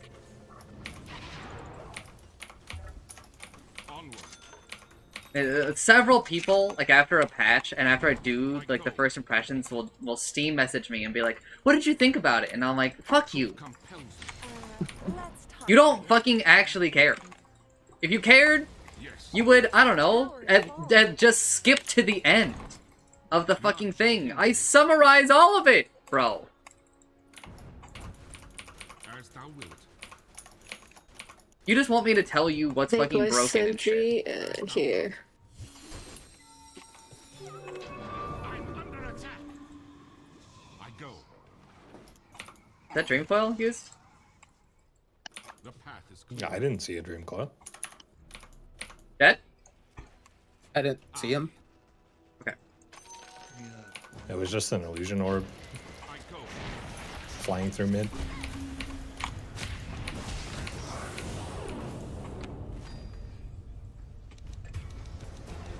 Please. Monster kill! Double kill! Good one, Utsumi. Huge! Triple kill! Dominating! Ultra kill! Owning! Utsumi. No, it's fine. fine. It's fine. You don't need to heal him. Chill out. He's Huskar. Utsumi, it was huge what you did. So no, no. Insane decrepify. The way that you basically stopped Sniper from killing Jet. Sniper is like the only hero who's really a threat to Jet. The enemy's middle tower has fallen. But also, I'm sorry, Jet. If you want to know what I think about that item, you gotta go. Like, you just go back and fucking buy it. It's like the start of today's stream, You really right? And I just couldn't while you were it's doing just it too because the long. rewind was weird. Out of my way. But listen, my recommendation for if you ever rewind my stream, just go to the YouTube stream. Oh, is it easy on there? Oh yeah, for sure. It loads like a million times better. making any more appearances. Okay. Begone. That's like I'm pretty sure that's like what a Jinsen does every time he has to rewind. Yeah, most of the time. Dominating! I Owning! dodge like everything with doppelganger. Onward. Then immediately. I am on my way. I was just pushing out top. This is still anything. Mega kill! People who are still alive. Double kill! Yeah, it is. Okay. But I'm leaving now, though, like a little bit. Death Ward on just a couple of illusions?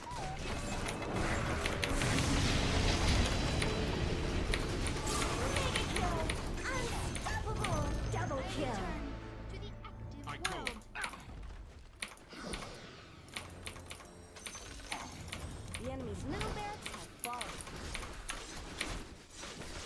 As thou wilt. For anyone who didn't see, I baited the Witch Doctor into stunning me by using Counterspell because I knew I had Lotus. To just do it anyway. Oh man, I'm a cancerous motherfucker. The Lotus Orb. Okay, Chanso thinks that the fucking offlane anime is evil. Wrong. Lotus Orb on him is definitely evil, though. The path is clear.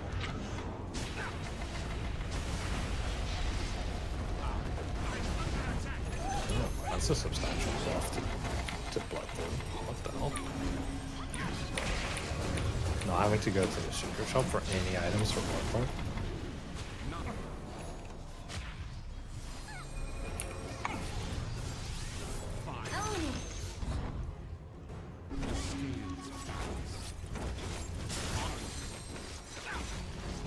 Oh no!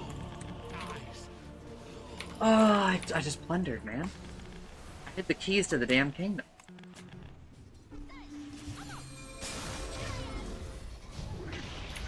Double kill.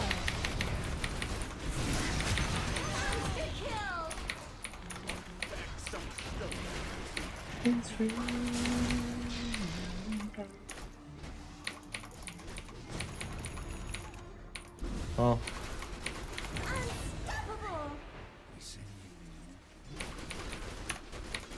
I don't know, my offline anime has such a good track record, dude.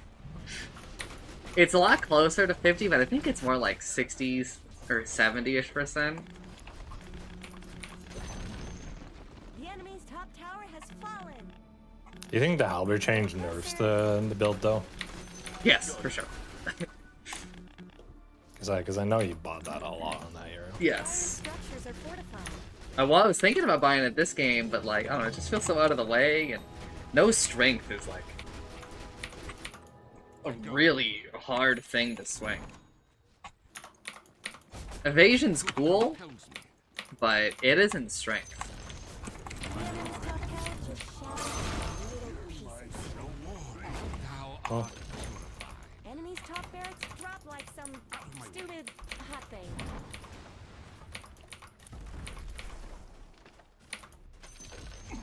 The enemy's top barracks have I go. fallen.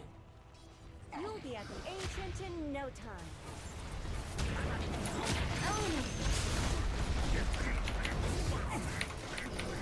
The path is clear.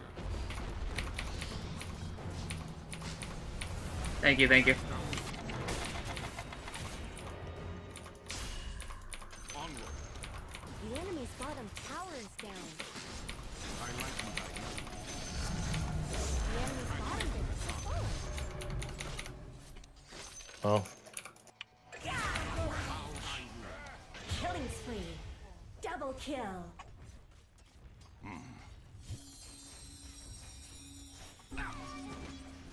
Truth compels me.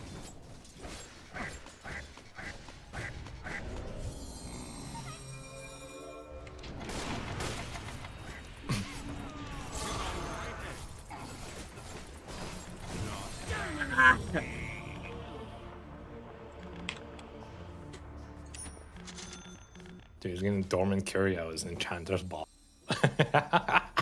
Hyper?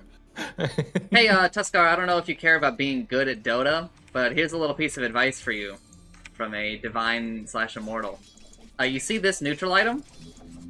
Never take it.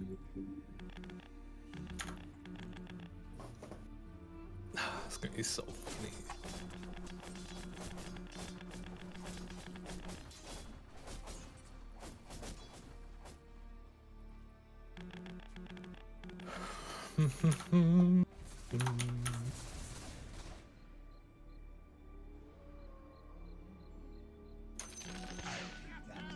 What do I want to buy?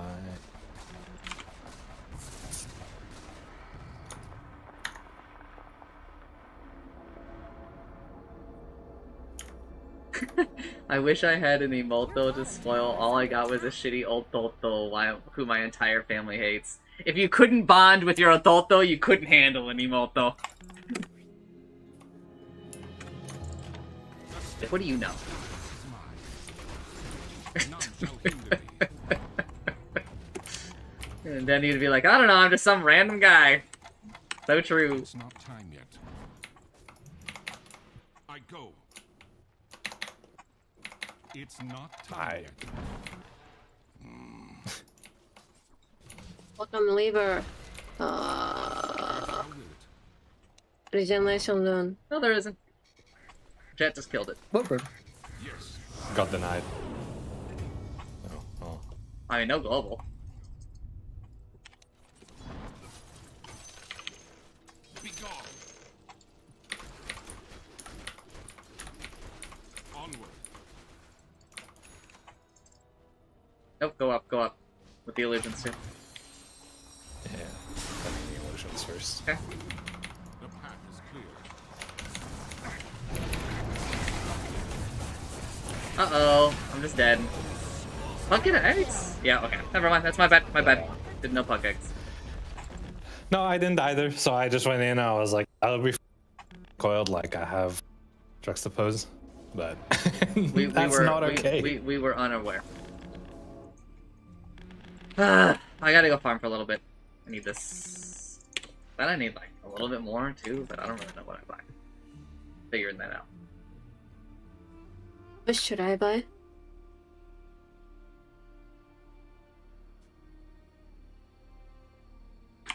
What should you buy?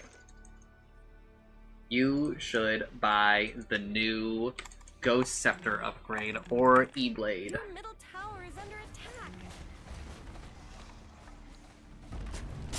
Uh-oh. Our boy may have just died. Tower is gone. I tried to warn you. Whoa! Okay, he's good. Oh, what are you doing?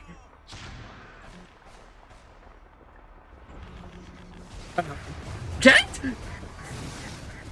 No, I Jet? was paying attention, to be honest.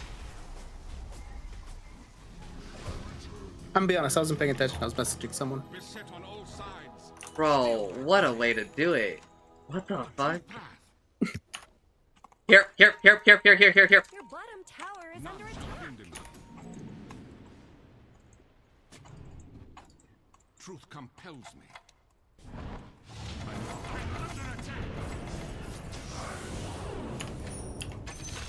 The path is clear. I'm gonna farm 2 camps because then I had 25. I'm not ready. 1 camp was enough. I Can I get TP's bottom? I guess Radiant fortified their structures. I Right. TP'd for the outpost. as thou wilt. Me and Tuska running down. Go. Great, they're back. Onward.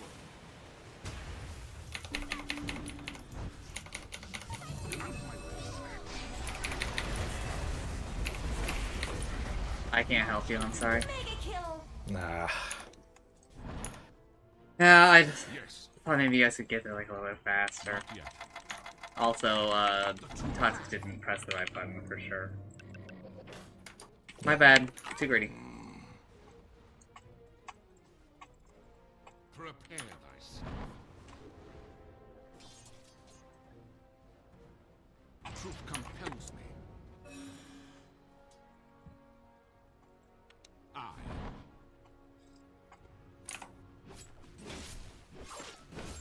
Thou art mine. Who could turn away from this battle? You really should look at your bottom tower. Your bottom tower has fallen. Magic be dashed. Get thee hence.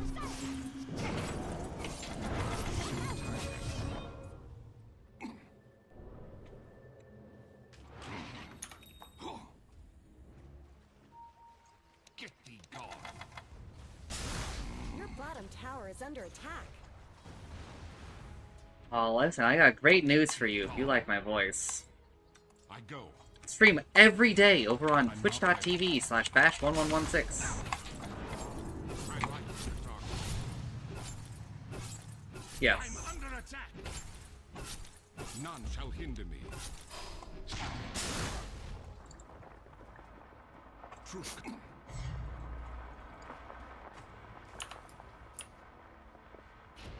Onward. I go. The path is clear.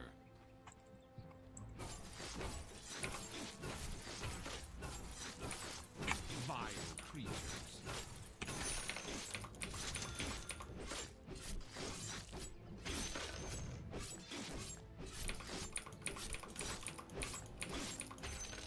I'll strike thee down. コンチャラカタリスト or sealing signet. I need to do experiments on the Conjurer's Catalyst. Don't take Conjurer's Catalyst until I tell you otherwise.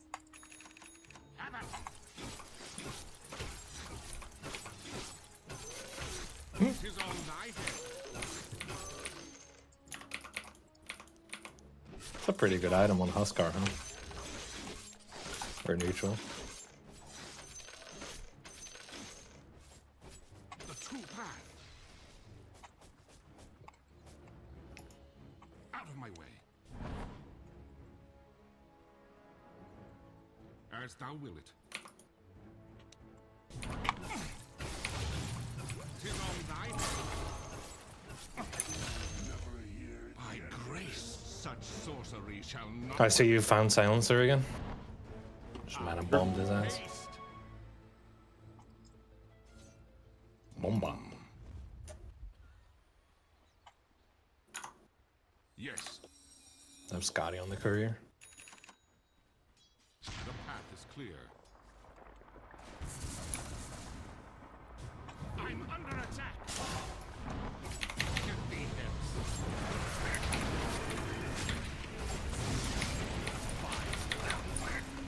Killing spree. The true path. Careful, silent sniper stuff. Radiant's go. courier has been killed. Those little guys are also. Apparently my courier decided that I should just stay there after delivering my items. Thank you. Oh, dodged this that. shit is fucking rough, man. I go. I mean, I should Sniper. dodge Stream Coil with Doppelganger. Truth compels me. I come anon. Onward. Thou art mine. I turn magic aside. Out of my way. Alright. None shall hinder me.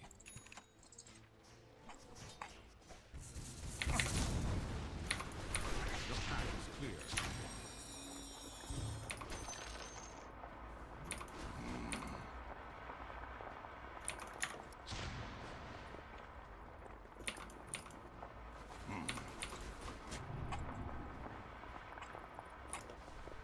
Onward. I. A lot of shrapnels. Surely he's out of his shrapnels at some point, right? Right? Nope. I go. I go.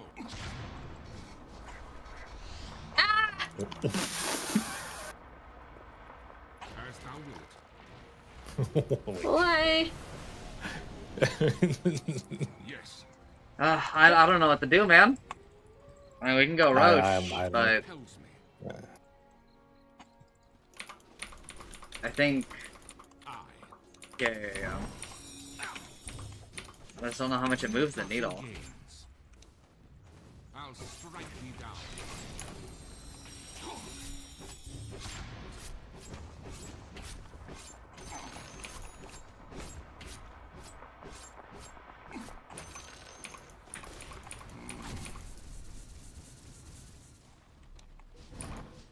I go.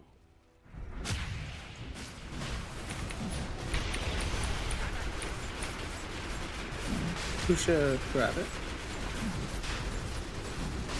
One of us three, but I don't know who.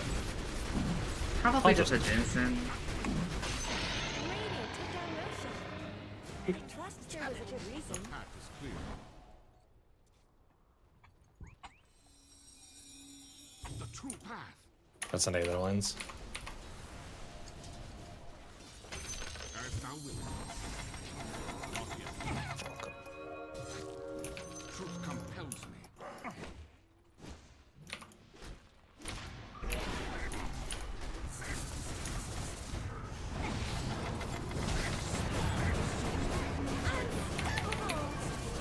Oh my god. Oh my god.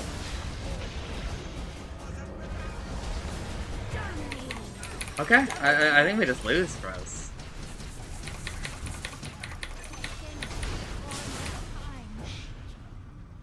Oh, that's real rough.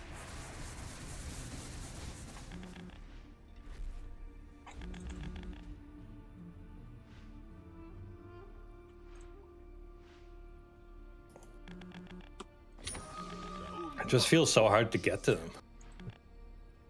Yeah. Just feel like as soon as I get there, I'm gonna have to take 1,000,000 damage. Yeah, sounds about right.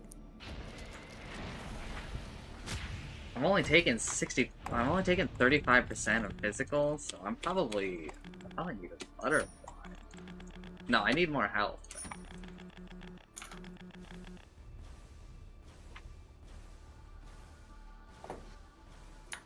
Your bottom tower is under attack.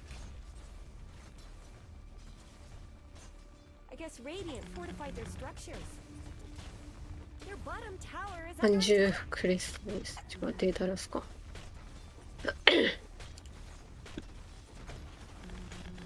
You really should look at your bottom tower. Yes. I like it. Oh.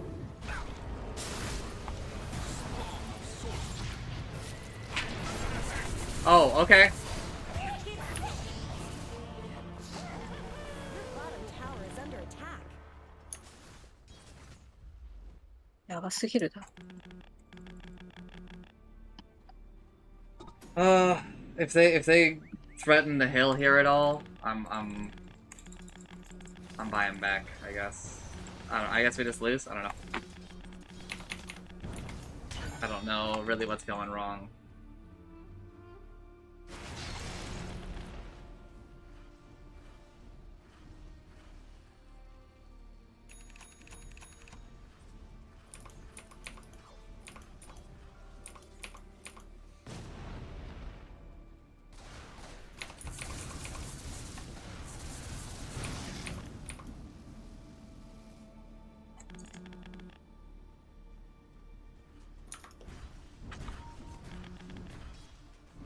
I would kind of prefer it. I could get it, but I'd also rather we just not let them get it. I'm really falling behind on XP. I'm dying too much now. Bobble.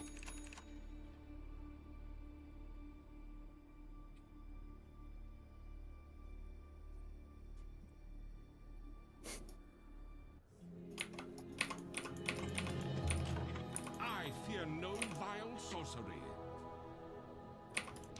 None shall hinder me. I don't know, I mean, I guess I just go farm for a bit, because, you know, I've got a lot of room to grow. Also, this camp down here hasn't evolved, like, a single time. This water camp?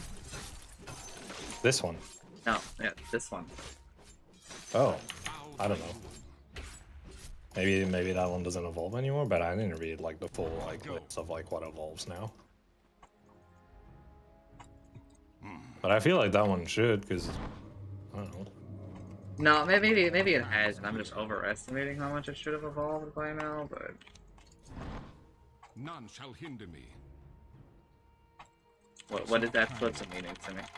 Prepare thyself. Every enemy going toward to you, I think. As thou wilt.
on thy head. Yes.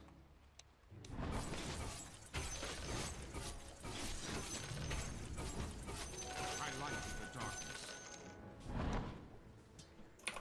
I lighten thy load.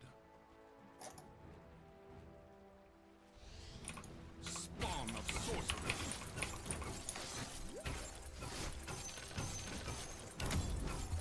Vile creatures.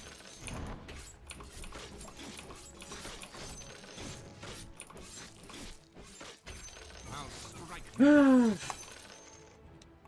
I come anon.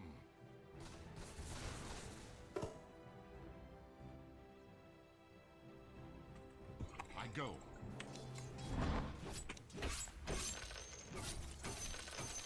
He does not have his Massive Madness in his inventory anymore, which is honestly, like, to our benefit. No, I gotta farm up items and hit level 25 so that I can ult multiple times. Tis on thy head. Truth compels me. Okay. Prepare myself. Out of my way. To aid my cause. None shall hinder me. I think it's kind of ridiculous. Okay, I guess he's 4 levels up on. Bow thy ruin.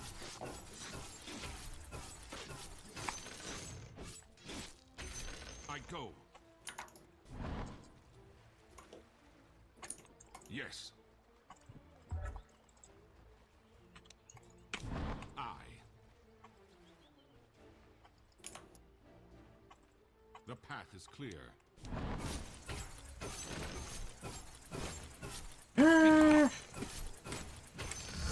Alright, level 25, everybody. Get thee hence. They will not see what hit them. Get thee gone. Onward. I go. A true path. As thou wilt. Onward. Well, it won't be top. We gotta be careful because it's gonna roar and they can like turn a roach fight. Tis on thy head.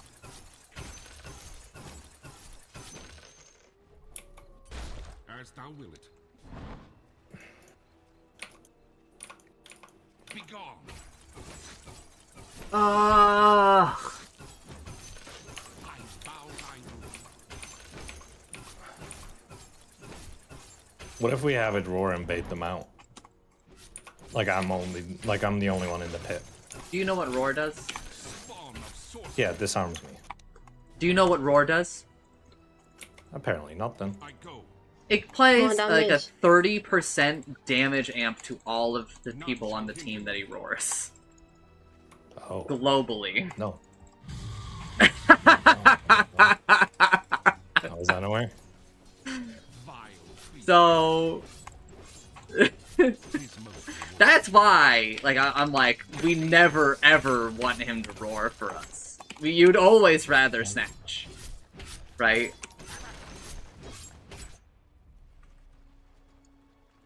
truth compels me.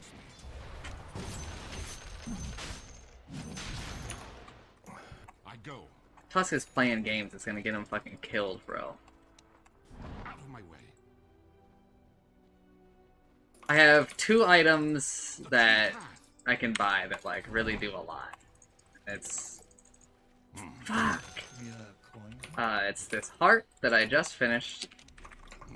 Disperser, and also as a third one, I can also go buy eggs. And you know what? Crimson Guard. You want me to grab it or for the XP? I would like it. I'll be nearby, just don't do it. Yeah, I'm just waiting for my courier to give me this shit. compels me.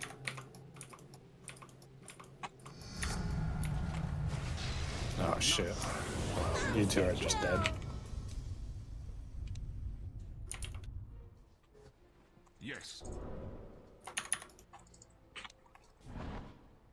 I go.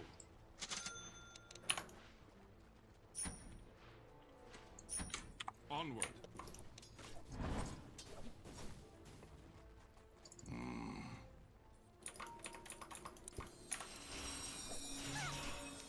I'm not ready. Now. I'm under attack. As thou wilt it. Roshan has fallen to the dire. Tis mine. Out of my way. I go.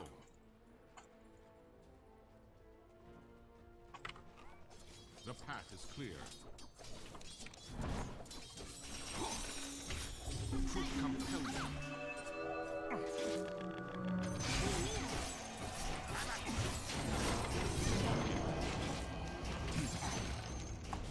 The path is clear.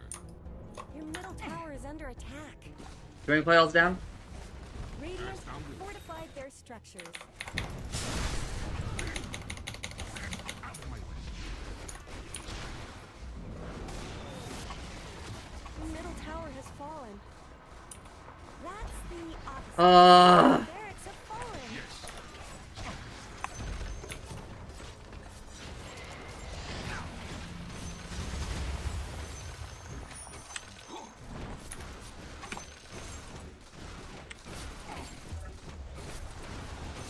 I like it. This is very frustrating.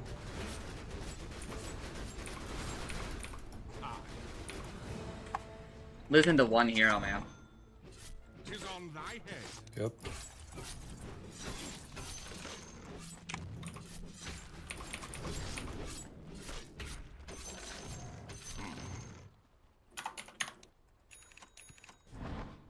I go.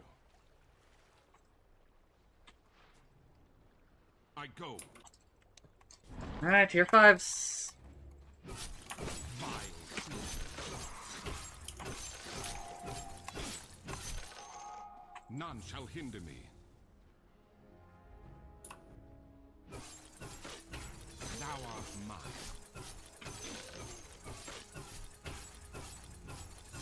The true path. Onward. Speak on. Truth compels me. Out of my way.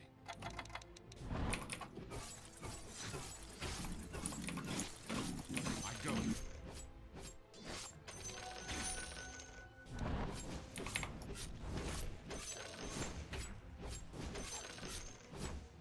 Spawn of sorcery.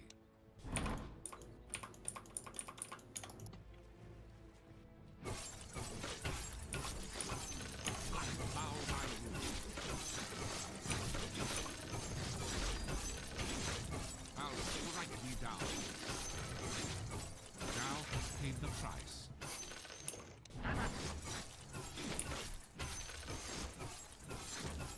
I light in the darkness. I'll strike thee.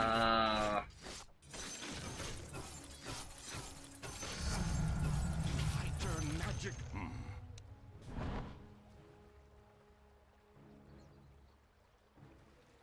Onward.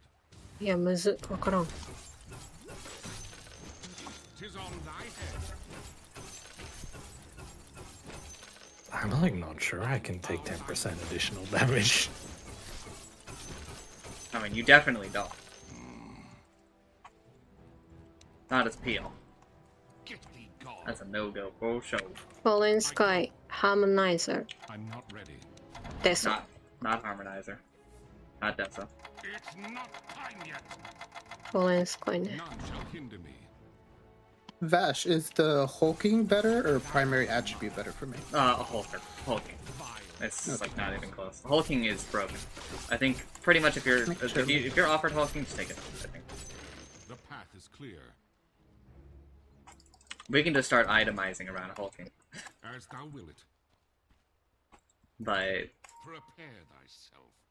this is Spawn of listen, man. That's got sorcery. 6,000 health. I come anon. The true path. I took an additional dispel. Yes.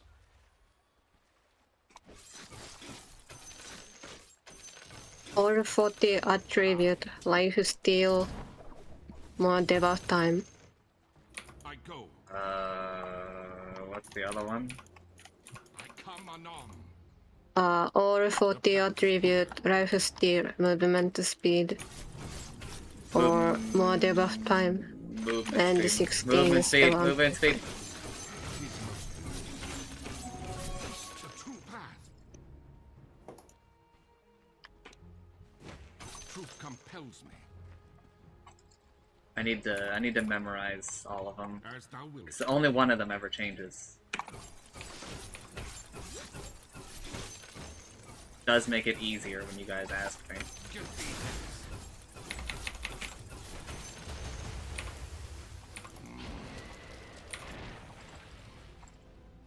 Out of here. I go. Onward. Get thee hence. It's not time yet. Really? No, it's gone. It's None gone. shall hinder me. Yeah, I have no timer. Yes. Yeah, I'm sorry. I've got to farm up a bunch of items to catch up. 'Tis mine. Making this take for fucking ever. You want that? I do. I'm keeping up there for it.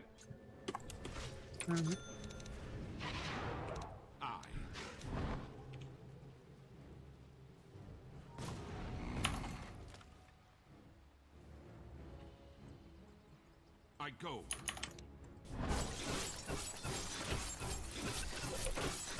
Be gone.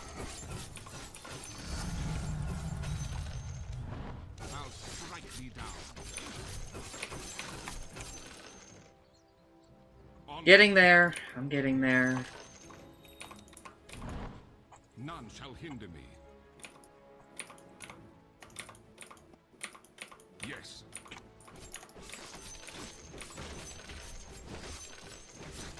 You guys need to. Tower's just gone. I don't think that tower has enough health for us to even get there to defend it. Your bottom tower is under attack. Your bottom tower just fell. Maybe you shouldn't look. Thou art mine. Damn, well. Blast cannon sniper. He is fleet-footed. Spawn of sorcery. You guys good? No. No. No, you weren't. I have 2 seconds on my TP. Gone forever. Radiant structures have been snow fortified.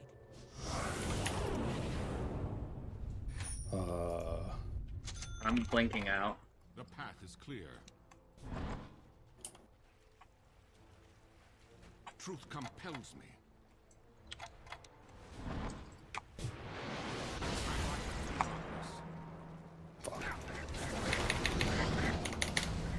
Thank you.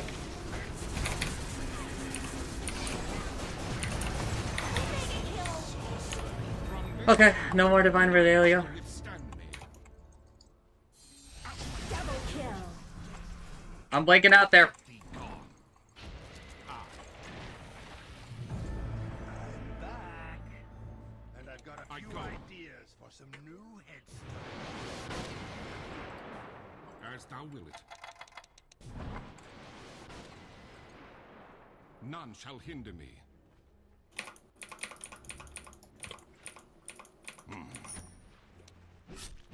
Now shall I come. 'Tis on thy head.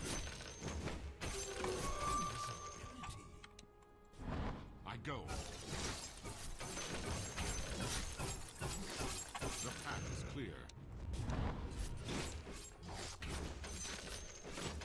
Come at me.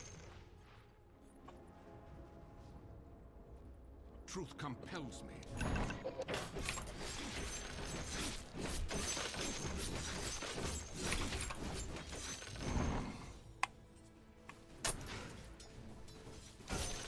The true path.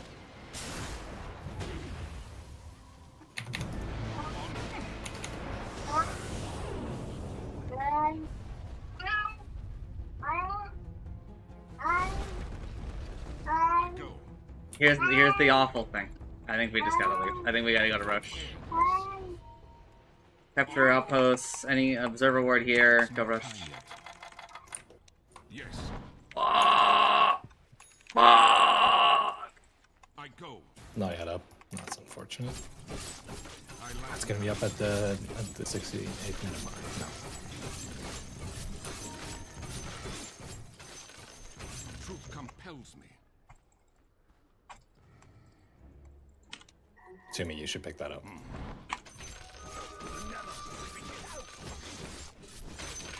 bow thy rule. As thou wilt. It's gonna be a max respawn Roche, isn't it? The path is clear. Almost max.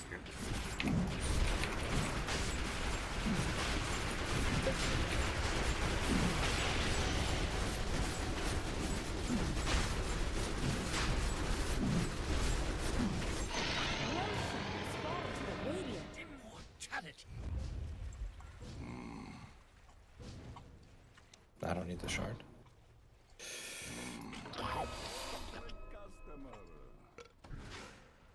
Truth compels Jesus. me. Honey?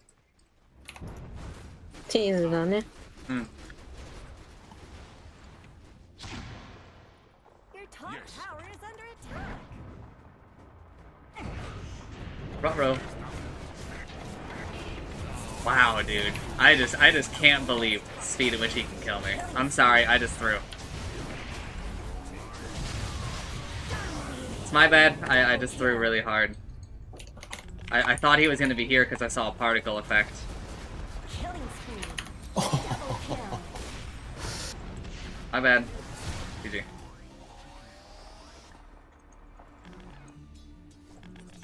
Oh man.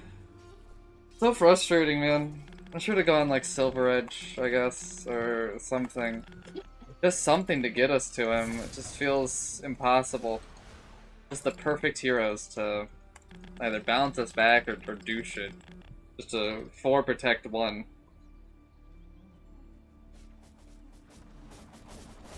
Mm-hmm.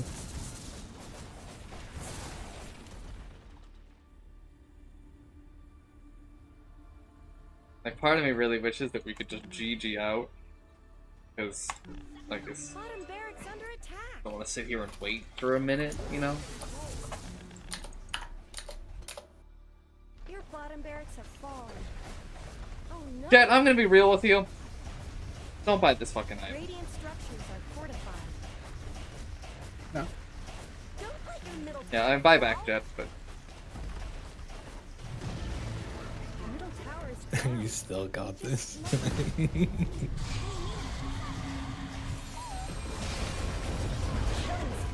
spree. There's no more you're not the kind of hero who should be getting it. let's talk about it. Put this one on ice. Fire does it.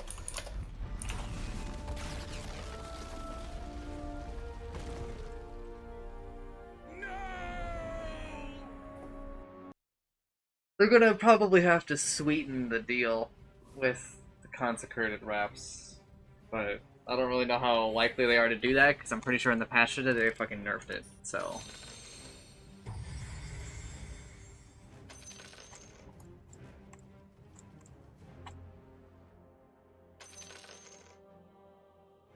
I'm gonna go eat. But thanks for the game. Yep, thanks for gaming, gamer. Thanks again for gaming. Bye bye. Willing to go like one more.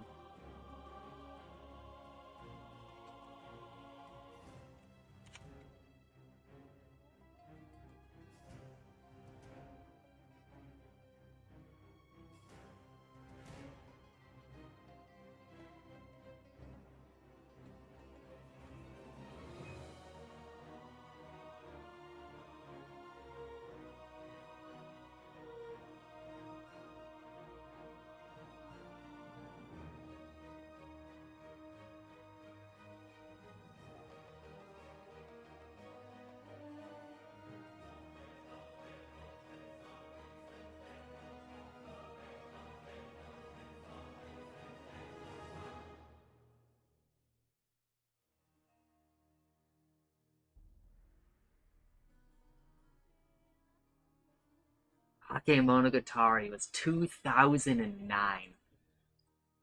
Jesus.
Something else that's there's no shot that this anime did not have a fucking.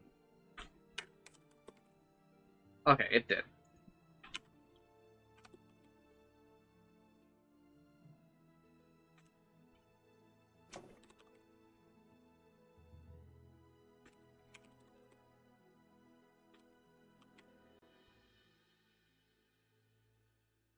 We can go whenever you guys want. It's fucking late. I don't think we're getting anyone.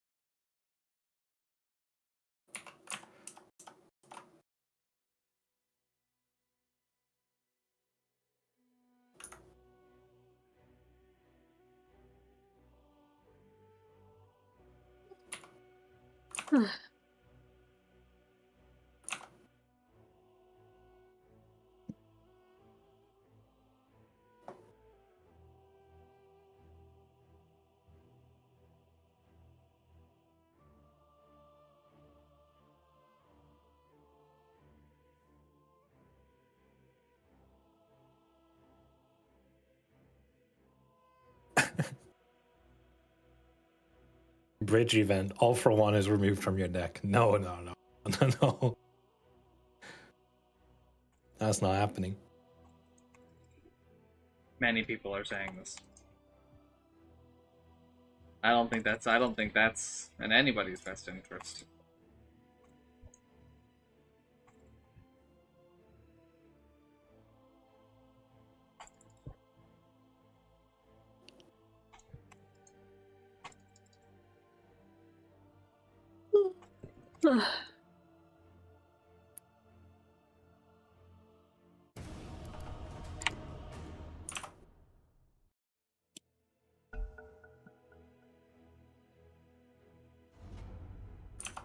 Ugh, I blew that game, man. Offlane anti-mage win rate. Pepe hands. I mean, I also probably blew some parts of it.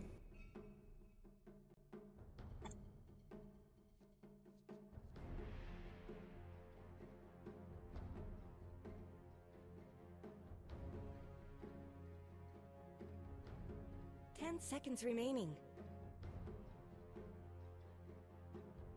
5 seconds remaining.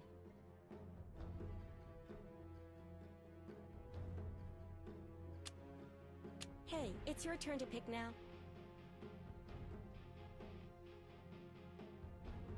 The fucking support that I wanted to play as band. Fine.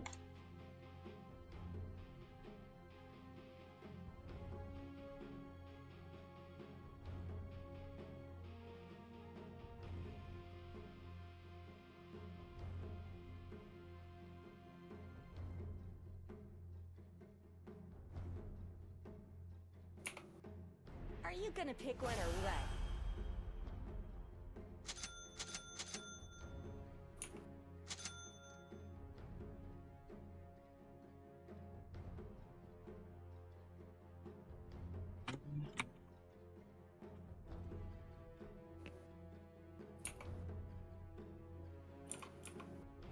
Mm.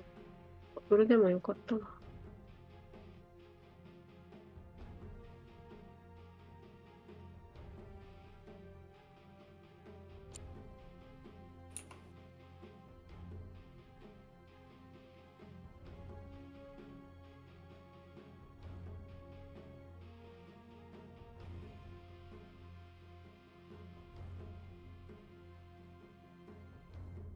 Did anyone feel like Tamon was as a character was manipulative?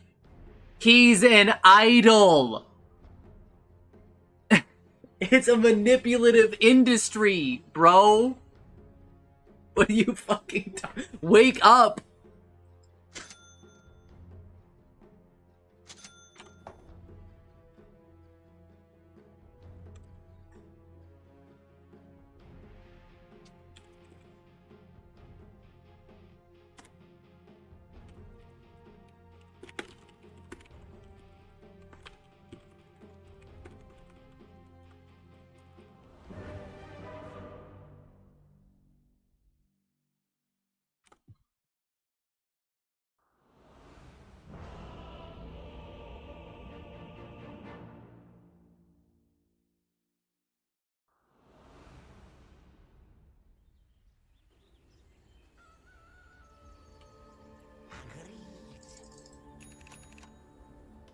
Prepare for battle!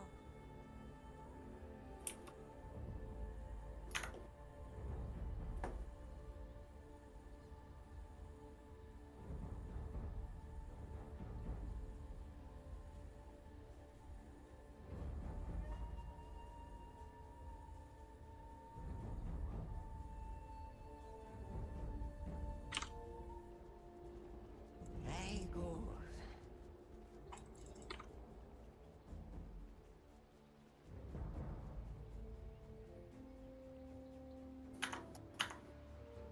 Yes.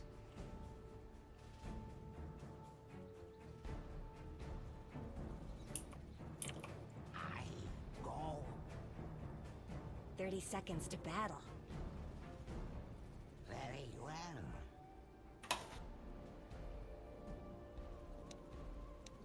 It is time. Looks like something That's disconnected. real bad for us. Onward. So glad that my position 1 is doing nothing. Let's get moving.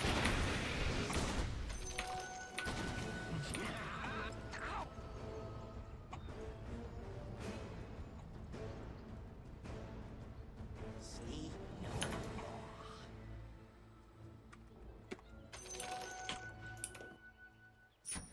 Evil dreams await. If I must. Most certainly.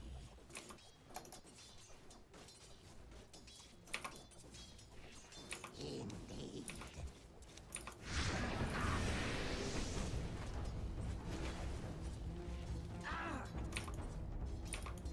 The tide of night advances.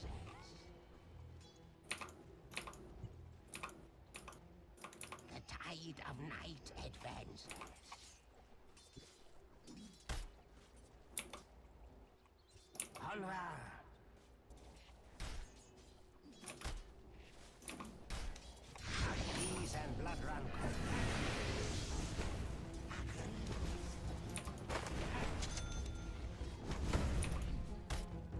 Very well.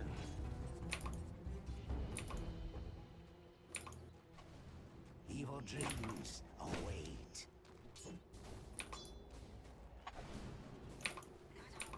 Very good.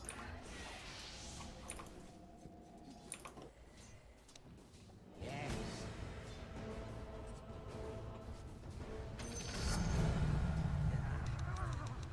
I am fear.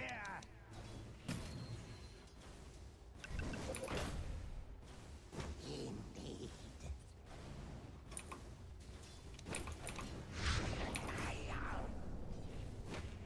I go up. Now.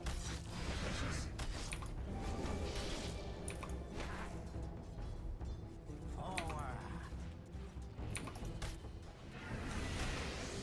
Aimed.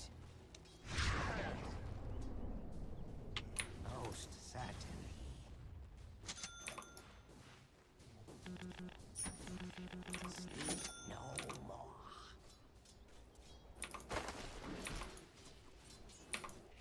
This time.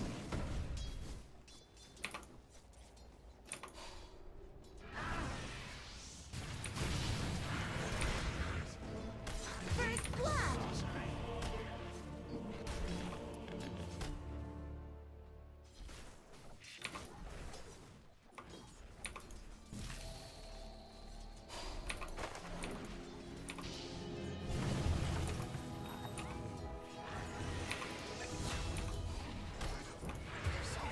Sleep no more.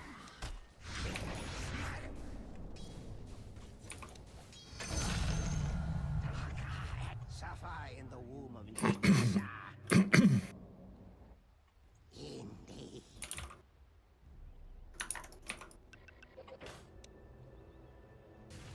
Yes.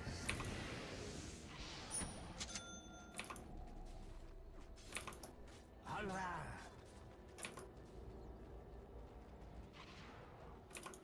Forward.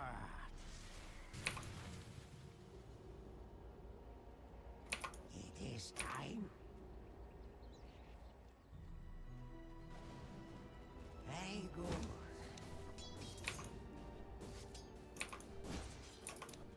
I go.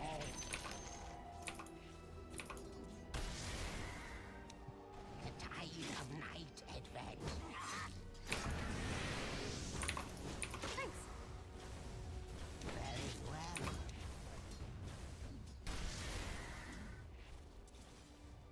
Most certainly.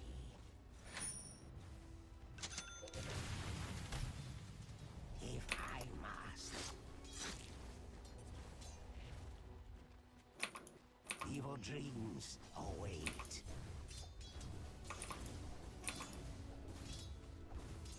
All right.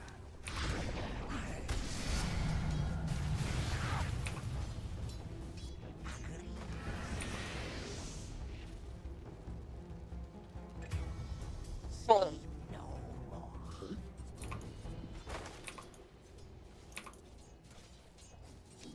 This is most certain.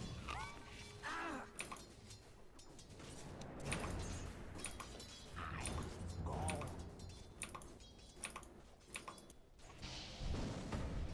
Yes, we are taking.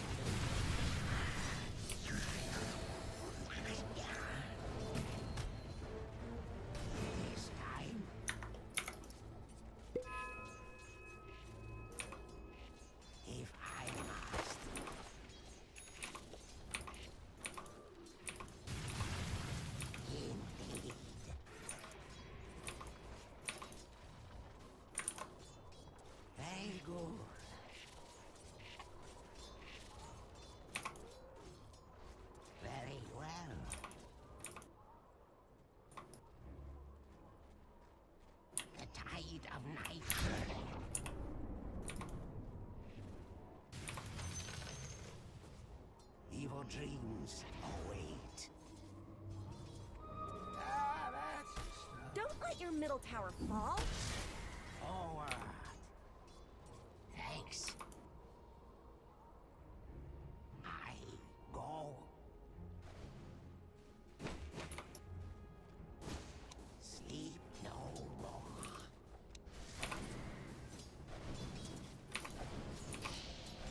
By the echo of Nectasa.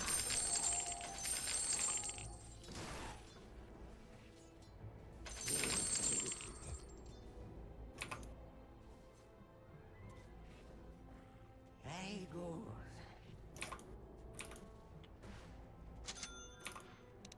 If I must. Try. Painful vision. Your top tower is under attack. Why is this happening? Double kill. It is time.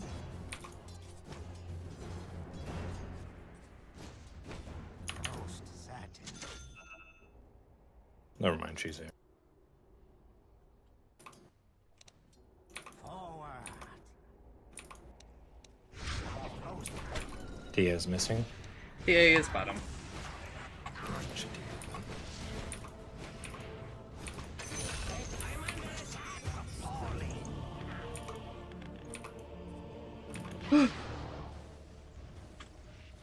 Your bottom tower is under attack.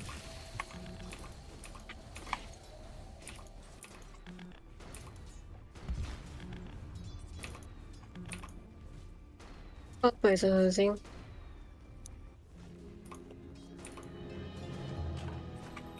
weak from dark dreaming.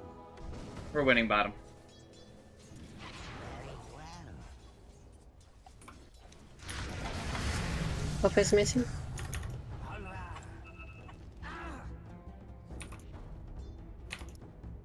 Evil dreams await.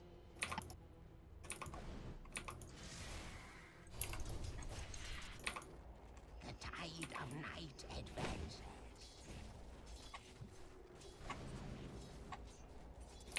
Agreed.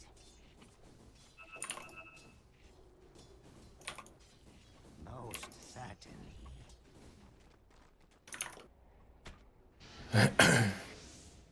I do love Agreed. when you say like top is missing and then I have a TA with a haste running at my ass under tower and I'm like, what the fuck, how many people are here? And then there is no one. Very good.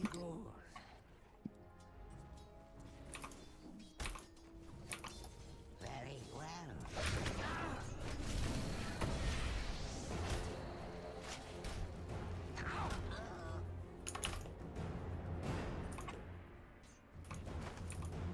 Forward.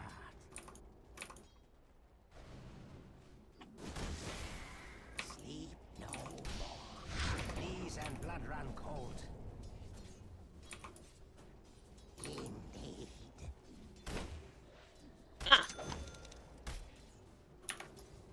Yes.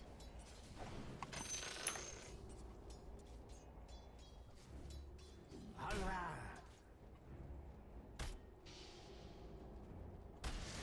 Evil dreams await.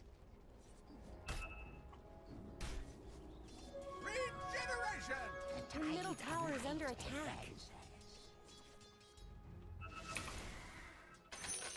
A golden thread this time.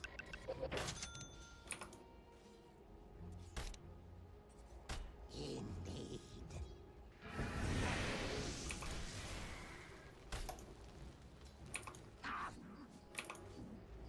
Forward.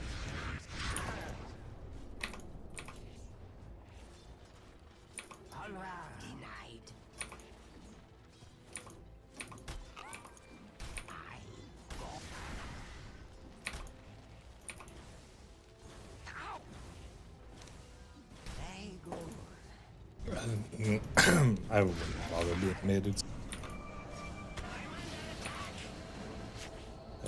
Oh, like, I'm poor, so I don't have a PP.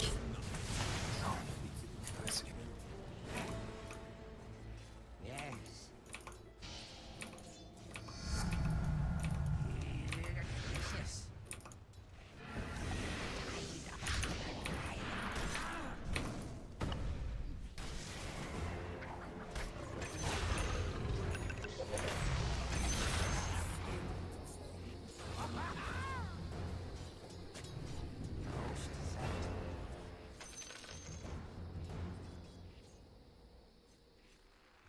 is time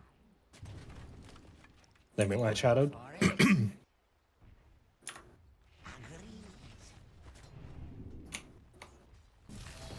Your middle tower is under attack.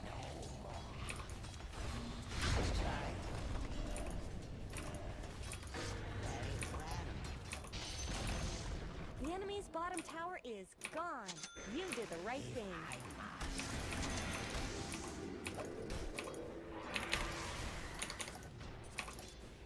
Evil dreams await.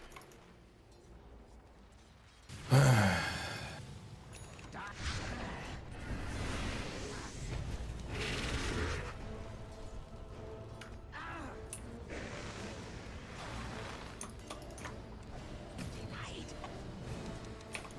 My stars.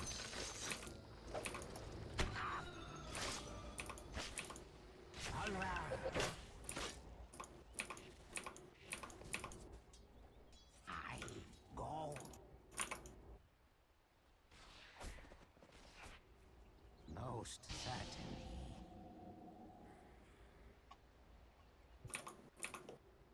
Sleep no more.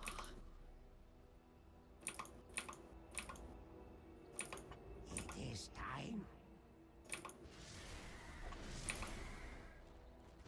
Forward.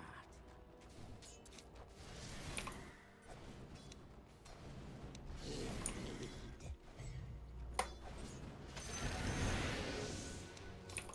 If I must.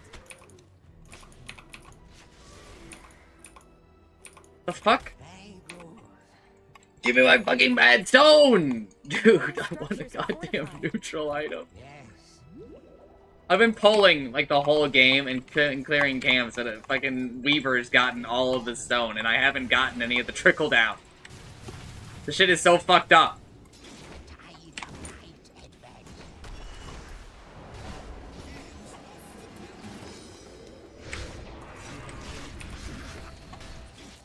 You really should look at your bottom tower. Shuttle and loom. I need you very well. Your bottom tower is under attack. Tia. Wait a DD. Let's talk about your top tower. I take it.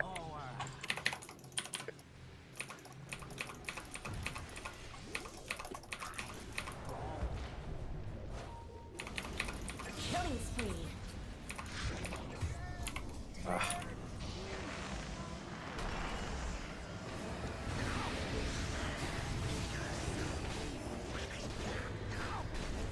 Dominating. Double kill.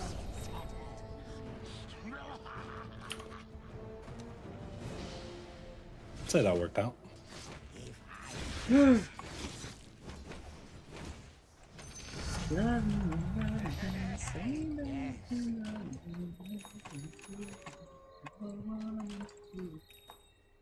Indeed.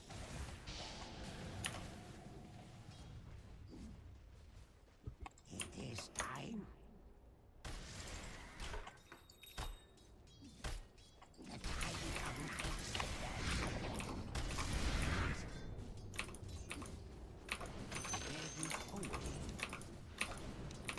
evil dreams await.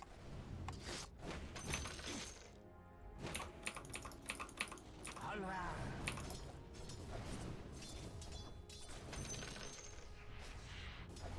Most certainly.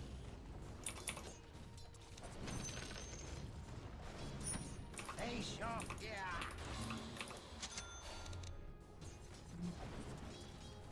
Very good.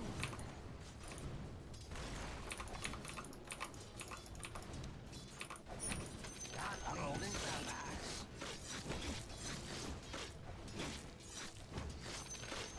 This time.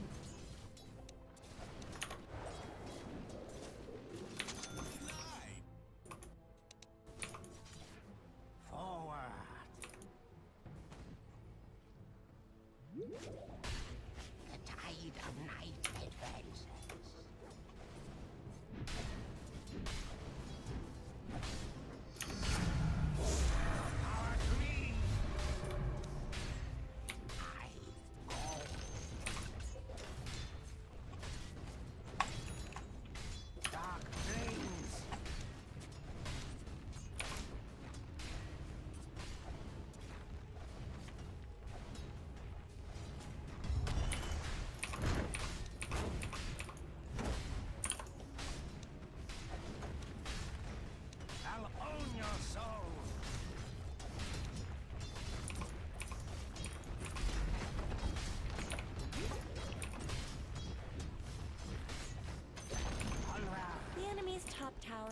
should go.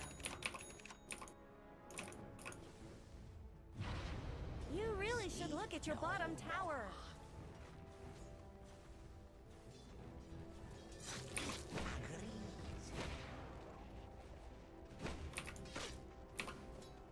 See you in your dreams.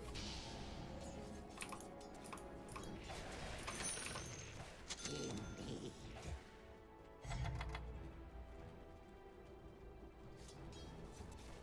Yes.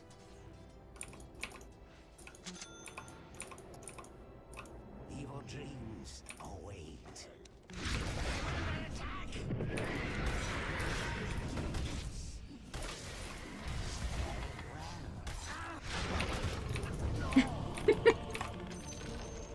The enemy's middle tower has fallen.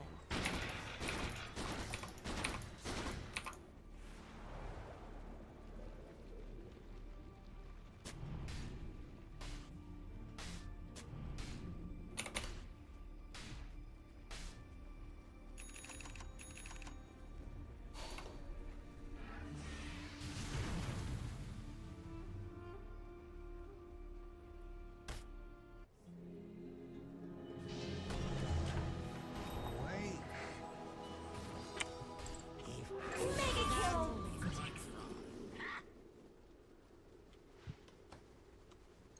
Forward.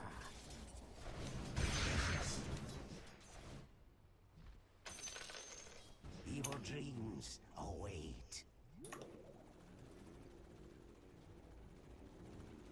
It is time. Top tower is under attack!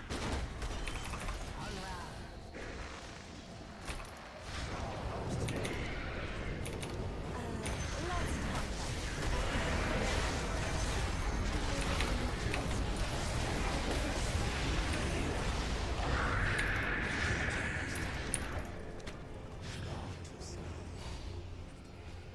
The tide of night advances.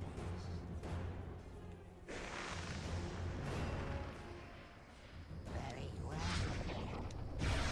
Your top tower is under attack!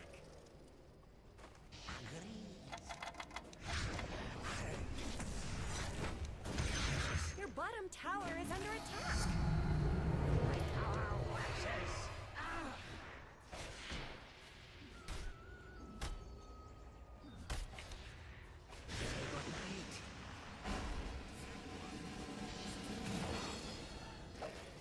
I'm under attack.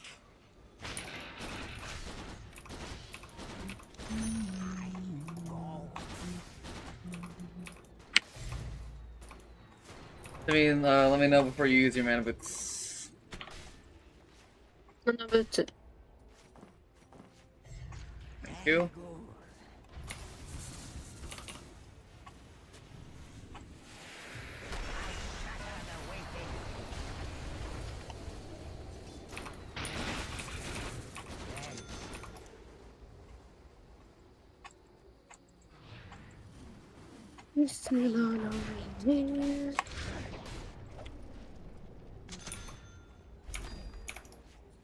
Evil dreams await.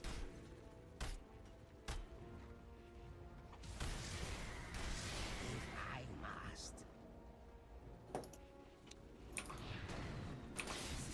Most certainly.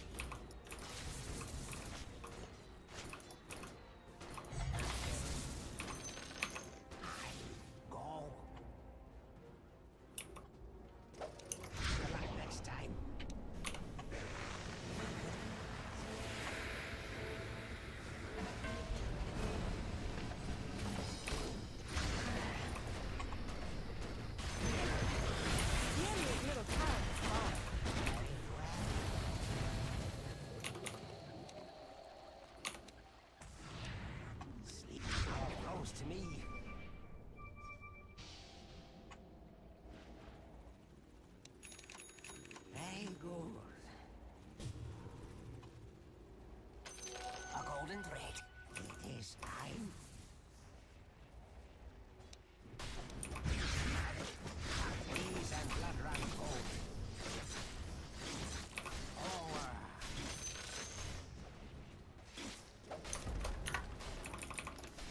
night. The enemy's top tower has fallen.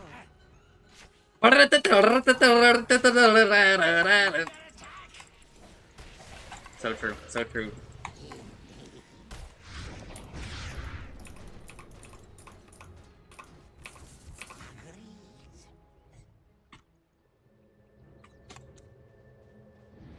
Hear me.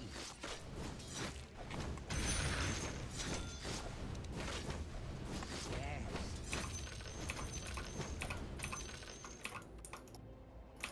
Hey, go.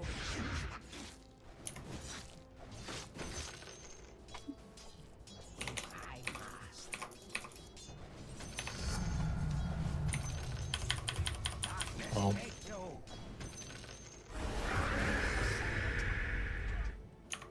Very well. Did cast spells, so oh, never mind. Apparently they couldn't comprehend the way that you would move.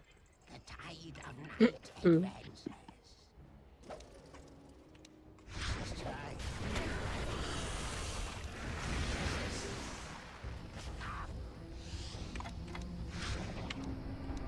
We will try to stay.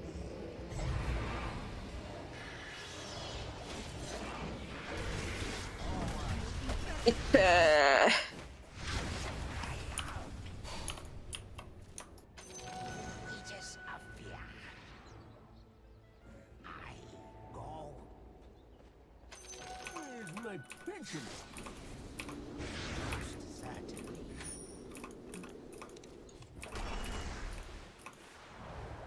Onward.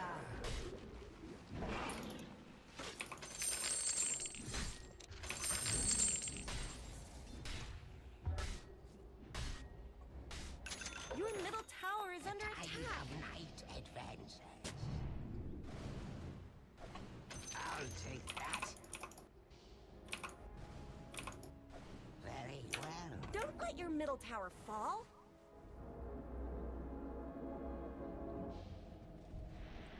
Yes.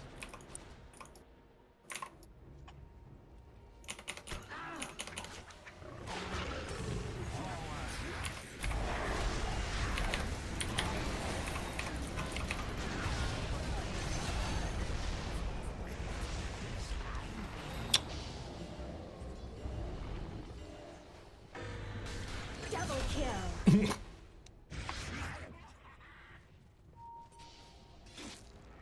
Onward.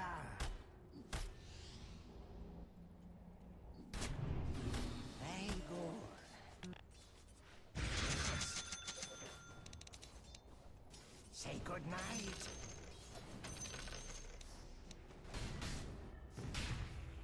If I must. Top tower has fallen. Is this going to be a pattern? My turn. The enemy's bottom tower Your has fallen. dreams await.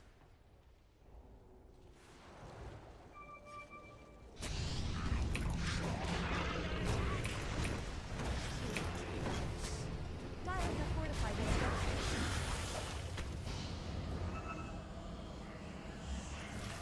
Own it.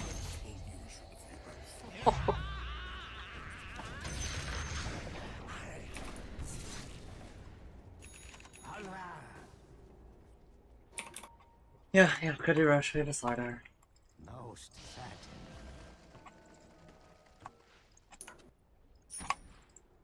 Oh, I have this Slardar mute from a previous game. Yes.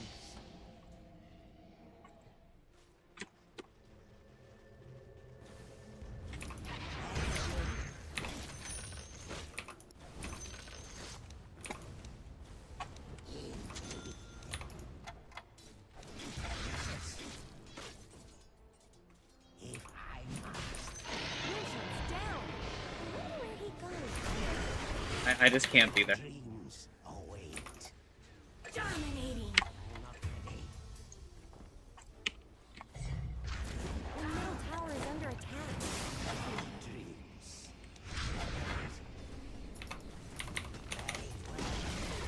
The middle tower has fallen.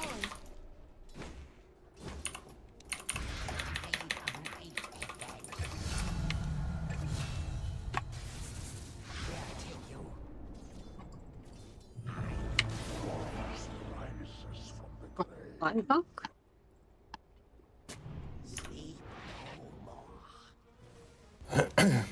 Your middle tower is under attack.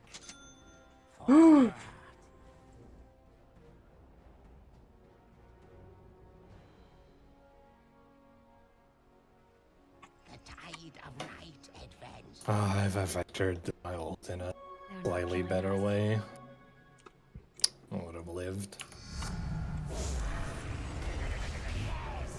I'm in the other half of that. If I must. This is like the second fight in a row where you died near the start, so that kind of makes sense, I think. I died fairly late on this last fight, but the other fights. Okay. I was very distracted with getting there, and then Mirana cut me off. But honestly, I mean, like, the position 5 didn't make it to the fight because the position 1 was contesting them, but that doesn't seem like a very good trade from their perspective. I mean, we had to use Aegis for it. This time.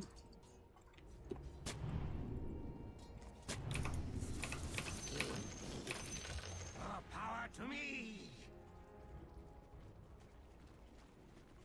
Onward.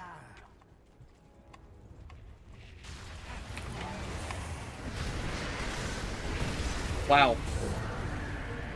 Another put down.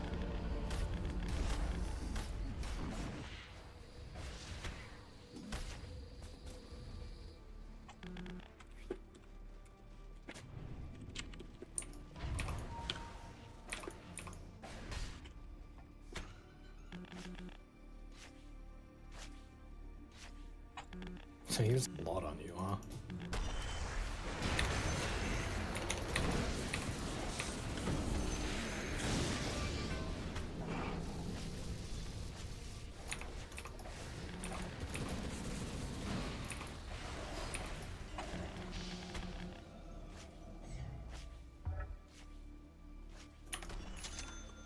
You go farm. He has no health, so he doesn't really want to be there. Sucks that we're not going to get anything off of them using 4 ultimates for a Bane. Pain falls upon you. Dire's courier. Kill. Those things aren't cheap, you know. Very well. It's happening? Mega kill. I got pulled and just demolished. Yes. Slardar got soloed by Mirana. Close to me.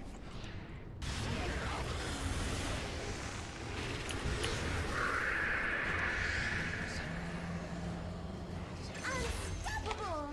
These and blood run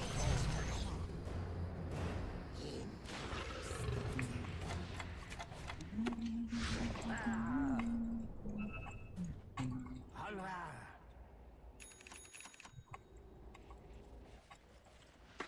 If I must. I am here. Not yet. It's not yet time. No, I was gonna walk top. Own your soul.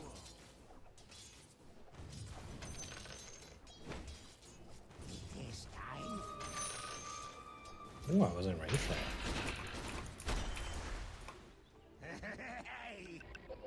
Sleep no more.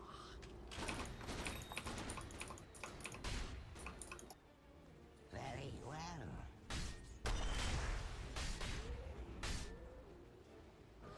Evil dreams await.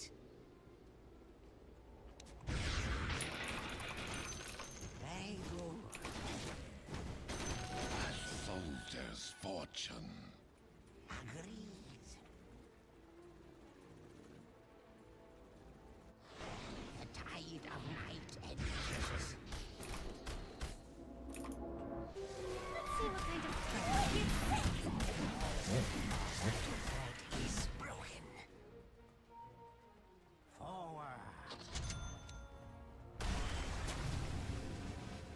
bottom tower is under attack.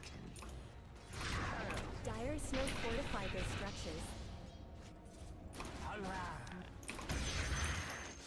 Your bottom tower is under attack.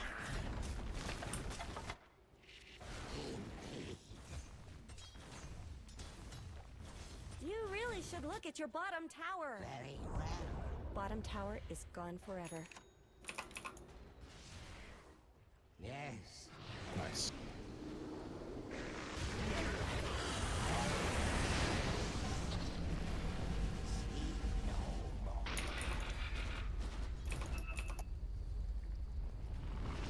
The tide of night advances. But who is placing all these fucking wards that get instantly fucking de-warded, bros?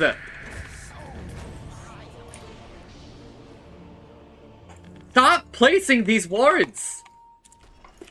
I didn't. I know, I'm just, in general.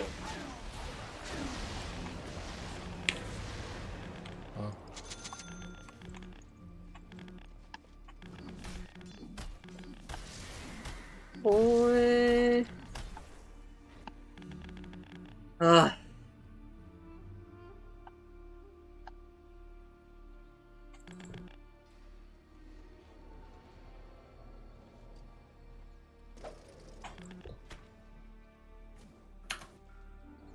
Listen to fucking whiny hero, man. Again.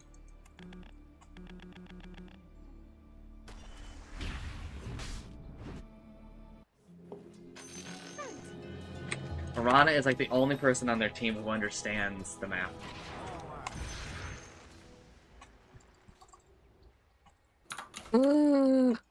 I survive. He's in. Whoa.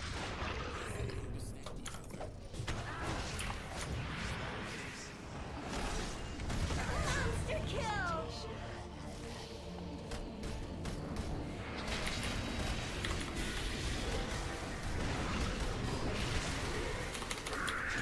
Killing spree.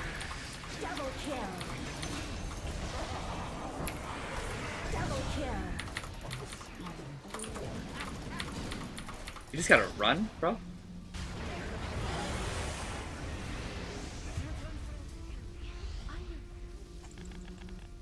Wasn't sure if I could run it. Yeah.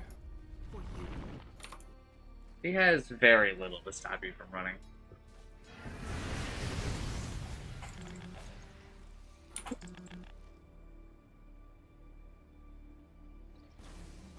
Your middle tower is under attack.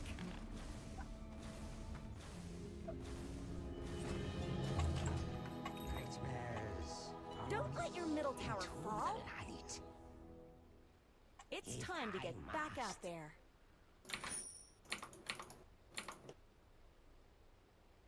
Very good.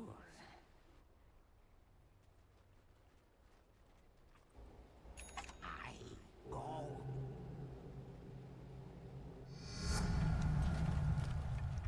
Evil dreams.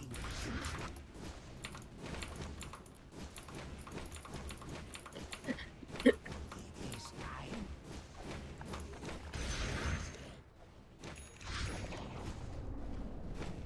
Darklings of us.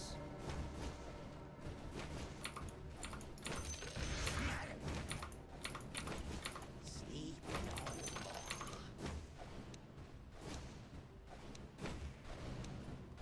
Most certainly.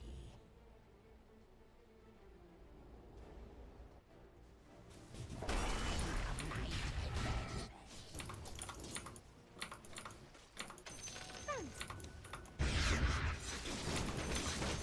An echo of the Tassa.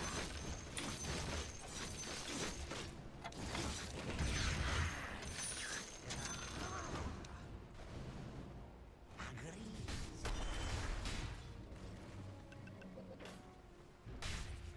Evil dreams await. Prepare for nightmares.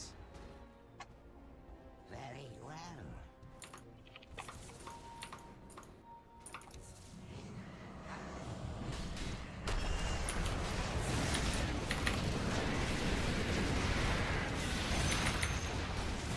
Very short here. Oh, I got stunned. Enfeeble. Holy shit. Cinema, man. I was not out of immolate. That's my bad. おー、死ぬとこだった。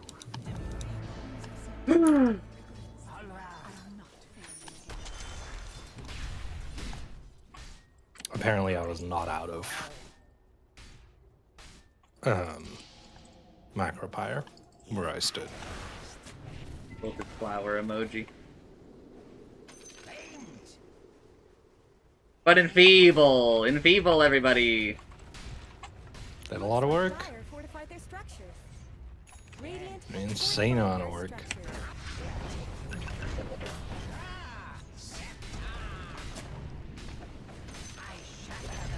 No. Oh, yeah. Just do this. Do this.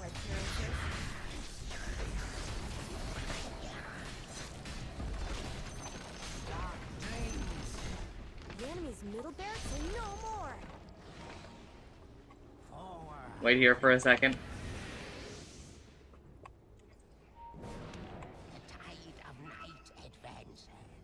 You know that they're gonna go for the ward there. You should bait them, bro. Oh. I've now muted Weaver.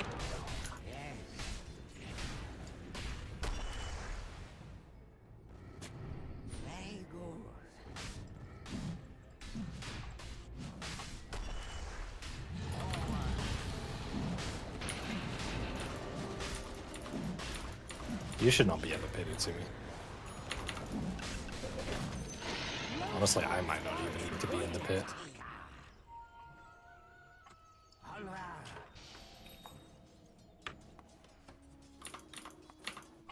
Invisibility.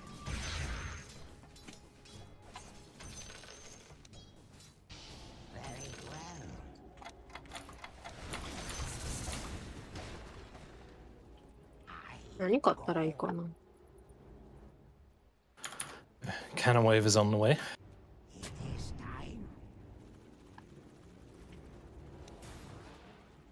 Oh.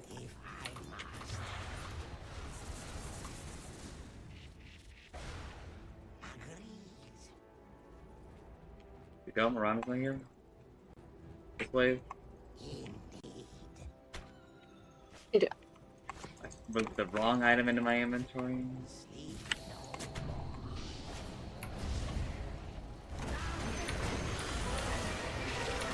The cannons.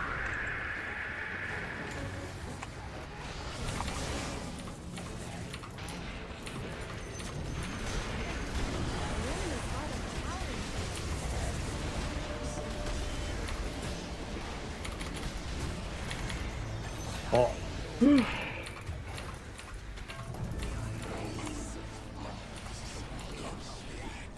いる。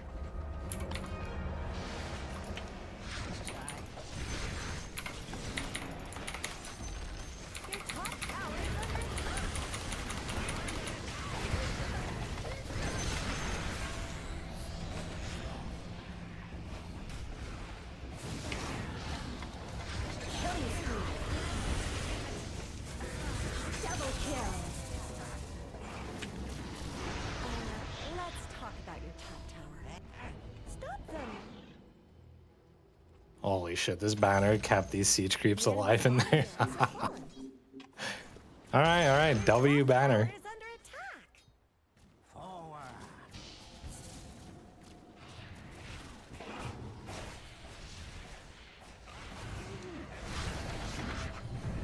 Killing spree. Oh.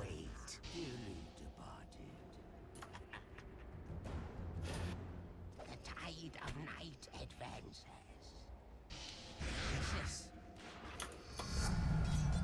My power waxes. Yes.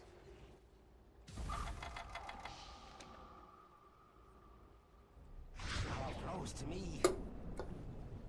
Fear me.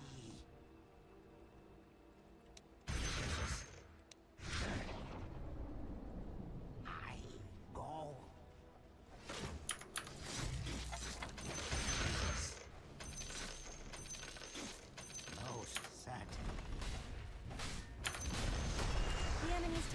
just shattered into little pieces.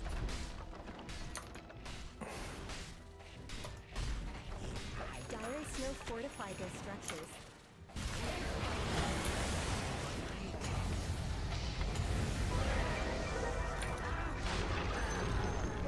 There go the Not a enemies. reveal. Nicely done. Killing spree.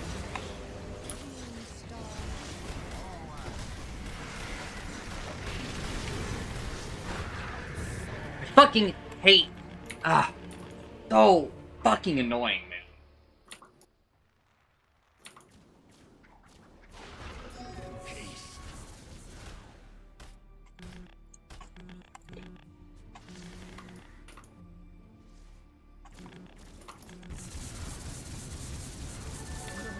You'll be expecting this.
What should I buy?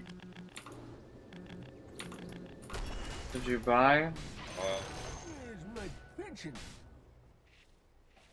That's fine.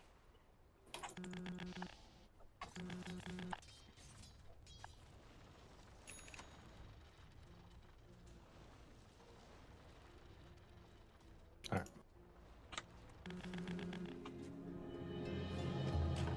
The rebirth of migrant foretells the end of a myriad others. Most certainly.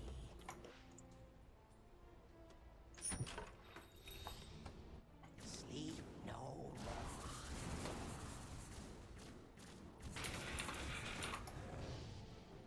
Yes.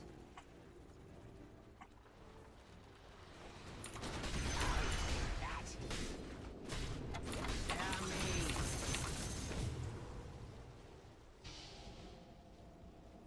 The tide of night. Not gonna lie, when I heard the blink sound like right next to me, I was moment the TA blinked on us. Oh, well. GG. The enemy's top deck falls. You now have negative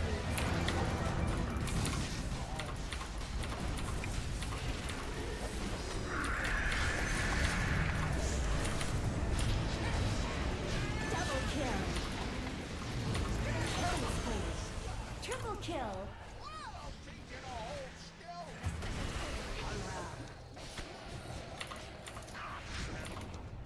I shouldn't try saves rather. The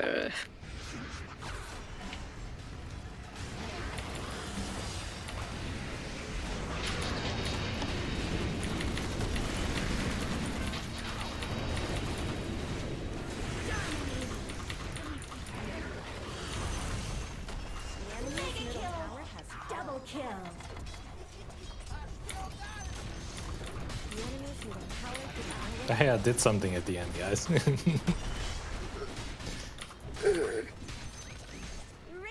victory!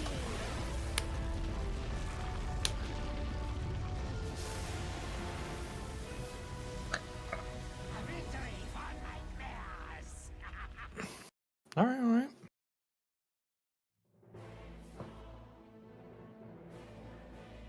That Marauder really fucked up at the end there.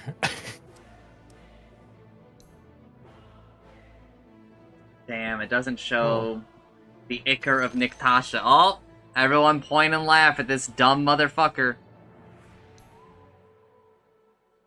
I'm pointing.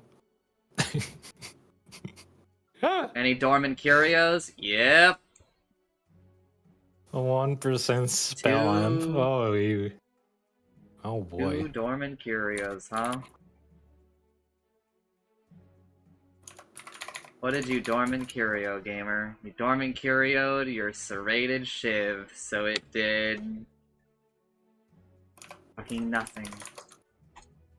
What did you dormant curio? You dormanted rattle cage. Okay, listen, there's some value there. But no wonder you felt weaker than most of the heroes on the map for the first 40 fucking minutes.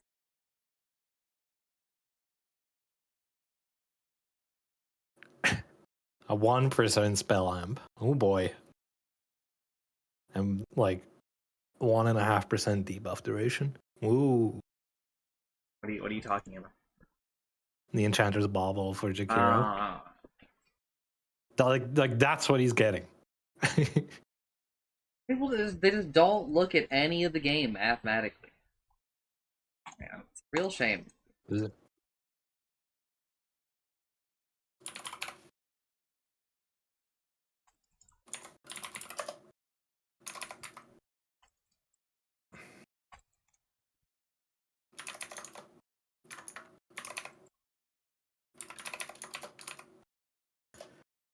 So his macro power went from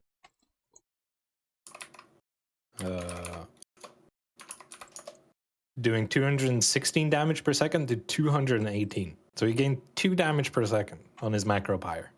That's what the Enchanter's Bauble was doing for him.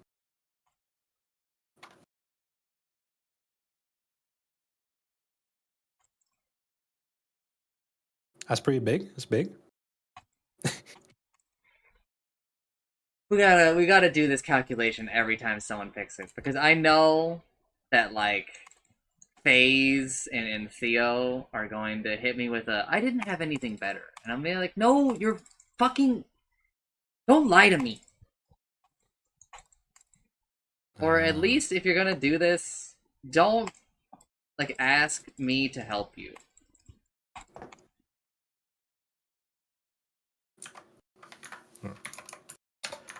Let me like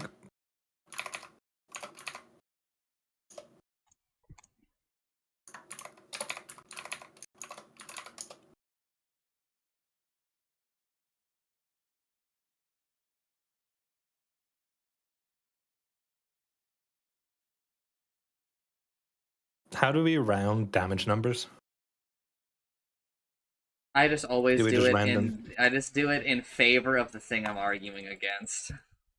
I never remember how Dota handles.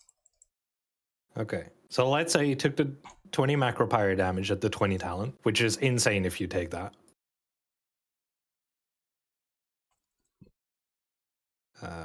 He didn't. So, but let's say you do that. You have Ags. That means, you know, in best case scenario, like best case for rounding, you do 3 more damage per second. So that means with Ags, you would do 45 more damage for macro pyre if the person stands in it for the entire duration. Seems like Assuming a they pretty have good 0%. neutral item to me. Assuming they have 0% magic resist. Or is it pure damage? No, right? No. So, and like, you know, they're going to have like 30% magic resistance, right? So it's going to do like 32 damage. 32. All right, now, and then let's go to items. Battle Cage. 110 damage. Okay, so 1 proc already beats it.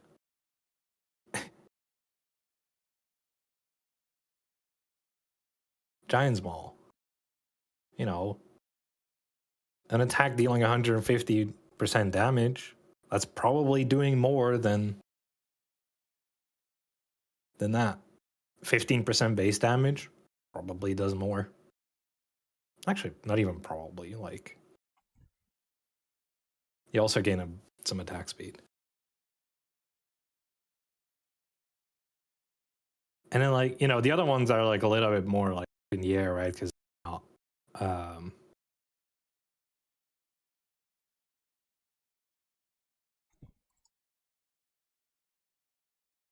Yeah, like the new Conjurer's Catalyst. It's like you deal 100 spell damage. So let's say, you know, Macropyre does 100 spell damage. I don't know if it works on dots, but like, let's assume, right?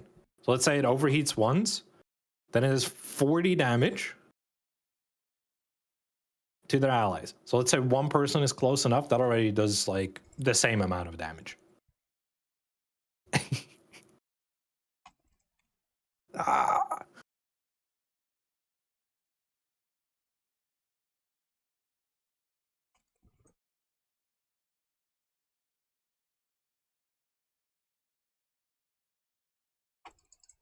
Whatever.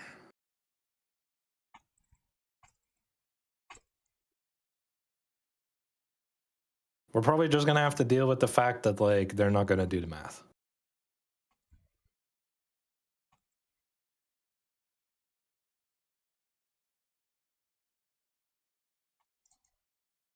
Yeah, but the way I cope is just by making fun of people. Mm-hmm. They're free to do their bad plays, but I'm also free to make fun of them.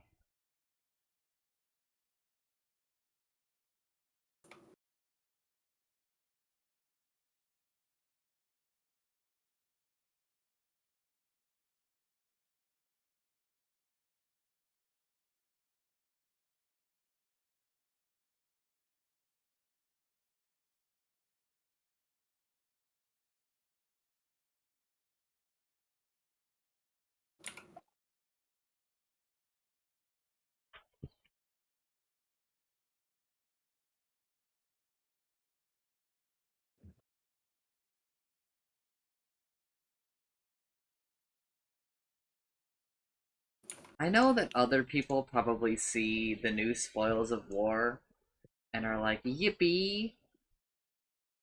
But that ain't me. I'm like, no.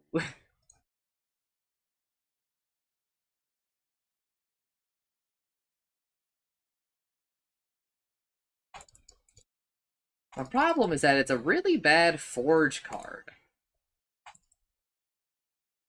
And it's a Forge card.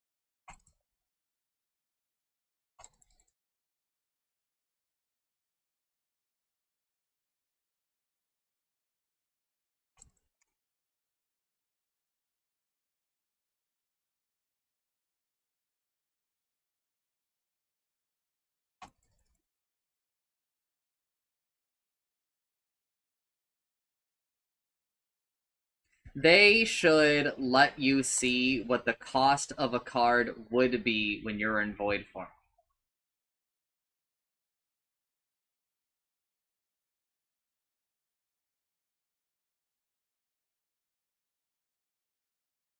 I am in this situation right here, where I can go look through my entire draw pool to see what the other frantic escapes are, and I could maybe figure out which frantic escape this is.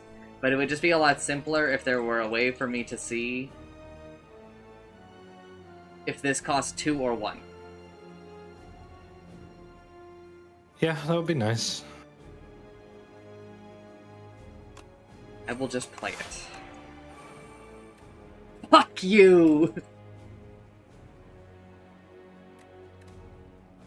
Just play it.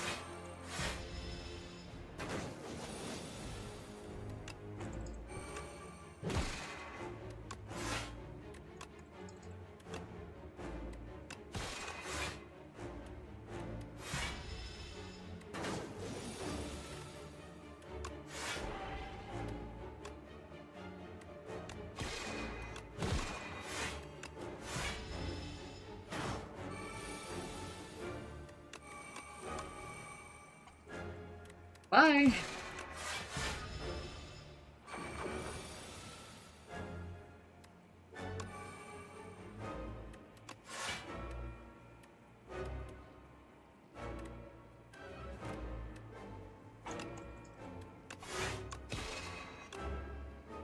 Don't draw.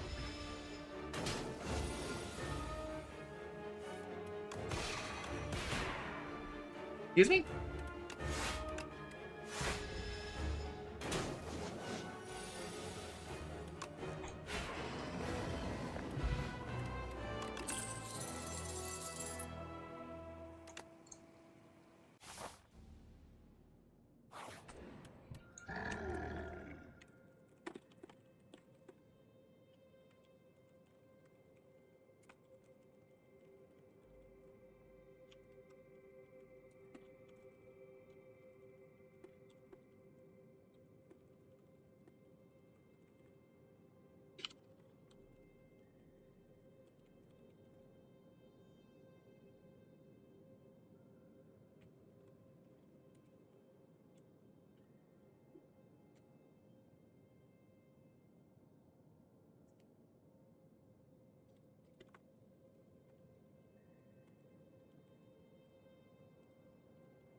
You moron!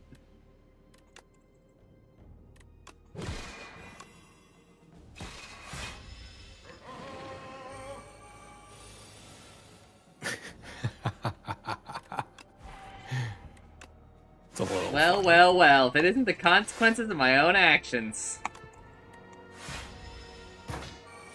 Did you want to do a multiplayer run? I don't know what your plans are.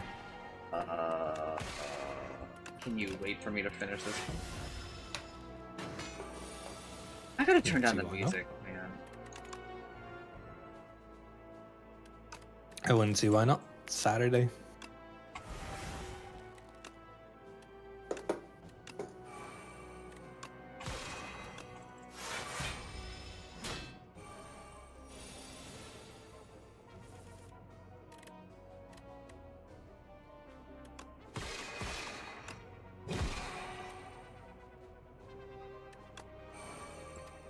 You bitch! You fucking bitch, dude.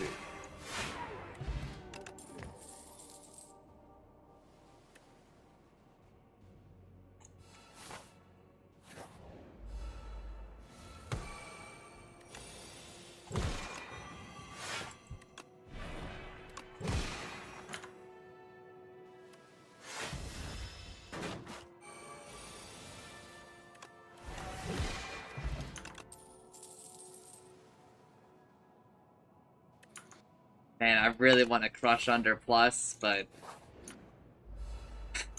your boy needs to take one of the only cards that fucking says Forge on it in the game. I'm gonna take a power while powers cost an additional one. Yes, because the costing an additional one does not mean that they're unplayable. No, but Gotta have multiple win conditions against this motherfucker. What do you want me to do? have you played against the new door maker?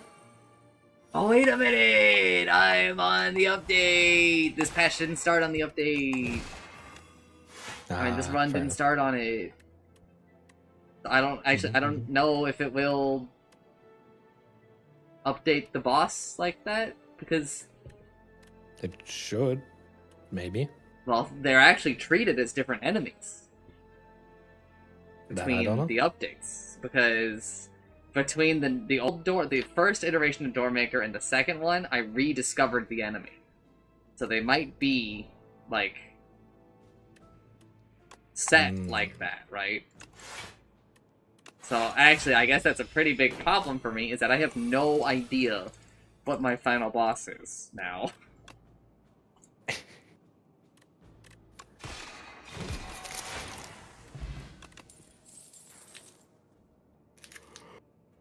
Solar Strike.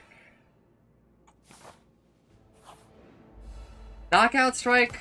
Stinky card.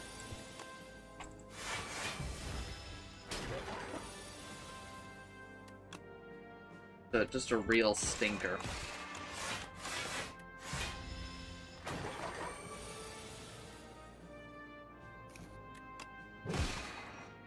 Never mind, maybe it's kind of goated.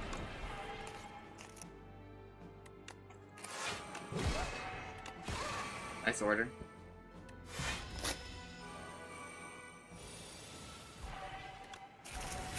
Nice order.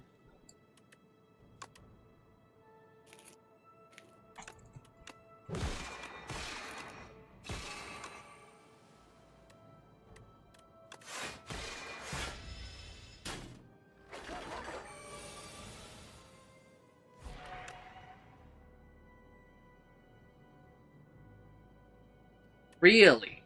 That's how this interacts?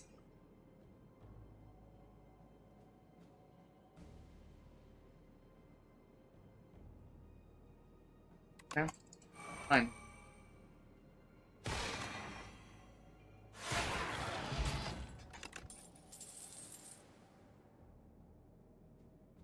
What the fuck is this, dude? Is this legal?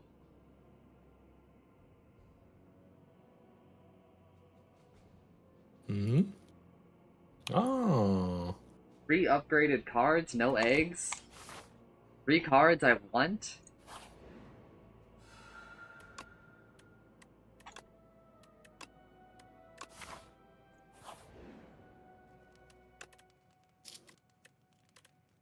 Oh, just fucking sleep.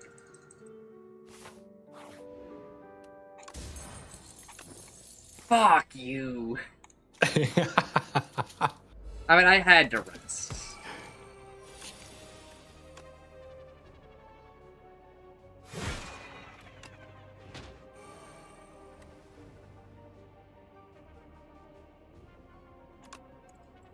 None of those were fucking ultimate defense.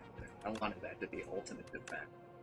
I guess I'm already full blocking, so why? But I kind of want to bring. No, just do damage.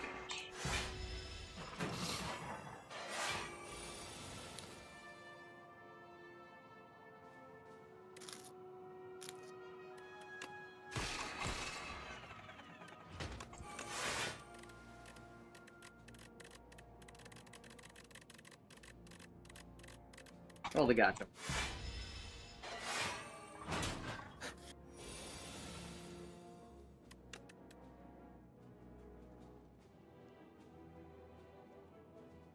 Hate that.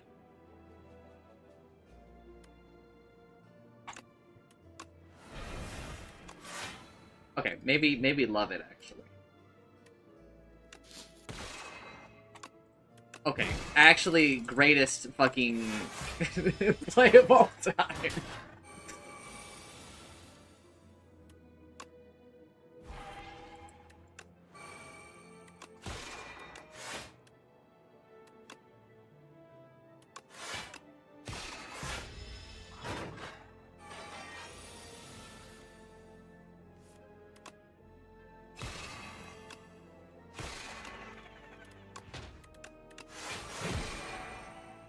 Did you see that only cost me 1? Hmm? The power only cost 1 when I played it. Yeah, but because if you play it under void form, No, but it was after void form. Then I'm unsure. Have to go back in the VOD to see.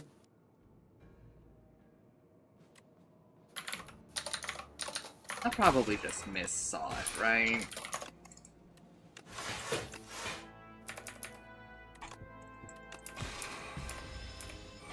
Ooh, ooh.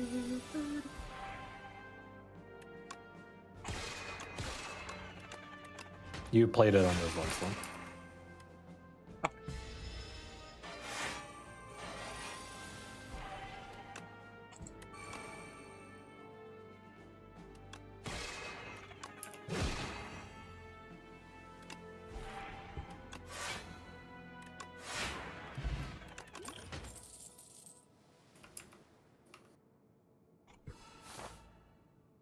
Should not be sacrificing this many cards, dude. I should be... Oh, fuck. Oops. Oopsie daisy. 2 void forms.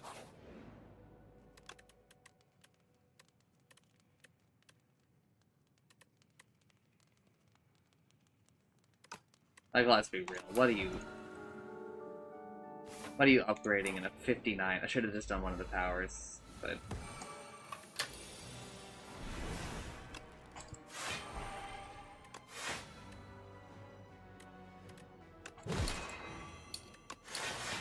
They gotta work Well, on the the way audio we're- balancing. You did quote unquote play it under void form. You just play 3 cards under void form when not upgraded. Or well, the upgrade doesn't even change it to 3 anymore.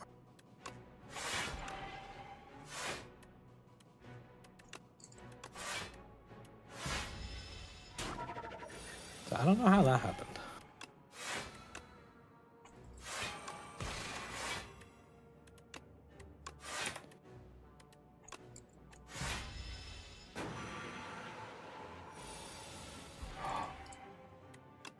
Okay, no, you did play it for 2 mana. Okay, it just looked weird. Because the enemy died, it didn't resolve the card yet fully. So it still looked like it was 1 mana, but when it actually plays, it's 2 mana. Okay. Just a weird interaction. Just a little weird.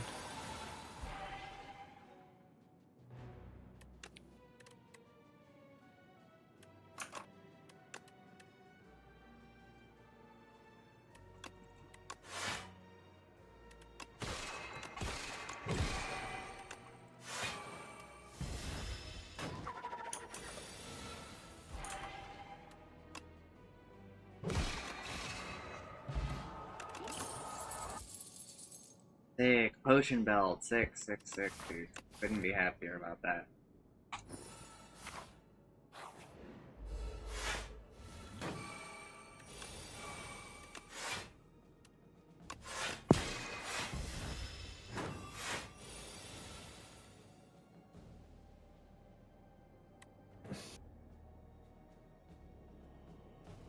Oh my god. the fucking crescent spears, dude. Ooh.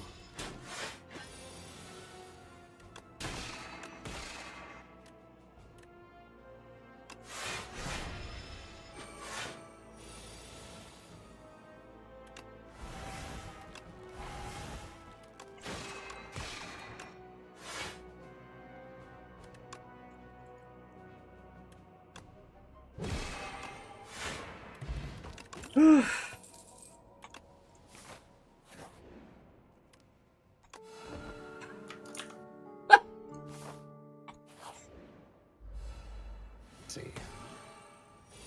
Is it a new version of this boss, or is it the version that I know? I do not know until turn 2. Okay, it's summons. This is the- it's the new one. It's the new one.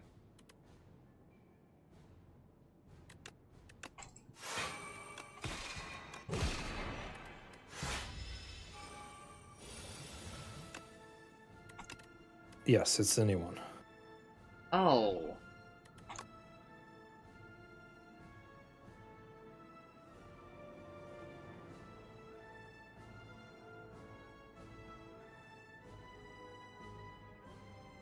Oh. Okay.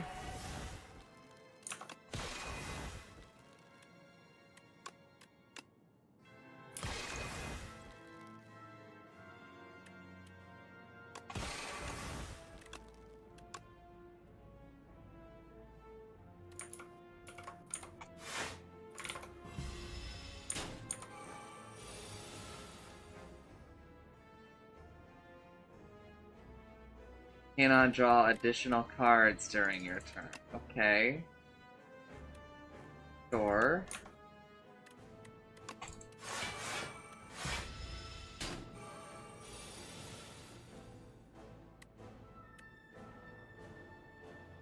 First card you play each turn costs 1 additional energy.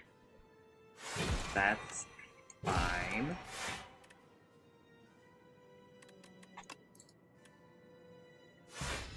I think I'm gonna lose.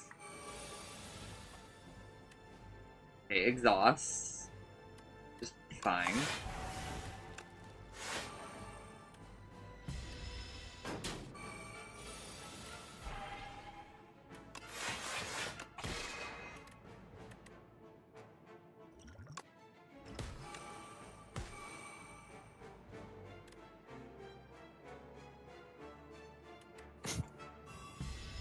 How many more oh, okay, I've got 3 Cosmic Endeavor. I got the start.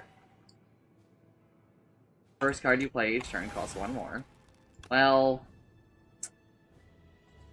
That's a bad turn for that.